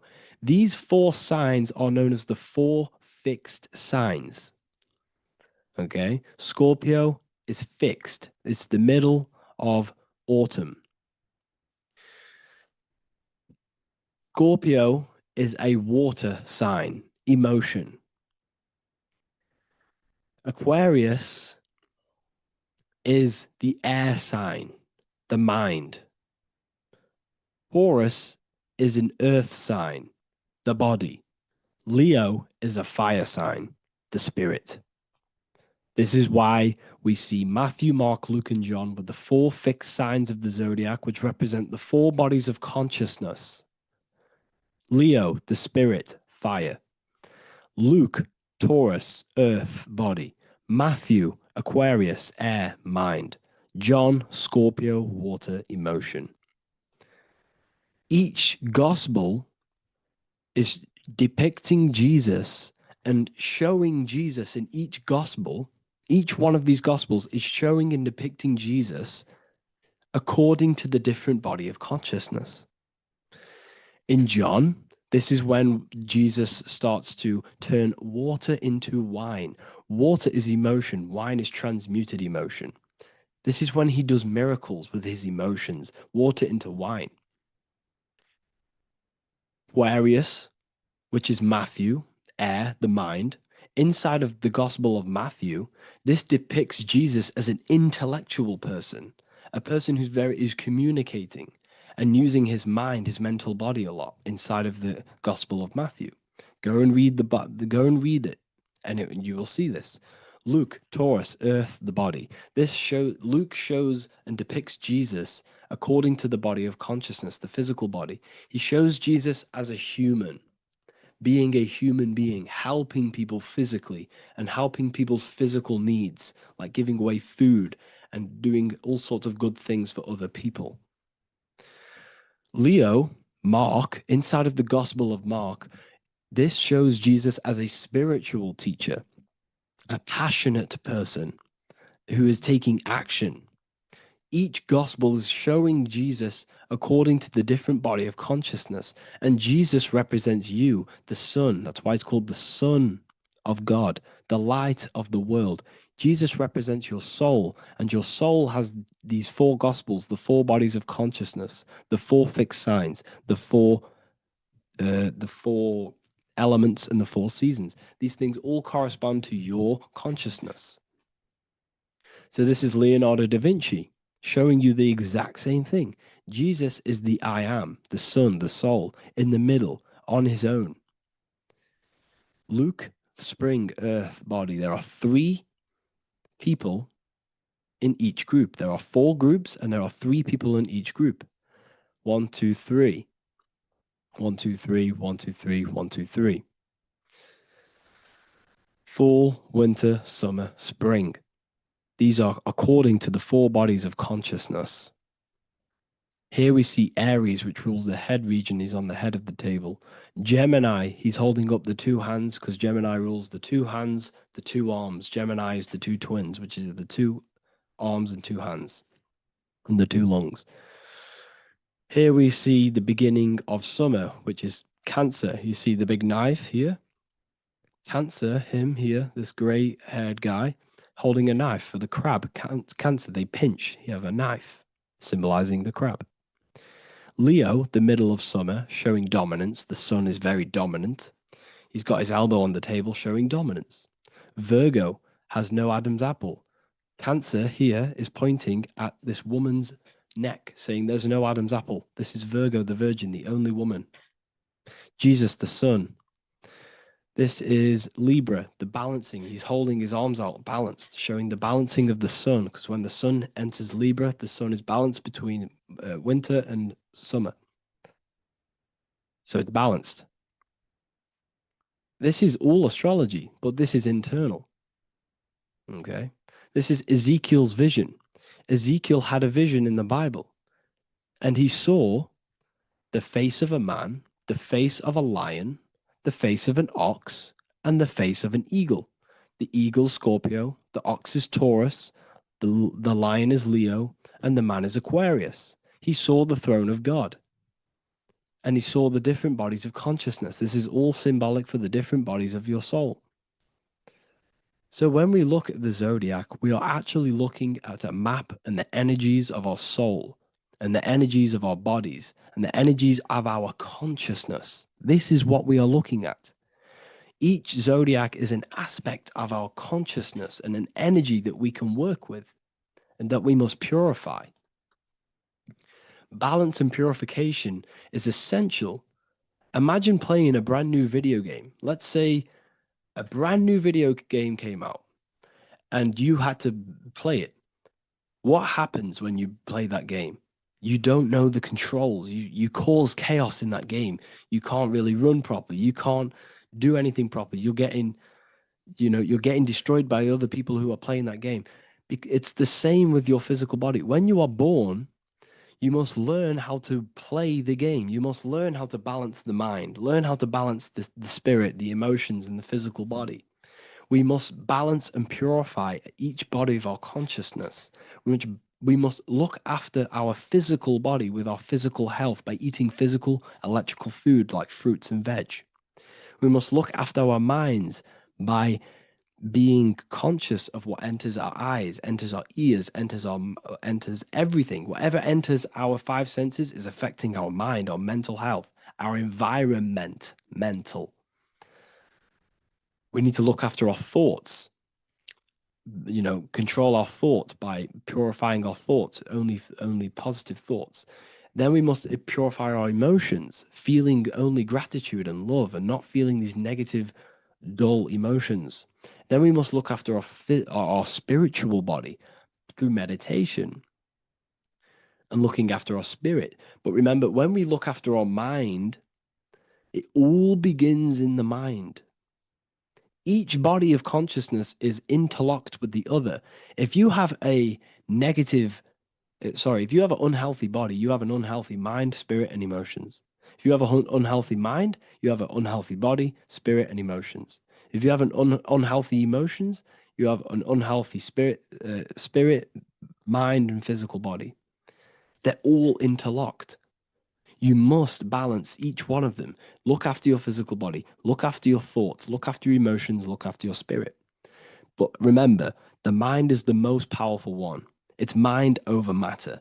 Once we look after the mind, once we start to control our minds and control every thought we think, this will then turn into discipline in our physical body. Because once we learn how to discipline the mind, we learn how to discipline what we eat, we learn how to discipline what we feel, we learn how to discipline our spirit. This is all interlocked, but work on the mind first. Work on the mind first. All of this knowledge is inside of the brand new Book of Wisdom, Volume 2. This is a revolution in human consciousness. If you've read it, please leave a review down below. If you've read Volume 1, leave a review down below. This is the next revolution. I don't see this information anywhere. This is the next revolution of human consciousness. And of course, if you are serious about this and you truly want to gain enlightenment and join an amazing community where you can connect with me on live calls, lectures, the Manifestation Mastery course, you can gain access to my library with over 45 PDFs plus my books. And if you do join the university, you can order a Volume 2 free of charge. All you have to do is to pay for shipping. If you truly take your knowledge serious and you want to take advantage of life, join the university. This is where truth seekers belong. Just want to say thank you all. Please leave a comment. Please leave a like. It's going to help me a lot spread this knowledge to the world. And yeah, share this with a friend and subscribe. Thank you all. Creation demands destruction. Every time you release your sexual fluids, you're destroying a part of yourself to create an extension of yourself. For example, if you want to create a business, you have to destroy your time, attention, and energy in order to create the effect of the business. All creation demands some sort of sacrifice or destruction. This falls under the law of polarity in the universe. It's the same with your sexual fluids. Your sexual fluids, especially as a man, contains minerals, all the minerals in your body. It contains your vitality. It contains your DNA. It contains the blueprint of you, and it can create a whole new human being. You are literally playing with the power of creation if you are releasing your sexual fluids too much. Sexual fluids also extend beyond the physical plane. They contain astral forces because all physical creation is a mental creation. We live in a mental universe. Everything begins as a thought in the mind, then the thought takes the form and the body of imagination, which is an astral force. Imagination turns into etheric emotional energy. Then the etheric emotional energy turns into the physical action and the physical manifestation. We live in a mental universe. Therefore, these dimensions do not exist separately. They are permeating and mixing in with all. Your physical body has an astral body. Everything physical has astral forces behind it. Semen is known as the astral fluid of the soul. It feeds nerves, the channels of life force and consciousness within the body. And every time you release it, you're destroying a part of your vitality, your brain, your nerves, your energy levels, your creativity, and your DNA to create an extension of you. Therefore, it is a sacred fluid within your body and not something to be played with and to be released too much. Think about it. This is a very creative energy, your sexual fluids. It can create a whole new human being. This is how powerful it actually is. It is the power of creation, and the misuse of this power can destroy your own vitality and your life of your body, because that life you are giving in order to create an extension or a child is the same life you could keep inside of you and not waste to recycle and regenerate the body. Sexual energy has been for thousands of years associated with regenerating the body, longevity of life, and maintaining youth. Not only that, every time you release your sexual energy, it floods the brain with dopamine. Dopamine is the brain's reward system, created within the middle of the brain. It releases every time you've achieved something. However, sex or an orgasm is the most powerful feeling you can feel. It's the most amazing, intense feeling and release of dopamine you can possibly feel as a human. Therefore, if you flood your brain with this high amount of dopamine every single day, you are getting the epitome of human feelings every single day. Therefore, you will become numb to everything else in reality. You won't be able to enjoy the small things in life. And I know this firsthand because I experienced this myself. As soon as I stopped, this is when I started to enjoy the little things in life, seeing family, and I actually gained more energy, more ideas. We'll get into this a bit later. It is a creative energy. It creates a whole new human being. being. Therefore, if we maintain this energy, we can maintain our creative power within us, because that's what we are. We are all creative beings, moving energy from higher dimensions of consciousness, the mind, into lower dimensions of consciousness, the physical world. You hold the power to create. You are not in a world. The world is working through you. You do not possess a life. Life is working through you. You are not in a universe. You are the universe. It's moving through you. There is no past, present, and future. The present moment is you. When we release every single day or frequently throughout the week, like I said, we're triggering the brain's reward system, dopamine, which makes you feel as if you have already achieved something. And if your brain is telling you you have already achieved something by overusing your sexual fluids, then you will not have the motivation to achieve other things in your life. I know this firsthand. I became very lazy. I didn't want to work. I didn't want to do anything because subconsciously my brain felt as if I've already achieved. If we look at the symbol of the Baphomet, we notice the Baphomet has horns and a goat head. Now we look at the word horny. When you become sexually aroused, it's known as horny, which is the horns, representing the lower mind. The lower mind is the mind we use for our animal instincts. We have two parts of our mind. A higher mind, which is contained of higher thought, which chases spiritual things such as love, wisdom, knowledge, and God. Then we have a lower mind, which chases the things of the material world closely associated with the ego, chases validation, material gain, status, and physical sensation, physical pleasures. It is these physical pleasures that can keep you in an endless loop, making you feeling empty inside, because nothing material can ever satisfy our internal world. Nothing. You can achieve millions of dollars. You can achieve your dream house, your dream car, your dream watch. And if that is the only thing you are chasing, you will feel empty inside when you achieve it, because nothing of this material plane can satisfy you. Nothing of the lower mind can ever satisfy you. This is why we must sacrifice the lower mind and overcome the lower mind and the lower instincts. One thing I found amazing when I mastered my sexual urges and my lust is that my mind became a lot more clear. The thoughts and the time and the attention that I used in my mind to go towards lust, sex, and chasing these things was taking up a lot of mental space, time, and energy. But as soon as I removed it and mastered it, my mind became an open vessel for higher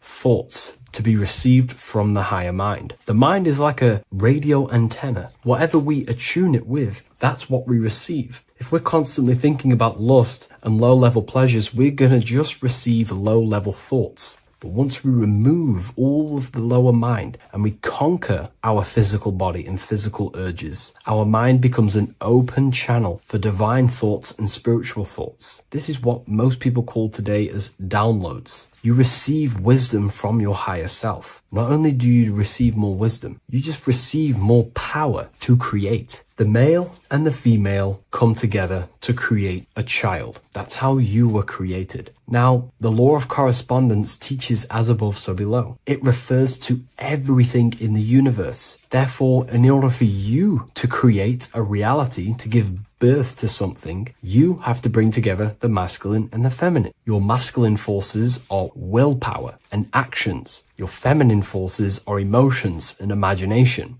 When you combine the willpower, action, emotions, and imagination and combine them together, you can give birth to reality. But it's important to only give birth to things that are spiritual, that are good, that are for the benefit of yourself and humanity, and not for the ego and the lower mind. Killing our lower mind is essential for spiritual ascension when we die. The thoughts that we give the most attention and energy to when we die are pretty much the same thoughts that we're going to think when we die. When you die, your physical body and external world is stripped and you're left with your internal world of consciousness. More than likely be resonating within the lower astral plane before you move on to any higher dimensions of the astral. It's important that we kill any addictions such as sex, food, attachments, emotional attachments to people, any desire for material things before we physically die. The Hindus taught this, Buddhism taught this, the ancient Egyptians taught this. We have to remove the desires in our heart for material and things before we physically die. Because when we die, we cannot fulfill physical pleasure. Therefore, we will create our own suffering within the astral dimension. So sex is the biggest part of this. We have to remove the desire for sex or releasing any of our sexual fluids before we physically die to master ourselves.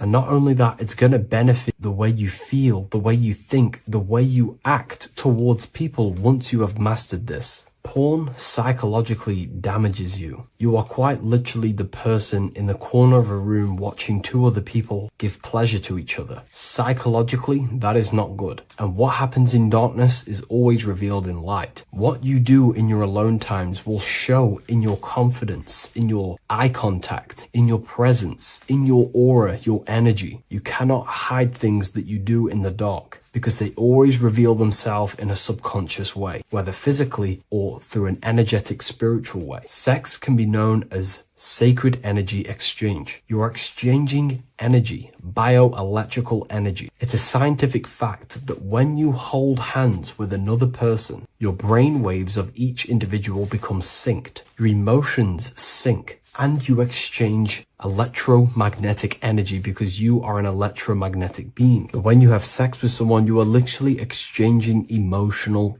energy. Your aura is not just an electromagnetic field. It is literally a manifestation of your internal consciousness. Your consciousness contains your thoughts, your beliefs, your traumas, your emotional state. And this manifests externally through the vortex of your heart into an energy presence around your body. This is why you can feel sad when someone else is sad next to you, because their energy is merging with yours. When you have sex with someone, you are quite literally exchanging consciousness, beliefs, traumas, emotions, feelings, vibrations, and your consciousness merges with their consciousness. So be careful with just having casual sex. Now, I'm not here trying to say never release, never have sex with your partner. I'm not saying that. I'm saying take caution with these things. Take my teachings with a pinch of salt. If it benefits you, that's great. I'm not here to tell you how to live. I'm simply giving you my research and the things that have helped me in my life on my esoteric research, awakening, or spiritual path. I don't like calling it a spiritual path, because it's not spiritual. It's simply just life, the knowledge of consciousness and the self. So I hope this video helps. If you'd love to read this book, I'll leave a link in the description. This book I wrote myself called The Book of Wisdom, Volume 2. As above, so below. This is one of the most crucial teachings within esotericism, occultism, or what we like to call it today, spirituality. I don't like calling it spirituality because it's not spirituality. I teach human consciousness. I teach the science of you and your consciousness alone and your being. And in order to fully understand you and this world around you, you must understand this number one principle of as above, so below. There is many misconceptions of this, and there is many simple teachings of this, but I'm going to break it down today from the most simplest to the most complex, and you will see the connections between all things. This is the most important lesson you could ever learn, and I'm going to teach it you today. So what you must understand is with the term as above, so below, it applies with everything you see in this world and about yourself. We have something called the macro, which means the bigger scale. On the bigger scale, we have the whole earth. If we look down from the sky on top of rivers, this is what we see. We see this tree pattern.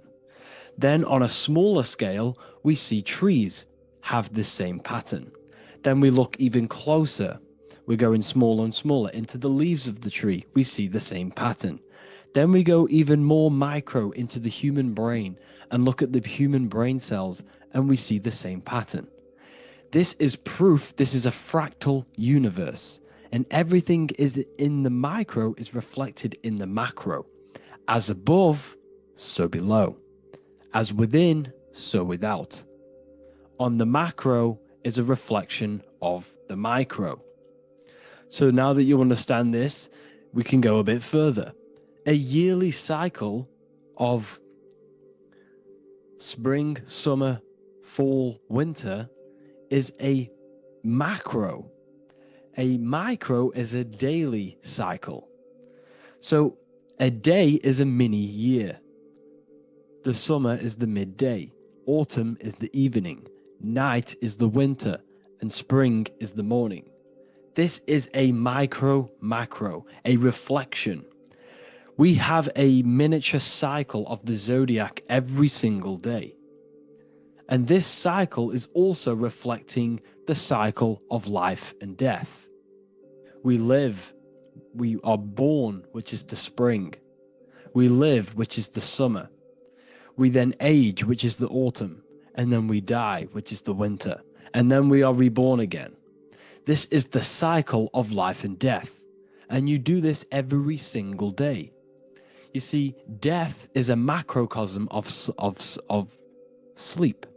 This is why we say sleep is the cousin of death. Because you die every single night. You do this process of life and death every single day. As above, so below. What's in the micro is in the macro. So when you go to sleep, you are essentially dying. And then in the morning when you wake up, you are then born again. This is a fractal cycle that we live in. Everything in this whole world is fractal. Everything applies to as above, so below. We have the sun, we have the moon, we have the day, we have the night. We have the life, we have the death. We have the conscious, we have sleep. As above, so below. We have the conscious mind, because now we're diving into as within, so without. As above, so below more refers to the external world. As within, so without is referring to your inner world and the outer world. What you must understand is about yourself. You exist in two realms. You're an individual. The dual nature of you. You exist in two realms at once. You have an inner world of your thought, emotion. This is the inner world that no one else can see but yourself. And you have an outer world with a physical body which everyone can see. So you exist in two worlds. You have the inner voice, you have the outer physical voice, which I'm speaking to you with now. But I also have an inner voice, which no one can hear, only but me. So you exist in the light and you exist in the darkness. The sun represents your external self, your physical, conscious mind.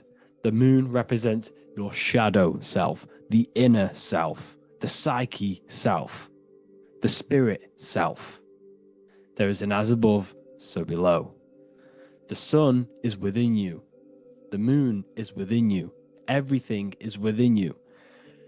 Now that you understand as above, so below, what is your body? Your body is a miniature earth. Let me repeat, your body is an earth. Your body is the earth. Okay? Because like I say many times in all of my videos, you are not in the world. The world is you.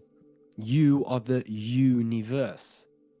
Your brain is a computer creating this reality. What you see with your eyes is produced in the back of the brain called the visual cortex. You don't look into the world, the brain produces the world. The body produces the world. When you touch something, you're not actually touching something. This is the electrical nervous system. When you touch something, what you feel is actually electrical signals on your nervous system reporting back to your brain. Therefore, when this body dies, you leave the earth because this body is the earth. Okay? As above, so below. You have the mental plane, the astral plane, the etheric plane, and the physical plane. This is essential for understanding reality and the teaching of as above, so below. Everything in this material plane began in the thinking mind. For example, the microphone I'm speaking into, the phone you're watching this video off, or the laptop or iPad, Where did this begin? It didn't begin in the factory. The first ever place this item begun was in the mind of an individual. The invisible realms of mind is where all physical things and physical items begun. Essentially, this physical plane is the effect of the thinking mind. This world is the world of effect. It's the world of outcomes. When you see something, it is already manifest. It is already being manifested. It is an effect. And in the effect of the cause, which is the thinking mind. Therefore, the mind creates thoughts, which is the mental plane. Then after thoughts creates imagination, which is the astral plane. These two are spiritual. They are non-physical. So spirit kind of means non-physical. Then you have the physical planes, the etheric and the physical plane. As above, so below. What happens in the mind is manifest on the physical plane. Like I said, the phone that you are holding, it was a thought, and then it brought down into a physical reality. As above, so below. You change the mind, you change your reality. Your environment, the word environment has ment in it because your environment is mental. So now that you understand this, so what is the world around you? The world around you was created by the mind of God. It was manifested through God's thought. So you are living in the mind of God. You are a thought in the mind of God. God thought you into existence.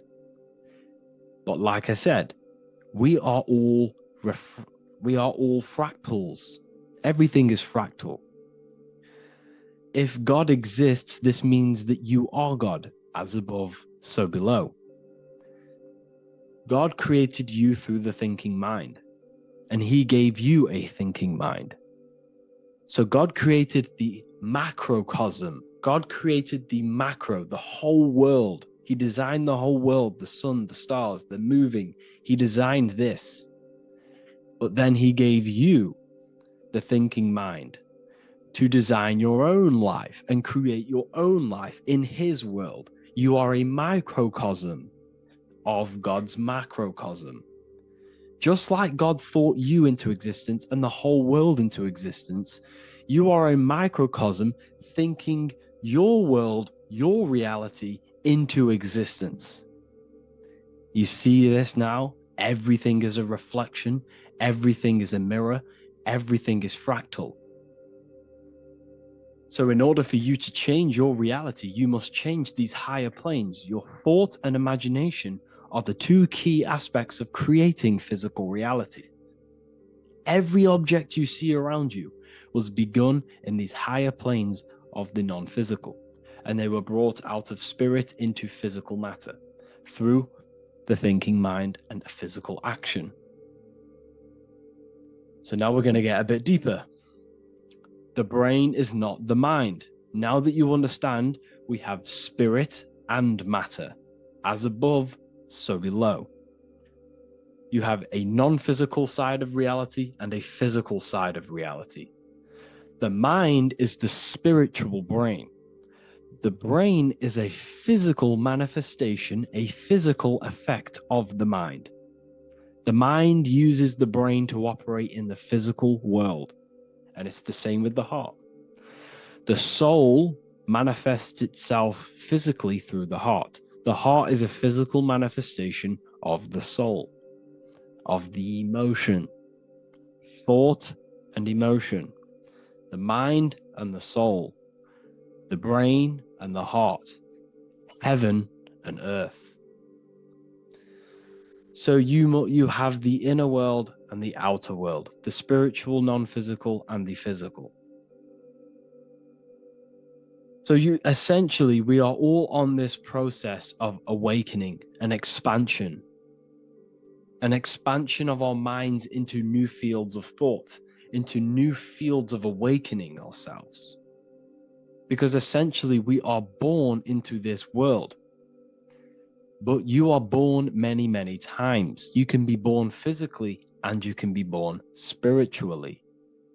Like I said, everything is fractal. So just like when the baby finds out that there is a world outside of its mother, what does the baby do? The baby seeks a way out of its mother, and then the baby is now born into a new world, a world outside of its mother's womb. It's the same with you and your spiritual process.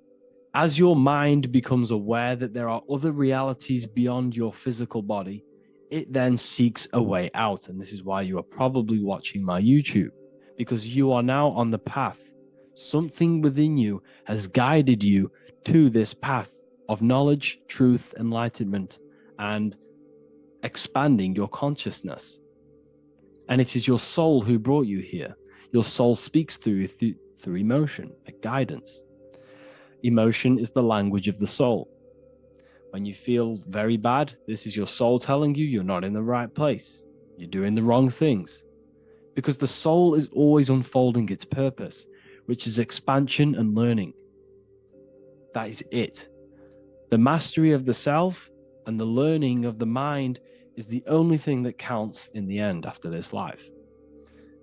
So you are on a journey of expansion, of learning, creating, and spiritual rebirth.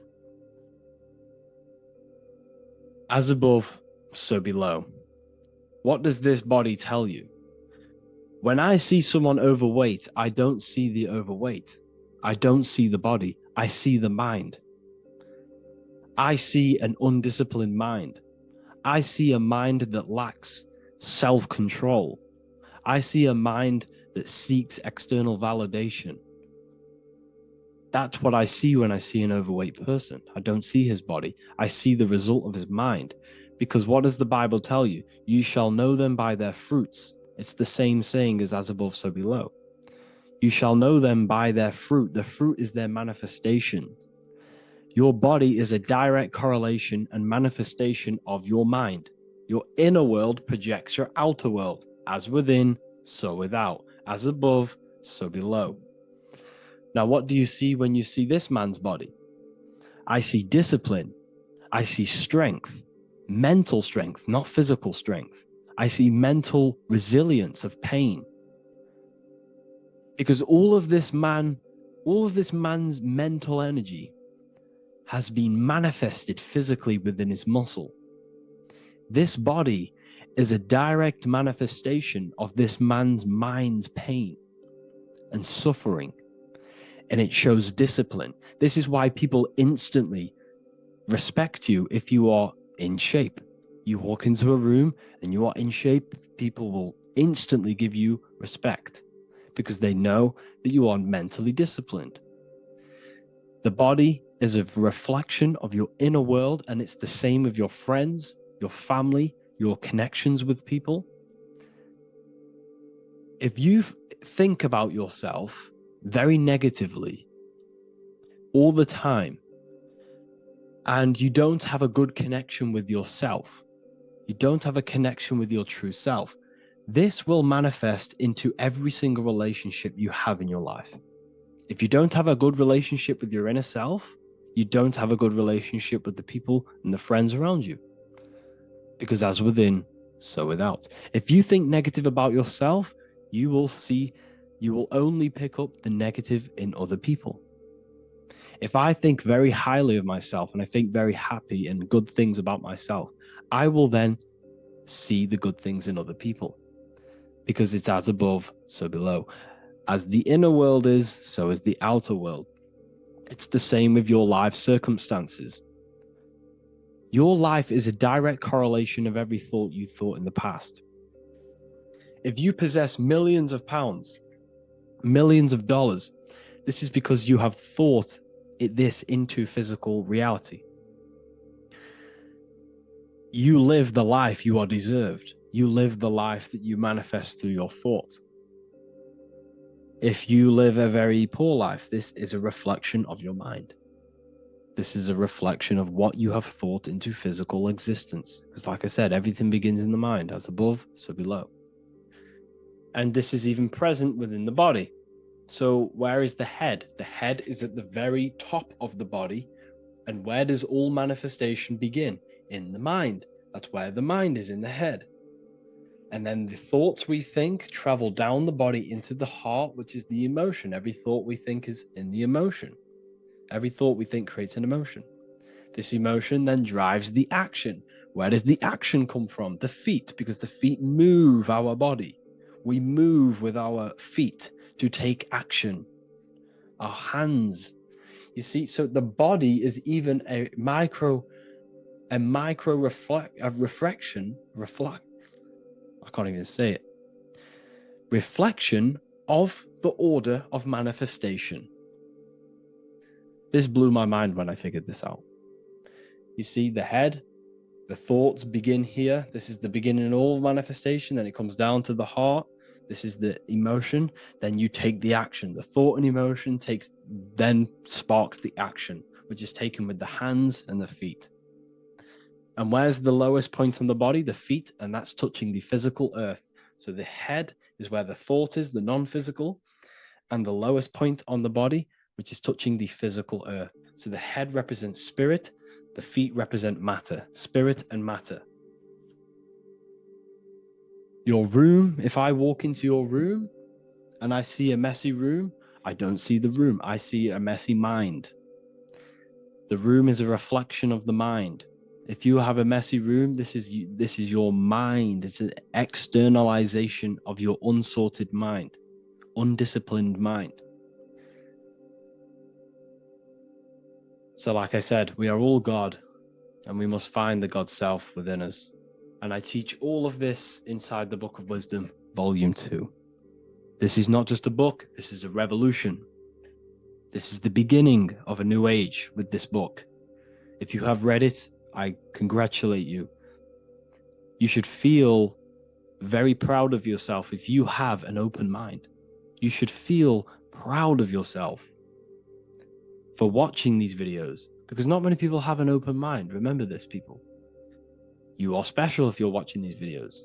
You have the mind. You have the ability to see through the illusion. And I take my hat off to you. You want to take this to the next step? Read the book.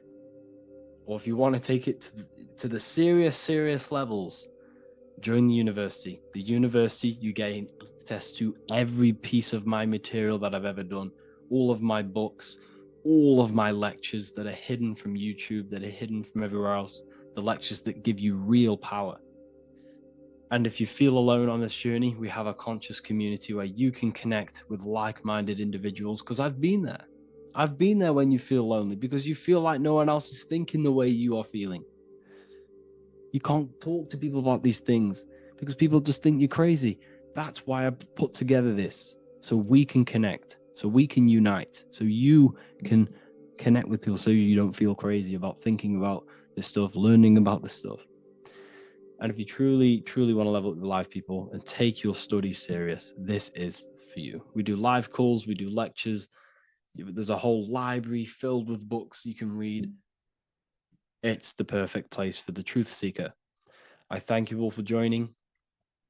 Please leave a like, a comment, a subscribe.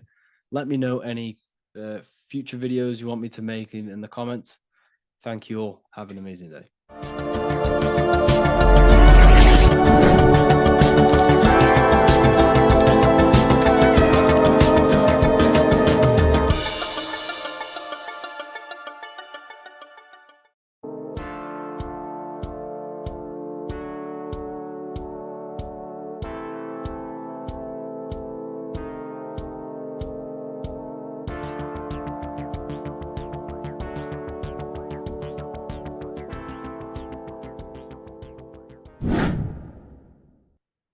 Left and right hemisphere, and what are they doing? How does it contribute towards your perception in this world? And this is what we're going to be talking about in today's video. We're going to be breaking down the two hemispheres of the brain and how they function in your life. So first, we have the left hemisphere. This is the logical hemisphere. This is the analytical, divided, scientific, or verbal hemisphere. The right hemisphere is creative, wholeness, artistic, symbolic, and metaphorical. The right hemisphere does with non-verbal things. It produces a holistic perception. It is more to do with creativity. Because what you must understand is that we are not in the external world. The world is produced by our brain. We see with our brain. Our eyes are a part of the brain. What we touch is the brain's interpretation of electrical signals on the nervous system. What we smell is the brain's interpretation of smell through the nose. What you taste is your brain's interpretation of chemical reactions on your taste buds. So what you are experiencing is the brain. The brain is a computer creating a simulation. And you have two hemispheres which breaks down this reality. So essentially the brain is the perception creator. It creates perception. So if the brain is creating this, who is the one experiencing the brain? Well, that is you, the consciousness, the mind, the all-seeing eye. You are the all-seeing eye experiencing the brain, the observer behind the brain, behind reality, behind the emotions. So if you're walking through a woods, this left brain sees individual trees. The right brain sees the whole woods. It sees the biome. It sees the bigger picture. So when you are walking through this woods, the right brain picks up a holistic perception of reality. It creates the woods as one unified woods. The left brain's job is to break this down and analyze it so that we can see individual things. And this is also necessary for humans to have the ability to break things down and manipulate things in this world. So without this left hemisphere, we could not manipulate things and break things down. So this right hemisphere is important because it sees the whole woods. It sees humanity as one unified consciousness. However, the left hemisphere sees individual egos. So the left hemisphere is the place of the ego because it only understands it sees the world very divided. Okay. So for example, here's another example of the left and right hemisphere. If someone pulls out in front of you in traffic, your left brain's going to start going crazy and analyzing them, calling them names. The right hemisphere, however, sees the bigger picture. Maybe he didn't see you. Maybe it's just a mistake. Maybe he's in a rush. You see how the two brains are very different. They do the same thing, but they function in different ways. The right hemisphere is feminine, the left hemisphere is masculine. So, like I said, this person pulls out in front of you, you start to think with the left. If you start to perceive that in the left brain, you're going to start analyzing them, you're going to start going crazy and calling them names because you're analyzing it. You're not seeing the bigger picture behind it. You're not seeing it from his perspective. So there is a crossover. So the left hemisphere of the brain controls the right side of the body, the right ear, the right eye. Everything to do with the right side of the body is connected to the left hemisphere, and the right hemisphere controls everything on the left side of the body, including your eyes, your arms, your legs. So everything is crossed over, and even your visual field is crossed over. So this is your visual field, as you can see here, and even the left side of your visual field goes to the right brain. There's a crossover. No one really knows. There's not really a reason for this. However, this is how the human body is designed. As we all know, the human body is the most advanced piece of technology on the face of the earth. They cannot replicate the human body. And they tell you it has no creator. This is crazy. People are that brainwashed, they can't even understand that their body is the most advanced piece of technology. Your body is so advanced, the computers that you use are mimicked of the body. Everything they create is mimicking nature, but they don't show you how intelligent nature is because they don't want you to understand you're in an intelligent design. So anyways, let's get back on track. There is a crossover in the brain, and this is why they teach you to write with your right hand. And I was speaking to someone who's in a nunnery, or whatever you want to call it. They were a nun, or they knew someone who was a nun, and they forced these people, these nuns, to write with their right hand. You had to write with your right hand. This is why, I'd say at least 70% of the world or 80% is right-handed and right-legged, because they taught us this to activate the left hemisphere more because of this crossover that happens in the body. So when we are using this right side more, we are using that left hemisphere more. Why? Why are they doing this? Well, they also called it writing. Writing is a spell, to cast a spell on you, to use that right side of the body so that you use this left hemisphere, because they want you to see the world as a divided perception. They don't want you using the right hemisphere, using that left side of the body to activate the right hemisphere to see the bigger picture and see how everything is all one and everything is created. This left hemisphere domination keeps you from seeing the connections between everything, because that left hemisphere analyzes, it breaks things down. So when we are left hemisphere dominated by using the right side of the body, we are essentially seeing everything as divided. And this is why so many people will not understand my work, because my work connects dots and connects fields of knowledge, and makes you see the bigger picture. So people who are left hemisphere dominated will see my work and think this guy's crazy. But everything, it's all about activating that right hemisphere. So they called it writing because every word you say is molding your mind in some sort of way. The things you see is molding your mind. Everything you take in through the five senses is molding your mind. And language is a massive spell, especially the English language. They called it writing so that you use that right side. It's a spell because your subconscious mind picks up everything you say. And 90% of your daily basis behavior and thought patterns is produced by these subconscious programs within the subconscious mind. Essentially, your conscious mind is only the 10% of you. The conscious mind is just what you're aware of, what you're wearing, how you're feeling, what you're thinking. That's your conscious mind. The subconscious mind is controlling every system in your body. It's telling your heart to beat without you being conscious of it. So essentially, this is what they're programming. They're programming this system in the back of the mind, which is controlling everything through the words. And this is what spells are, because it's all about creating perception in the subconscious. So they want you to use that right side more. I truly believe the ancients, they were balanced. They used the left and the right side of the body. They didn't have a stronger side because they understood this science of the body and how the body works. So this is actually called phonetics. It's not etymology. Etymology is the study of root words.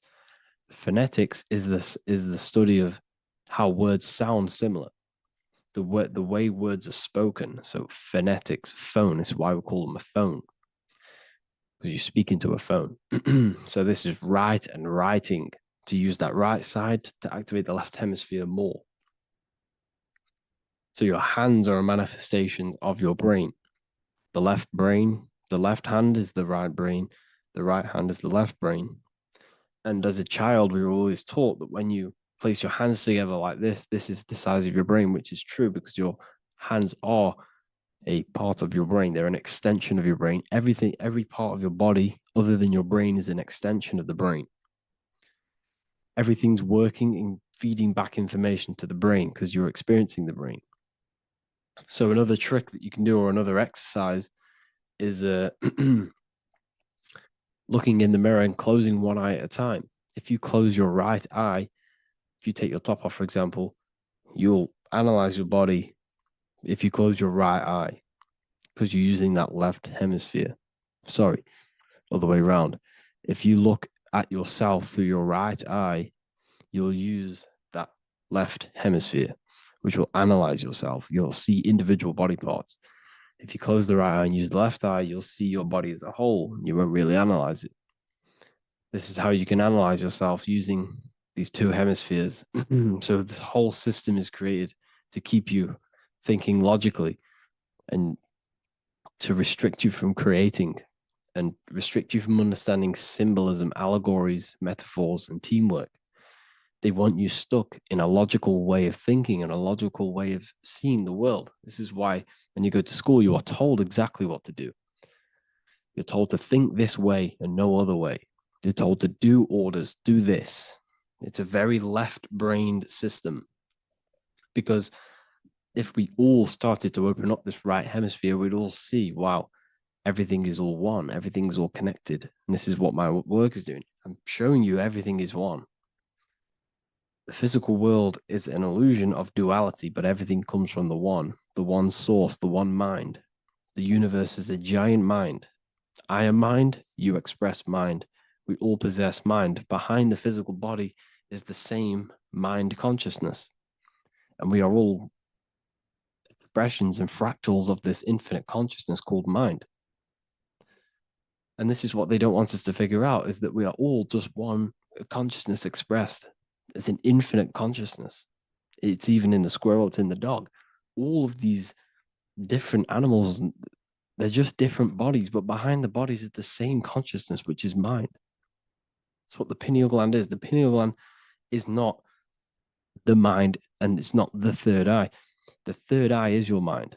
If you have a closed third eye, it just means you have a closed mind. If you have an open third eye, it just means your mind has expanded from beyond physical things through astral projection and mystical experiences. This is how you gain an open third eye. It's just an open mind. A mind that has astral travel, that has explored the realities within the mind. So everything they do is to keep us in a divided state. Divide and conquer, right? That's their motto. All to keep you thinking how everything is divided. Everything they've done is division. Postcodes, countries, everything is divided. Like football teams and all this stuff. It's also a natural process when you grow up, because as you grow up, your brain is constantly analyzing the world. So this is sort of a natural process of how you become more left hemisphere dominated, because your brain is always analyzing. And unless something awakens you, you can awaken that right hemisphere where you can start to see the bigger picture. Even the music, all tuned to 440 hertz, shuts down the right hemisphere of the brain. 440 hertz, Spotify, Apple Music, the radio. Every time you turn on the radio, it's tuned to 440 hertz. This was specifically tuned. It never used to be tuned to this. It was in the 1950s. It was changed. The standard music tuning was changed to 440 hertz because it shuts down that right hemisphere of the brain. They don't want you thinking, seeing the world in this way and perceiving things as one. And I'm going to show you. It tells you this in the Bible. Cast the net onto the right-hand side of the boat and you will find the fish. What was Jesus saying? This is, you see, people read the Bible and they don't understand it. If the Bible is not talking about you, then it has no meaning. The Bible, everything you read in the Bible is about you and how it can better your life. It occurs to you. So if Jesus says, cast the net onto the right-hand side of the boat, this is an allegory. The boat is your body. Cast the net. It's the awareness, the perception onto the right hemisphere of the brain, and you will find the fish. What's fish? What do fish do? They swim deep in the ocean. It represents the knowledge, deep knowledge. Cast the net onto the right-hand side of the boat and you will find fish. You will find the wisdom. You'll gain understanding when you cast that your awareness into that right hemisphere. You will see that I am you and you are me. We are all one consciousness. You will see everything. You'll see that the trees are the same patterns as the nerves in your body. You'll see everything is connected. Everything is a fractal of the one infinite consciousness. And how many fish did they catch? 153. That adds up to 9. This is now numerology. The Bible's filled with numerology. Adds up to 9. What's 9? Human consciousness. It represents consciousness. You're in the womb for 9 months. Feminine. It's all about consciousness. And in Revelation 14, and I looked and behold, the Lamb standing on Mount Zion. That's the spines, the mountain. With him, 144,000. 144 adds up to 9. It represents consciousness on top of the spine. You see? And he had his name the name of his father written on the forehead. What's the father? The higher mind, the higher consciousness within you. Where is that? In the forehead, the pineal gland. The pineal gland is the radio receiver for the higher consciousness. Because every body part of the body has consciousness. Your heart has consciousness. Your gut has consciousness. You are thinking with these different consciousnesses. You think with the gut. You think with your penis. You are thinking with all of these consciousness. And it's about raising your consciousness to the higher consciousness, which is the Father, the mind, in the head. Don't think with the lower parts of the body because that is your animal nature. Think with the higher parts of the body. It's all representing consciousness. How to activate the right hemisphere of the brain? Well, it's all to do with non-verbal things. So music will activate the right hemisphere. Make sure it's tuned to the right frequency though, 432 hertz, 528 hertz. Any frequency that adds up to 3, 6, or 9 is good for you. Meditation, turning off the thoughts, and you raise yourself to the higher brain. Symbolism. Symbolism is all right hemisphere. Reading between lines, metaphors, determining the Bible, it's all right hemisphered. Seeing the bigger picture, it's reading between the lines. So tithing in the Bible. These people in the churches are giving 10% of their money to the church. It's nothing but a scam. What these people have done is they have externalized the Bible. They have taken the Bible and literalized it so that they can make a business out of it. So what they're doing is a tenth of the produce of what it says in the Bible, a tenth of the produce of the land, whether grain or fruit, is the Lord's and is holy. So what's that saying? The tenth of it's basically saying give the 10% to the Lord, to God. What does that mean? Well, what's the land and the fruit? This represents physical things, the physical things that you have. The tenth of the physical things that you have. What's that? That's your ego. All the physical things that you have is all to do with your ego. That's the lower self. The ego, what is the ego? It's the mind's perception of the physical self. You had no ego when you were a child. Okay, when you were a child, you had no ego. As you grew older, you created the ego. But the ego is the full self. It's the echo. Ego, echo. It's the echo of the full self. So it's saying give the ego over. Take away the animal self. In that left hemisphere, that's all to do with the left hemisphere. That left hemisphere sees the ego. It sees individuality. It's divided. So it's saying give that 10%. Give that 10% of you over to the right hemisphere. The 90%. The 90% of you is in that right hemisphere. The higher self. Now, I'm not saying the left hemisphere is bad. Okay, I'm not saying that at all. But it sees it sees things divided.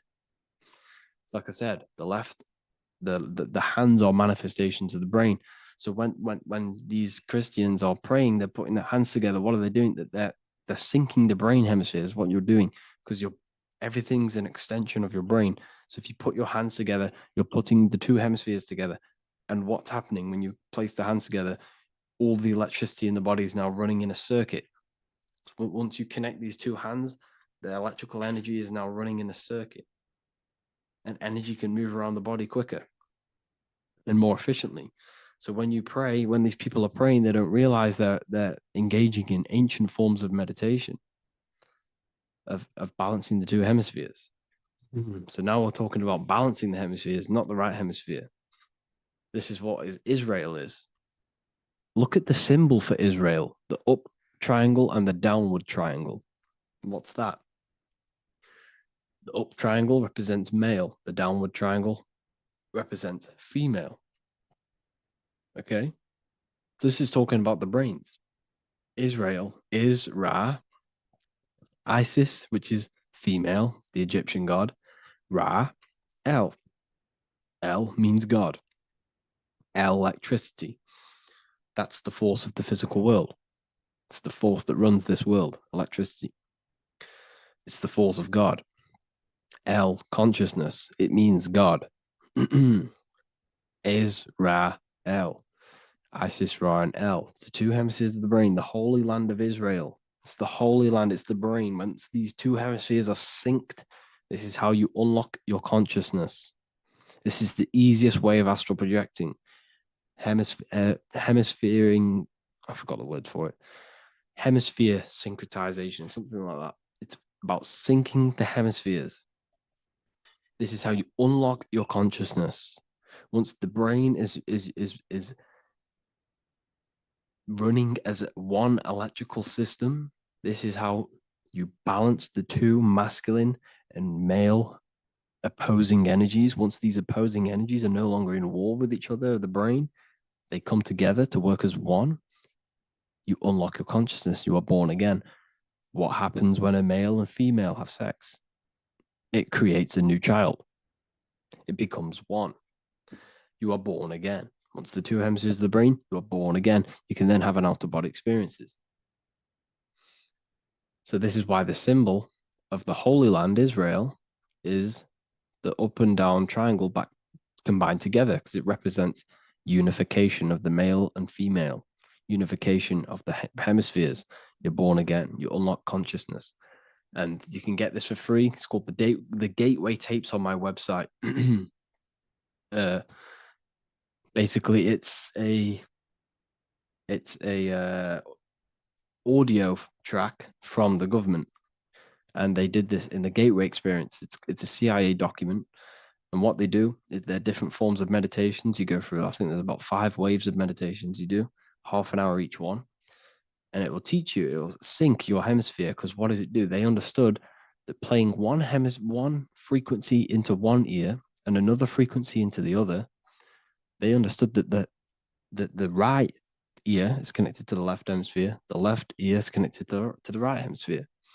So when you play 2 different frequencies into both ears, what happens? The brain picks this up, the 2 hemispheres of the brain picks this up, and it syncs it. It syncs these 2 hemispheres, these 2 frequencies together. So now the brain is working as one to sync this frequency. So this is how you can sync your hemispheres, through listening to these frequencies. Okay, you can get them for free and do the meditations yourself. This will definitely help you. This is an easy way to astral project. So it's all about syncing the hemisphere and seeing reality from a unified perception. We should all aim to get out of that left hemisphere. I'm not saying don't use it, but we should now start to we should not start to read between the lines of the Bible, read between the lines of the symbolism they're showing. Study symbolism, study allegories and myths. What are they trying to tell us through these allegories? And, this is how we start seeing things in a better way.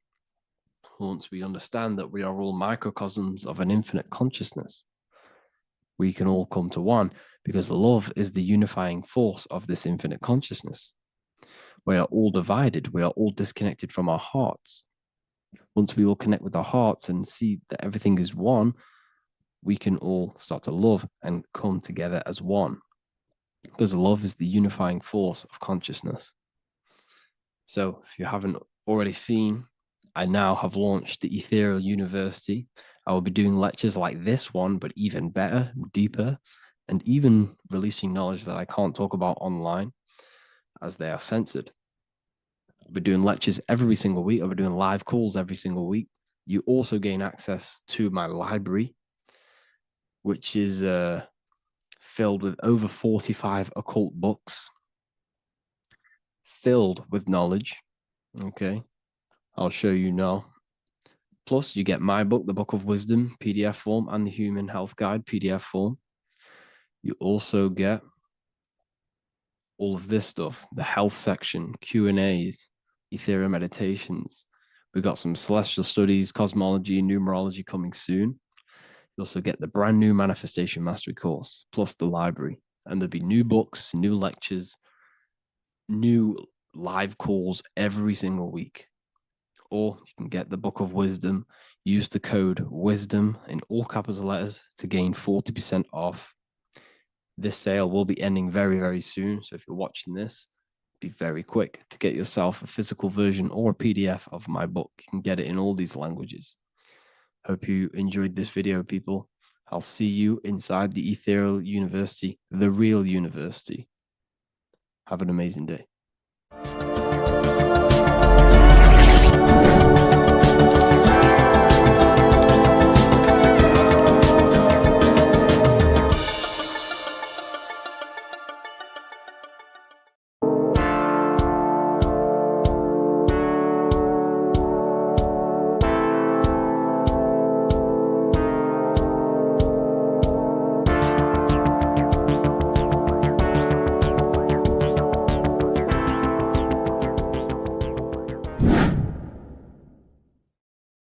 good, people? We're back with another video.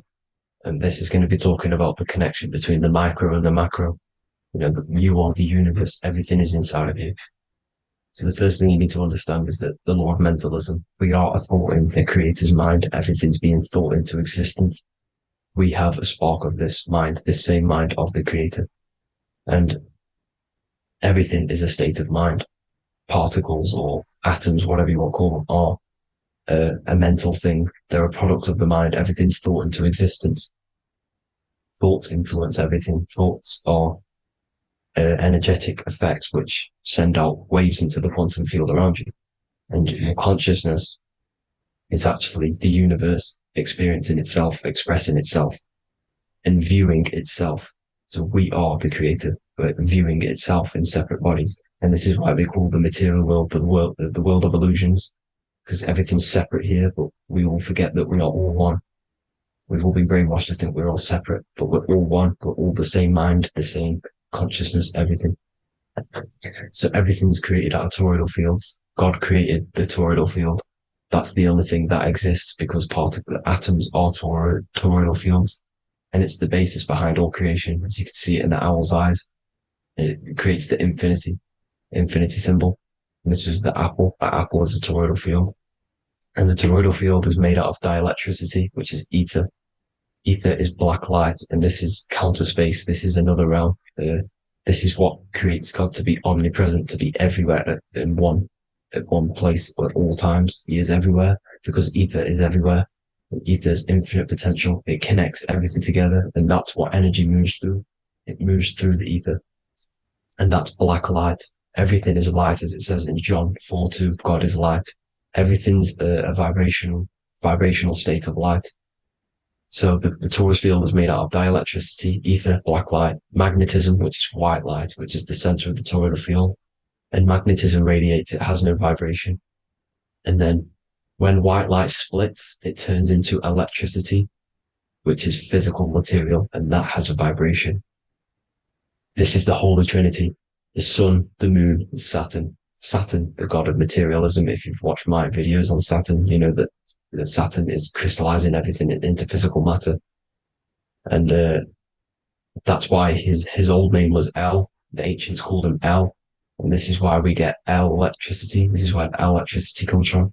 Because L electricity is only a product of the physical world, which is redshift, blueshift, Adam and Eve. And this is what creates the redshift, blueshift is a product of magnetism. When magnetism, white light splits. And this gives us vibration. And this what creates the toroidal field, which is the basis of all physical creation. The sine wave is created out of the magnetic wave and the electric wave. The electric wave is the blue wave, and the magnetic wave is the straight wave, which is radiation. This is vibration frequency. So the magnetic wave is straight, and then you have longitude and amplitude, which is depth, which is dimension. You see how the electric wave has depth and a dimension. This is why you get the cross. This is the cross of Earth. This is the symbol of Earth, of bondage, of physical matter, because it consists of magnetic wave and depth, which is electric wave. I mean, this is where you get the sun cross or the earth cross, whatever you want to call it. It's the cross of physical matter, and the ancients knew this. This is why they used that symbol. Redshift, blueshift, which is the toroidal field, is the basis of all creation, physical creation. And this is why you have the police siren is red and blue. The Matrix movie, red pill, blue pill. You have red blood and blue blood in your body. The Democrat and Republic, the two parties, red and blue. Like your taps on your taps, you have a red and blue tap. One's generative and one's destruction. Fire, destruction, water, generative. So this is the basis of all things. And electric wave has dimension, like I've already said, depth, material, and it's measured in hertz. It's measured in hertz because it hurts you. It decays because the electric wave has a vibration, and vibration always has to go back to a standstill point. This wave cannot go forever, but the magnetic wave will go forever. It's radiation. Magnetic is radiation. It radiates forever. It pulses, but the electric wave will at some point come back to a standstill point. And that's why it hurts, it decays. That's why our physical bodies decays, because we contain of electricity. this body is an electric body, and it will return back to stillness like a guitar string. If you vibrate a guitar string, you pull it, it will vibrate, make a sound, and then go back to a standstill point. It's the exact same with every single toroidal field within the body. It will decay, and this is why our bodies decay, and everything in creation decays. So we're born into sin, the sin of Eve. The sin of Eve is us biting into the tree of knowledge of good and evil, which is the, the systems in the body. And the sin of Eve is biting into the sine wave. We bit into the sine wave. The sun moves in a sine wave. Our DNA is a sine wave. Time is a sine wave. Everything in this creation is a sine wave. This is why the dollar bill is a sine wave. Magnetism and electricity and electric waves in one. And this is the sun doing its sine wave, which creates, when you go bowling, it kind of creates that pin that you hit over. That's the pin of the sun. The zodiac sign is a sine wave because the zodiac sign is an expression of the toroidal field, because magnetism unfolds into 12ness. And that's why you have 12 zodiac signs, 12 systems in your body, 12 cranial nerves in your head, in your brain. So if you can imagine this, see where my pointer is. Always starts with Aries. Aries is the head. It's the first thing that's created in the womb. And this is Aries, the ram. And this is why it's called a cerebrum in your brain, which is the first thing that creates when you're in the womb. And what's the element of Aries is fire.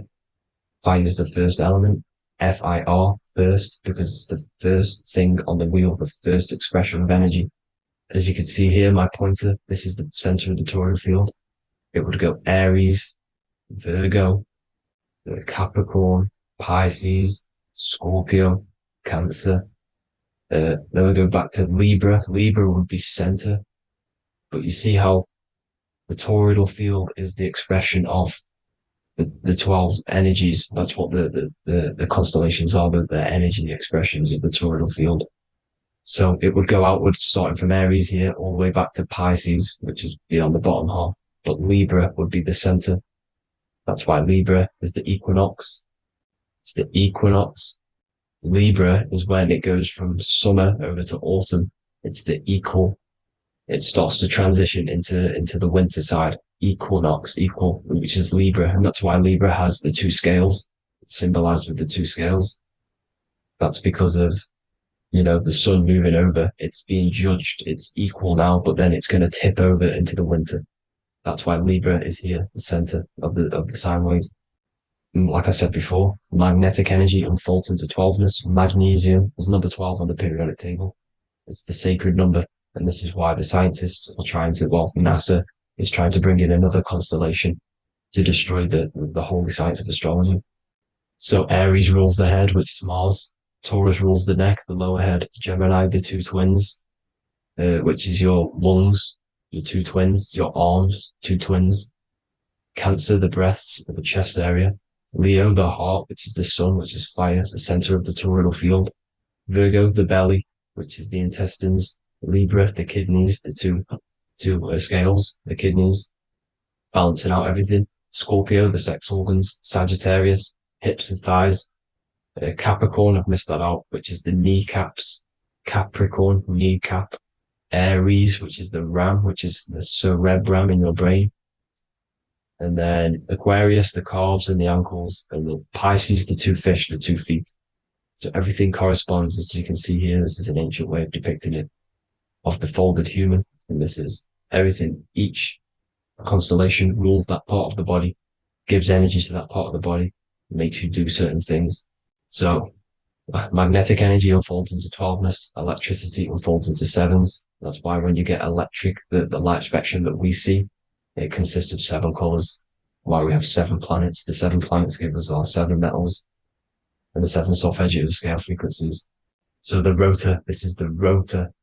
And rotor is an anagram for Torah, the Torah, which is I think it's the Hebrew Bible. Don't quote me on that, but it's one of the holy books, which is the Torah, the Taurus. Everything goes back to the Taurus field because it's the basis of all creation. So the chief cornerstone, it says in the Bible that the builders rejected the chief cornerstone. The chief cornerstone You are the builder. You decided to incarnate into the physical world, into the electric world, El, the world of El, Saturn. When you are created in the womb, it takes you 9 months for you to be created. So, for example, if your parents, if you went into the womb here, it'd take you 9 months. So let's say you're born in Scorpio. So you'd go back 9 months, 1, 2, 3, 4, 5, 6, 7, 8, 9. You consist of all of these 9 energies because it takes 9 months or however long you took to be born. Some people are born earlier. You'd have to find out how many months you were in the womb for. But you consist of these 9 energies, and each constellation has a cell salt associated with it. And these cell salts are vital for your health, and your cells are the optimal health of your body. So the chief cornerstone that you rejected is these 3 cell salts, these 3 constellations. So you're mineral deficient in these 3 constellations. For example,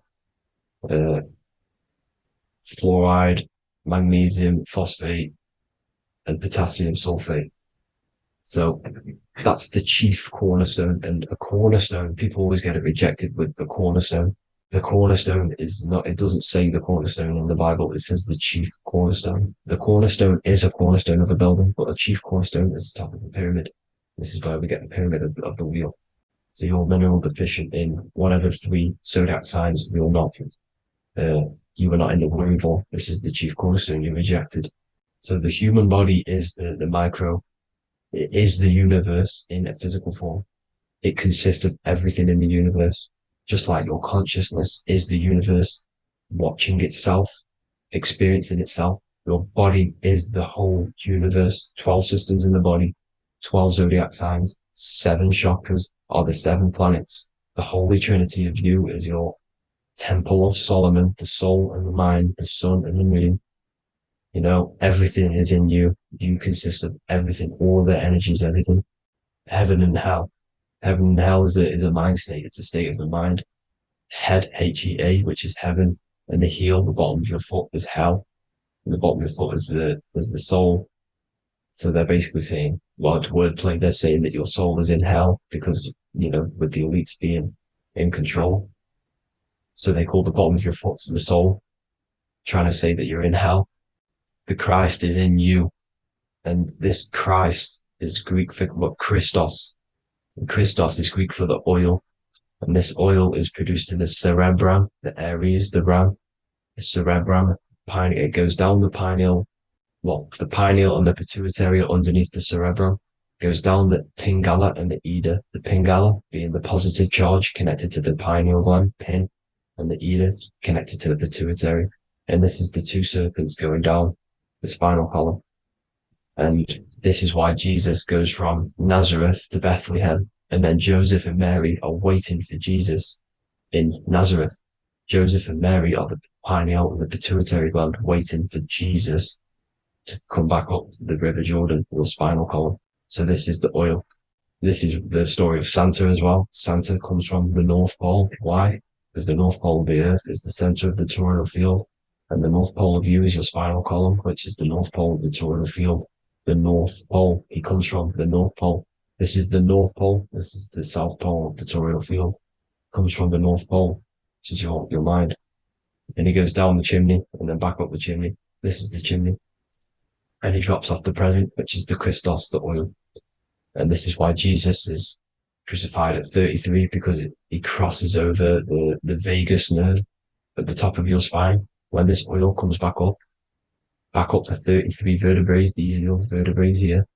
When it goes up to the 33 vertebrae, it gets crucified at 33 because it crosses the vagus nerve, and he's crucified on a cross at 33. This is the story behind Jesus and Santa. The Ark of the Covenant in the Bible is the 2 hemispheres which cover the vital parts of your mind, the brain side, which is the cerebrum, the pineal, the pituitary, etc. So the 2 hemispheres are the 2 angels, the Ark of the Covenant. This is the Ark of the Covenant covering the 2 vital parts of your brain. So these are the optic thalamus is another part, and it protects the Christ oil, which is inside at the center of the brain. See, the Bible is all a massive metaphor about yourself because you are the universe. You are a microcosm of the universe. Your consciousness has experienced itself, and the universe experiencing, and your body is the whole universe. Your head's heaven. So Moses crosses the Red Sea. These are the two hemispheres of your brain. This is the corpus callosum, the Red Sea. So he's pretty much saying that he's uniting the two hemispheres of your brain, because most people in this generation are stuck in the left brain, which is just logic, reasoning, science and maths, writing. And this is what school teaches you to do. It keeps you stuck in your left brain. And you want to cross over to you want to cross the Red Sea, which is the corpus callosum, to the right brain, which is awareness, art awareness, creativity, imagination, intuition, insight, using the higher mind, creativity, imagination. If you don't have intuition, then you can't read energy, you can't pick up on bad things. This is what Moses is symbolizing by crossing the Red Sea. And it's also the upper room where Jesus met the 12 disciples. 12 disciples are the 12 cranial nerves in your brain. It doesn't just represent the 12 zodiac signs, the 12 disciples. It symbolizes many different things. It's like I said, energy the universe consists of 12ness. So you have 12 cranial nerves in your brain, and that's the 12 disciples as well. And they want you stuck in your left brain, which is the five senses, materialism. So they say in the Bible that Satan blinds the mind. Satan is Saturn. If you've watched my videos, Satan is Saturn. And you consist of the Holy Trinity, which is the sun, moon, and earth, the soul, moon, the soul being your sun, the solar, the moon being your mind, the earth, your physical body. And Satan blinds the mind. Why? Because we enter a soul system. This is a soul system, not a solar system. And Saturn is the Lord of the Rings, which is the outer ring. When your soul enters the soul system, your soul starts to materialize. It hits Saturn. Why? Because Saturn starts to materialize you. You take on the 7 virtues, which are the 7 planets, which are your 7 chakras. And to get out of this soul system, you must get out of your lower nature, your animal nature, which is lust, desire, greed. The number of the beast, 666, which is Saturn, Satan. So you enter the soul system, you take on the 7 energies, which you turn into physical matter. And this is your descension from heaven to say hell. And then you must raise back up from matter to spirit. They say Satan blinds the mind. Why? Because your mind gets materialized. Your soul and mind get materialized.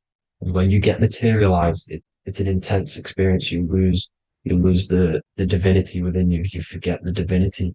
So Satan, which is the first planet, the first energy you take on, the material body, he blinds the mind. He makes you forget everything, your divinity. Then you must remember, ascend up Jacob's ladder, the 33 vertebrae, to heaven. And this is a microcosm of the macro, because you will ascend back up to heaven if you do this, when you leave your physical body, when your body decays. So when it talks about in the Bible, completely destroy them, the Hittites, the Amorites, the Canaanites, all the ites, this is what God says to the Israelites. It says completely destroy them. It's basically symbolizing saying destroy your lower nature. The Canaanites, cannibals. We're under a Canaanite system now, which is cannibalism. And this is flesh eating, lust, greed, all the demonic stuff, all the lower vibrational stuff, the lower nature, eating, sex, and survival, the lower 3 chakras. You must get out of these lower 3 chakras and return back to spirit, which is heaven, which is spirit, love, being holy, being truthful, being passionate. Going back to Satan blinding the mind, all of the planets are made out of these 3 symbols. Satan blinds the mind, and that's why Satan's symbol, this is the symbol for Saturn, Satan, the symbol of Saturn is the cross, which is physical matter, the earth, over the moon. The moon is your mind. So the Saturn symbol saying matter over mind. He blinds the mind. Satan blinds the mind once you enter the soul system. And you must remember, in the Bible, it talks about the Genesis, which is Eve, the sin of Eve, which is biting of the tree of knowledge, with the serpent, which wraps around the tree. It says the serpent placed himself on the tree. Well, the serpent is the spinal column.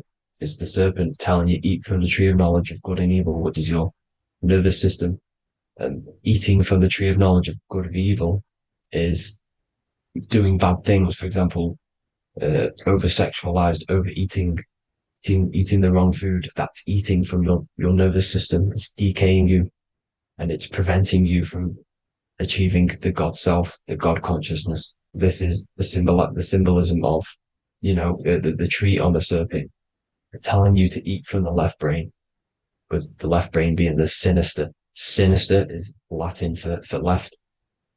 That's sin. Sin is left.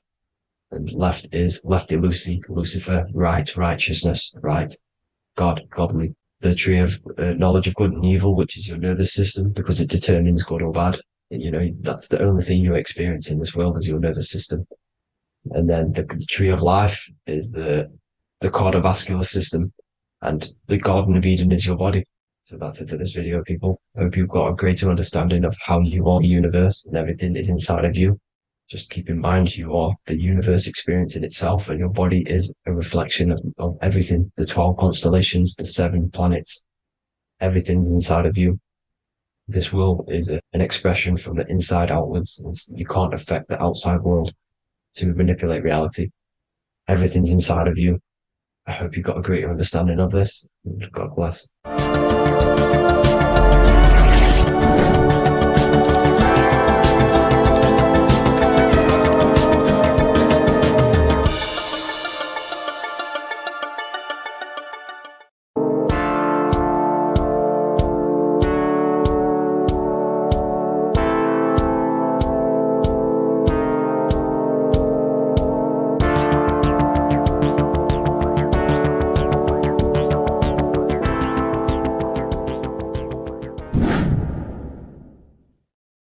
Welcome back, people. We're back with another video.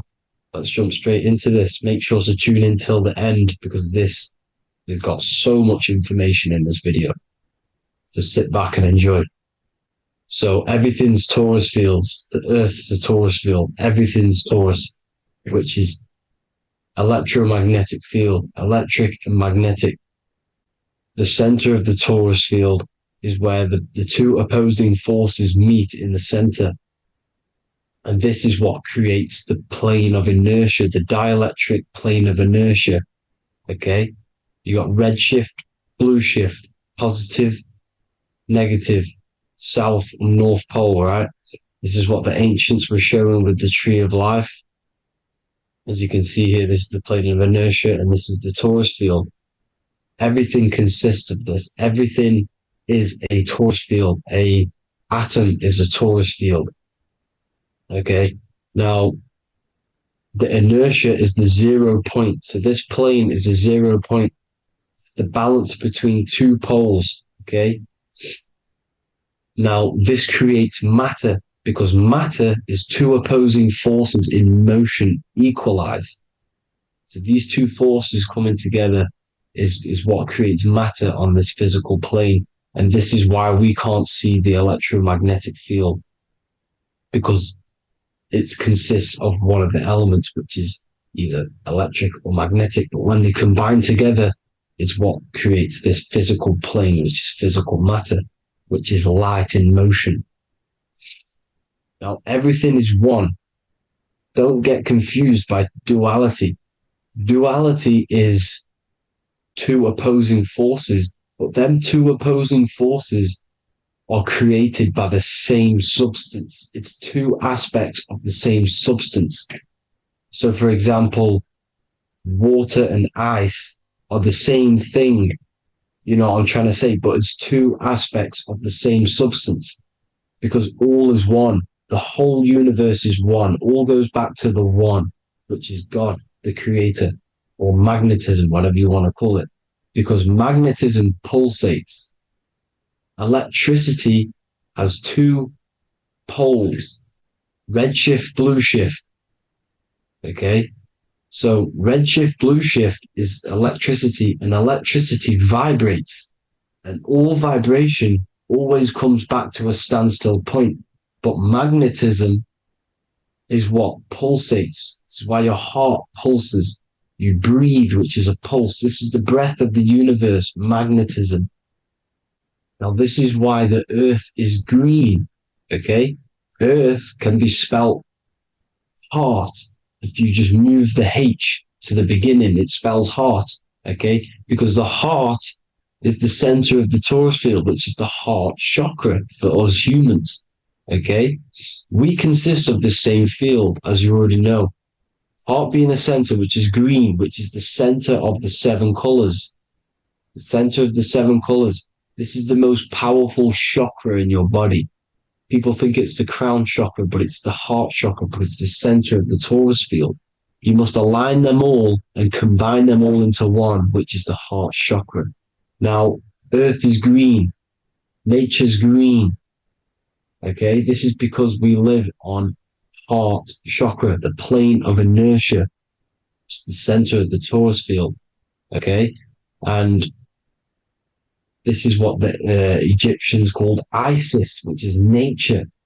Nature is balanced, and nature is female, Mother Nature, because it looks after us with the fruit it grows with abundance and the water.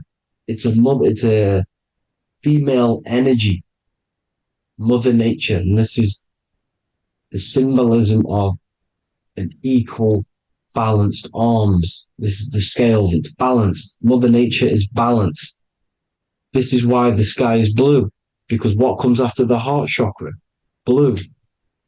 Sky is blue. We live in Midgard. This is what the ancients called Midgard. You don't have to take this tree literally. It's a metaphor. We live in Midgard, where both positive and negative duality here. Now, Mount Meru. Mount Meru was known as the center of the earth, okay, or known as Hyperborea. And this is the North Pole, the electromagnetic North Pole. But when I say Mount Meru, it's not an actual mountain. They weren't saying there was a real mountain in the center of the earth, a magnetic rock. No. The plane of inertia, okay, there's something called a hyperboloid. That's what it's called, a hyperboloid. And this is the center of the torus field. And this hyperboloid is what is in the shape of a mountain, you see? So if I go to this next one, they say Hyperborea on this map. Why do they call it Hyperborea? Because this is the hyperboloid in the center of the torus field. And this is the electromagnetic mountain, a metaphor. Mountain, what they're metaphorically saying, this is the electromagnetic mountain at the center, the double vortex, the center of the torus field, which is the North Pole. Pole of electromagnetic energy. So this is why they call it Hyperborea. It comes from the word hyperboloid.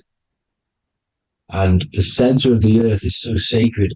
And they symbolize this with, obviously, the North Star, which is Polaris. And this is where the swastika comes from, because it's the 4 seasons moving around the North Star. This is the Big Dipper constellation moving around the North Star, which is Polaris. There's that pole again. Pole. Magnetic pole of the torus field. And this is where the green, emerald green, aurora borealis comes from. It comes from this center hyperboloid at the center of the earth, where the most electromagnetic energy is stored. The center of the plane of inertia. The center of a plane of inertia. This is the all-seeing eye as well. As you can see, they got the sun, the moon, this is the Masonic cosmos, the sun, the moon, and the all-seeing eye, because the eye is Polaris, the eye of the stars. It's all a big eye. Now, the eye means a lot more as well. It's not just that. There's different ways you can interpret symbols. Now, this is the emerald tablets. Deep in Earth's heart lies the flower, the source of the spirit that binds all in its form. Okay? The flower of life is thine own place of thine spirit, and stream through the earth as thine flows through thy form, giving off life to the earth and its children, renewing the spirit from form unto form. This is the North Pole. That is what he's talking about. He's talking about the aurora borealis. Aurora borealis. It's the Earth's aura. Emerald green. heart chakra, plane of inertia, green, earth, heart, you see, all related. Now, there's many symbolism of this, so much symbolism of the ancients, the 7 layers of heaven, which are the 7 planets. Okay. These planets are the solar system. It's the solar system because we are the soul. We are the sun, the soul. And we're inside of a solar system, which is the 7 planets. That's why there's 7 layers of heaven. Okay. The rings of Saturn, the rings of the planets are moving around us. Okay. So this is what the ancients were depicting in their cosmology. Now, this is the Hebrew cosmology of the earth. This is the Mayan cosmology of the earth. You see, it's all an enclosed system. We live inside of a giant torus field. All is atum. It's what the ancients said, ancient Egyptians said. All is atum. Atoms are torus fields. Don't be tricked by the modern science today with the current model of an atom. It's completely wrong. They're hiding the torus field. They're hiding the electromagnetic field, which is in everything. Absolutely everything is in motion, and motion comes from this field. And you see, this is upside down, but this is the I think it's pretty sure it's candles, but the 7 candles, the 7 planets, the 7 Elohim. You see, it all goes back to the stars and the heavens. Now, this is how the earth really works, with the stars on the outside of the cosmic egg, and then the torus field spinning around the sun and the moon, the positive and the negative charge. The sun gives you energy, the moon takes your energy. The moon controls monthly cycles. Moon is mon. This is etymology. Mon, month, money, demon, monster. Stir is star, moon star. We are all stars. Youngster, minister, superstar, Hollywood star. We're all stars. We come from the stars, which is heaven. Our soul comes from the stars. You see? We are the universe, the image of man made in the universe. We are a microcosm of the universe. The universe is a macro. We are micro. We consist of everything.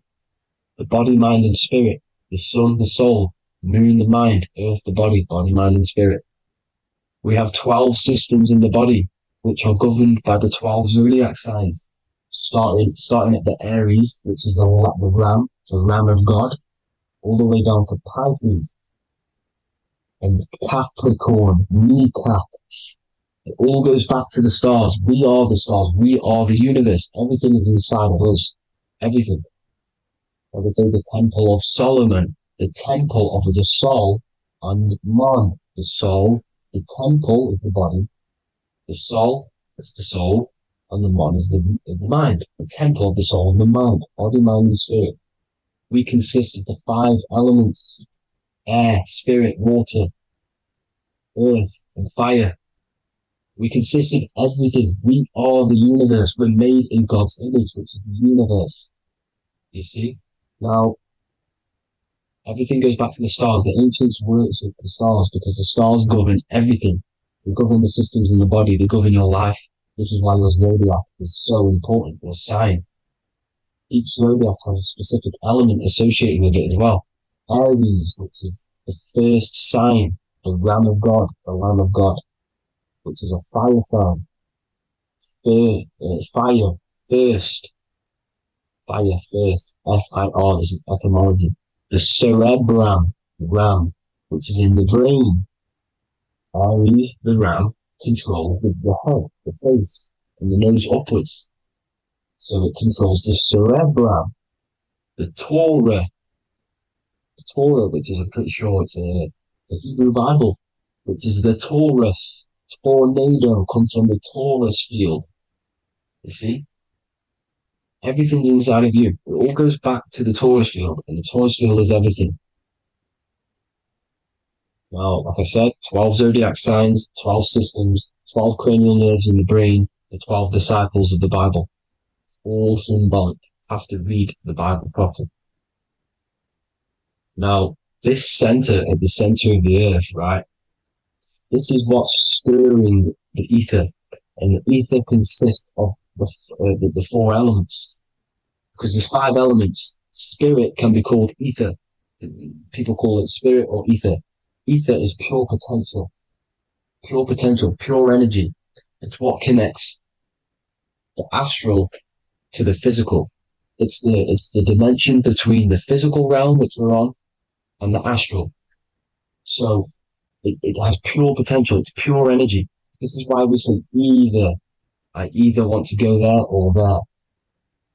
It's connecting 2 scenarios. That's what the ether is. It's connecting the 2 worlds, the astral and the physical.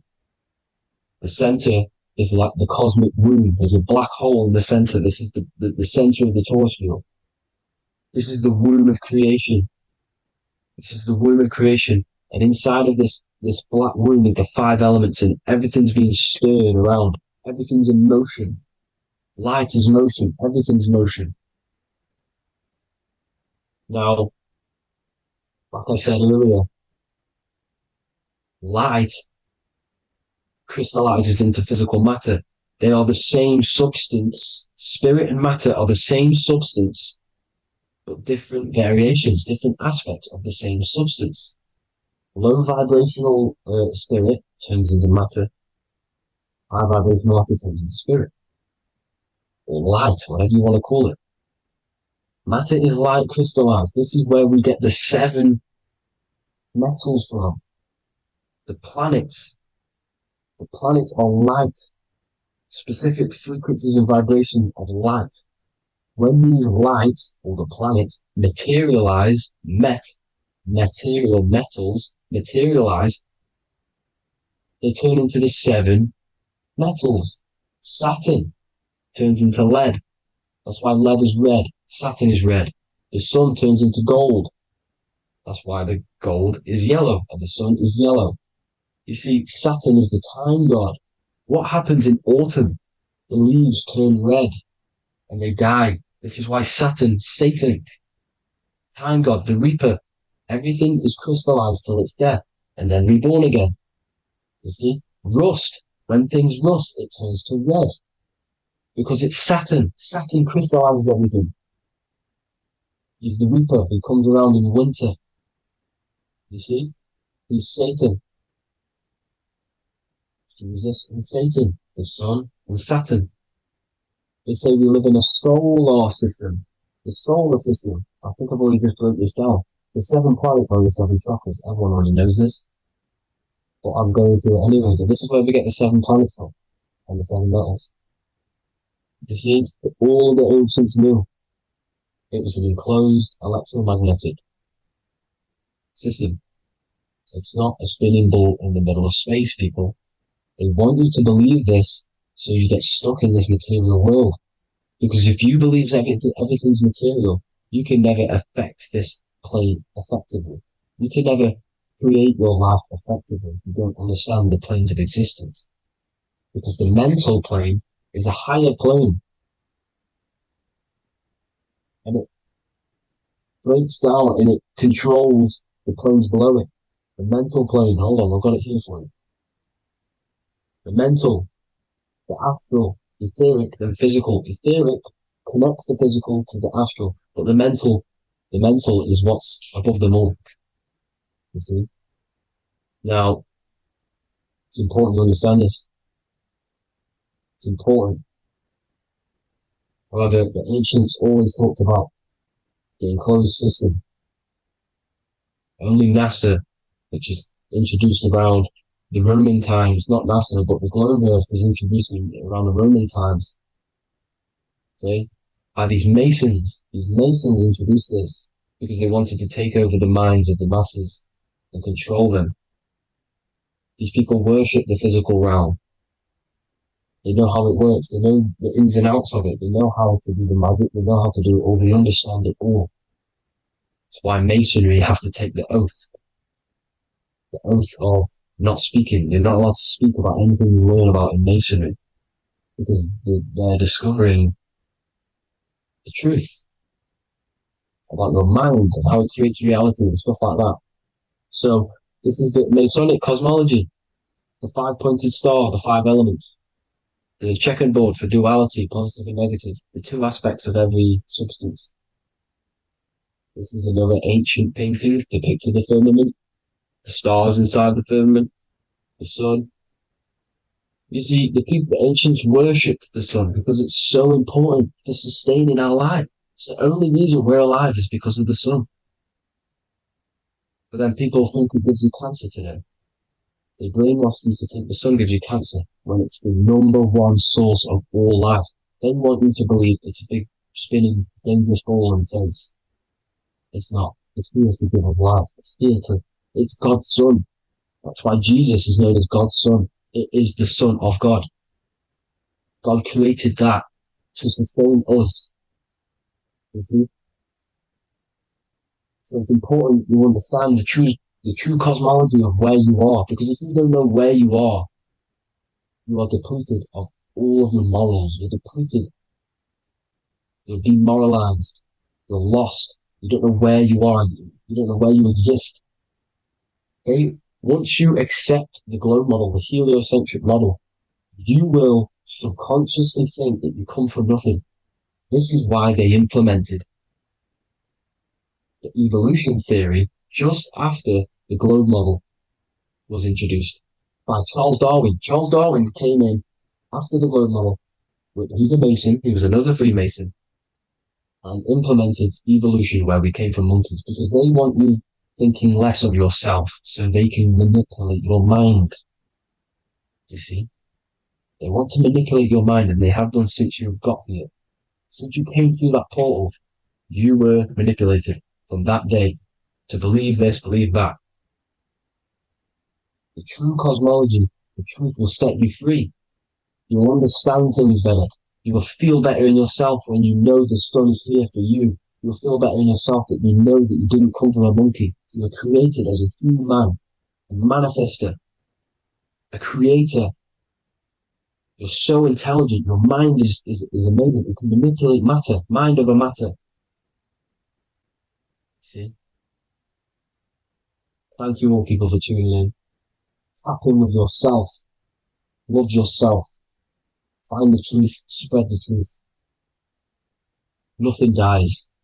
Nothing in this creation dies. Everything's energy. Everything's light. Light can never die. You're a light being. That's why it says Hu. Hu man. Hu is light in Hebrew or Latin. Either one of the two. You are light. You're a light being. You never die. Ever, ever, ever die. Ever.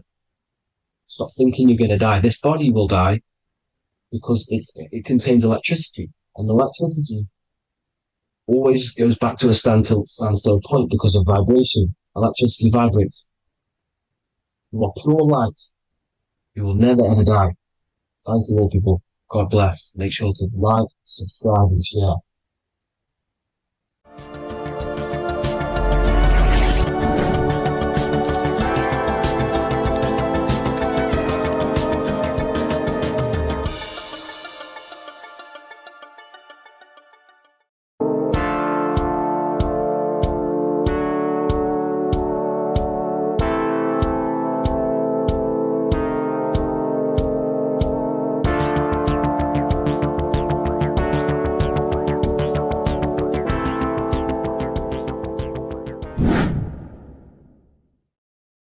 What's good people? We're back with another video.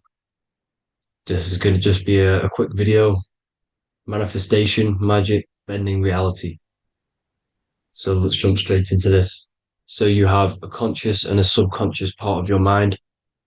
The conscious is what you're conscious of, what you're actually doing, where you can choose or not. However, the subconscious is the part of your brain which is automatic. So all of the systems in your body, like the digestive system, your heartbeat, these are automatically being ran. And you do not have to tell these systems to do anything. You do not have to consciously tell your heart to beat. It's automatically doing it. And this is what the subconscious mind is controlling. It's like the dark aspect of your brain or your mind. It is the way bigger aspect of your mind. Okay, it controls all the systems in your body. Okay, and this is where all of your programs are. So when you're in it from your childhood, what you've learned in school, all of these things are being kept in your subconscious, maybe traumas and stuff like that. So the subconscious is the female aspect, and the conscious is the male aspect, because the male is all about action and doing, and the female is all about creation, creativity, intuition. So you have a right and a left hemisphere of your brain, and these are obviously male and female. The right side of your brain is your female. It's to do with creativity, imagination, intuition, insight. Okay. And this is one of the most important sides of the brain. This side of the brain is the most attacked by the elites, whatever you want to call them. This side is one of the most important because obviously your intuition is a massive part of reality. And if you don't have intuition, then you lose track of the things around you. You can't consciously feel if things are wrong or right. They don't want you to have intuition or creativity or imagination. They want you in the left side of your brain, which is just reasoning, logic, and basic things. So they just want you to tell you what you want, tell you what to learn, and then that's it. They don't want you thinking for yourself, which is the right side of the brain. So whatever the conscious side of your mind impresses the subconscious side of your mind. So if you do affirmations, for example, if you consciously do affirmations every day, you're reprogramming your subconscious mind. You're impressing a vibration and a word into your subconscious mind, and therefore it will reprogram it. So the male and female aspect are symbolized by the Star of David as well. The male being the upside triangle, the female being the downside, connected all in one, because we both have male and female energy. So every thoughts are electric, which is the male aspect. Emotions are magnetic, which is the female. Each thought creates a wave of vibration in all directions. So think of it like a water drop in a pool, but it going out in every single direction. It's not just flat. And these thoughts have a certain frequency, has a certain vibration. That vibration has a certain frequency. And this affects your aura. Every thought, every emotion directly impacts your aura and the strength of your aura. So if you're angry all the time, your aura in the astral plane will look red. However, if you're happy, it'll be more like blue and green. So it's very important. Your electromagnetic field is created out of your emotions and thoughts, and that affects reality because you're 60% water, and frequency and vibration create certain patterns and has a certain effect on water. We'll get into that after this slide. So each thought that people are thinking around you, you are actually subconsciously picking up these thoughts because it's emitting this vibration in all directions. So this is why you can pick up thoughts of other people on the odd occasion.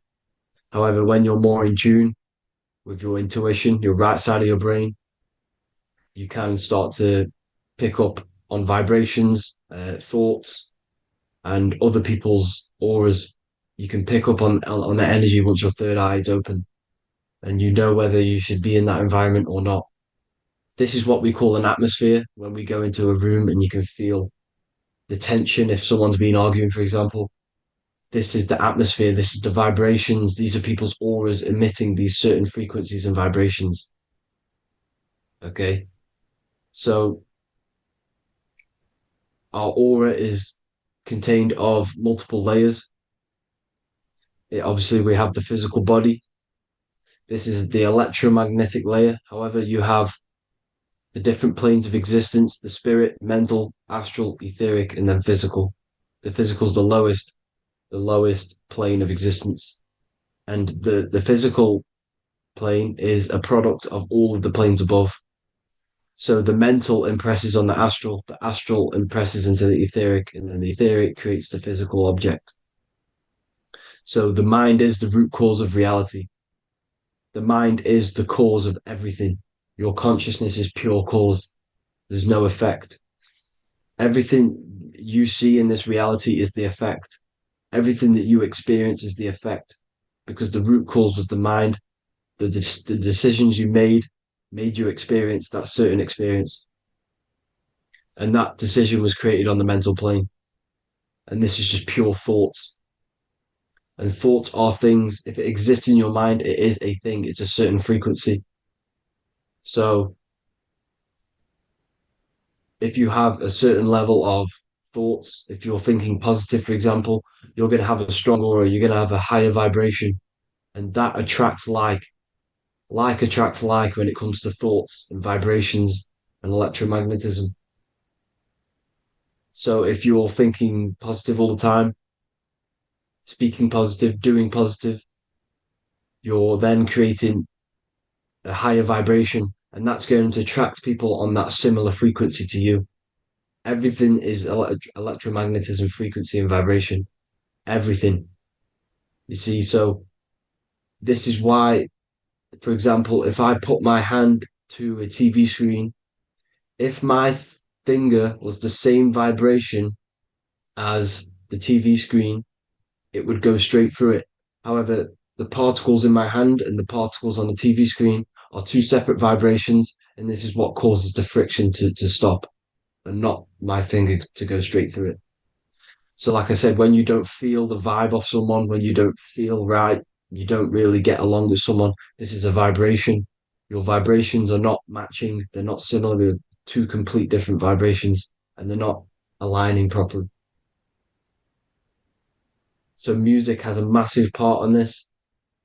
Music is a massive, massive tool for the elites because music is frequency. And in 1975, the musical instrument are all tuned to 440 hertz. So Spotify, Apple Music, most of the music on YouTube is all set to 440 hertz. And 440 hertz is not divisible by 3, 6, or 9. And when you can't divide a frequency by 3, 6, or 9, it's not a natural frequency.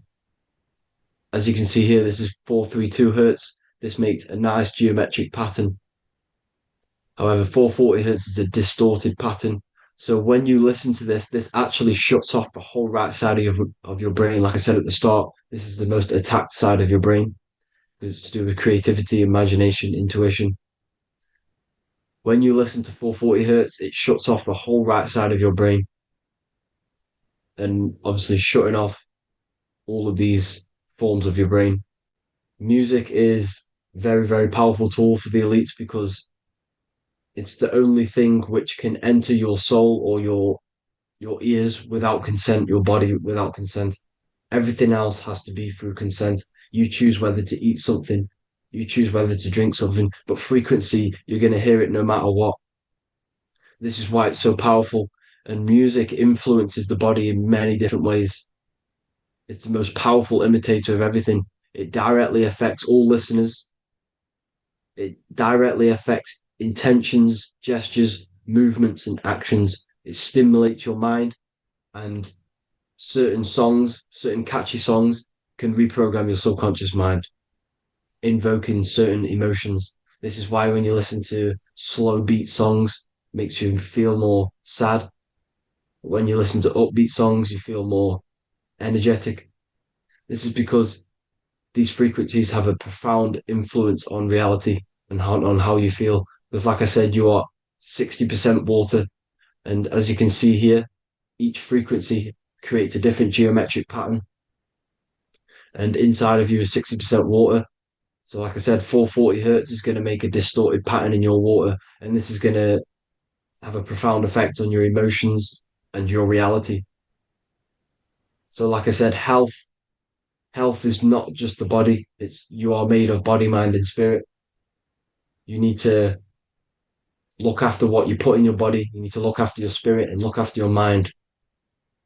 It's very important to keep all these in balance because once one of these are unbalanced, it affects the other two.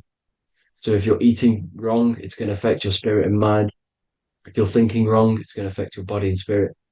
These are all interlocked. you have to look after them all. So it's very important you understand music. Stop listening to low vibrational music. To be honest, you want to listen to music without any sort of speaking inside of it. You just want pure uh, frequencies, which are the solfeggio scale, like one of these, for example, 432, 528 hertz. These are all good frequencies. It's called the solfeggio scale. And these frequencies make you more in tune with nature. 528 hertz is what the earth vibrates at. So it's very important. And the Rockefellers are the one who changed this to 440 hertz. The Rockefellers, one of the elite families. So if you want to manipulate reality, it's very important to have your chakras aligned and having a high vibration, because the higher your vibration, the more powerful your words and your intentions are on reality. So the lower your vibration, the harder it is to affect reality, because you're on a lower state of consciousness. Like I said, you have the mental, astral, etheric, and physical. Everything is a product of the one above. As above, so below. This is what Hermes Trismegistus was saying in the Egyptian days. This is where it comes from. As above, so below. If you affect above, it directly affects below. So, like I said, meditation helps on this, helps align your chakras. Think positive, feel positive. Like I said, your feelings are magnetic, your thoughts are electric. So once you combine these two together, you're then creating an electromagnetic frequency, and that will have profound effect on reality. So the law of cause and effect. Every law, so the law of cause and effect. Every effect has the root cause. Like I said, your mind is the root cause of everything. Every decision you make is having a different effect on reality. Everything happens for a reason due to the root cause, which is your mind. You choose everything that happens in your life. Okay. So it's very important you understand this and you constantly make the right decisions, the good decisions to have good effects on your reality. You have to be very conscious of this law because nothing escapes this law. This is the law of all consciousness. So think about it. Imagine a massive ball of consciousness. However, off this ball are different sparks, and each one of these sparks are in each and everyone's body. This spark is governed by these laws, the law of cause and effect, the law of correspondence, the seven hermetic principles. It's very important you understand this because this mass ball of consciousness is what is obeying these laws. And everyone has this spark of consciousness inside their third eye. And like I said, everyone is the same consciousness. This is why if you do bad onto someone else, that will directly affect your reality. So if you hurt someone, it's going to come back to you in one way or another because you are that same consciousness. This is like a mirror reality. As within, so without. Whatever you feel on the inside, you're gonna see that on the outside. You're gonna experience that reality, whatever you've impressed. So there's different ways to bend reality to your will. This is kind of a sort of magic. So obviously you have black magic, which is manipulating reality to harm and influence others, or to be very selfish. And yeah, then you have white magic, which is manipulating reality for the good of humanity. So you do have to be very careful with your intentions, people, when you're trying to manipulate reality, because this is nothing to be played with. If you are manipulating reality for the wrong reason, it's going to come and bite you in the ass in some way or another. Because everything is balanced. Everything balances out in this reality. Nothing escapes the laws. Not one thing escapes the laws. So if you're stealing from yourself because it's just going to come back in one way or another. Inside of everyone's heart, you know whether you're doing good or wrong. You can feel it when you do something wrong. You can feel it when you do something good. The heart is the center of the torus field. It's balance. And this is why you say follow your heart, because it's the center of the torus field. It's very important to listen to this inner voice inside of you, because that is telling you the right things to do, the good decisions to make. And when you keep following that voice, that good voice inside of you, it takes you to your life path. Very important to follow that voice. However, don't let the ego get in the way of it. Don't care what your friends are going to say. It's very important to understand this. So you have different ways of manipulating reality.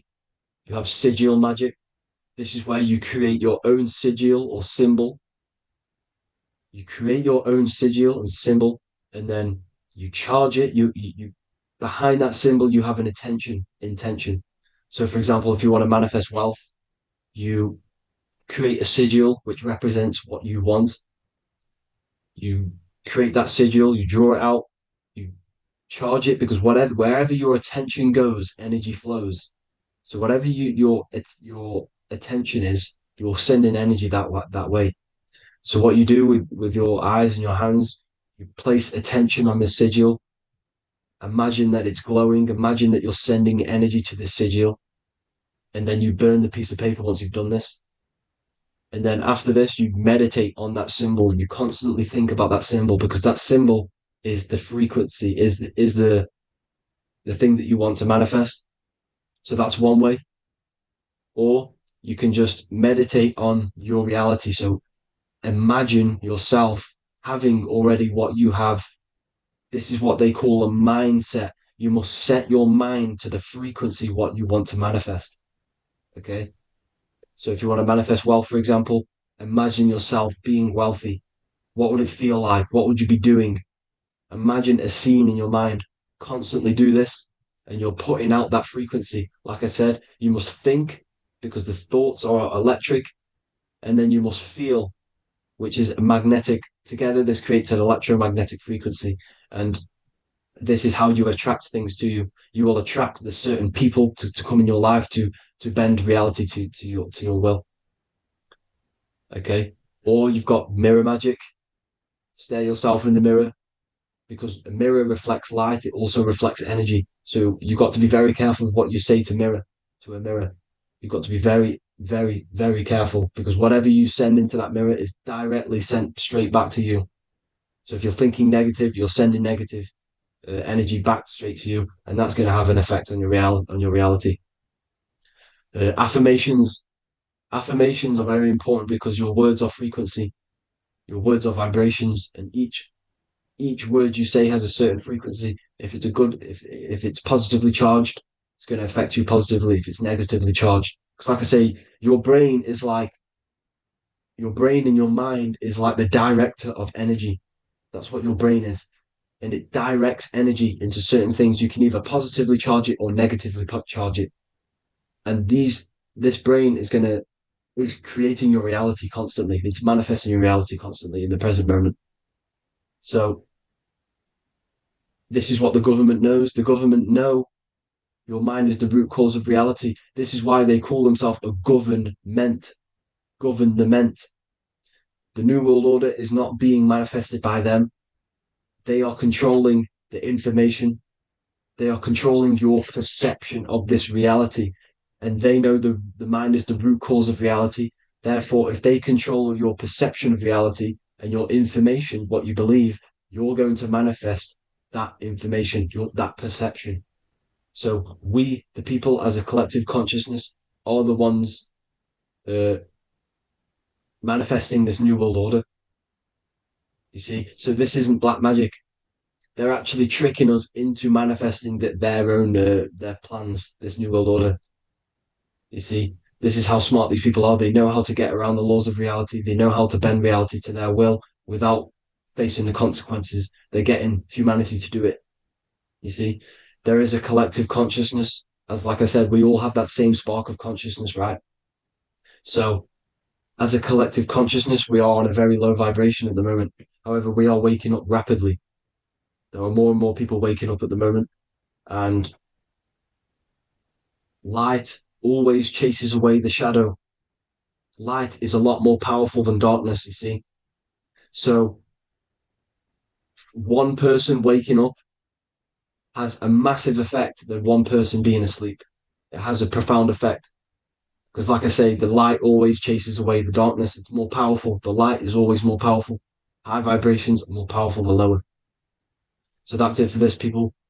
I hope you all enjoyed. This is a short, quick video. God bless you all.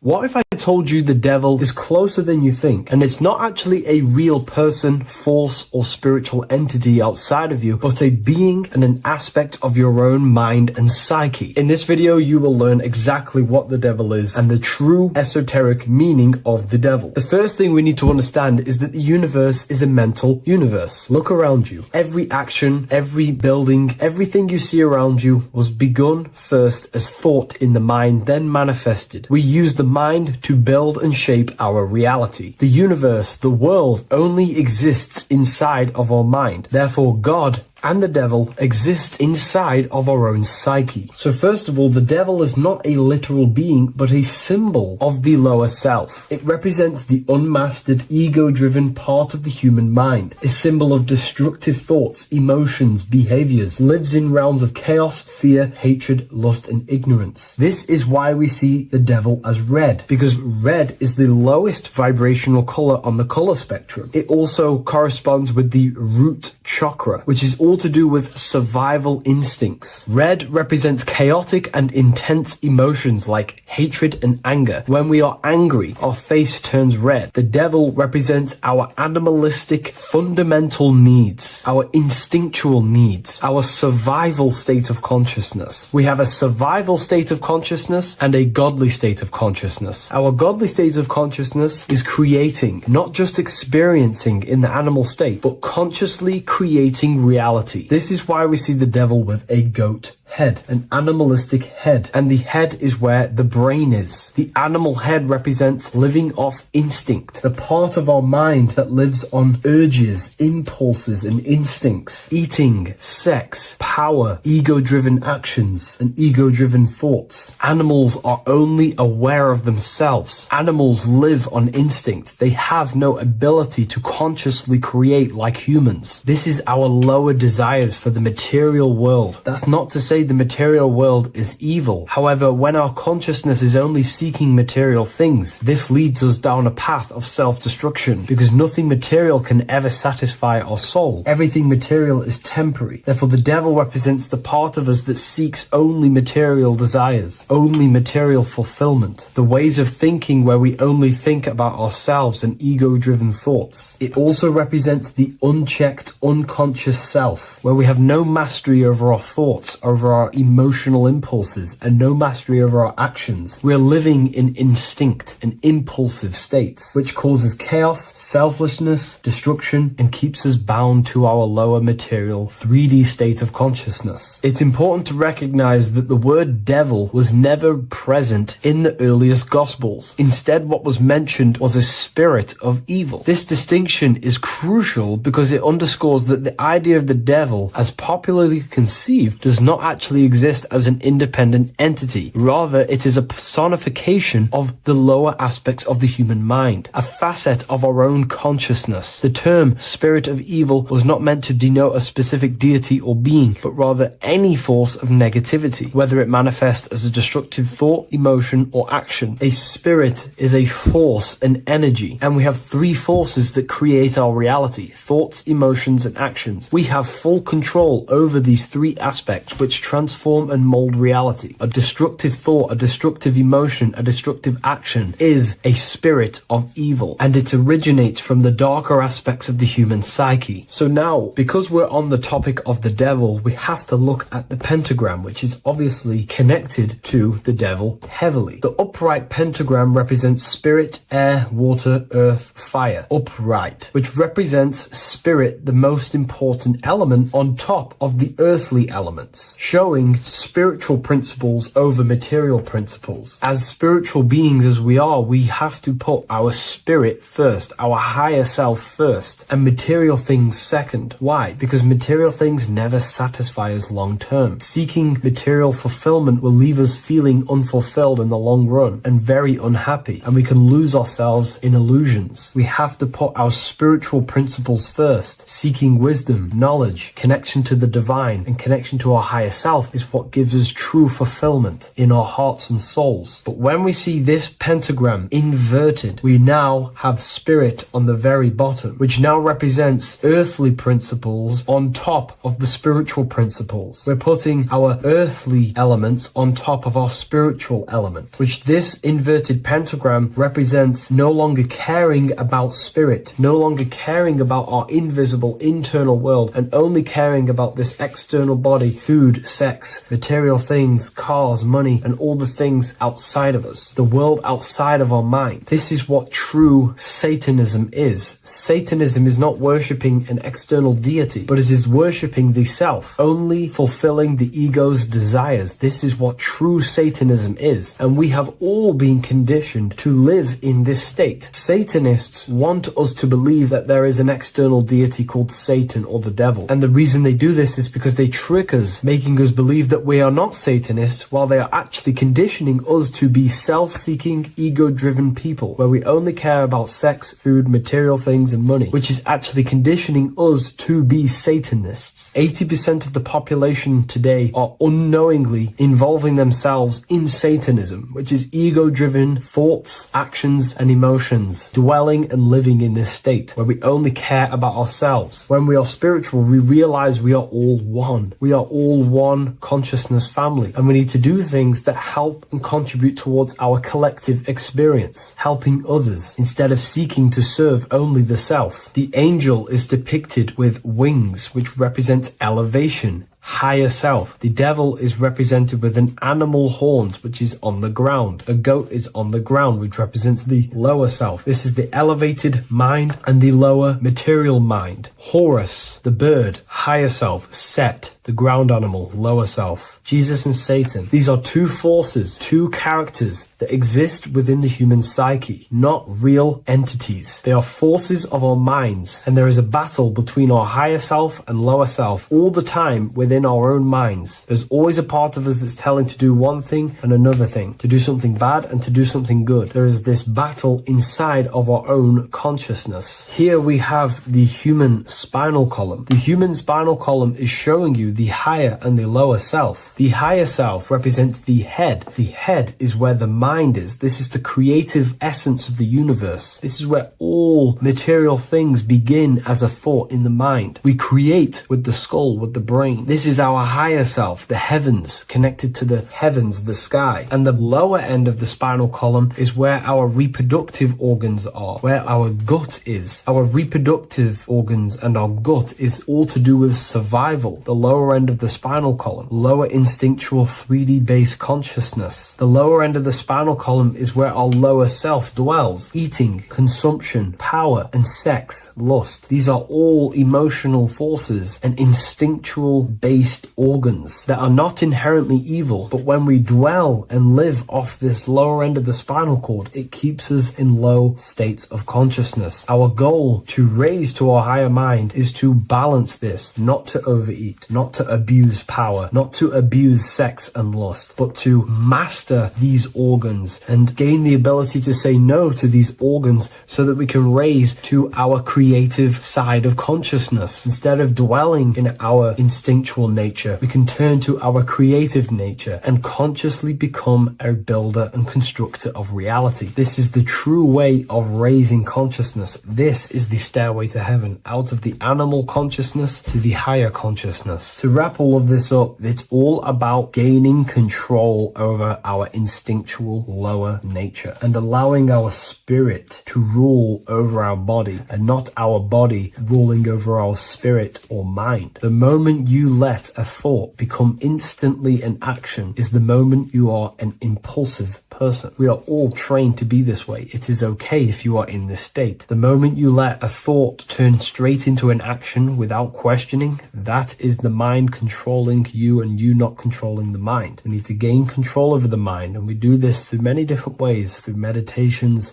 affirmations, and discipline, we slowly gain control over our minds. And once we gain control over our minds, we gain control over our thoughts, and we gain control over the attention that we give certain thoughts. We can then start to uplift our mind, our thoughts, out of our instinctual state to the higher mind. If you wish to learn more about consciousness, I'll leave a link in the description for the Book of Wisdom, Volume 2.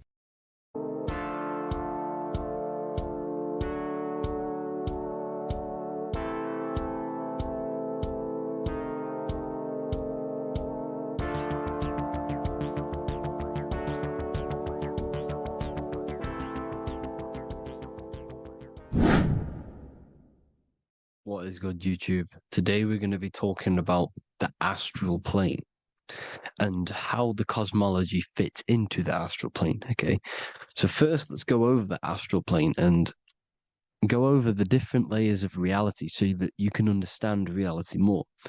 You are a multi-dimensional being. You are not in these, you are in all of these realities at the same time. They all interweave into one big reality. But there are different planes. They are different vibrational dimensions. There are different dimensions of reality. The mind is the root cause of reality. We're living in the mind of God. Everything is being thought into existence from the root cause, from the universal mind. This is why the ancient Egyptians said, all is mind. We're living in the mind of God. And we are a microcosm of this mind. This is why we all have the same mind. This mind is the world of thoughts. Now, this world of thoughts is just the thought alone. For example, it is the thought of a chair. But then when you start to imagine this chair and you start to mentally see the chair, you're now manifesting the thought, the singular thought, into some sort of form. So now you're imagining the chair. You're imagining the form of this chair, which is then manifesting into the astral plane. The astral plane is the world of thought forms manifesting. So when you are imagining something, you are seeing into the astral plane. Okay? Your third eye, it is an eye because it sees the astral plane. It is seeing the other side through imagination, through dreaming. Well, we'll go over dreaming later. So the thought of a chair is a singular thought. The imagination of the chair is the manifestation of the chair. And in the astral plane, it's basically the world of all the chairs that could ever exist. So you're thinking of the chair as a singular thought, which is the mental plane. The astral plane is the imagination of that chair, is the thought, the manifestation of it. Depending on the vibrational state of the thought will depend what level of the astral plane it will go to. For example, if you're thinking about a chair to torture someone on it, it's going to go on the lower astral plane. Or if you're thinking and imagining happy things, it's going to go to the higher astral plane. So wherever your mindset is, that we call it a mindset because your mind is setting frequencies to certain things. Thoughts are frequencies. And a mindset is setting your frequency, setting your mind to a certain frequency. So when you set your mind to a certain frequency and you imagine something in that frequency, you're going to match everything in the astral plane that are on that similar frequency, just like you would in the physical world. Because we're all in these worlds right now as we speak, but we can't see them with the two physical eyes. We can feel it though. When you're around someone and you've just met a new person, for example, you can feel their vibration. And if you're not on a similar vibrational match, you will not get along with that person, or you just won't not get along, but you won't connect with that person because you're on two opposing frequencies, not matching. And this is something that you can't see, you can only feel because it's the astral plane. It exists within the astral plane. Everything in the astral plane is made out of vibrations. So if you do astral project, and if you already know how to astral project, you will see beings and people and things that are on the same frequency as you. This is why before you astral project, you need to sort your vibration out before you enter, before you astral project, because you are projecting your consciousness into this. It's the mind. The mind is the bridge. It can move between realities. You are a observer. You are a observing soul which observes different realities. And the mind is the bridge between all of these different realities. The mind can choose. If you want to project into the astral, you set your mind to it, you can. Okay? So let's not get off track. The lower astral plane is where demons are. The higher astral plane is where heavenly beings are. Heaven and hell are kind of a real thing. The etheric plane is a powerful substance, the ether, the fifth element that they don't tell us about. If you type in on Google the 5 elements, they will try to remove it with wood or metal because they don't want you knowing about the ether. Ether is the energy double behind all physical objects. So the ether is very important. It is the 5th element. It is part of the physical world, but it's also part of the astral world. It is on either side. You see how they're showing you the truth in the language. Ether and either are the same word. The ether has 1 foot in the astral and 1 foot in the physical world. It's a substance that connects the physical to the astral world. It is the either. It's on either side of reality. It's on the other side. Other, either, same word. Ether is connecting the physical to the astral plane. It's the world of frequency. Frequencies, EMFs, torus fields are in the etheric plane. It is the energy plane. It's where energy moves through the ether. Okay. So then you have the physical world, the world of effect. Everything you see in the physical world is the effect of the higher planes. Each plane is a product of the plane above. So, and it melts into each plane. The physical plane is the lowest plane, it's the most densest, and the highest is the most fluid. This is the most fluid, this is the most dense. This is where we get the saying, as above, so below from. As above, so below comes from the different planes of reality. And magicians understand this. This is why magicians always say as above, so below.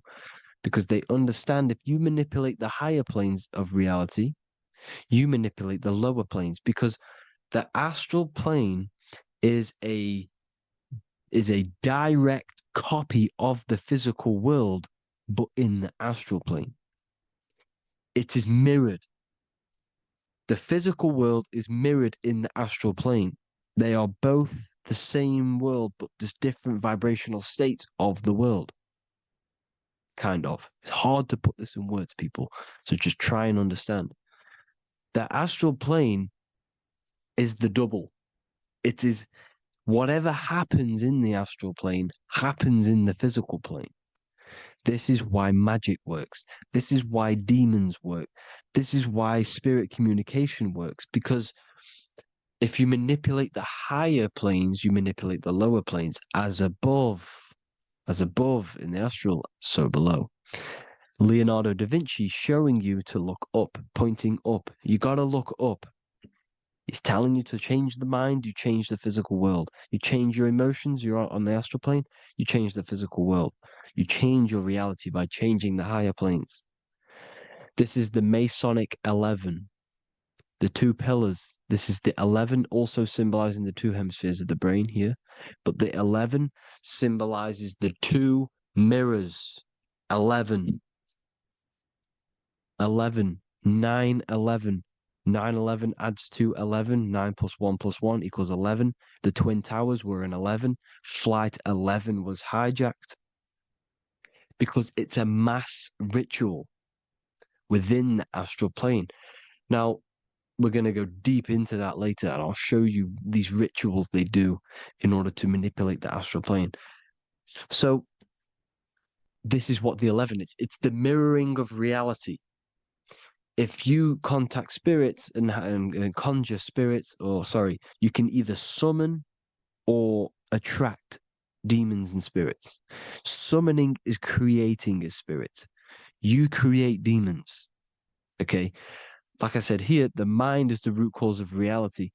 If you think of if you think of a traumatic event that happened in your life over and over and over and over again for years and years and years, where attention goes, energy flows. The mind is the director of energy. If you are directing energy into the specific emotion, the specific thing that is torturing you in your mind, that will manifest as some sort of being in the astral plane, which is called an elemental. And this elemental being that you have created through your thought forms and emotions will latch onto you and feed off this energy. So it's important that you get your mind right. Okay, it's important that you sort that you file the mind and you discipline the mind. Make sure it's only entertaining positive things, because you are quite literally creating your own demons. Creating the word demon has the word mon in it, and if you've watched my videos, to know mon means moon. The moon is your mind, the sun is your soul, the earth is your physical body. Demon is mon means mind, moon is mind. You create demons with your mind, summoning. Now, this is where the rituals come in. 9/11 was a ritual because everyone was thinking about this big fearing, the death of 9/11. Everyone was thinking about it. And all of their minds thinking about this horrific thing will manifest and summon a negative energy spirit elemental within the astral plane. That's how all of this works. This is why it was a mass ritual. Okay, Chris Brown, new album name 11/11, release date on the 11/11. This will be my 11th album and contain 11 songs. All of these people know the occult. This is Hermes Trismegistus with the star of Saturn, the six-pointed star, as above, so below. The mirroring of reality, physical and astral, the two Masonic pillars. So as above, so below. What's above us? The stars. The stars are connected to the astral plane. This is why we call them stargates. When we dream, we are experiencing these different realities. And what are stars? They tell in the Bible, it says Genesis 1:14. And God said, "Let there be lights in the firmament of the heaven to divide the day from the night, and let them be for signs." Signs translates to things to come. Why things to come? The stars tell the future. Why? And why do we say as above, so below? As above us is the astral plane and the etheric plane. As above, so below. Whatever happens in the stars happens on Earth. The stars are connected to the astral plane. Above us is the astral plane. We are a star in a physical body. This is why we say Mr., sister, stir equals star. The E and the A are interchangeable. We are stars, and the stars are the start of our incarnation. We start in the stars, same root word, and we descend through the seven energies, which are our seven chakras. Then we enter the heart of the soul system. The heart rearranged spells earth. And this is the true cosmology. Here's the Masonic cosmology. This is Masonic now. Here's the firmament. Let there be a firmament in the midst of the waters to divide the waters from above, from the waters that below. Genesis 1:6. The firmament, Firmament comes from the word firma, Latin, I'm pretty sure, which means firm. When something is firm, meaning it's stable, it does not move, it is firm. The firmament is firm. So, is the firmament Genesis 1:6? Let what does he say? Genesis 1:3, sorry. Let there be light. This is before the sun and the moon was created. Let there be light. Before the sun and the moon was created, light was appeared. So what's that tell you? This is a holographic projection from some sort of light being, some sort of projector. And that projector is the all-seeing eye you see in the Masonic cosmology. This is the all-seeing eye projecting the light beams. Let there be light. Everything is made out of light. The universe is created out of light waves. The torus field is one unit of light. The light projecting this reality is Polaris. Okay, the famous all-seeing eye. Now, what else? Then we have after let there be light in Genesis 1:16, and God made the two great lights. This is the sun and the moon, electric, magnetic, male and female. Then we have the Masonic checkered board, the black and white symbolizing dualities within the dualistic reality we're in, spirit and matter, light and matter, rest and motion, positive and negative, good and evil. Everything's dualistic here. Okay? And it's a dance. The universe is a dance between flickering of white and black light, which is the torus field. We're not going to go over that, but this is all connected to the astral plane. This is the true cosmology. The astral plane cannot work on a spinning monkey ball in the middle of space. Does not work. Cannot work. It's impossible. Okay? Impossible. So, even in the Quran, it says, Allah has made the earth for you as a carpet, flat. Quran 15:19. And the earth we have spread out like a carpet, set there on mountains, firm and immovable. It is immovable. In the Quran, it also says 65:12, it is Allah who has created the seven heavens of the earth. The seven heavens meaning the seven layers of heaven, the seven planets. And Psalms 104:5, he set the earth on its foundations and it can never be moved. Never. So here you see in Isaiah 40:22, he sits enthroned above the circle of the earth and its people are like grasshoppers. He stretches out the heavens like a canopy and spreads them out like a tent to live in. We live in a tent. This is the tent. The projection of light. Here you see an ancient picture here. Here you see the ethereal barrier, meaning the firmament, the etheric barrier. And here you see his head popping out. Why is his head popping out? Because your head is heaven. Your heel is hell. Your head has access to the astral plane. This is why your head is heaven. The pineal gland, when stimulated, has access to project itself, project consciousness into the astral plane. Here you see another ancient picture here with the Masonic Royal Arch, with the zodiac here, the zodiac on the top, arching because there's a firmament above us. Here's God in the brain. Consciousness is God. Here you see the Masonic Royal Arch, symbolizing the firmament. George Washington above the Masonic Royal Arch. These are the stars. This is Polaris projecting reality. Here's ancient churches with the dome. Polaris projecting reality with Jesus. Disney World is under the dome. The seven layers of heaven, ancient paintings, all depict if you go and look at the ancient paintings, they'll all depict the firmament, the arch above us. This is where we get interesting. The Masonic Royal Arch has the 6-9, which is Cancer.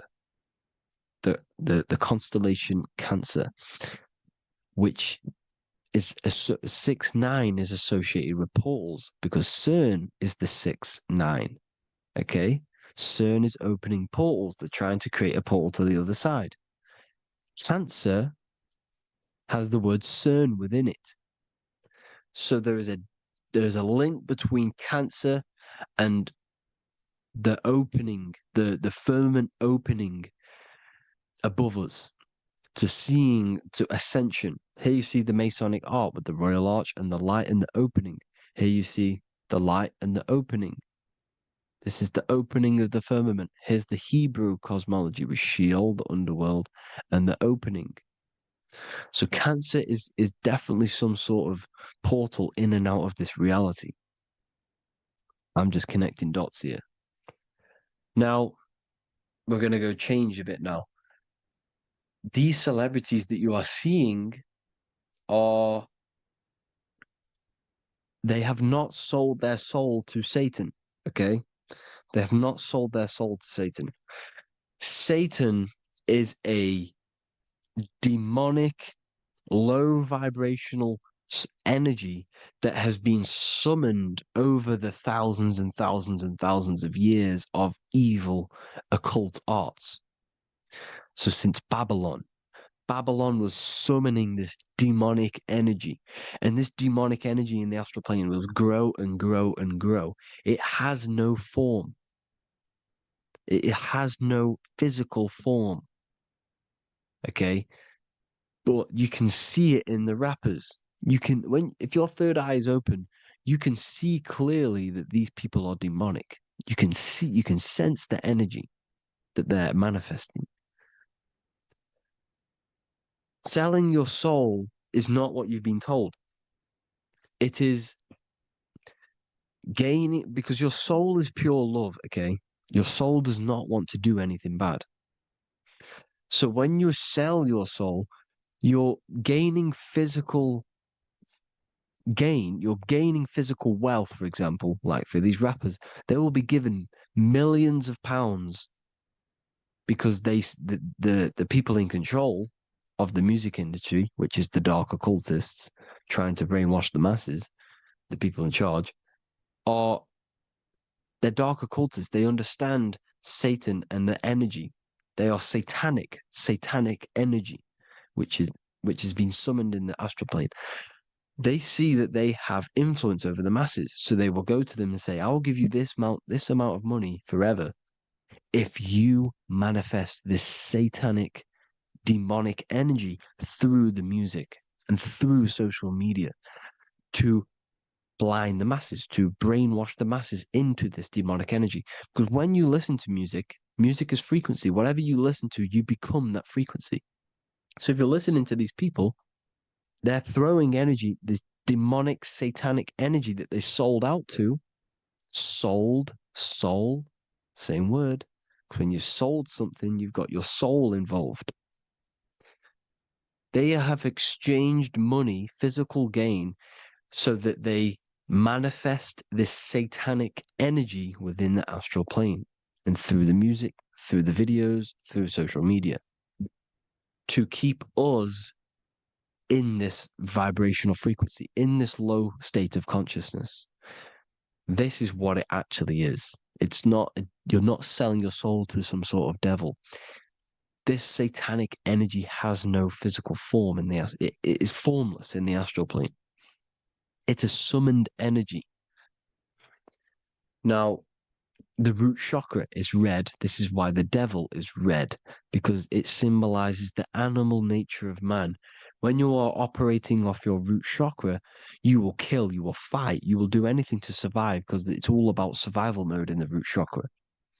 They want you keeping in that fighting mode, that surviving mode, so that you are manifesting this low vibrational frequency, this satanic energy, this demonic red energy. This is why the devil is red. And the devil has a tail with the red arrow pointing down because it symbolizes your light body. This is your Merkaba. Your Merkaba is your light body. Mer equals light, Ka equals spirit, Ba equals body. Merkaba, this is the devil's tail. pointing down, the descension, your heel, up to your heel, hell, ascension to heaven, head. You see, this is the all-seeing eye with the illumination coming off it, your head, when you're illuminated. The Merkaba is your celestial sphere to portray different planes of reality. It is the vehicle of ascension. It's your light body. It's in the word Kabbalah, Kabbalah, Ka, spirit, Ba, body, La, light. Same thing, Kabbalah, Merkaba. Same thing. It's all about the light body. This light body sees different realities. So when you see the goat in the music industry, it's this satanic summoned energy that's been summoning for thousands of years within the astral plane. When it becomes to the physical plane, it will manifest through different things. A goat, an owl, Satan, Moloch, Baal, same deity, same demonic energy that's been summoning in the astral plane. And this is why the Baphomet has a goat head. Drake's new album is the goat. The Polo G, the Masonic G, with the goat. And here's Ryla Rodriguez in the mirror with the goat in the mirror and him in his physical body. It symbolizes, the mirror symbolizes the astral plane because he's manifesting the goat, the demonic energy. He's sold out to the demonic energy. And in the physical plane, he's his physical body. The mirroring, the Masonic 11, the mirroring of reality, the astral and the physical. And what do you call them when they're an amazing rapper, the best rapper? You call them the GOAT. Because the GOAT, you're the GOAT because you're manifesting the GOAT energy, the satanic, demonic energy within the astral plane. So Baal, Moloch, all the same thing. Because in the astral plane, if you want to gain spirits to come to you and communicate you in the physical world, if you want to communicate with spirits, you have to gain their attention. You can either gain their attention or come together and agree to create some sort of being, which is Satan. Okay. You can, like I said earlier, you can create these beings, you can summon them or attract them. One way to attract them is sacrificing. In order for you to become God, man, to turn to God, you have to sacrifice your life. You have to sacrifice, not drinking, not doing things, not doing anything demonic, not doing anything bad, not eating meat. You have to sacrifice yourself to become the light. However, if you want quick, instant gains in the physical world, you can sacrifice something else to communicate with these spirits because these demonic energies feed off demonic energy, your demonic energy. So these dark occultists will give away babies, they'll sacrifice, torture babies so that they gain, so that they can communicate with these spirits for physical exchange. Yes, you can do this. These powerful spirits, these powerful demons can give you powers. They can give you certain things. And this is what they are doing. They're summoning and attracting these demonic energy. This is why, trafficking is one of the most, Balenciaga. Baal is the demonic energy in the astral plane, which requires child sacrifice for his presence. Balenciaga, and they were trafficking children. They were trafficking, killing them, and offering them to the spirits. This is what they are doing. Balenciaga. It's in the name. Here you see, you can see here a stick man with two horns. The goat, obviously, it's all the same deity. Baal, the goat, Moloch. Here's Moloch, the owl, the Egyptian owl, because it comes from the owl of Moloch, which is Baal, which is Satan, all the same demonic energy. And it's on the dollar bill, a tiny dollar bill, tiny, on the $1 bill. All the same thing. Bohemian Grove, they worship the big owl, Moloch. It's all the same thing. It's all one big demonic energy which has been summoning in the astral plane. and it's trying to take over Earth, the physical plane. That's what it's doing. So I hope you all gained a deeper understanding of the astral plane and what's actually going on in the world. Please leave a comment if you can to help the algorithm. Drop a like if you like this content. And hope you all learned something today. And God bless you all. Thank you all.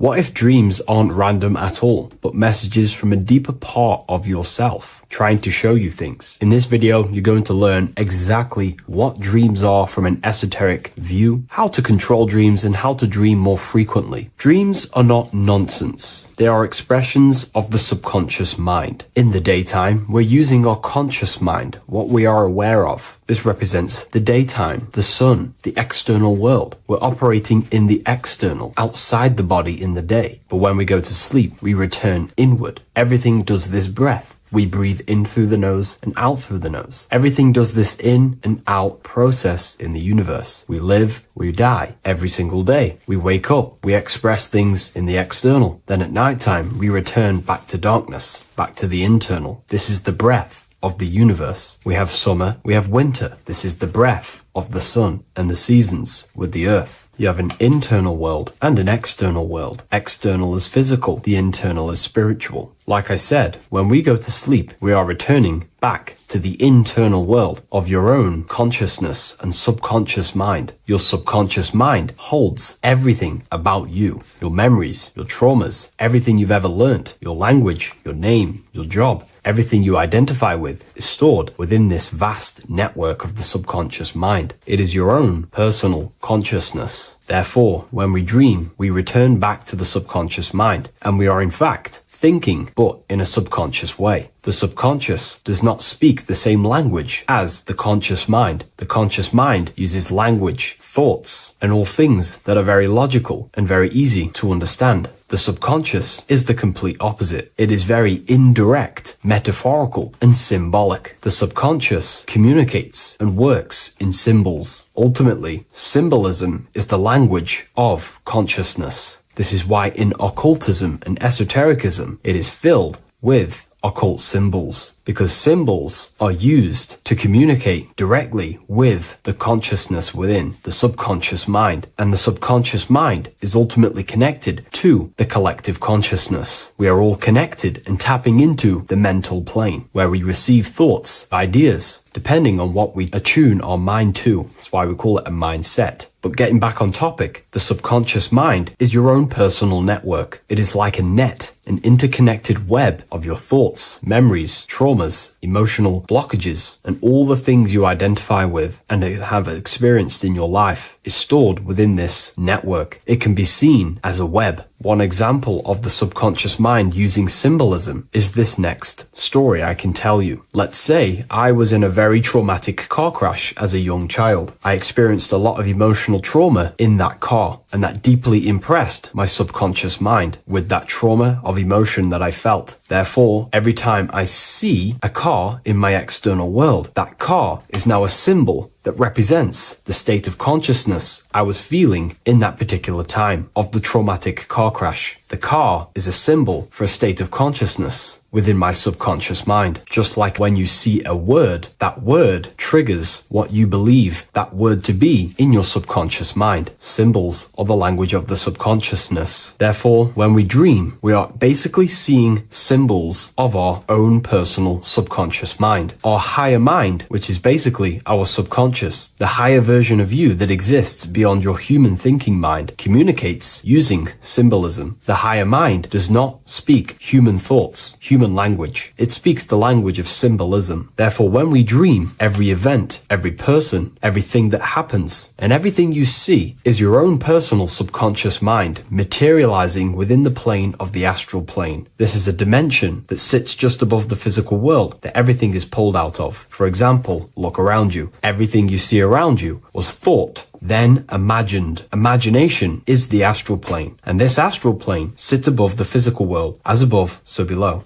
These objects were thought, imagined within someone's mind, and then pulled into a physical reality. Therefore, the imagination is what you're experiencing within a dream. It is your subconscious mind thinking and materializing within the imaginative plane. For example, let's say you are a Christian, you believe in Jesus your whole life, you have lots of emotion towards Jesus. This deeply impresses your subconscious mind. You believe in him so much, you go to sleep, you have a dream that you meet Jesus. You did not meet directly with Jesus. You met with your own belief. It was your own belief materializing within the imaginative plane and revealing itself to you. Dreams are materializations of your memories, your subconscious beliefs, traumas, and anything that could be inside the subconscious mind. It is your subconsciousness revealing itself to you in a material form. Let's say you have a nightmare. There is a big dark figure chasing you and you are running away in fear, away from this dark figure chasing you. That dark figure is not an external entity. It is not a spirit or a jinn or a demon. It is in fact an aspect of your own mind. It is a symbol that represents maybe a fear, a trauma, or something you are running away from internally inside your subconscious mind. Something that you are not addressing, but something that is fearful, something that can be controlling you on a subconscious level. Let's say you have a fear to address something in your personal life. You want to address someone who is getting on your nerves at work. You continuously put this off and you fear doing that situation. Over a long period of time, this can slowly control you subconsciously. You start to avoid the person, avoid any contact. It is subconsciously controlling you. This is not the best example, but you can see what I mean. Hidden fears and traumas in the subconscious mind can subconsciously control your actions and ultimately lead you to low states of consciousness, keep you from reaching your higher potential, and ultimately create blockages within your own consciousness. That figure in the dream is a materialization of something that you are fearing and running away from and not addressing. This is why people always have dreams of traumas that they have experienced as a child or when they were younger, or maybe from a year ago or two, because that emotion is deeply impressed in the subconscious, and the subconscious is always trying to reveal things to you, communicate to you that you need to change, purify, and maybe heal within your own consciousness. This is how the higher self communicates to you through the language of symbolism. Once you understand this, dreams can become a very powerful tool, not just entertainment at night time. Your consciousness never rests. Your consciousness is eternal. It is the very spark of the divine. Your body needs rest. Your consciousness is not physical. It does not need rest. So this is a way you can identify what your dreams are trying to show you is by writing them down. A dream journal. Every single dream that you have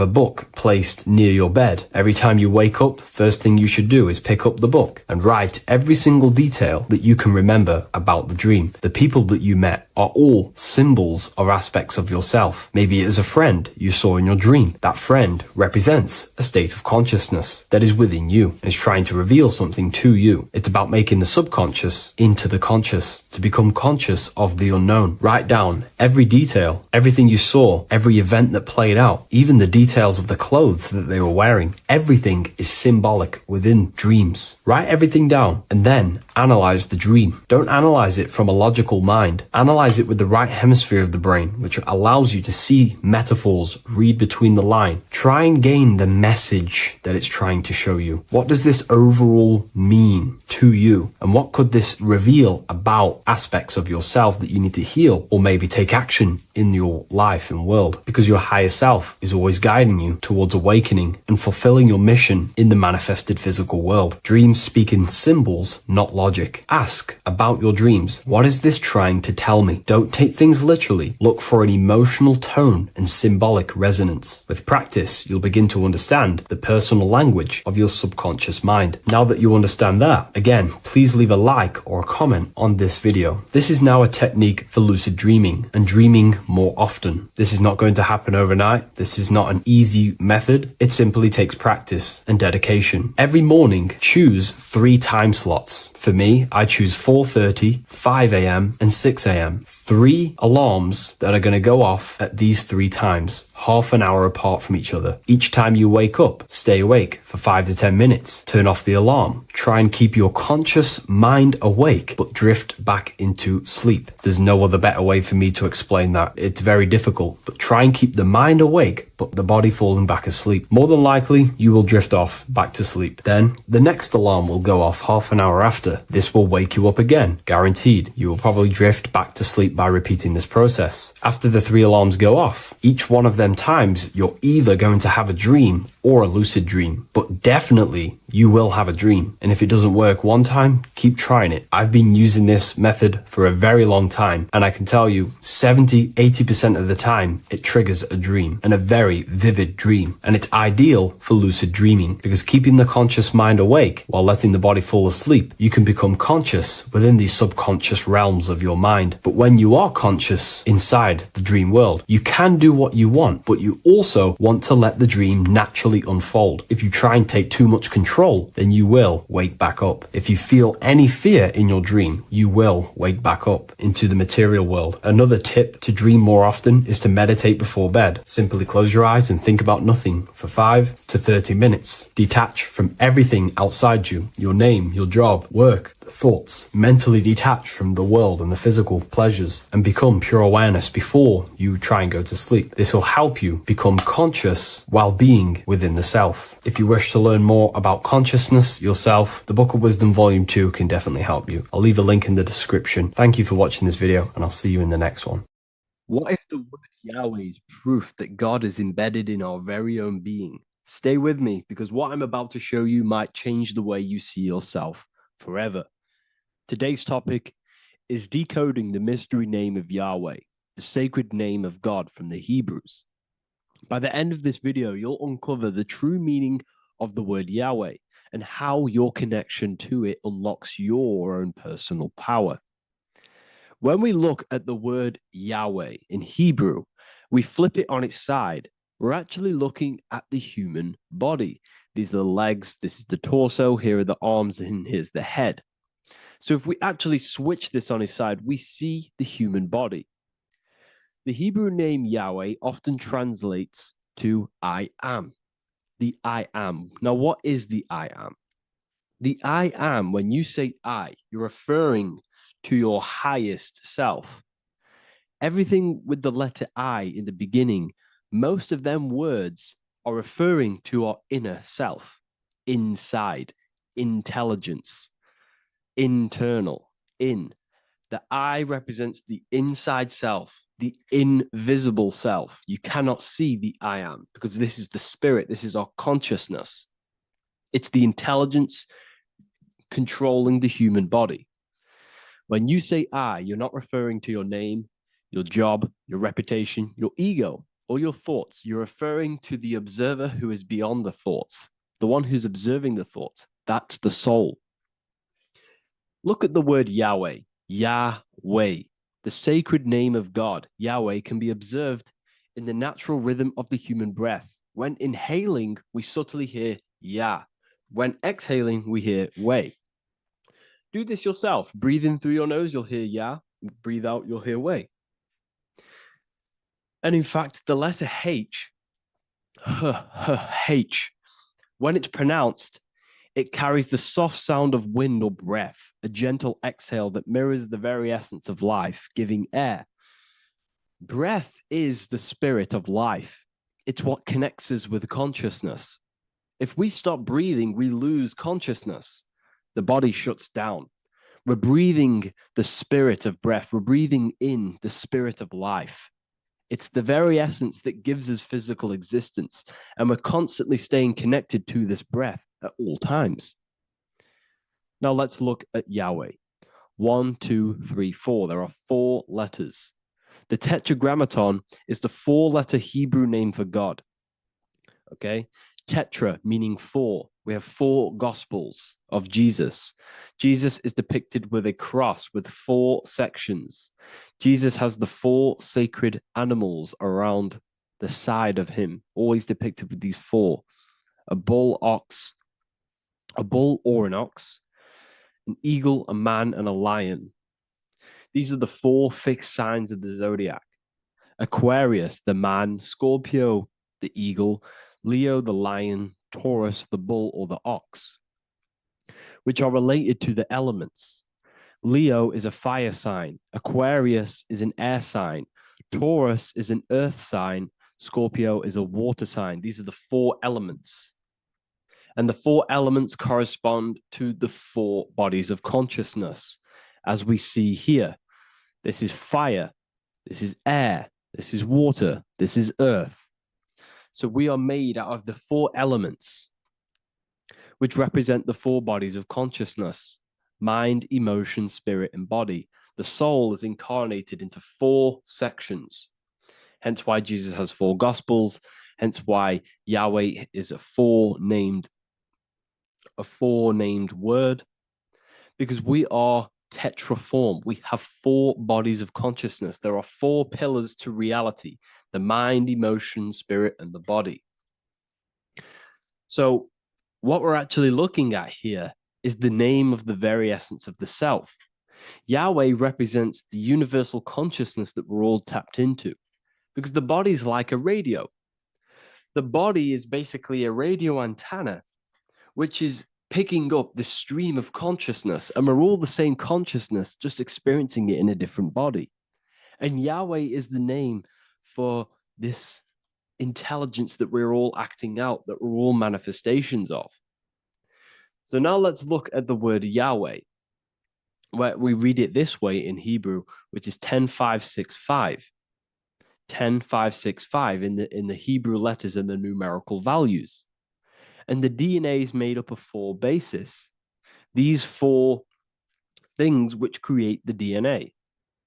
This basis is the genetic code for all living things. Each DNA strand is held together by sulfur bridges that appear in a repeating pattern of 10,565. This pattern matches the numerical value of the Hebrew letters of Yahweh, Yod, He, Vah, He, which are 10,565. This means the structure of DNA, the code of life, follows the same number sequence as the sacred name of God, Yahweh. This is a factual observation. So we're looking at 10,565. So let's look over this one more time. Yahweh represents the breath, Yahweh, inhale, exhale. It translates to I am. It's written in our DNA. The word Yahweh on its side looks like the human body. Now, this is where things get a little bit deeper. 10,565 adds up to 26. The number God, well, the word God adds up to 26. Allah adds up to 26. There are 206 bones in the human body, 26. 26 adds up to 8. 8 is the number of infinity. We are all the infinite consciousness. Consciousness will never die. It's immortal. It's infinite. We are all infinite. We are not these skeletal structures. We are Yahweh, the universal consciousness.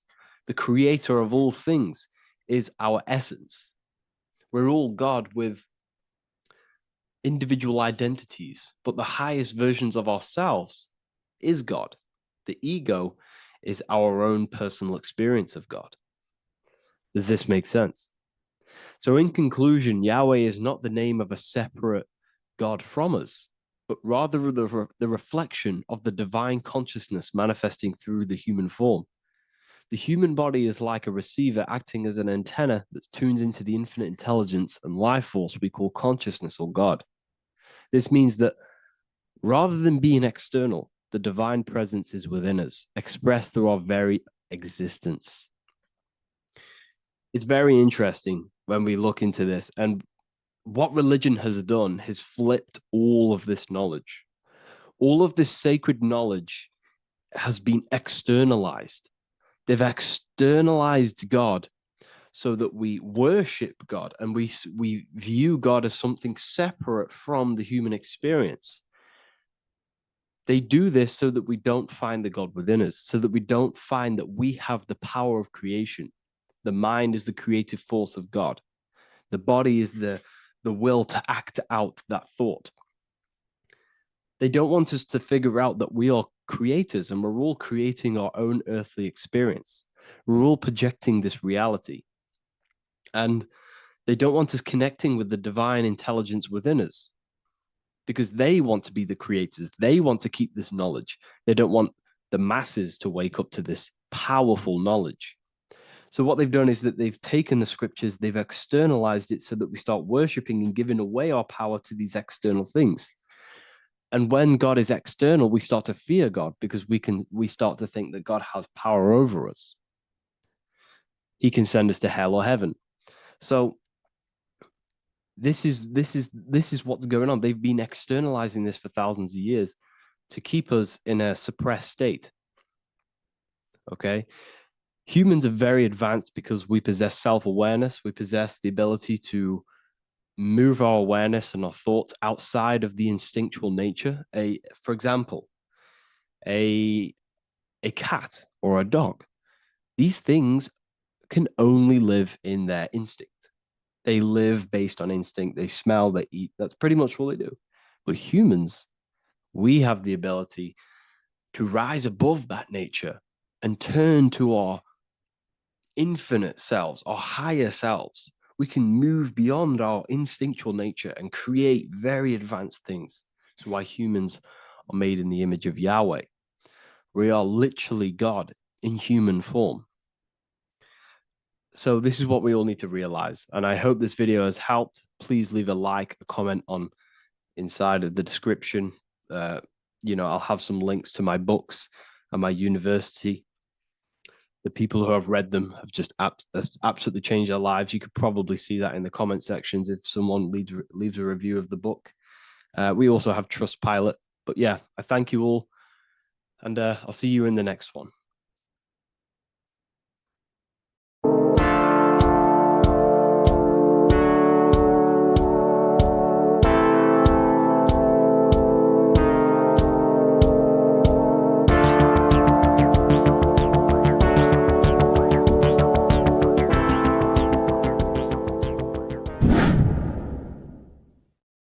What is good, people? It's Revival of Wisdom. I hope you're all doing well.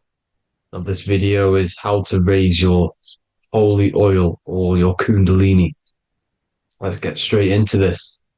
So this is a monthly cycle.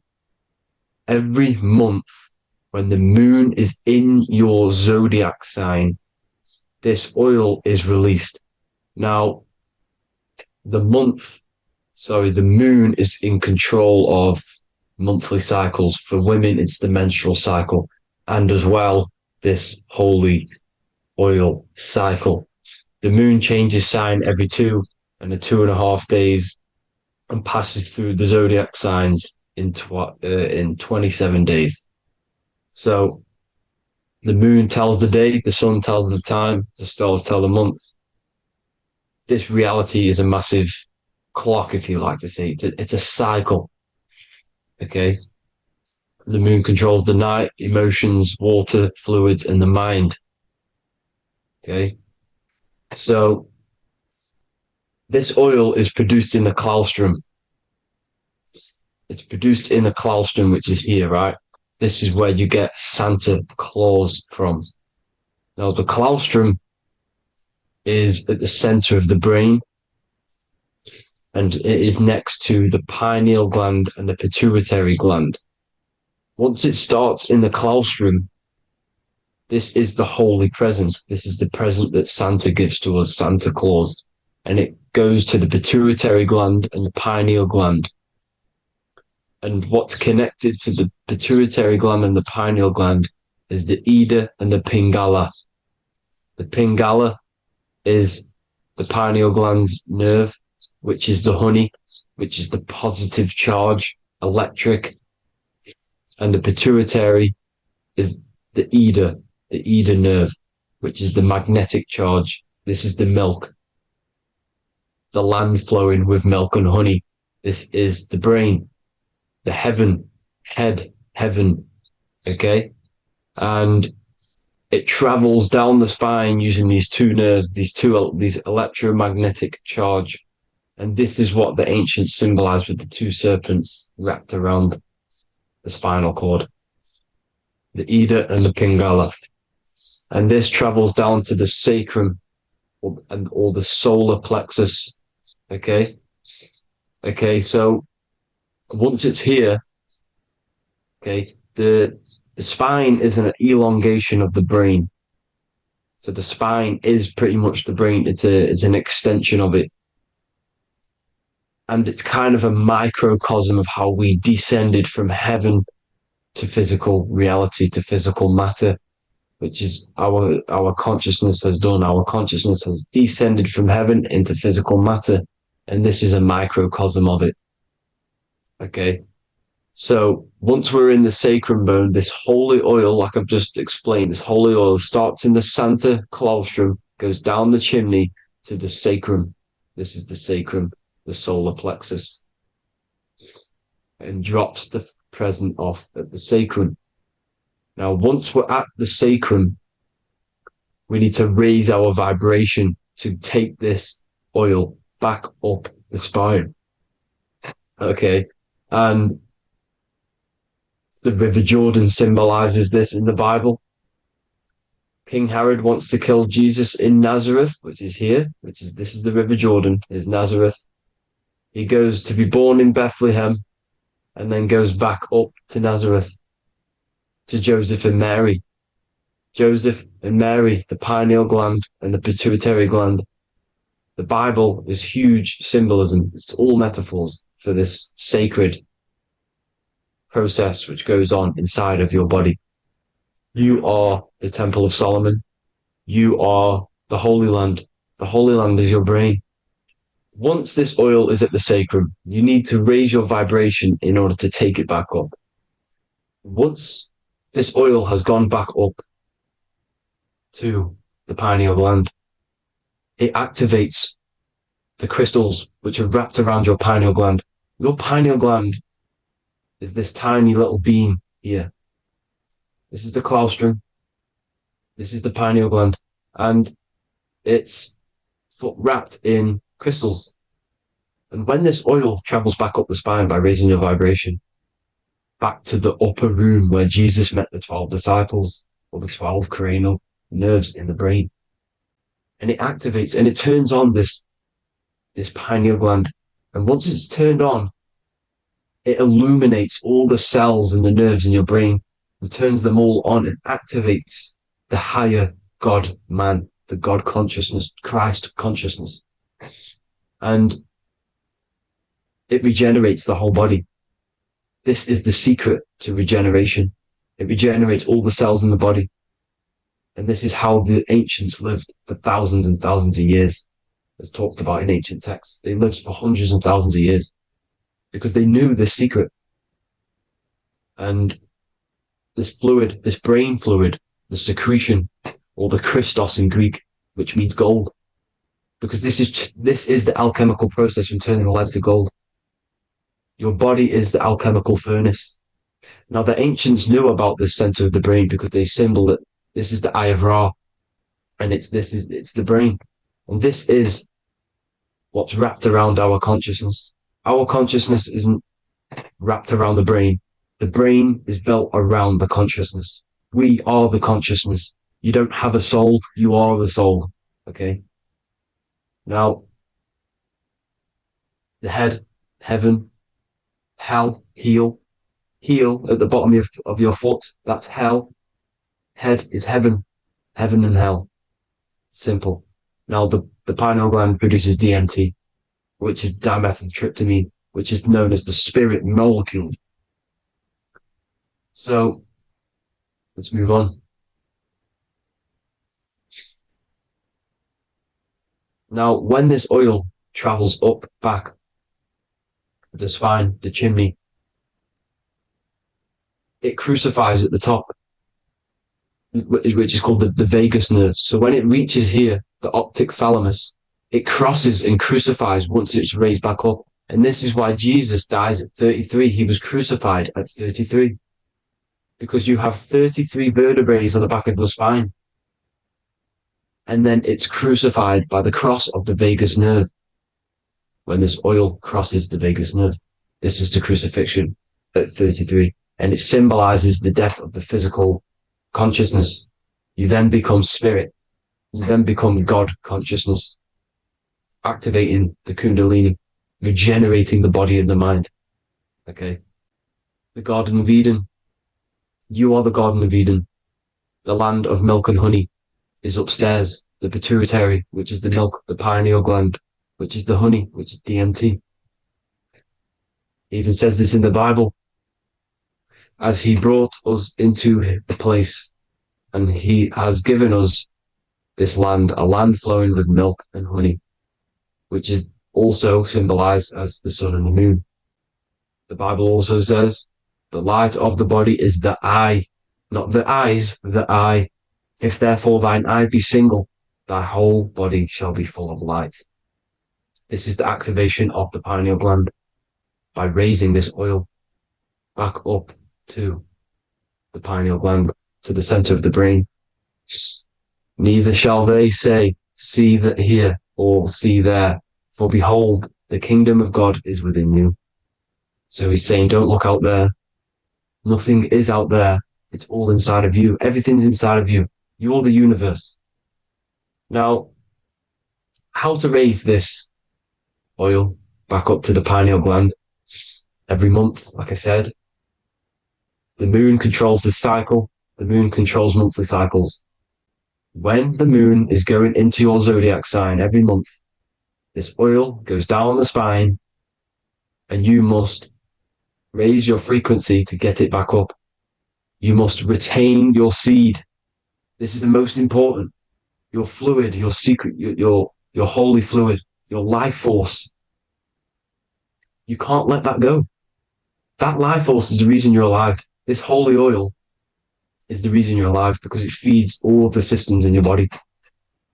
It feeds all the systems in your body.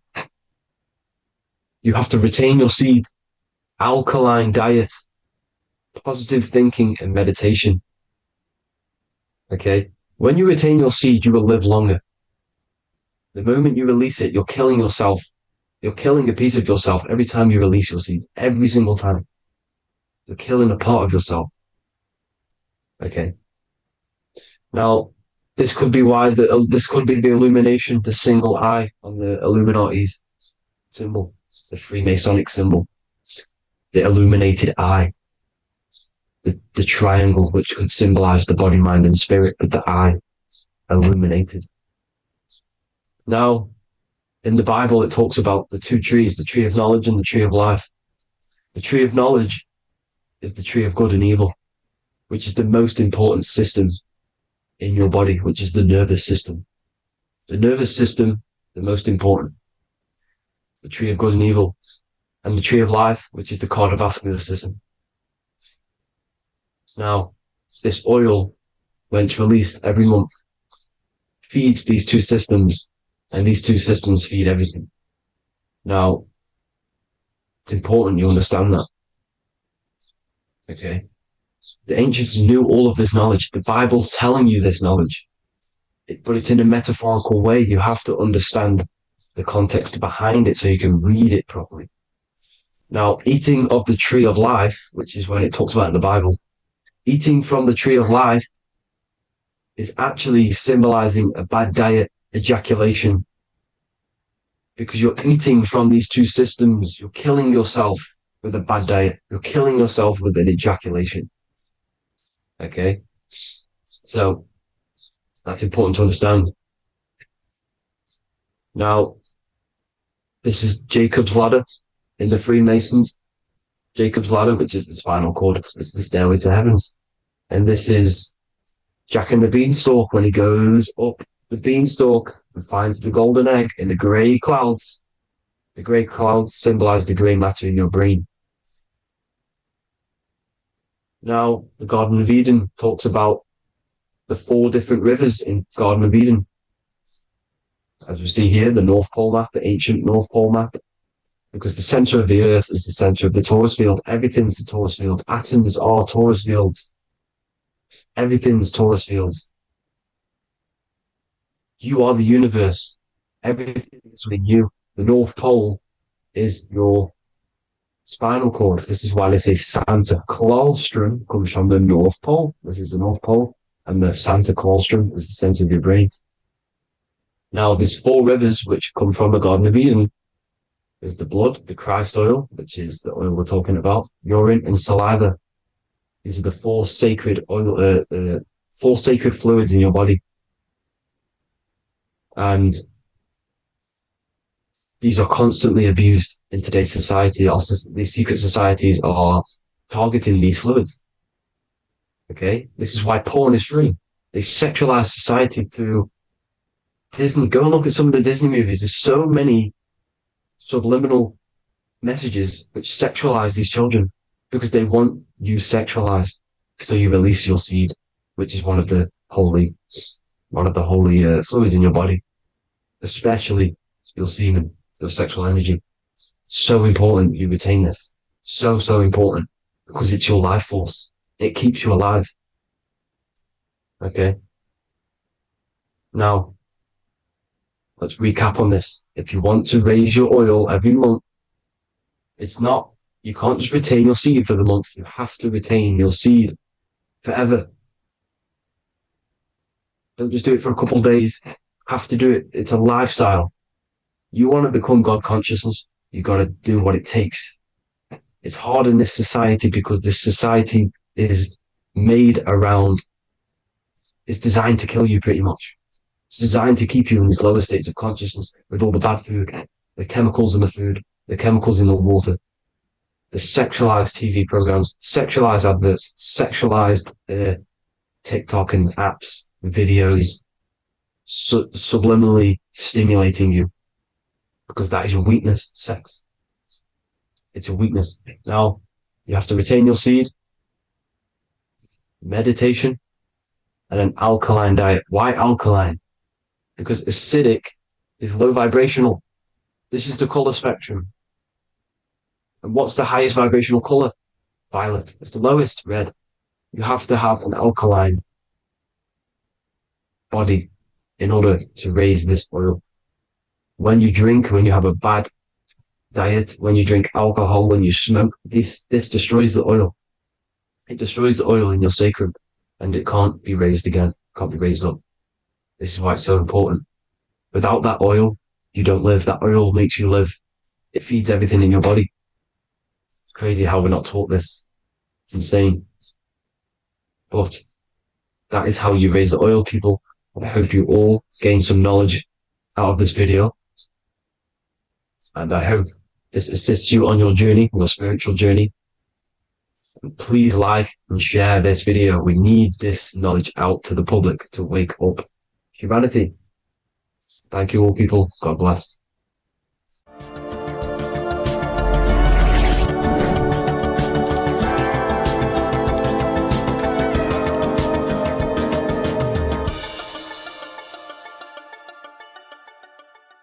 Welcome to Revival of Wisdom. Today, we're going to be talking about portals, portal symbolism, what portals are, okay, and how they show them to us, because they have to tell you the truth, guys. This is the thing with the universal law. They have to tell you the truth. And they tell you through symbols, they tell you through movies, and different things like that. But let's jump straight into this. So first, I want to talk about the Freemasonry symbols. Okay, so first we got, obviously this is some Freemasonry art, but notice how you've got the ladder with a key. Okay, so this is ladder symbolism with a key. So maybe this is talking about ascending. Okay, because look, because this is ascending into the heavens, because it's a ladder with humans going up it with a key. In order to ascend, you must have the key. Okay, so what else do we have with a key?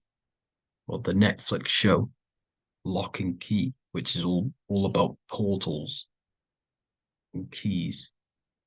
Because what the keys do, they open doors, gateways. Okay,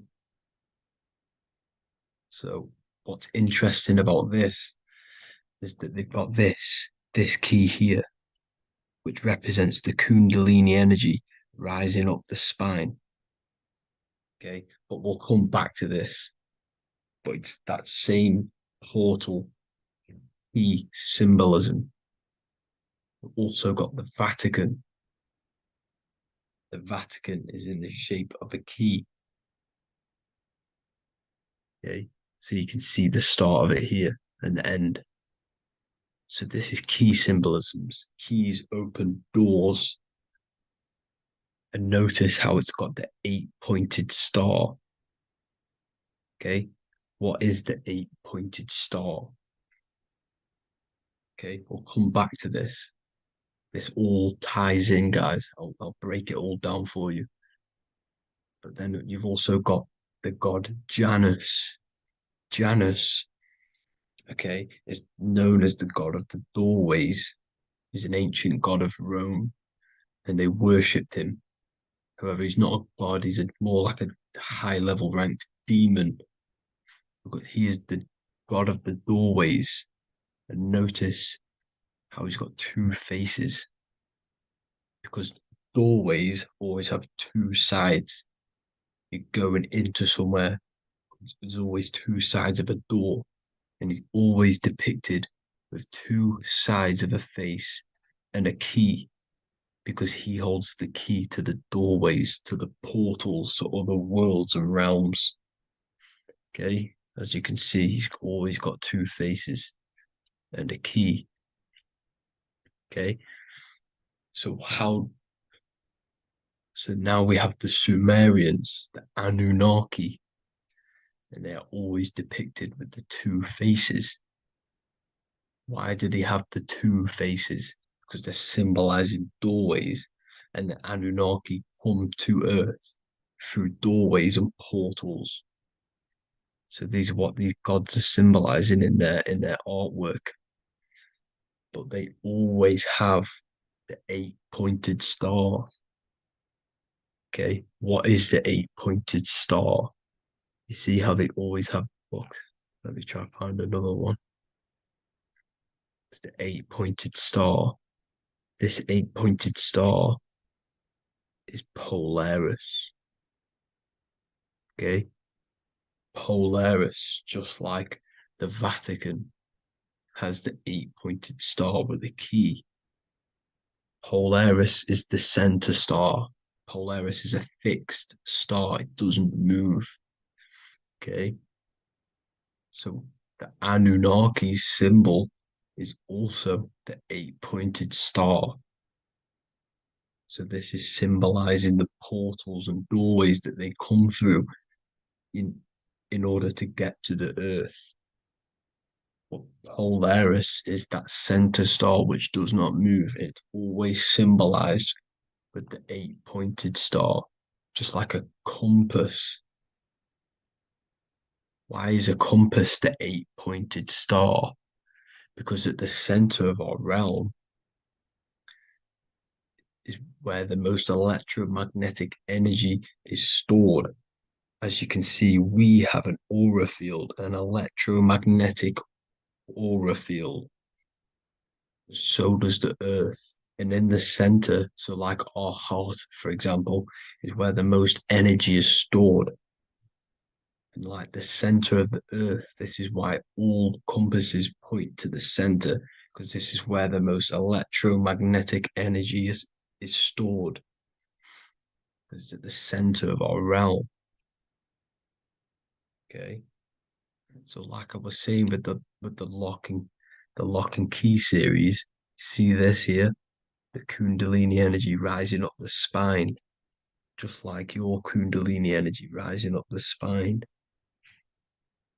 Let me try. I can't zoom in, but you know what I'm trying to say here. Let's go back to Polaris, because at the center is where pole. Can you see the pole of electromagnetic energy? Polaris, the North Pole. It's symbolized. The truth is in the words. It's like a pole of electromagnetic energy. And this is where the aurora borealis comes from.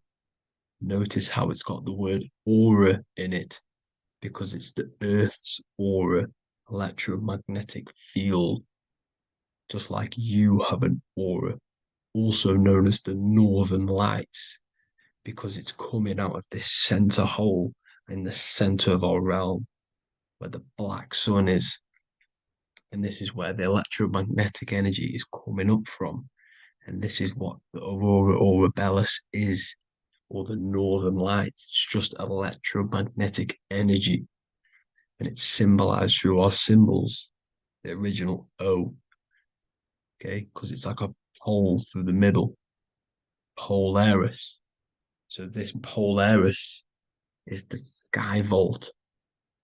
It's the portal into this realm, because this is what the Anunnaki are always talking about, always symbolize it with the 8-pointed star. And just like a compass is the 8-pointed star pointed to the center, to Polaris. Okay. See here on the Sumerian tablets with the 8-pointed star again.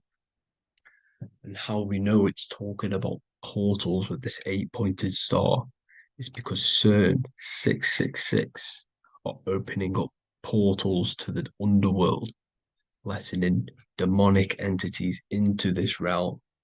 How do we know it's a portal? Because their Hydro Collider has 8 points, just like the 8-pointed star.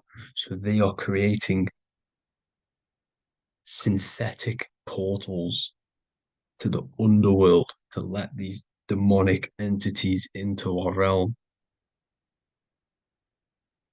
What is the key? Because if we're talking about ascending through Polaris, notice how here on the masonry art, this luminary here, so this is the sun, that's the moon, this is Polaris because it's a luminary with what?